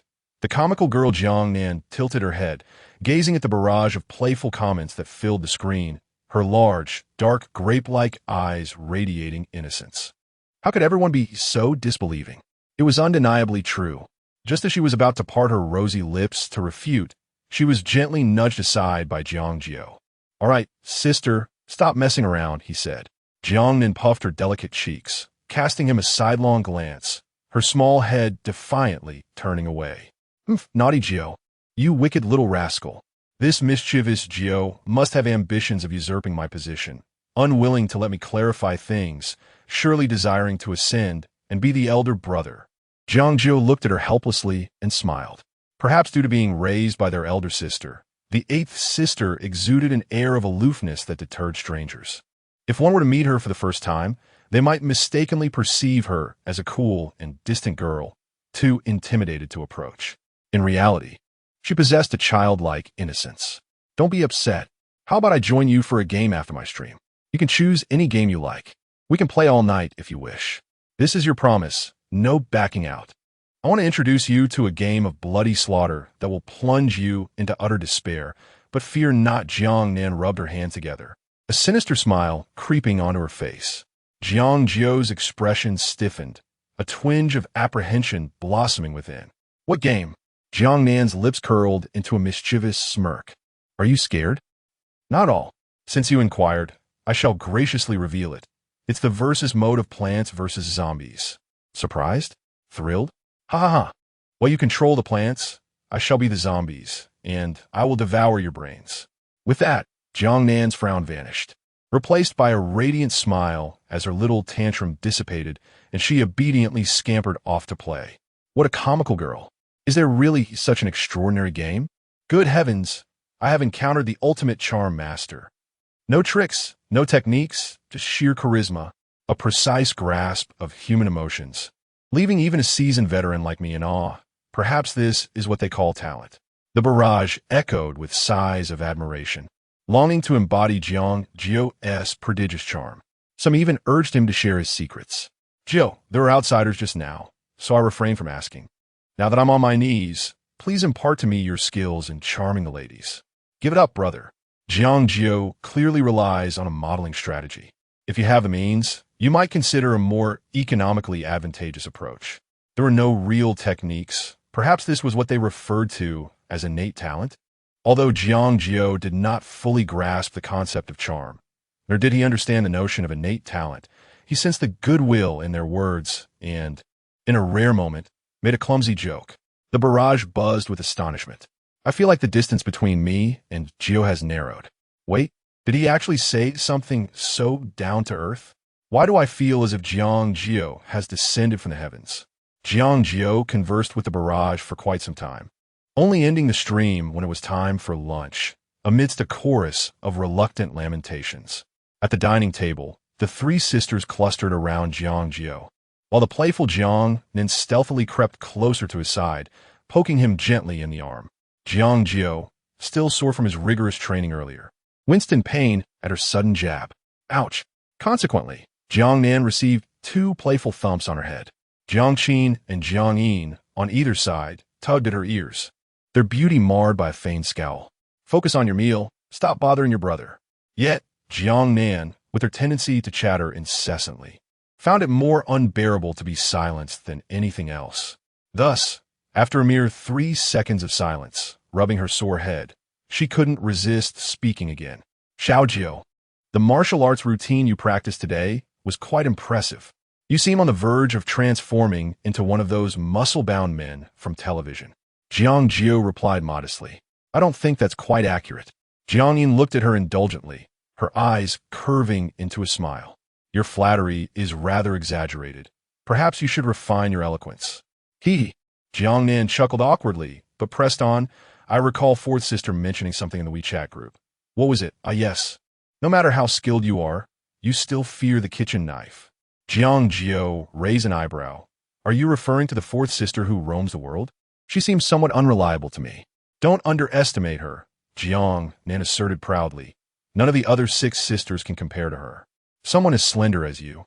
She could easily best 10 in one go without breaking a sweat." Jiang Jiu responded dryly. "That sounds like quite an appetite." At that moment, Jiang Qin, elegantly slicing a piece of steak to savor, couldn't help but chuckle at the remark. Does fourth sister know you spin such tales about her? Be careful. If she returns one day, she might give you a thorough thrashing. I tell you, our family has a real shooting range over in Las Vegas. It's exhilarating. You could visit during the winter break, Jiang Jiu added, casting a glance at Jiang Yin, seeking confirmation from the most reliable member of the family. Jiang Yin nodded. Indeed, we have a shooting range there. She shot a sidelong glance at Jiang Nan, thinking that her younger sister finally spoke something sensible. What Xiaonan said holds true. The shooting range helps develop focus, mental fortitude, and reflexes. Maintaining composure under pressure and controlling one's movements precisely are skills applicable in life. If Jiang Jiu wishes to learn, I can take you there during the winter break. Jiang Jiu, naturally delighted, nodded vigorously. Great. After finishing their meal, as Jiang Jiu made to leave, Jiang Nan swiftly blocked his path, reminiscent of Doraemon. Producing 2 game controllers from the pocket of her sundress, her gaze fixed on him expectantly. Hey, Xiao Jiu, have you forgotten something? Her eyes held a hint of melancholy. Jiang Jiu, feeling guilty, replied, Eighth sister, please wait a moment. After I review for next week's monthly exam, we can play games together.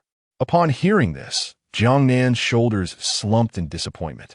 She had been so engrossed in the joy of a 1v1 match in Plants vs. Zombies with Jiang Jiu that she nearly overlooked this important detail. As a fellow elementary student at Kyoto University Affiliated Primary School, she too must prepare for the upcoming monthly examination next Monday. Xiao Jiu, wait for me. I will review with you.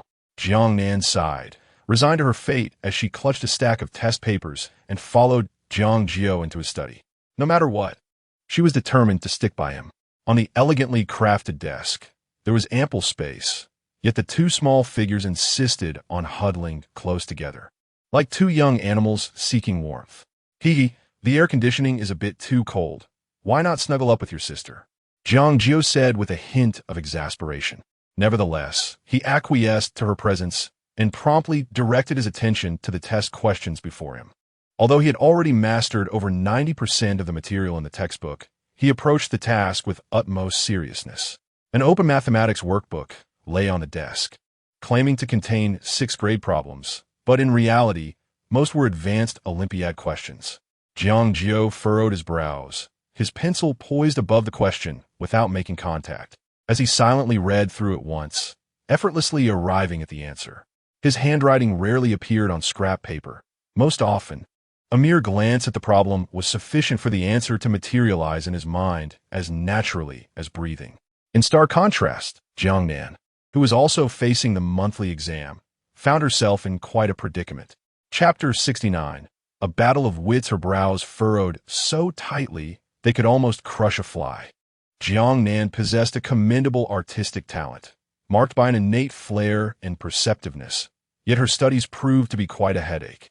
Upon seeing Jiang Jiu finish reviewing, she wished to gloss over her own responsibilities, springing to her feet with a radiant smile. Now we can surely indulge in some delightful playtime, can't we? However, Jiang Jiu remained unmoved, resting his chin on his hand, extending his palm towards her with an expression of knowing. Tomorrow, the first exam is Chinese. Bring your textbook. I shall check your recitation. He was acutely aware that she had not grasped the material, having just noticed Jiang Nan, seated nearby, lost in thought, doodling with her fountain pen across the test paper. Must there be so many stipulations, even for a game? Little Jiu, you've gone astray. You're no longer pure. Jiang Nan lamented. Her spirit dampened, yet her small hand obediently passed the book to Jiang Jiu. For reasons unknown, when he adopted a serious demeanor, his expression bore an intimidating weight, causing her to momentarily forget that she was his elder sister, instinctively yielding to his command. What follows, the plum must yield 3 parts of white to the snow. Snow. That's snow. Jiang Nan had not memorized it and was momentarily stumped, glancing furtively at the open textbook in Jiang Jiu's hand. Ahem. Jiang Jiu coughed as he closed the book. After casually posing a couple of questions from ancient poetry, Jiang Nan stumbled over her words. Unable to respond, her cheeks flushed, nearly resorting to scratching her head in frustration. With a sigh of resignation, Jiang Jiu decided to test her mathematics skills instead. He unfurled a math test paper. his fingers dancing over the problems. Should I choose A or B for this question? Choose cup. Is this statement true or false? Crispy. Should this question involve multiplication or division? Hammer method. Regardless of the question he posed, Jiang evaded him, desperately feigning ignorance, stubbornly opting for or amidst a binary choice. You truly are a clever little rascal, Jiang Jiu said with a wry smile.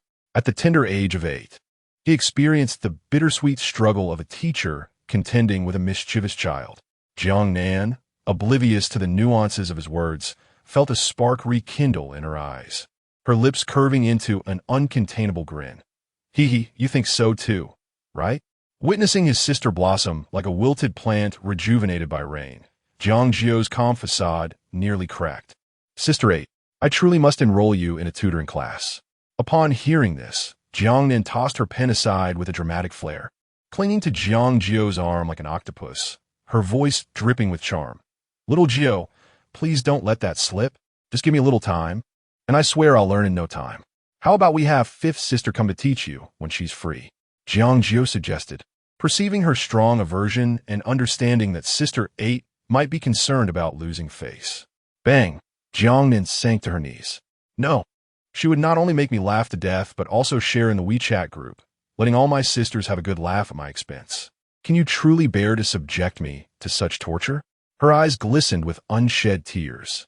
I am a child of Jinghai, and my sister values her dignity. Jiang Jiu reflected. Fifth sister is not as frightening as you say. She was quite gentle when teaching me. Jiang Nan retorted, Isn't that only when it comes to you? You truly are a master of subtlety.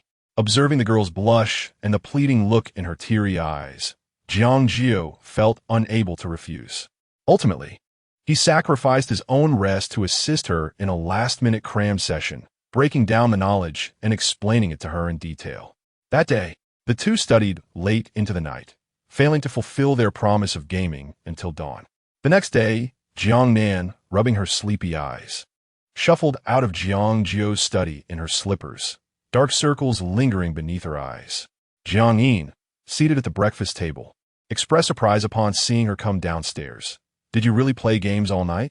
Jiang Nan, biting her lip, replied with a face full of lament. Not at all. What was promised as gaming turned into an intensive night of cramming with Jiang Jiu, leaving my head aching. She regretted her earlier grand ambition to outwit Jiang Jiu in Plants vs. Zombies, vowing never to mention games in his presence again. To her surprise, Jiang Yin appeared rather impressed, almost ready to applaud Jiang Jiu. Truly, he is remarkable. Jiang Nan, feeling exasperated, exclaimed, Big sister, you are bullying me too. Just then, Jiang Jiu finished washing up and came down the stairs.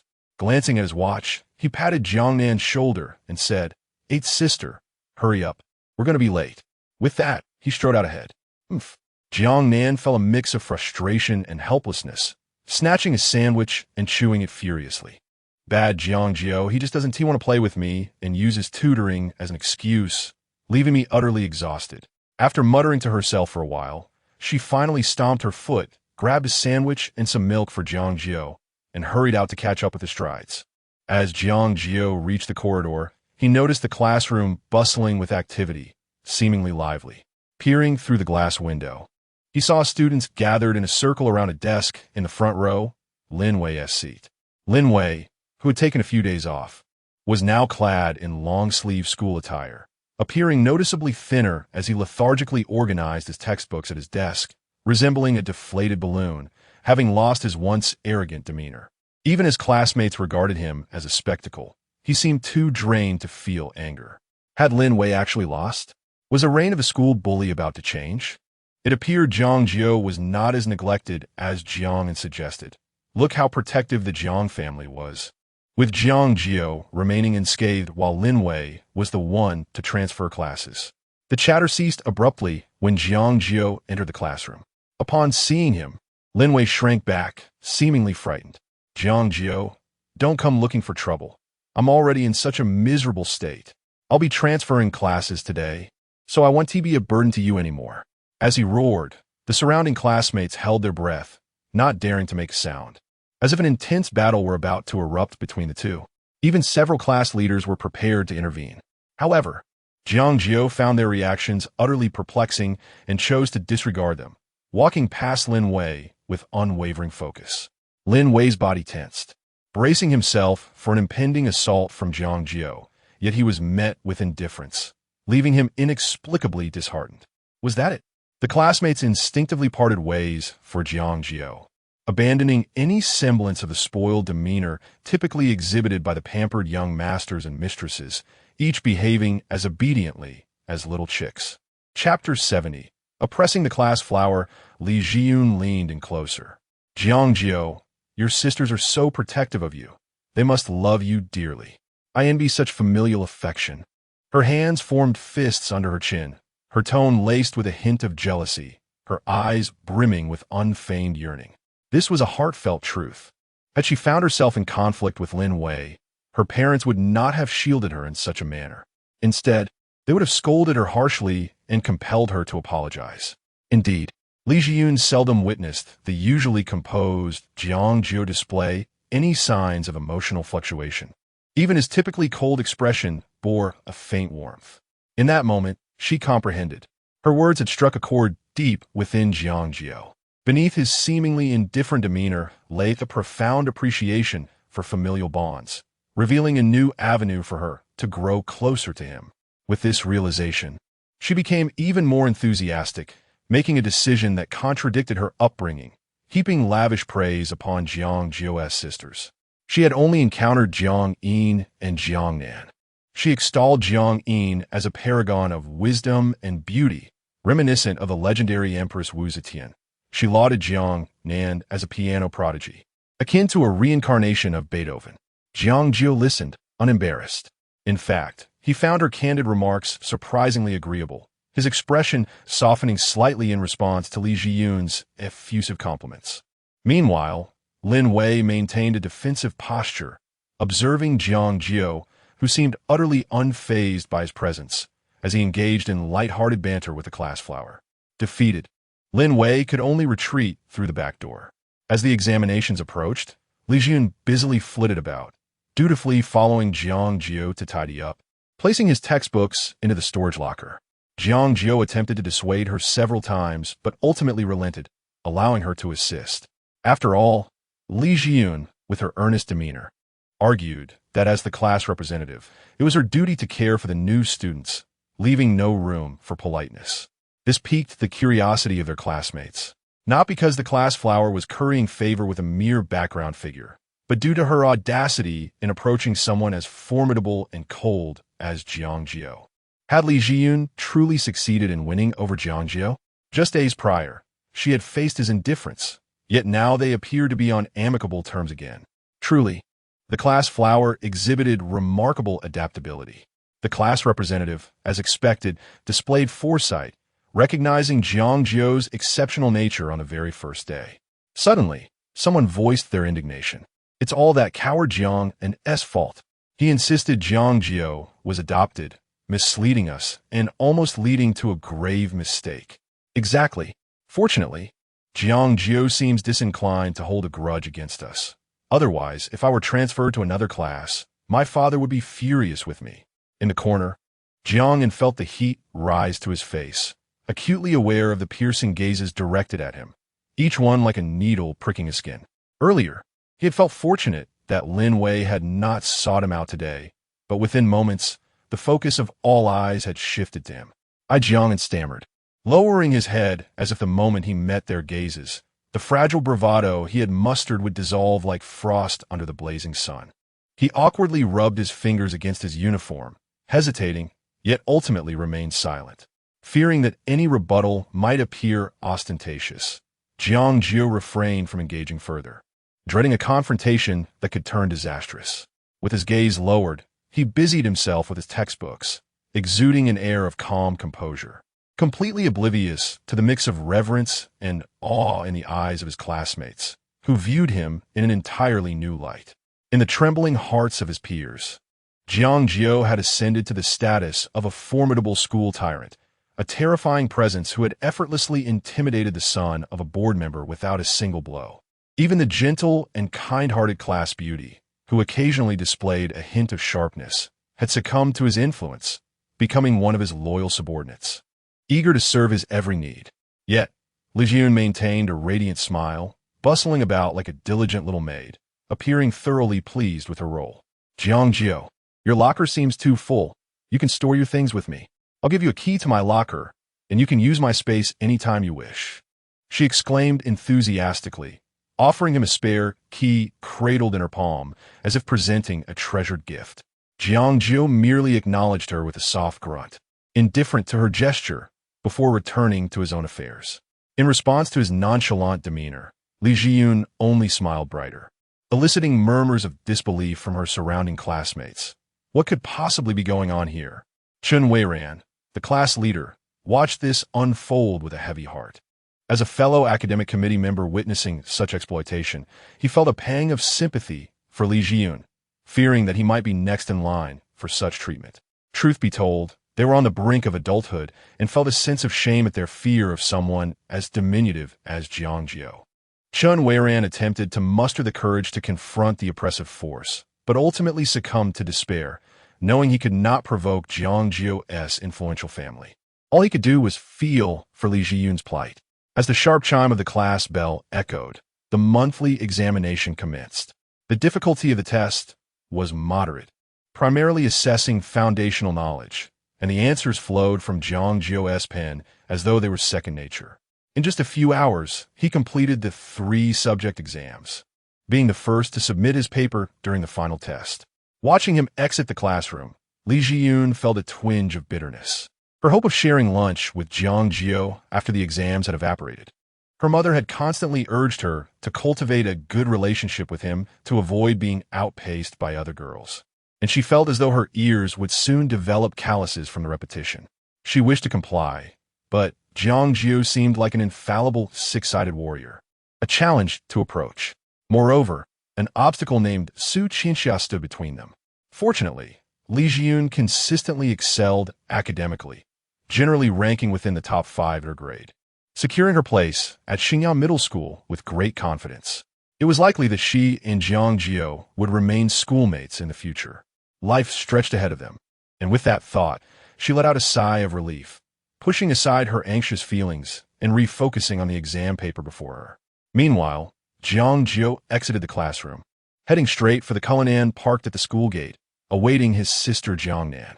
She dawdled, lingering until the dismissal bell rang and the campus nearly emptied, before finally making her way out with a playful bounce. "Little Jiu, you're so fast." Upon seeing Jiang Jiu, she arched her beautiful eyes and, with a smile, leapt into his embrace, wrapping her arms around his neck. Jiang Jiu, with a hint of resignation, remarked, "Perhaps it is you who has been too slow." This time, Jiangnan refrained from her usual banter. Her demeanor radiated joy, as if the morning's fleeting irritations had vanished into thin air. "You seem quite pleased. Did you perform well on the exam?"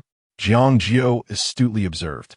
Jiangnan, typically a lackluster student who harbored a disdain for studying and whose grades hovered precariously near the passing mark, had, thanks to Jiang Jiu's pre-exam tutoring, encountered several familiar questions on the test, allowing her to respond with a semblance of fluency. Chapter 71. The Little Fiancé, It is imperative.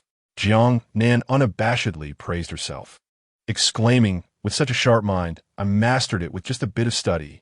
At last, I won't have to face the elder sister's reprimands. I am truly remarkable. Have you forgotten to express gratitude to someone who guided you through those late-night study sessions?" A small question mark appeared on Jiang Jiu's face. Sister 8 was quite immodest, attributing all the credit to herself. Jiang Nan, brimming with pride, responded with a hint of arrogance. "No matter how well the teacher teaches, it ultimately depends on the student's comprehension, right? It is primarily due to my own brilliance."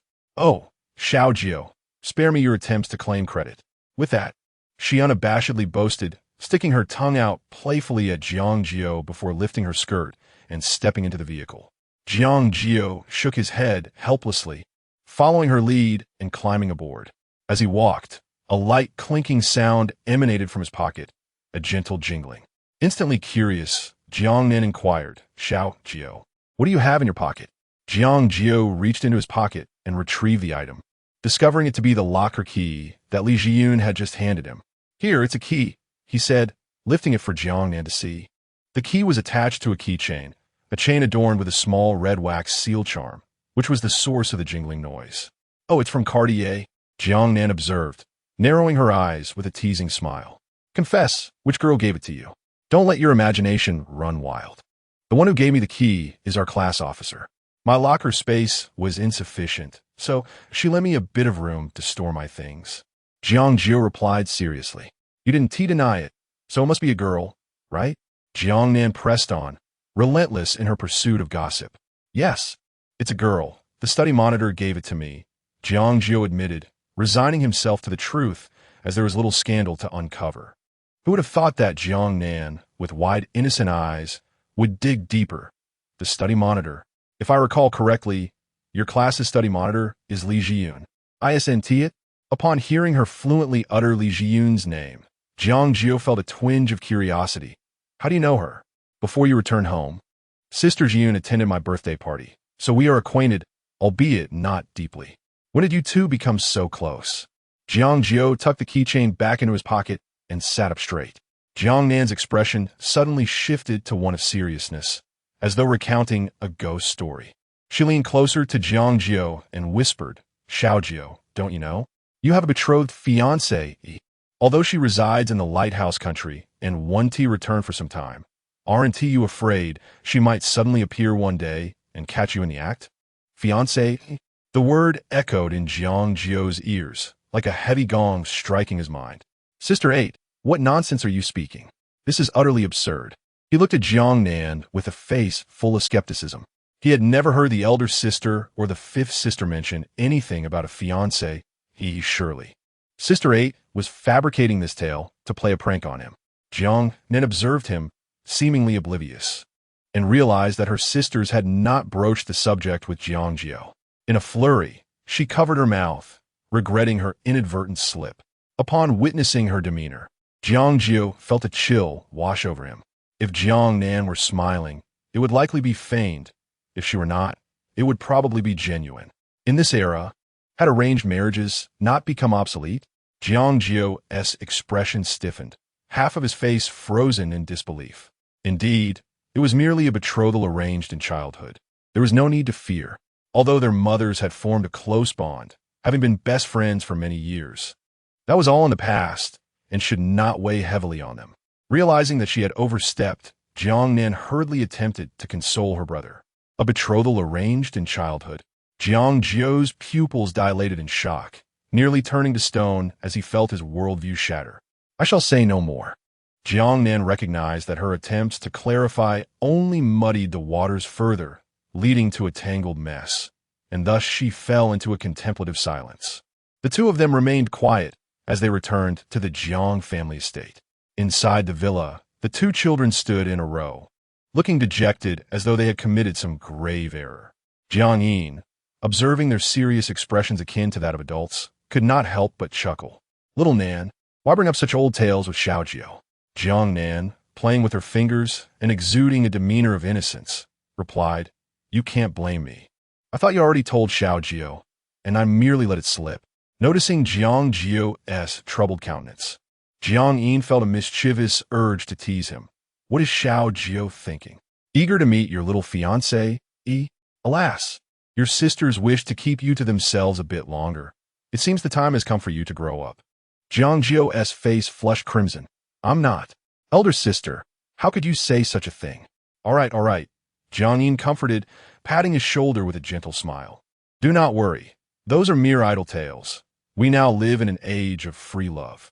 Softening her tone, she continued, "Furthermore, that was simply a jest from the older generation. We would never compel you to fulfill such an antiquated promise." Upon hearing this, Jiang Jiu finally exhaled a sigh of relief, feeling a sense of reassurance settle within him. As a child who had endured pain, he remained wary of strangers, reluctant to forge any intimate relationships with those he had yet to meet. However, that girl, Chen Yao, is quite remarkable. There is no need to perceive her as a source of dread. Jiang Yin thought to express that they were, in fact, quite compatible in terms of appearance, age, and intellect, and perhaps upon meeting, they would gradually develop affection for one another, ultimately fulfilling the engagement to everyone's delight. Yet the words caught in her throat, as if hindered by an unseen force, remained unspoken. It dawned on her that she could scarcely imagine returning to a life devoid of her brother, back to those dreary, colorless days. As the poem expresses, only the cold moon and warm sun remain, tormenting the longevity of life. Jiang Jiu was suddenly struck by a chilling realization.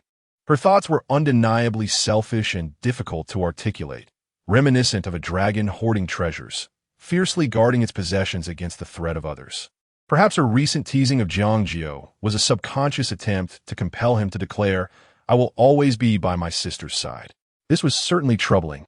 Who knows, perhaps they could still become friends in the future. Jiang Jiu paused for a moment, gradually completing her sentence. Chapter 72. The first monthly examination, perhaps. But that is a matter for another day. Jiang Jiu remained oblivious to any peculiarities, merely nodding in a perfunctory manner. From the demeanor of his elder sister, it appeared she did not take the betrothal lightly. Otherwise, it would indeed be a harrowing tale for him. He certainly did not wish to find himself bound by an engagement with someone he had never met, a notion that seemed utterly absurd. Jiang Yin's long lashes fluttered slightly, concealing the momentary melancholy and the misty haze in her eyes, restoring her usual composure. After such a lengthy examination, you must all be famished. Let's not linger here idly. It is time for lunch. Yay! At the mere mention of food, Jiang Nan's attention was swiftly diverted, and she dashed to the dining table in a flash. Jiang Shi had departed a few days prior to attend preparatory classes at Qingbei University, leaving only the three siblings at the table. Although just one person was absent, the atmosphere felt considerably more desolate. As Jiang Jiu ate, he gazed at the grand yet empty dining table, pondering that one day, when all his sisters returned home for a reunion dinner, it would surely be a lively affair. In the evening, the results were posted in the microgroup. Just as the three siblings were nestled together, savoring the tea brewed by Jiang Jiu, Jiang Nan's heart sank at the sight of the notification that popped up in the group chat. Her face paled in fear. How can this wretched school be so efficient at this moment? Is this to publicly shame me before the family? In contrast, Jiang Jiu remained unperturbed, directly clicking on the notification to briefly glance at his scores. Chinese, 99. 5. Mathematics, 100. English, 100. Philosophy, 100. Science, 100. The difficulty of the examinations at Jinghai Primary School, while firmly positioned at the pinnacle of elementary education in Huaxia, even rivaling the standards set by prestigious institutions like Chen Yao Middle School for first-year students, comprised students who were no less formidable. Thus, the difference between the top rank and the 10th was merely 2 or 3 points. Truly, a single point could mean the downfall of thousands. Naturally, the majority of elementary school assessments relied heavily on rote memorization, and the workload was not particularly taxing. For Jiang Jiu, whose brain functioned akin to a photocopier, it was merely child's play. Consequently, he surpassed the long-standing top student, Chen Yao, and the perennial second best, Li Jiun, by a mere half point, claiming the top position for himself. However, this was entirely within expectation. There was nothing to boast about. Jiang Jiu remained composed, yet he heard Jiang Nan exhale a sigh of relief beside him, followed by an unabashed smile, as if she were the one who had topped the class. Jiang Jiu, well aware of her character, laughed lightly, her tone both calm and assured. "Did you manage to pass this time?" Before Jiang Nan could revel in her triumph, Jiang Yin's words pierced through her facade, leading her to feigned depth as she nodded, her smile nearly reaching her ears. "How about that? Impressive, right?" Jiang Nan beamed with pride. Just a day prior, she had been utterly bewildered by the very concept of science. Previously, when Jiang Shi was at home, she had never dared to inquire, for in comparison to Jiang Qin, who secured admission to Qingbei University through physics competitions, she felt like a complete dimwit. Fortunately, Jiang Jiu did not disdain her for being somewhat slow-witted, and spent the entire evening elucidating the concepts of conductors and insulators, as well as simple circuits. It was only through his patient guidance that she barely scraped by with a passing mark. As the sole underachiever in her family, She had come to understand the harsh truth of achieving merely 60 points at such a young age. She was content with her performance and did not aspire for more. Just as she was reveling in her modest success, she caught Jiang Yin's affectionate gaze directed at her, which instantly sobered her expression. Jiang Yin, however, was not harsh. She turned to Jiang Jiu and poured him a cup of tea. Xiao Jiu, you must have done quite well, am I right? Let me guess. Among the top 3 in your grade?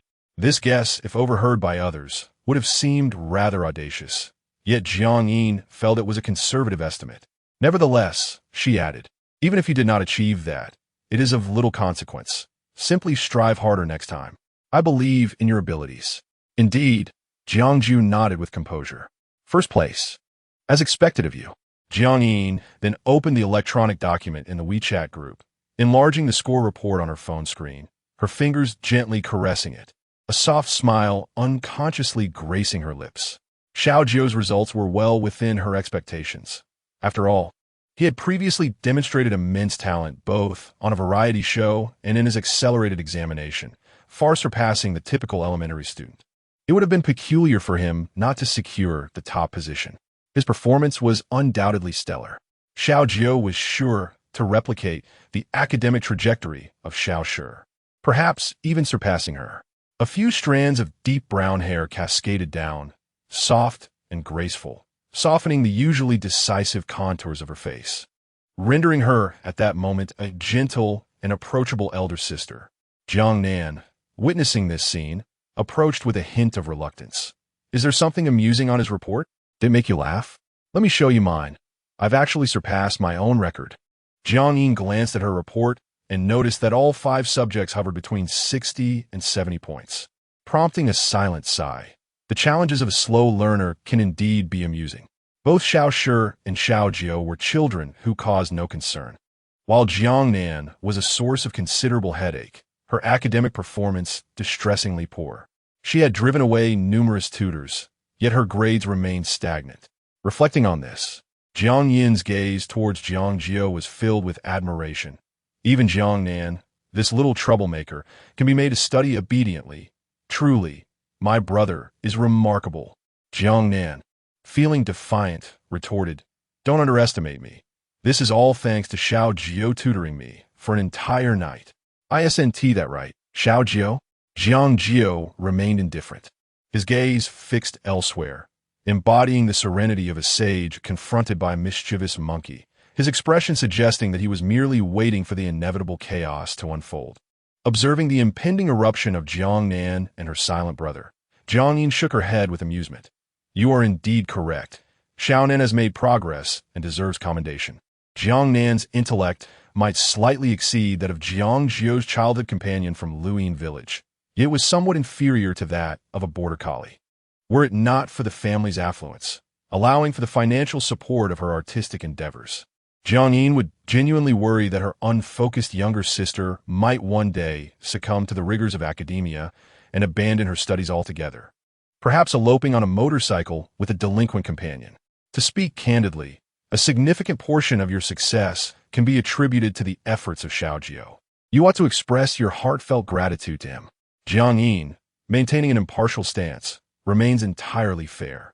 Jiang Nan, with her large, dark grape-like eyes, blinked and smiled, suggesting, how about rewarding Xiao Jiu by playing a game together? Let us restart our unfinished battle against the zombies in Plants vs. Zombies. This time, you cannot make excuses. Of course, Jiang Jiu replied with a nonchalant smile. However, if cramming before the exam proves so effective, I shall indeed dedicate myself to tutoring Sister Ba every day from now on. Shall we commence right after our game? Upon hearing this, Jiang Nan was abruptly pulled from her fleeting joy of barely surpassing the passing mark. Her smile transformed into a frown, her body slumped into a heap on the sofa. And she lamented, no, please. Chapter 73. The flattering group, the fragrance of tea wafted gently, enveloped in the moonlight. Jiang Yin gazed at Jiang Jiu's report card, thoroughly satisfied. And with a swift motion of her delicate hand, she shared the results in the WeChat group titled A Loving Family. 9. All members, my brother's first monthly exam after enrolling in Jinghai primary school, ranked first in his grade. A simple sentence, laced with a touch of indifference. A hint of coolness and a blatant display of pride reverberated like thunder, startling the sisters in the group. Jiang Lan, truly impressive. She was the first to respond, her concise words embodying her characteristic succinctness. Jiang Lan, apologies, Xiao Jiu. I've been swamped at the hospital lately. I just completed a heart surgery. When I find some time, I will definitely come to see you. Her tone carried an air of regret. Before Jiang Jiu could express that it was all right, he received a notification of 50,000 yuan transferred to his account, accompanied by a private message from his second sister. I'm sending you some pocket money.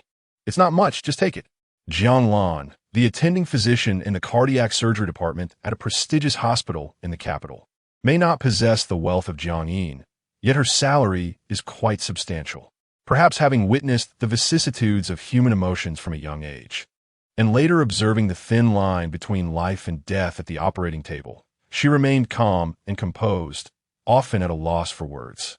Yet, she understood a fundamental truth: where money flows, love follows. This was Jiang Lan's silent yet generous affection. Jiang Jiu, perceptive and understanding, recognized that money left unspent could become stale, and he willingly accepted his second sister's kindness. However, upon returning to the Jiang family, he had received a considerable sum, and currently, it was all incoming with no expenditures. He would need to contemplate how to wisely allocate his finances in the future. Jiang Jiu. Thank you, second sister. In the group, the other sisters began to emerge like bamboo shoots after a rainstorm. First was Jiang Shi, unabashedly boasting.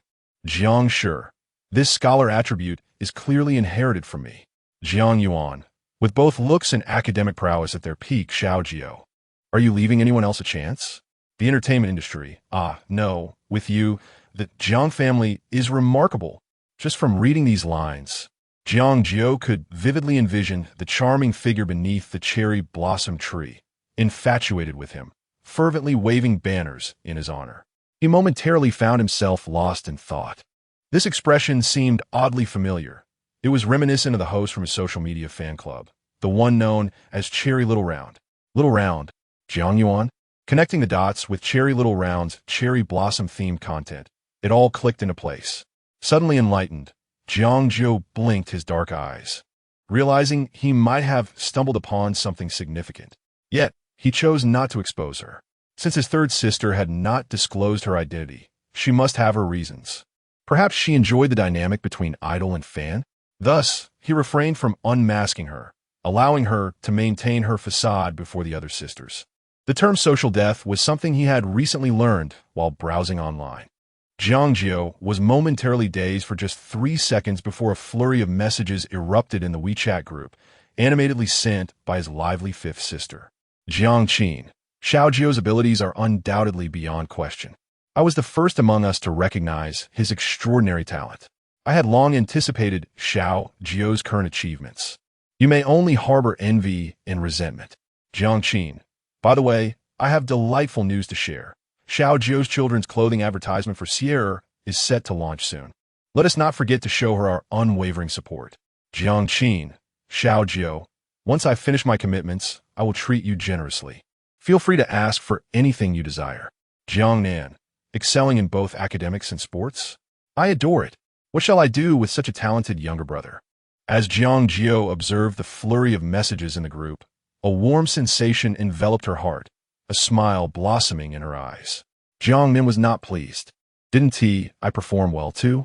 Big sister, please share my 4th grade report card in the group so they can see I'm not foolish.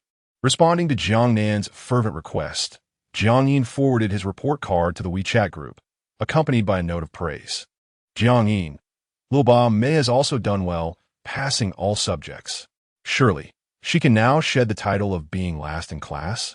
Jiang Yuan enthusiastically sent a clapping emoji. Jiang Lan. Has she suddenly had an epiphany? Jiang Shi. Such rapid progress. Last time, she was far from passing. Could it be that our academic prodigy, Xiao Jiu, has tutored Xiao Nan? Jiang Nan. You truly have a knack for predictions. The sisters engaged in light-hearted banter. Yet only Jiang Di and Jiang Wei remained silent. Noticing Jiang Di's lack of response, Jiang Yin affectionately explained to Jiang Jiu, your 4th sister, Jiang Di, has always been somewhat unreliable, She is elusive as a mythical dragon, likely frolicking in some remote mountain where the signal barely reaches. As for the sixth sister, Jiang Jiu did not feel disheartened by her silence. Her concern lay with this frail sister and whether she had fallen ill again. When he inquired about Jiang Wei, Jiang Yin's demeanor shifted, her smile fading. Her gaze dimmed, and her lips, slightly bruised from biting, resembled a wilting rose. After a moment of hesitation, she spoke softly. Your sixth sister, Jiang Wei, has been unwell. She has been battling a persistent high fever and has spent the last 2 days in the hospital. It isn't overly serious, though she refrained from telling you, not wanting to disturb your studies. What Jiang Yin withheld was the fact that her sixth sister had once been an abandoned infant, born with inherent deficiencies, likely the reason for her abandonment. After being adopted by her foster parents and taken to the hospital, the finest doctors in Jinghai concluded that had she been born to an ordinary family, she would not have lived past 15. Even with the support of the prestigious Jiang family, her life expectancy was merely extended by 3 or 4 years. Yet this year, she had reached the age of 17. Chapter 74. The pure white one. Jiang Jiu clenched his fists, his eyes filled with astonishment and sorrow. He was aware that his sixth sister was ill, yet he had not realized the gravity of her condition. Beside him, Jiang Nin also heard Jiang Yin's words, and her mind immediately recalled the curse that foretold their sixth sister would not live beyond 17. The persistent high fever signified a deterioration in her health. Being young and unable to conceal her emotions, she had not yet mastered the art of expression management, and her face instantly transformed into one of shock. In that moment, Jiang Jiu witnessed the corners of his eighth sister's mouth quiver, and the tears that had filled her eyes cascaded down like pearls that had lost their string. If it were merely a simple fever, why would the eighth sister be so distressed? Jiang Jiu suddenly sensed something amiss. Elder sister, you are concealing something from me. You are indeed perceptive, Jiang Yin thought to herself, shaking her head in resignation, yet she resolved to reveal this harsh truth to him.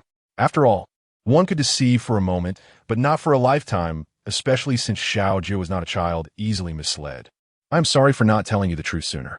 In fact, she wished to keep this from you. Xiao Wei did not want you to witness her suffering at the hands of illness.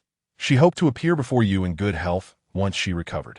Due to her unusual appearance, Xiao Wei had faced bullying from her peers in her childhood, and she feared that Xiao Jiu might not accept her as she was. At only 8 years old, his emotional resilience was limited. If he were startled by Jiang Wei's appearance, it would surely lead to discomfort for both siblings. Thus, she had concealed the reality of Jiang Wei's condition from him. Having laid bare everything, Jiang Yin bowed her head in guilt, willing to accept any reprimand from her brother. At least that would provide her some solace. However, Jiang Jiu would not scold her. He remained silent for a moment before swiftly accepting the truth, seeking solutions rather than venting his emotions. Isn't our family well off? Isn't the second sister highly skilled in medicine? Can these not cure sixth sister's illness? Faced with her brother's barrage of questions, Jiang Yin fell silent. Her illness was not so simple. It had posed challenges to the medical community up until now, and she required an oxygen machine to sustain her daily life. Jiang Lan was equally at a loss. Jiang Yin's thoughts drifted back many years to a cold winter night when she was still a child. She had watched as her adoptive mother, wrapped in snow, entered with a swaddled bundle and gently placed it in a crib. Seizing the opportunity when the adults left, she curiously peeked into the room. The sight that met her eyes made her forget to breathe.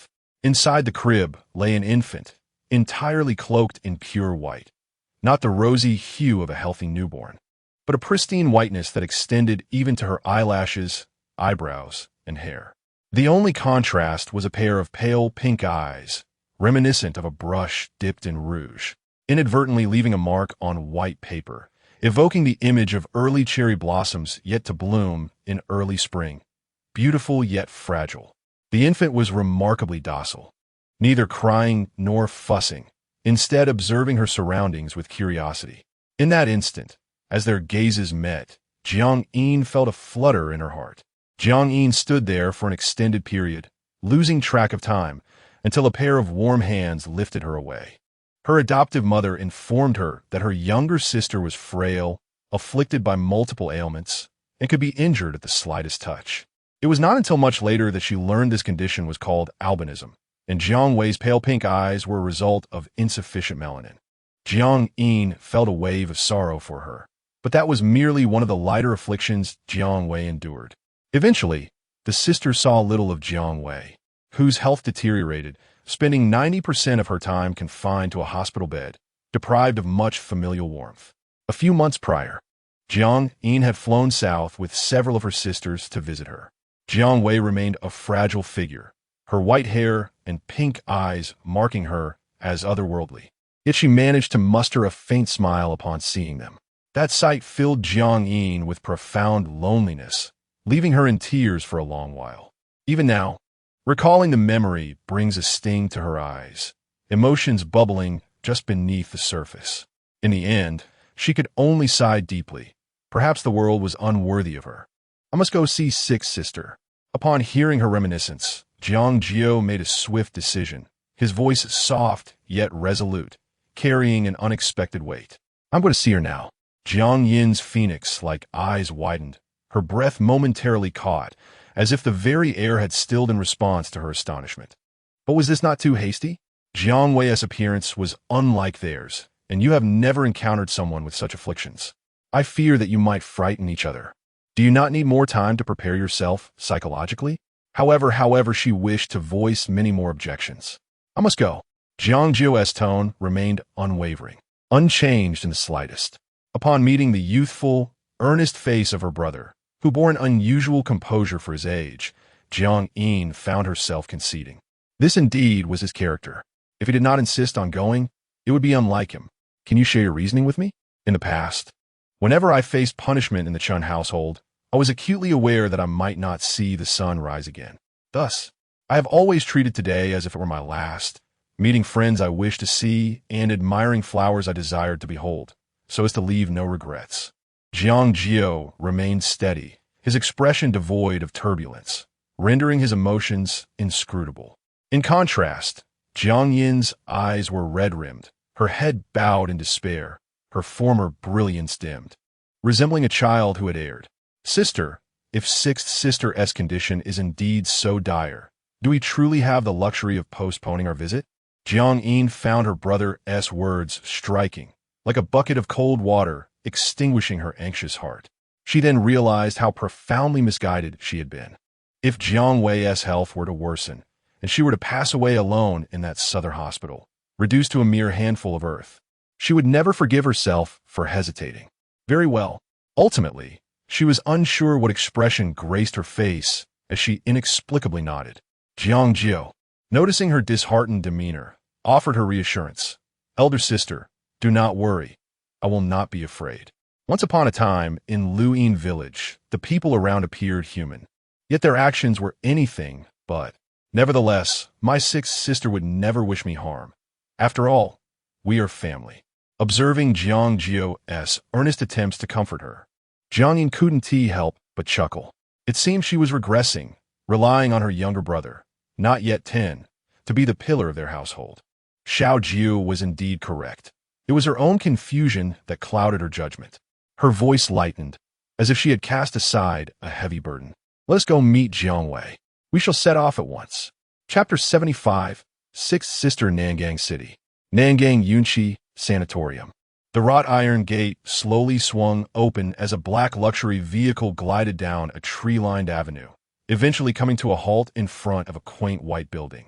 Jiang Jiu and Jiang Yin had rushed overnight from Jinghai City, and as soon as they stepped out, a poised female doctor clad in a white coat approached them. She possessed a serious yet attractive demeanor, a hint of an almost imperceptible smile gracing her lips as she nodded toward Jiang Yin.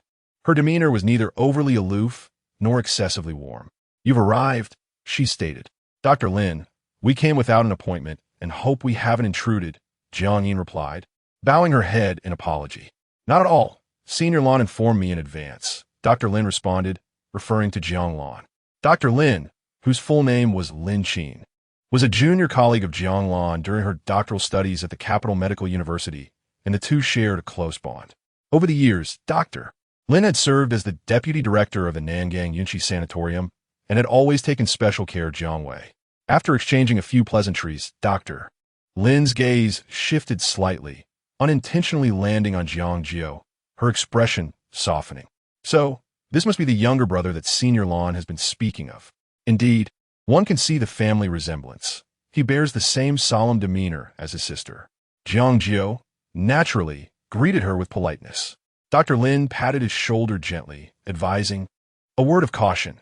Your sister Wei is quite sensitive and harbors some insecurities about her appearance. No matter what you see once you enter, do not let your thoughts betray you on your face."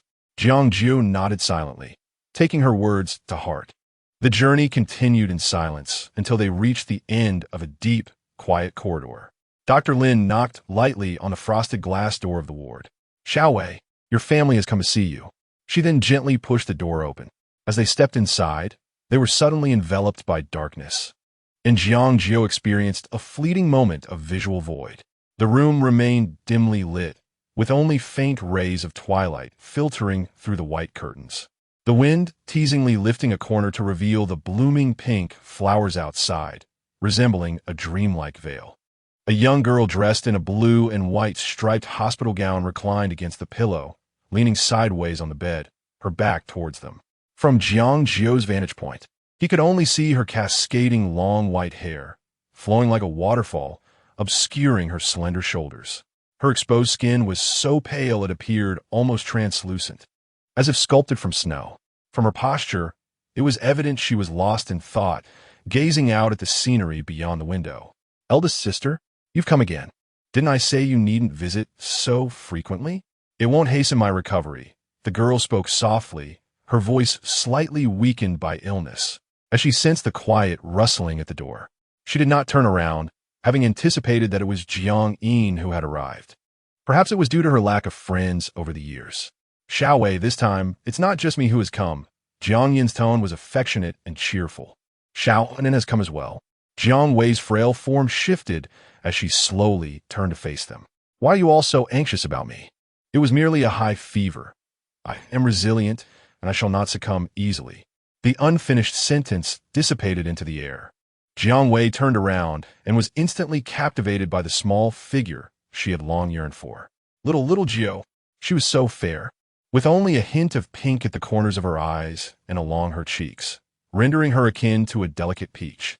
Her exquisite features blurred within the overexposed halo of light, and those eyes, resembling the blossoms of the pink trumpet tree.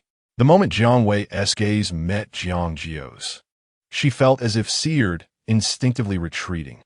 Her slender fingers clutched the quilt tightly, almost wishing to cover her head entirely like an ostrich. "Sister Six?" Jiang Jiu called her softly. Upon hearing that clear, melodious voice, Jiang Wei's heart sank, her entire being electrified, and in a fit of despair, she tossed the quilt aside. "Ha! I must appear quite terrifying in this state. If I disgust you, there's no need to endure it." The girl, bristling like a hedgehog, preemptively belittled her own appearance as a means of safeguarding her self-esteem. After uttering those words, Jiang Wei, feeling embarrassed, let her snow-white lashes droop, casting a shadow over her pink eyes. Yet, from the corner of her eye, she secretly observed her brother, her nose tinged with a pang of sorrow. Despite having grown up under the protection of her adoptive parents, Jiang Wei had faced ridicule and scorn in many dark corners, cultivating a deep-seated sense of inferiority.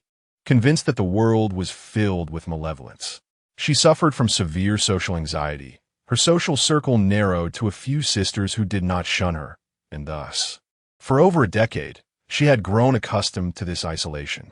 However, Jiang Jiu was an exception. During their first encounter, she was a self-conscious, gloomy little girl, while Jiang Jiu was merely a newborn infant. The day Jiang Jiu returned from the hospital sparked a commotion among the family. All her sisters surrounded the child, cooing and adoring him. Yet, she remained apart, sitting alone in the solitude of darkness for a long time. Eventually, when the clamor subsided, their gentle and loving adoptive mother held Jiang Jiu and opened her bedroom door, inviting her to meet the new family member. Jiang Wei had no desire to see him. After all, she was weary of the terrified screams and cries from the little ones upon seeing her face. But fearing to hurt her mother's feelings, she steeled herself to comply. To her surprise, Jiang Jiu showed no fear of her appearance. Upon recognizing her, he neither cried nor recoiled but nestled affectionately in her embrace, smiling. In that moment, Jiang Wei stiffened, terrified of harming this soft, fragile being. Jiang Jiu, emboldened, leaned in and planted a kiss on her cheek. In that instant, her mind went blank and something within her shattered. From that day forth, she vowed to protect Jiang Jiu, to safeguard this pure and innocent child. Yet, that was in her youth, filled with naivety. Years passed without a sight of him. Whenever the slightest hint of fear or disgust crossed his youthful visage, she would retreat into her heavy shell like a snail, reluctant to emerge again. But Jiang Jiu did not retreat. He approached her with serene composure, step by step, halting before the hospital bed. Then he extended his finger to gently touch hers. In that fleeting moment, Jiang Wei felt a long-lost warmth coursing through her, accompanied by an indescribable, tingling sensation. Outside, the sun blazed fiercely, yet within the room, the air conditioning provided a pleasant coolness. Nevertheless, Jiang Wei's fingers were icy, as if submerged in frigid water. "Sixth sister?" he softly called again, his voice imbued with a tranquility that seemed to be contagious. Miraculously, the rapid beating of Jiang Wei's heart began to ease. "Your hands are so cold." Jiang Jiu clasped both hands together, enveloping the young girl's hand within his. Gently exhaling warmth, "Allow me to warm you." Chapter 76. What is there to fear? Jiang Wei curled her fingers slightly, feeling a twinge of discomfort. She could scarcely recall the last time she had engaged in physical contact with another person. The gentle warmth of the touch gradually eased her rigidity, allowing her to find her voice once more, albeit with difficulty. "Are you not afraid? What is there to fear?" Jiang Jiu countered, his voice imbued with a sense of boldness and clarity. "You are my sister. You are merely unwell, not transformed into a monster." Sensing Jiang Wei's hesitance, he grasped her icy fingers tightly, his grip firm and resolute, showing no intention of releasing her. His response was unlike that of others she had encountered. It was not one of retreat, but rather an embrace. "Xiao." Jiang Wei's eyes brimmed with tears, and a searing warmth trickled down her cheeks. In the past, she had encountered those with ulterior motives, be it for wealth or power, who donned facades of kindness to approach her, only to inflict deeper wounds. Some, envious of the Jiang family's fortune, had sought her out as a last resort when their pursuits of her elder sisters faltered, as if she were some second-rate option, a discounted remnant. But Jiang Jiu was different. The room fell silent. Jiang Yin stood by, dabbing at her reddened eyes, while even the usually stoic Dr. Lin felt a tightening in his throat, ultimately releasing a sigh. He stepped forward, offering Jiang Wei a handkerchief. "Xiao Wei, your condition cannot withstand too much excitement. Perhaps it would be best to conclude today's visit here. Your health has been relatively stable of late. You and your brother have ample time to reconnect, so there's no need to rush." Dr. Lin held an optimistic view of Jiang Wei's condition, believing that with the treatment at Yunqi Sanatorium, her life could be extended for a few more years without issue. Upon hearing this, Jiang Yin thanked Dr. Lin and prepared to lead Jiang Jiu away from the hospital room. "Do not leave." Jiang Wei's voice cut through the air, halting Jiang Jiu and Jiang Yin in their tracks. She lifted her head, her silver hair brushing past her ears as it fell. Her voice was strained, her spine taut, as if she had made a momentous decision. "Dr. Lin, please turn on the light. I wish to see Xiao Jiu clearly." The unexpected request left everyone momentarily at a loss. With the sun setting and the room dim, coupled with Jiang Wei's poor eyesight, she could only make out a vague silhouette, unable to discern her brother's features. After enduring numerous ailments over the years, Jiang Wei had cultivated a Zen-like disposition. What difference did it make whether she saw or did not see? The world and its matters felt irrelevant to her, and she had seldom cared. Yet in this moment, an intense desire to behold Xiao Jiu clearly surged within her. Jiang Yin was the first to regain her composure, her tone urgent. "Xiao Wei, you cannot. The lights in the room are too bright for your eyes to withstand." Understanding her eldest sister's concern, Jiang Jiu replied gently, "Sixth sister, do not force yourself. I will come to see you again." Dr. Lin, too, found himself at a loss for words. Jiang Wei's eyes were sensitive to light. As time has progressed, her vision has deteriorated to the point of near blindness, necessitating minimal exposure to light. As a physician, considering her patient's condition, it was difficult for her to acquiesce to the request. Yet, to deny her was equally heart-wrenching. Finally, she managed a wry smile and carefully chose her words of consolation. Xiaowei, let us be rational. I understand your desire to see your brother, but your eyes are in a fragile state. As Xiao Jiu mentioned, he will visit you again in the future. Shall we wait for that? In the darkness, Jiang Wei stubbornly shook her head. Dr. Lin, there's no need to persuade me further. The future feels too ethereal. I only wish to seize the present moment. Dr. Lin had anticipated this reaction and ceased her attempts at persuasion. Having known Jiang Wei for 6 or 7 years, she recognized her as a quintessential pessimist. Jiang Wei had lived too long in the shadows. Any flicker of light ignited an unwavering desire within her to rush towards it, even if it meant being consumed in the flames. Given her numerous instances of compliance with treatment, perhaps granting her a small indulgence was not too much to ask. If the light were to be on for merely 30 seconds, the potential damage to her eyes would likely be reversible, allowing her sufficient time to catch a glimpse of Jiang Jiu. Lin Qin shared this notion with Jiang Yin. After a moment of silence, Jiang Yin's gaze lingered between the siblings before she relented. I cannot oppose you. Lin Qin sighed, resigned, and placed her hand on the light switch, hoping that when Jiang Lan chastised her later, she might speak a few kind words on her behalf. Jiang Wei detected the softening in her tone and felt an unusual flutter of excitement. I want to let Sister Lan scold Dr. Lin. On the count of 3, I will turn on the lights in the ward. You must close your eyes first, then gradually open them once the light is on. If the discomfort is intense, do not force yourself, Dr. Lin cautioned with concern. 3, 2, 1. As the countdown concluded with a sharp click, the darkened ward was instantly illuminated by the bright glow of incandescent light. The brightness was overwhelming, yet Jiang Jiu barely blinked, fixated on his sick sister. Jiang Wei kept her eyes tightly shut, her trembling lashes resembling a butterfly hesitantly unfurling its wings, filled with unease and trepidation. Light seeped through her thin eyelids, and she began to perceive a warm hue. Xiao Jiu, stand directly in front of me, hold in my hand, and do not let go. Panic surged within Jiang Wei, prompting her to speak more than usual. In response, Jiang Jiu half-squatted beside the hospital bed, clasping her hand with his other. Over the past days at the Jiang residence, he had been nourished and trained, developing a robust physique. His palm radiated warmth like a small furnace, providing solace. Jiang Wei slowly opened her eyes. The pink hue of her irises trembled, resembling flawless pink glass, vibrant and alive. Then, within them, Jiang Jiu saw his own clear reflection. In a similar manner, the outline of a young boy appeared initially blurred in Jiang Wei's vision before crystallizing into focus, and she could no longer contain the torrent of tears. So, you have grown so much. Chapter 77. Truly remarkable 30 seconds, a mere flicker in time. Yet, within the interminable and solitary existence of Jiang Wei, these 30 seconds of illumination stand as the most indelible memory of her arid years.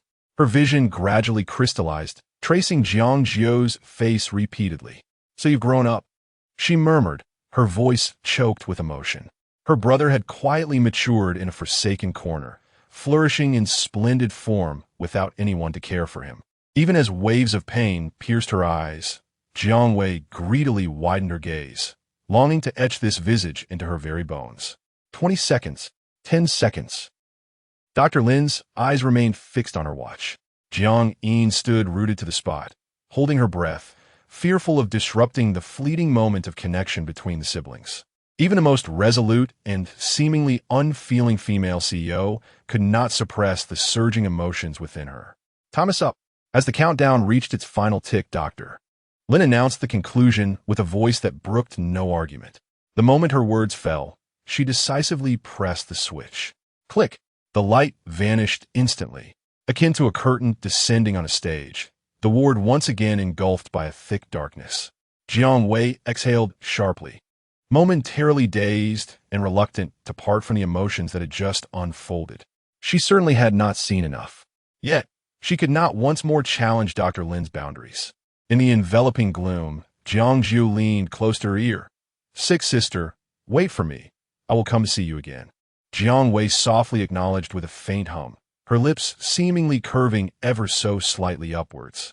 Dr. Lin escorted Jiang Yin and Jiang Jiu out of the ward, and upon her return, she found Jiang Wei sitting upright, leaning against the head of the bed. "Dr. Lin, isn't it time for my medication? Please bring it to me." She spoke voluntarily, her voice soft yet clear. Dr. Lin nearly doubted her ears. Previously, Jiang Wei had cooperated with her efforts, but such cooperation had never extended to proactively requesting medication. To put it plainly, she had adopted a passive attitude, indifferent to both life and death. Today, however, was indeed an unexpected turn of events. After standing in stunned silence for a few seconds, Dr. Lin abruptly realized, yes, it was indeed time for her medication. "Quickly, bring Xiao Wei's medicine." Dr. Lin promptly instructed the nurse to fetch the medication, handing the cup and pills to Jiang Wei. Jiang Wei gingerly accepted them, displaying no hesitation as she tilted her head back and swallowed the bitter tablets with a decisive motion that left Dr. Lin astounded. "Xiao Wei, there's also the nutritional supplement. Bring it." Jiang Wei extended her hand. Dr. Lin mechanically complied, watching as Jiang Wei drank it down just as adeptly. For a fleeting moment, Dr. Lin was astonished. She had not anticipated that Jiang Jiu's promise would be so effective, and that Jiang Wei would rally so swiftly. Though still pale and fragile, a faint, almost defiant arc graced her lips, replacing the previous lifeless droop. The pervasive sense of profound desolation that had lingered around Jiang Wei for years, as if his soul had been drained, began to dissipate. And instead emerged a faint yet undeniably present vitality. Lin Qin suppressed the tumultuous waves of emotion within her, maintaining an impassive demeanor as she conducted her routine examination. She deliberately inquired, "How do you feel? Does your eye still hurt?" "Much better," Jiang Wei replied calmly, pausing momentarily before adding, "Dr. Lin, rest assured. For the sake of my next meeting with Xiao Jiu, I will actively cooperate with the treatment moving forward." Lin Qin's hand hesitated almost imperceptibly. She regarded Jiang Wei intently for a moment, refraining from further questions, simply nodding in acknowledgement. "Excellent. Maintain this progress, and recovery will come swiftly." Once outside the ward, she leaned against the cold wall, exhaling a long sigh of relief, unable to suppress a smile as she murmured to herself, "Xiao Jiu is truly remarkable." At just 17 years of age, Jiang Wei had spent 6 or 7 years in the Yunqi sanatorium, growing up under her watchful eye. Throughout this lengthy, therapeutic journey, he had suffered from depression, his will to live diminished, even contemplating escape from his afflictions. Dr. Lin understood that for patients like him, the most crucial aspect was to find a reason to live. And Xiao Jiu happened to be that reason. After a moment of contemplation, Dr. Lin retrieved her phone and sent a message to Jiang Lan. Today, Sister Yin and Xiao Jiu visited the Yunqi sanatorium. Thanks to Xiao Jiu, Xiao Wei's willingness to cooperate with the treatment has significantly increased. I believe everything will improve. In the distant capital, a poised woman in a white coat emerged from the operating room as her phone suddenly lit up. Upon reading the message, all her fatigue vanished in an instant, leaving only astonishment in her elongated eyes behind silver-framed glasses. The information was overwhelming, and after a brief pause, she exhaled deeply. Xiao Jiu is truly impressive, effortlessly alleviating Xiao Wei's long-held burdens and reigniting his spirit. I had underestimated that child. Such wisdom and acuity in Xiao Jiu make him a child one eagerly anticipates meeting. Jiang Lan recalled her recent money transfer to Xiao Jiu and felt a pang of regret. How superficial of her. The Jiang family had no shortage of wealth. Upon his return home, Xiao Jiu would undoubtedly receive ample pocket money from his elder sister, fifth sister, and even their grandfather. She had foolishly sent him a monetary gift, the least precious of all. Fortunately, Xiao Jiu possessed a heart as clear as crystal. He did not express any dissatisfaction when she offered him money, or else she would have found herself in a rather awkward position. Jiang Lan turned off her phone screen, silently vowing to make amends for the familial affection and companionship she owed to Xiao Jiu in the future. Chapter 78. Beyond the Skies on a Return Flight. Jiang Jiu remained enveloped in silence. Jiang Yin, too, seemed lost in thought, the only sound within the cabin being the roar of the engines. It was not until the plane began its descent that Jiang Jiu slowly inquired, "Elder sister, it appears that Six Sister's condition is not as dire as we had imagined. Is it truly an incurable ailment?" With a weary shake of her head, Jiang Yin replied, "I fear not. The capabilities of modern medicine are rather limited, primarily focused on managing and alleviating symptoms. What about alternative methods?" Jiang Jiu pressed on. "Isn't Dr. Lin an expert in this field?" "Dr. Lin Qian has indeed made attempts," Jiang Yin acknowledged, "but the results have been less than satisfactory. Albinism is a genetic issue, and at present," she left her thought unfinished. Yet Jiang Jiu comprehended her implication. Gazing out at the clouds beyond the window, he recalled Jiang Wei's eyes, reminiscent of pink flowering cherry blossoms. "I shall find a way to cure Sixth Sister," he murmured softly, as if making a vow to himself. "Cure Jiang Wei? Heal her of the ailments that even the world's foremost doctors are powerless against?" Jiang Yin offered a resigned smile, viewing her younger brother's aspirations as youthful fantasies. For the spirit of youth often harbors fearless courage. Such courage is commendable. However, to avoid dampening his confidence, Jiang Yin gently reassured him, "I believe that day will come." Upon disembarking, Jiang Yin's phone vibrated twice, messages from Jiang Lan and Lin Qian arriving simultaneously. A fleeting glance at the notifications instantly cleared her previously foggy mind, her lips curving into a relieved smile. "Xiao Jiu, I have splendid news. Thanks to you, your sixth sister is now willing to take her medication proactively, and her motivation for treatment has significantly increased." This was the most uplifting news she had received in recent days, affirming that her decision to defy Xiao Wei's wishes and accompany Xiao Jiu to visit her was indeed the right one. As these words reached Jiang Jiu's ears, his bright black eyes softened. "That's wonderful. In a few days, I shall visit Sixth Sister at the rehabilitation center. Her condition is bound to improve little by little." Jiang Yin felt a comforting warmth in her heart as she affectionately ruffled Jiang Jiu's hair. "There is no rush. You should return to the old residence and rest. After the past couple of days' exertions, you must be weary." "No need. I shall head directly to school," Jiang Jiu replied, shaking his head in refusal. Understanding his resolve, Jiang Yin instructed the driver to take him to Jinghai Primary School. Yet in just 2 days away from school, news of Jiang Jiu achieving the highest rank in his grade had already spread like wildfire. Wherever he went, whispers followed him like shadows. "Look, that transfer student is so aloof. Despite being in our class for a month, he still keeps to himself, ignoring everyone." Well, he is a child of the Jiang family. In terms of background, looks, and grades, he is exceptional. He possesses the right to be distant. Have you noticed that since his arrival, Jiang has become as silent as a chicken? Previously, he flaunted the Jiang family name, claiming to be the heir, but now that the real heir is here, he has been put in his place and dares not be so ostentatious.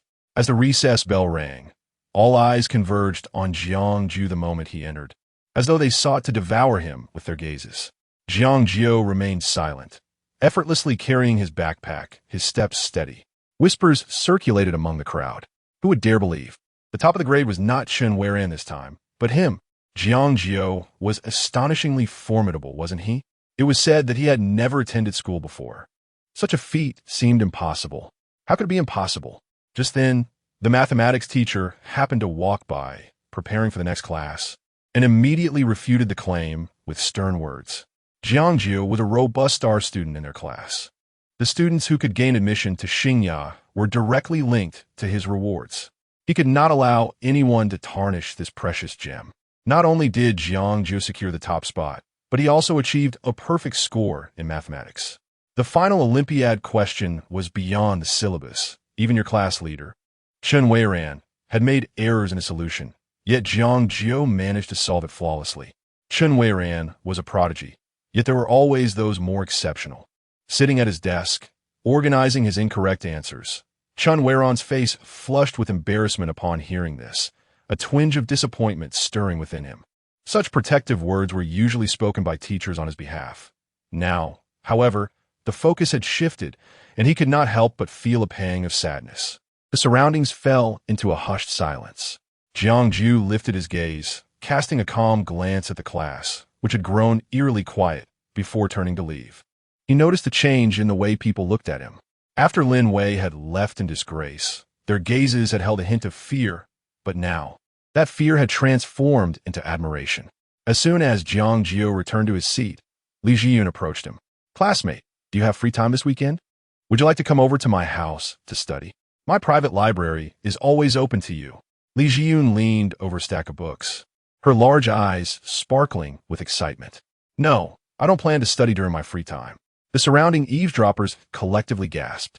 The mathematics class representative, Lan Rue, happened to pass by and couldn't resist chiming in. "Jiang Jiu, you missed a perfect score by just half a point on the monthly exam. With your incredible abilities, you don't study in your spare time?" Jiang Jiu responded with a nonchalant "oh," as if just realizing, "Is that so? I hadn't noticed the score." Lan Rue's mouth twitched at his side. "You hadn't noticed? The grade rankings have been posted for 3 whole days." Jiang Jiu pondered for a moment, maintaining his indifferent tone. "But I just came to school today." The crowd fell silent. Li Jiyun took a deep breath, striving to maintain her smile.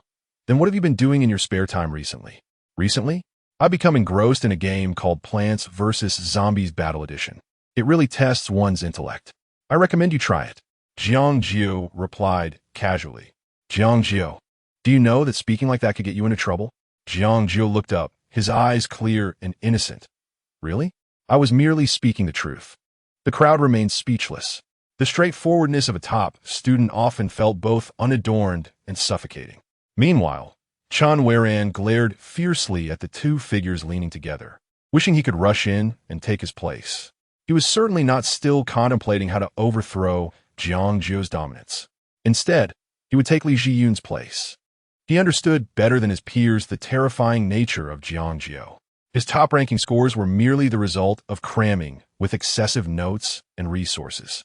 But Jiang Jiu, he ascended to the pinnacle of their grade solely due to his formidable memory. Although Chen Weiron was reluctant to admit it, he was acutely aware that the mere half-point difference between him and Jiang Jiu was a fleeting advantage, one that would dissipate once they entered Jinghai High School, where he would inevitably fall far behind Jiang Jiu. Chen Weiron felt an overwhelming urge to stomp his feet in frustration. Had he known this would be the outcome, he would have eagerly seized the opportunity to be Jiang Jiu's desk mate and devoted admirer, rather than being outpaced by Li Jiyun. Chapter 79. My brother is remarkably strong on the other side. The microbook group of the loving family was in an uproar. The catalyst was Jiang Yin's candid revelation regarding her visit with Jiang Jiu to the Yunqi Sanatorium. "Jiang Yin, all members, over the past few days, I have flown to the Yunqi Sanatorium with Xiao Jiu to visit Xiao Wei." This seemingly simple statement was laden with profound implications, leaving the group members utterly stunned. They had initially decided to shield Jiang Jiu from the distressing truth of Jiang Wei's illness, fearing that his psychological resilience might falter. However, this well-intentioned deception was abruptly shattered by the eldest sister, without so much as a preamble. Could Xiao Jiu bear such a revelation? And what of Xiao Wei? "Jiang Yuan, eldest sister, how could you divulge the truth to Xiao Jiu? Have we not previously conferred with Xiao Wei? She implored us to keep it a secret." "Jiang Qin, you acted rather hastily. The intensive care unit is a terrifying place. Witnessing Xiao Wei, frail and burdened with tubes, may terrify Xiao Jiu to the point of sleeplessness." She mistakenly presumed it was Jiang Yin's decision and rubbed her temples in worry, questioning in her heart whether the eldest sister was being excessively obstinate. If Jiang Yin were privy to her thoughts, she would certainly feel wronged. After all, it was her obedient younger brother who insisted on going, exuding an aura that surpassed even that of their adoptive father, compelling Jiang Yin to acquiesce. At this moment, the previously reticent Jiang Nan timidly surfaced to voice a comment. "Jiang Nan, it was Xiao Jiu who requested it." Upon hearing this, the group fell silent for a moment before the messages began to flood in once more. While the eldest sister was indeed formidable, The thought of the vulnerable Xiao Jiu trembling in the intensive care unit stirred a desire among them to criticize her. This continued until Jiang Jiu interjected with a counterargument. Jiang Jiu, then tell me, how long are we to keep this from Xiao Jiu? Jiang Jiu subsequently sent a voice message to the group, her tone imbued with sorrow yet resolute. Jiang Jiu, are we to wait until Xiao Wei has passed and is placed in a coffin before revealing to him that his sick sister has departed? An abrupt silence enveloped the group. One by one, members discreetly wiped their tear-stained eyes behind their screens. Although Jiang Yuan and Jiang Qin had a multitude of words trapped within, they ultimately expressed their sentiments with a soft sigh. They truly did not know when this concealment would cease. Their desire was merely to postpone the truth, if only for a moment longer. Yet, Jiang Yin's question resonated profoundly. Xiao Wei was gravely ill. Her remaining years were uncertain. Rather than languish in solitude amidst darkness, it was indeed preferable for her to meet her brother while her condition still allowed. Jiang Yuan, let it be, let it be. Eldest sister, this can be seen as fulfilling the wishes of our sick sister. Jiang Qin, however, this is far too rushed. Eldest sister, you could have at least consulted us sisters before taking Xiao Jiu to the Yunqi sanatorium. It seems utterly reckless. Before such an authoritative eldest sister, they dared not speak harshly, nor did they wish to vent their frustrations on Xiao Jiu.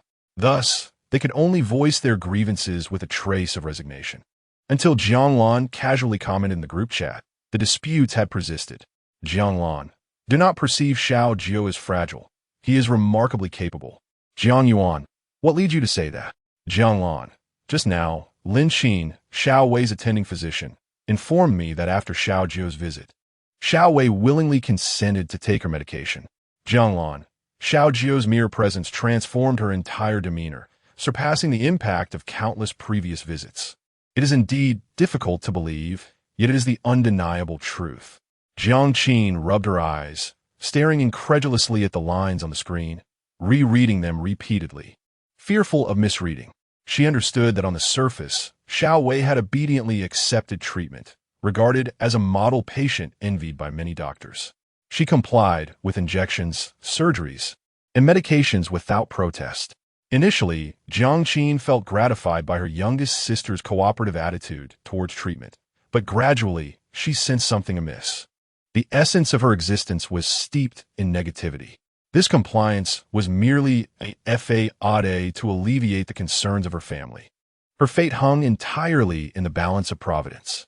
Jiang Qin observed this and kept it close to her heart, yet felt utterly powerless. She recognized that Xiao Wei's true affliction lay within her heart, a malady that no medicine could remedy. However, with Xiao Jiu's arrival, everything was remarkably reversed. Tears cascaded down, blurring her vision as they struck the screen. At that moment, she felt an overwhelming sense of gratitude for having fallen into Yin Ruliu's trap that fateful day, leading her to meet Xiao Jiu. Xiao Jiu was indeed their savior. After a prolonged silence in the group, Jiang Yuan, profoundly shaken, gradually composed herself and sent a voice message. Jiang Yuan, my admiration for Xiao Jiu has deepened even further. How could Xiao Wei, who has shown no will to survive for over a decade, be invigorated by just a few of his words? What is his secret? Her respect for Xiao Jiu was genuine, not merely the result of a fan's bias, but a true capitulation to his charismatic persona. Xiao Jiu was simply extraordinary. Jiang Yin, noticing the numerous exclamation marks in Jiang Yuan's message, couldn't help but smile wryly. Jiang Yin, he possesses his own methods that we cannot replicate. Jiang Lan, indeed, that is true. Jiang Nan, I no longer envy Xiao Jiu's extraordinary memory, for he possesses unparalleled talents in every aspect. What flaws does he truly have?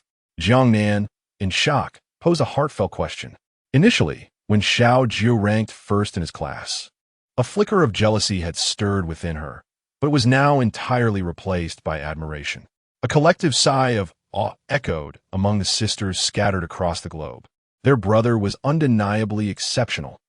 At that moment, Jiang Jiu, the top student of Jing University's affiliated primary school, was flanked by Chen Weiran, the second in his grade, and Li Jiun, the third, with a throng of admirers surrounding him, creating a veritable barrier around them. Jiang Jiu was almost gasping for breath. What on earth do you all intend to do?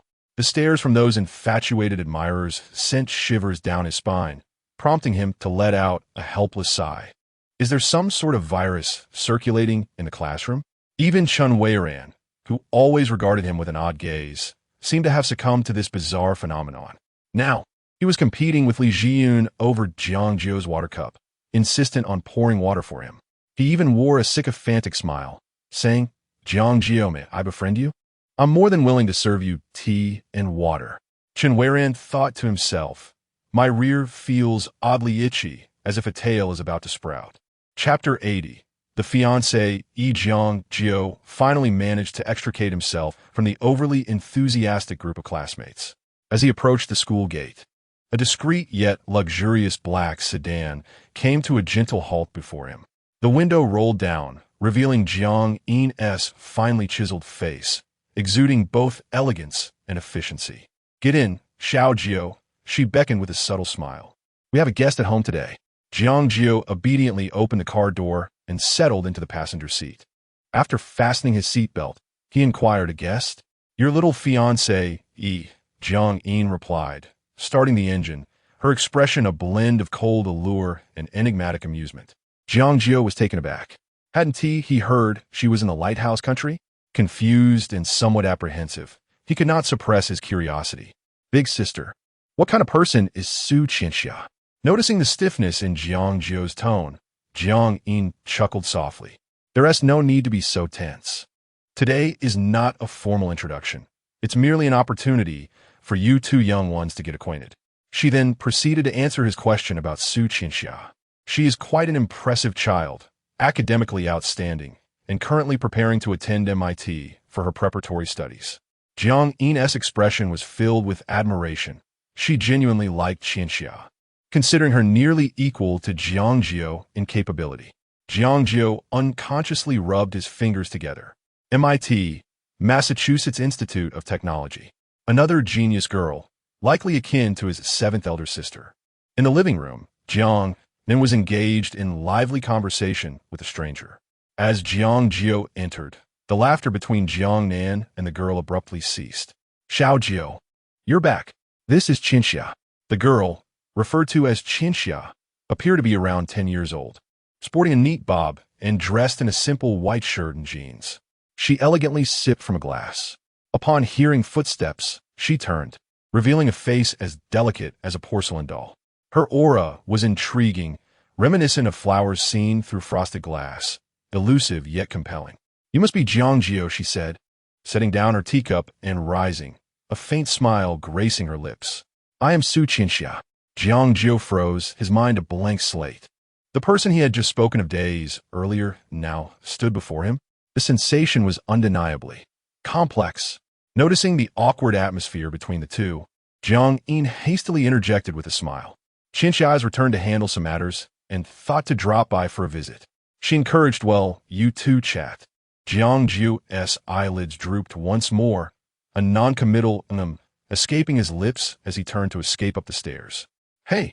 A teasing voice trailed after him. Crisp and refreshing, like chilled soda. He halted and turned back. Su Qianxia had somehow leaned against the stair railing. She seemed to have just come in from the sweltering heat, beads of perspiration causing a few strands of hair to cling to her cheeks, adding a vivid touch of spirited pride rather than disarray. "I hear you excel academically?" Su Qianxia approached Jiang Jiu, slightly bending to meet his gaze. "At your age, I had already completed high school mathematics." Jiang Jiu instinctively took a half step back. She bore a faint, cool fragrance, reminiscent of cedar and mint, refreshing yet impossible to ignore. Merely an enhancement of memory, she chuckled softly. "Modesty is a virtue, yet excessive humility borders on hypocrisy," Su Qianxia remarked, straightening her posture and turning towards Jiang Yin. "Sister Yin, may I have a word alone with Jiang Jiu?" "Go ahead," Jiang Yin replied with a gentle smile and a nod. "Just don't linger outside too long. Be cautious of heat stroke. I shall prepare some tea for you shortly." "Understood," Su Qianxia replied casually, before strolling into the garden with Jiang Jiu. In the late summer, The air was imbued with a cloying warmth that made one feel languid to the bone. Sunlight filtered through the leaves, casting dappled patterns on the ground. And she paused beneath a flowering tree. About the betrothal. Su Qianxia initiated the conversation, her voice clear amidst the cicadas chorus. She did not look at Jiang Jiu, her gaze fixed on the surface of the fountain. You are aware, aren't you? Her tone was more declarative than interrogative, imbued with an absurdity that hinted at resignation. Jiang Jiu was somewhat taken aback by her forthrightness. Yes, he replied, standing a couple of steps away. Silence enveloped them for a few seconds, filled only by the cicadas and the distant sound of flowing water. It's rather ridiculous, isn't it? Su Qianxia suddenly turned to face him, her eyes sparkling with mischief. In this day and age, still resorting to arranged marriages? My mother and Aunt Mu are truly something. Rest assured, I have no interest in such a union. However, she leaned in closer, so near that Jiang Jiu could discern the curve of her eyelashes. You are far more charming in person than in your photographs. A flush crept up Jiang Jiu's neck. Su Qianxia stepped back, regaining her previously aloof demeanor. I have returned to inform you that you need not feel pressured about the betrothal. But, she cast a meaningful glance his way, I rather like you. We can start as friends. At that moment, her phone, resting on the wicker table, suddenly lit up, its vibrations stark against the backdrop of cicada song. She glanced at it, her brow furrowing momentarily before relaxing again. I must take my leave. Her tone was lighthearted, and before Jiang Jiu could react, she spun around like a gust of wind, dashing through the garden side gate towards the white Bentley parked alongside the driveway. The driver had already respectfully opened the rear door. Su Qianxia nimbly hopped into the car, and before the door was securely closed, she swiftly lowered the window. Leaning halfway out, one hand casually smoothing her wind-tousled hair, she waved energetically at the seemingly dazed Jiang Jiu, who stood at the garden gate. Jiang Jiu. Her bright voice echoed across the garden's expanse. I'm off. Please apologize to Sister Een for me, and I shall return for her tea another time. Before her words had fully faded, the window began to rise, severing the connection with her animated smile. The engine emitted a deep, smooth growl, and the white vehicle, like an arrow released from a bow, glided swiftly and silently through the intricately wrought iron gate, disappearing in an instant down the verdant, shaded road. Only a faint trace of exhaust lingered, soon consumed by the rich fragrance of gardenias and the clamor of cicadas. Indeed, her arrival and departure were both swift and fleeting. How could she leave just like that? Jiang then emerged from nowhere, walked to her brother's side, and stared in astonishment at the empty driveway. What happened? She quickly composed herself, excitedly tugging at his sleeve. Your fiancée is stunning, isn't she? She is quite extraordinary. Jiang Nan dramatically clutched her chest, exclaiming, oh no, my little Jiu is going to be whisked away. Jiang Jiu cast her a helpless glance and replied, Eighth sister, if you don't hurry to school, you will be late.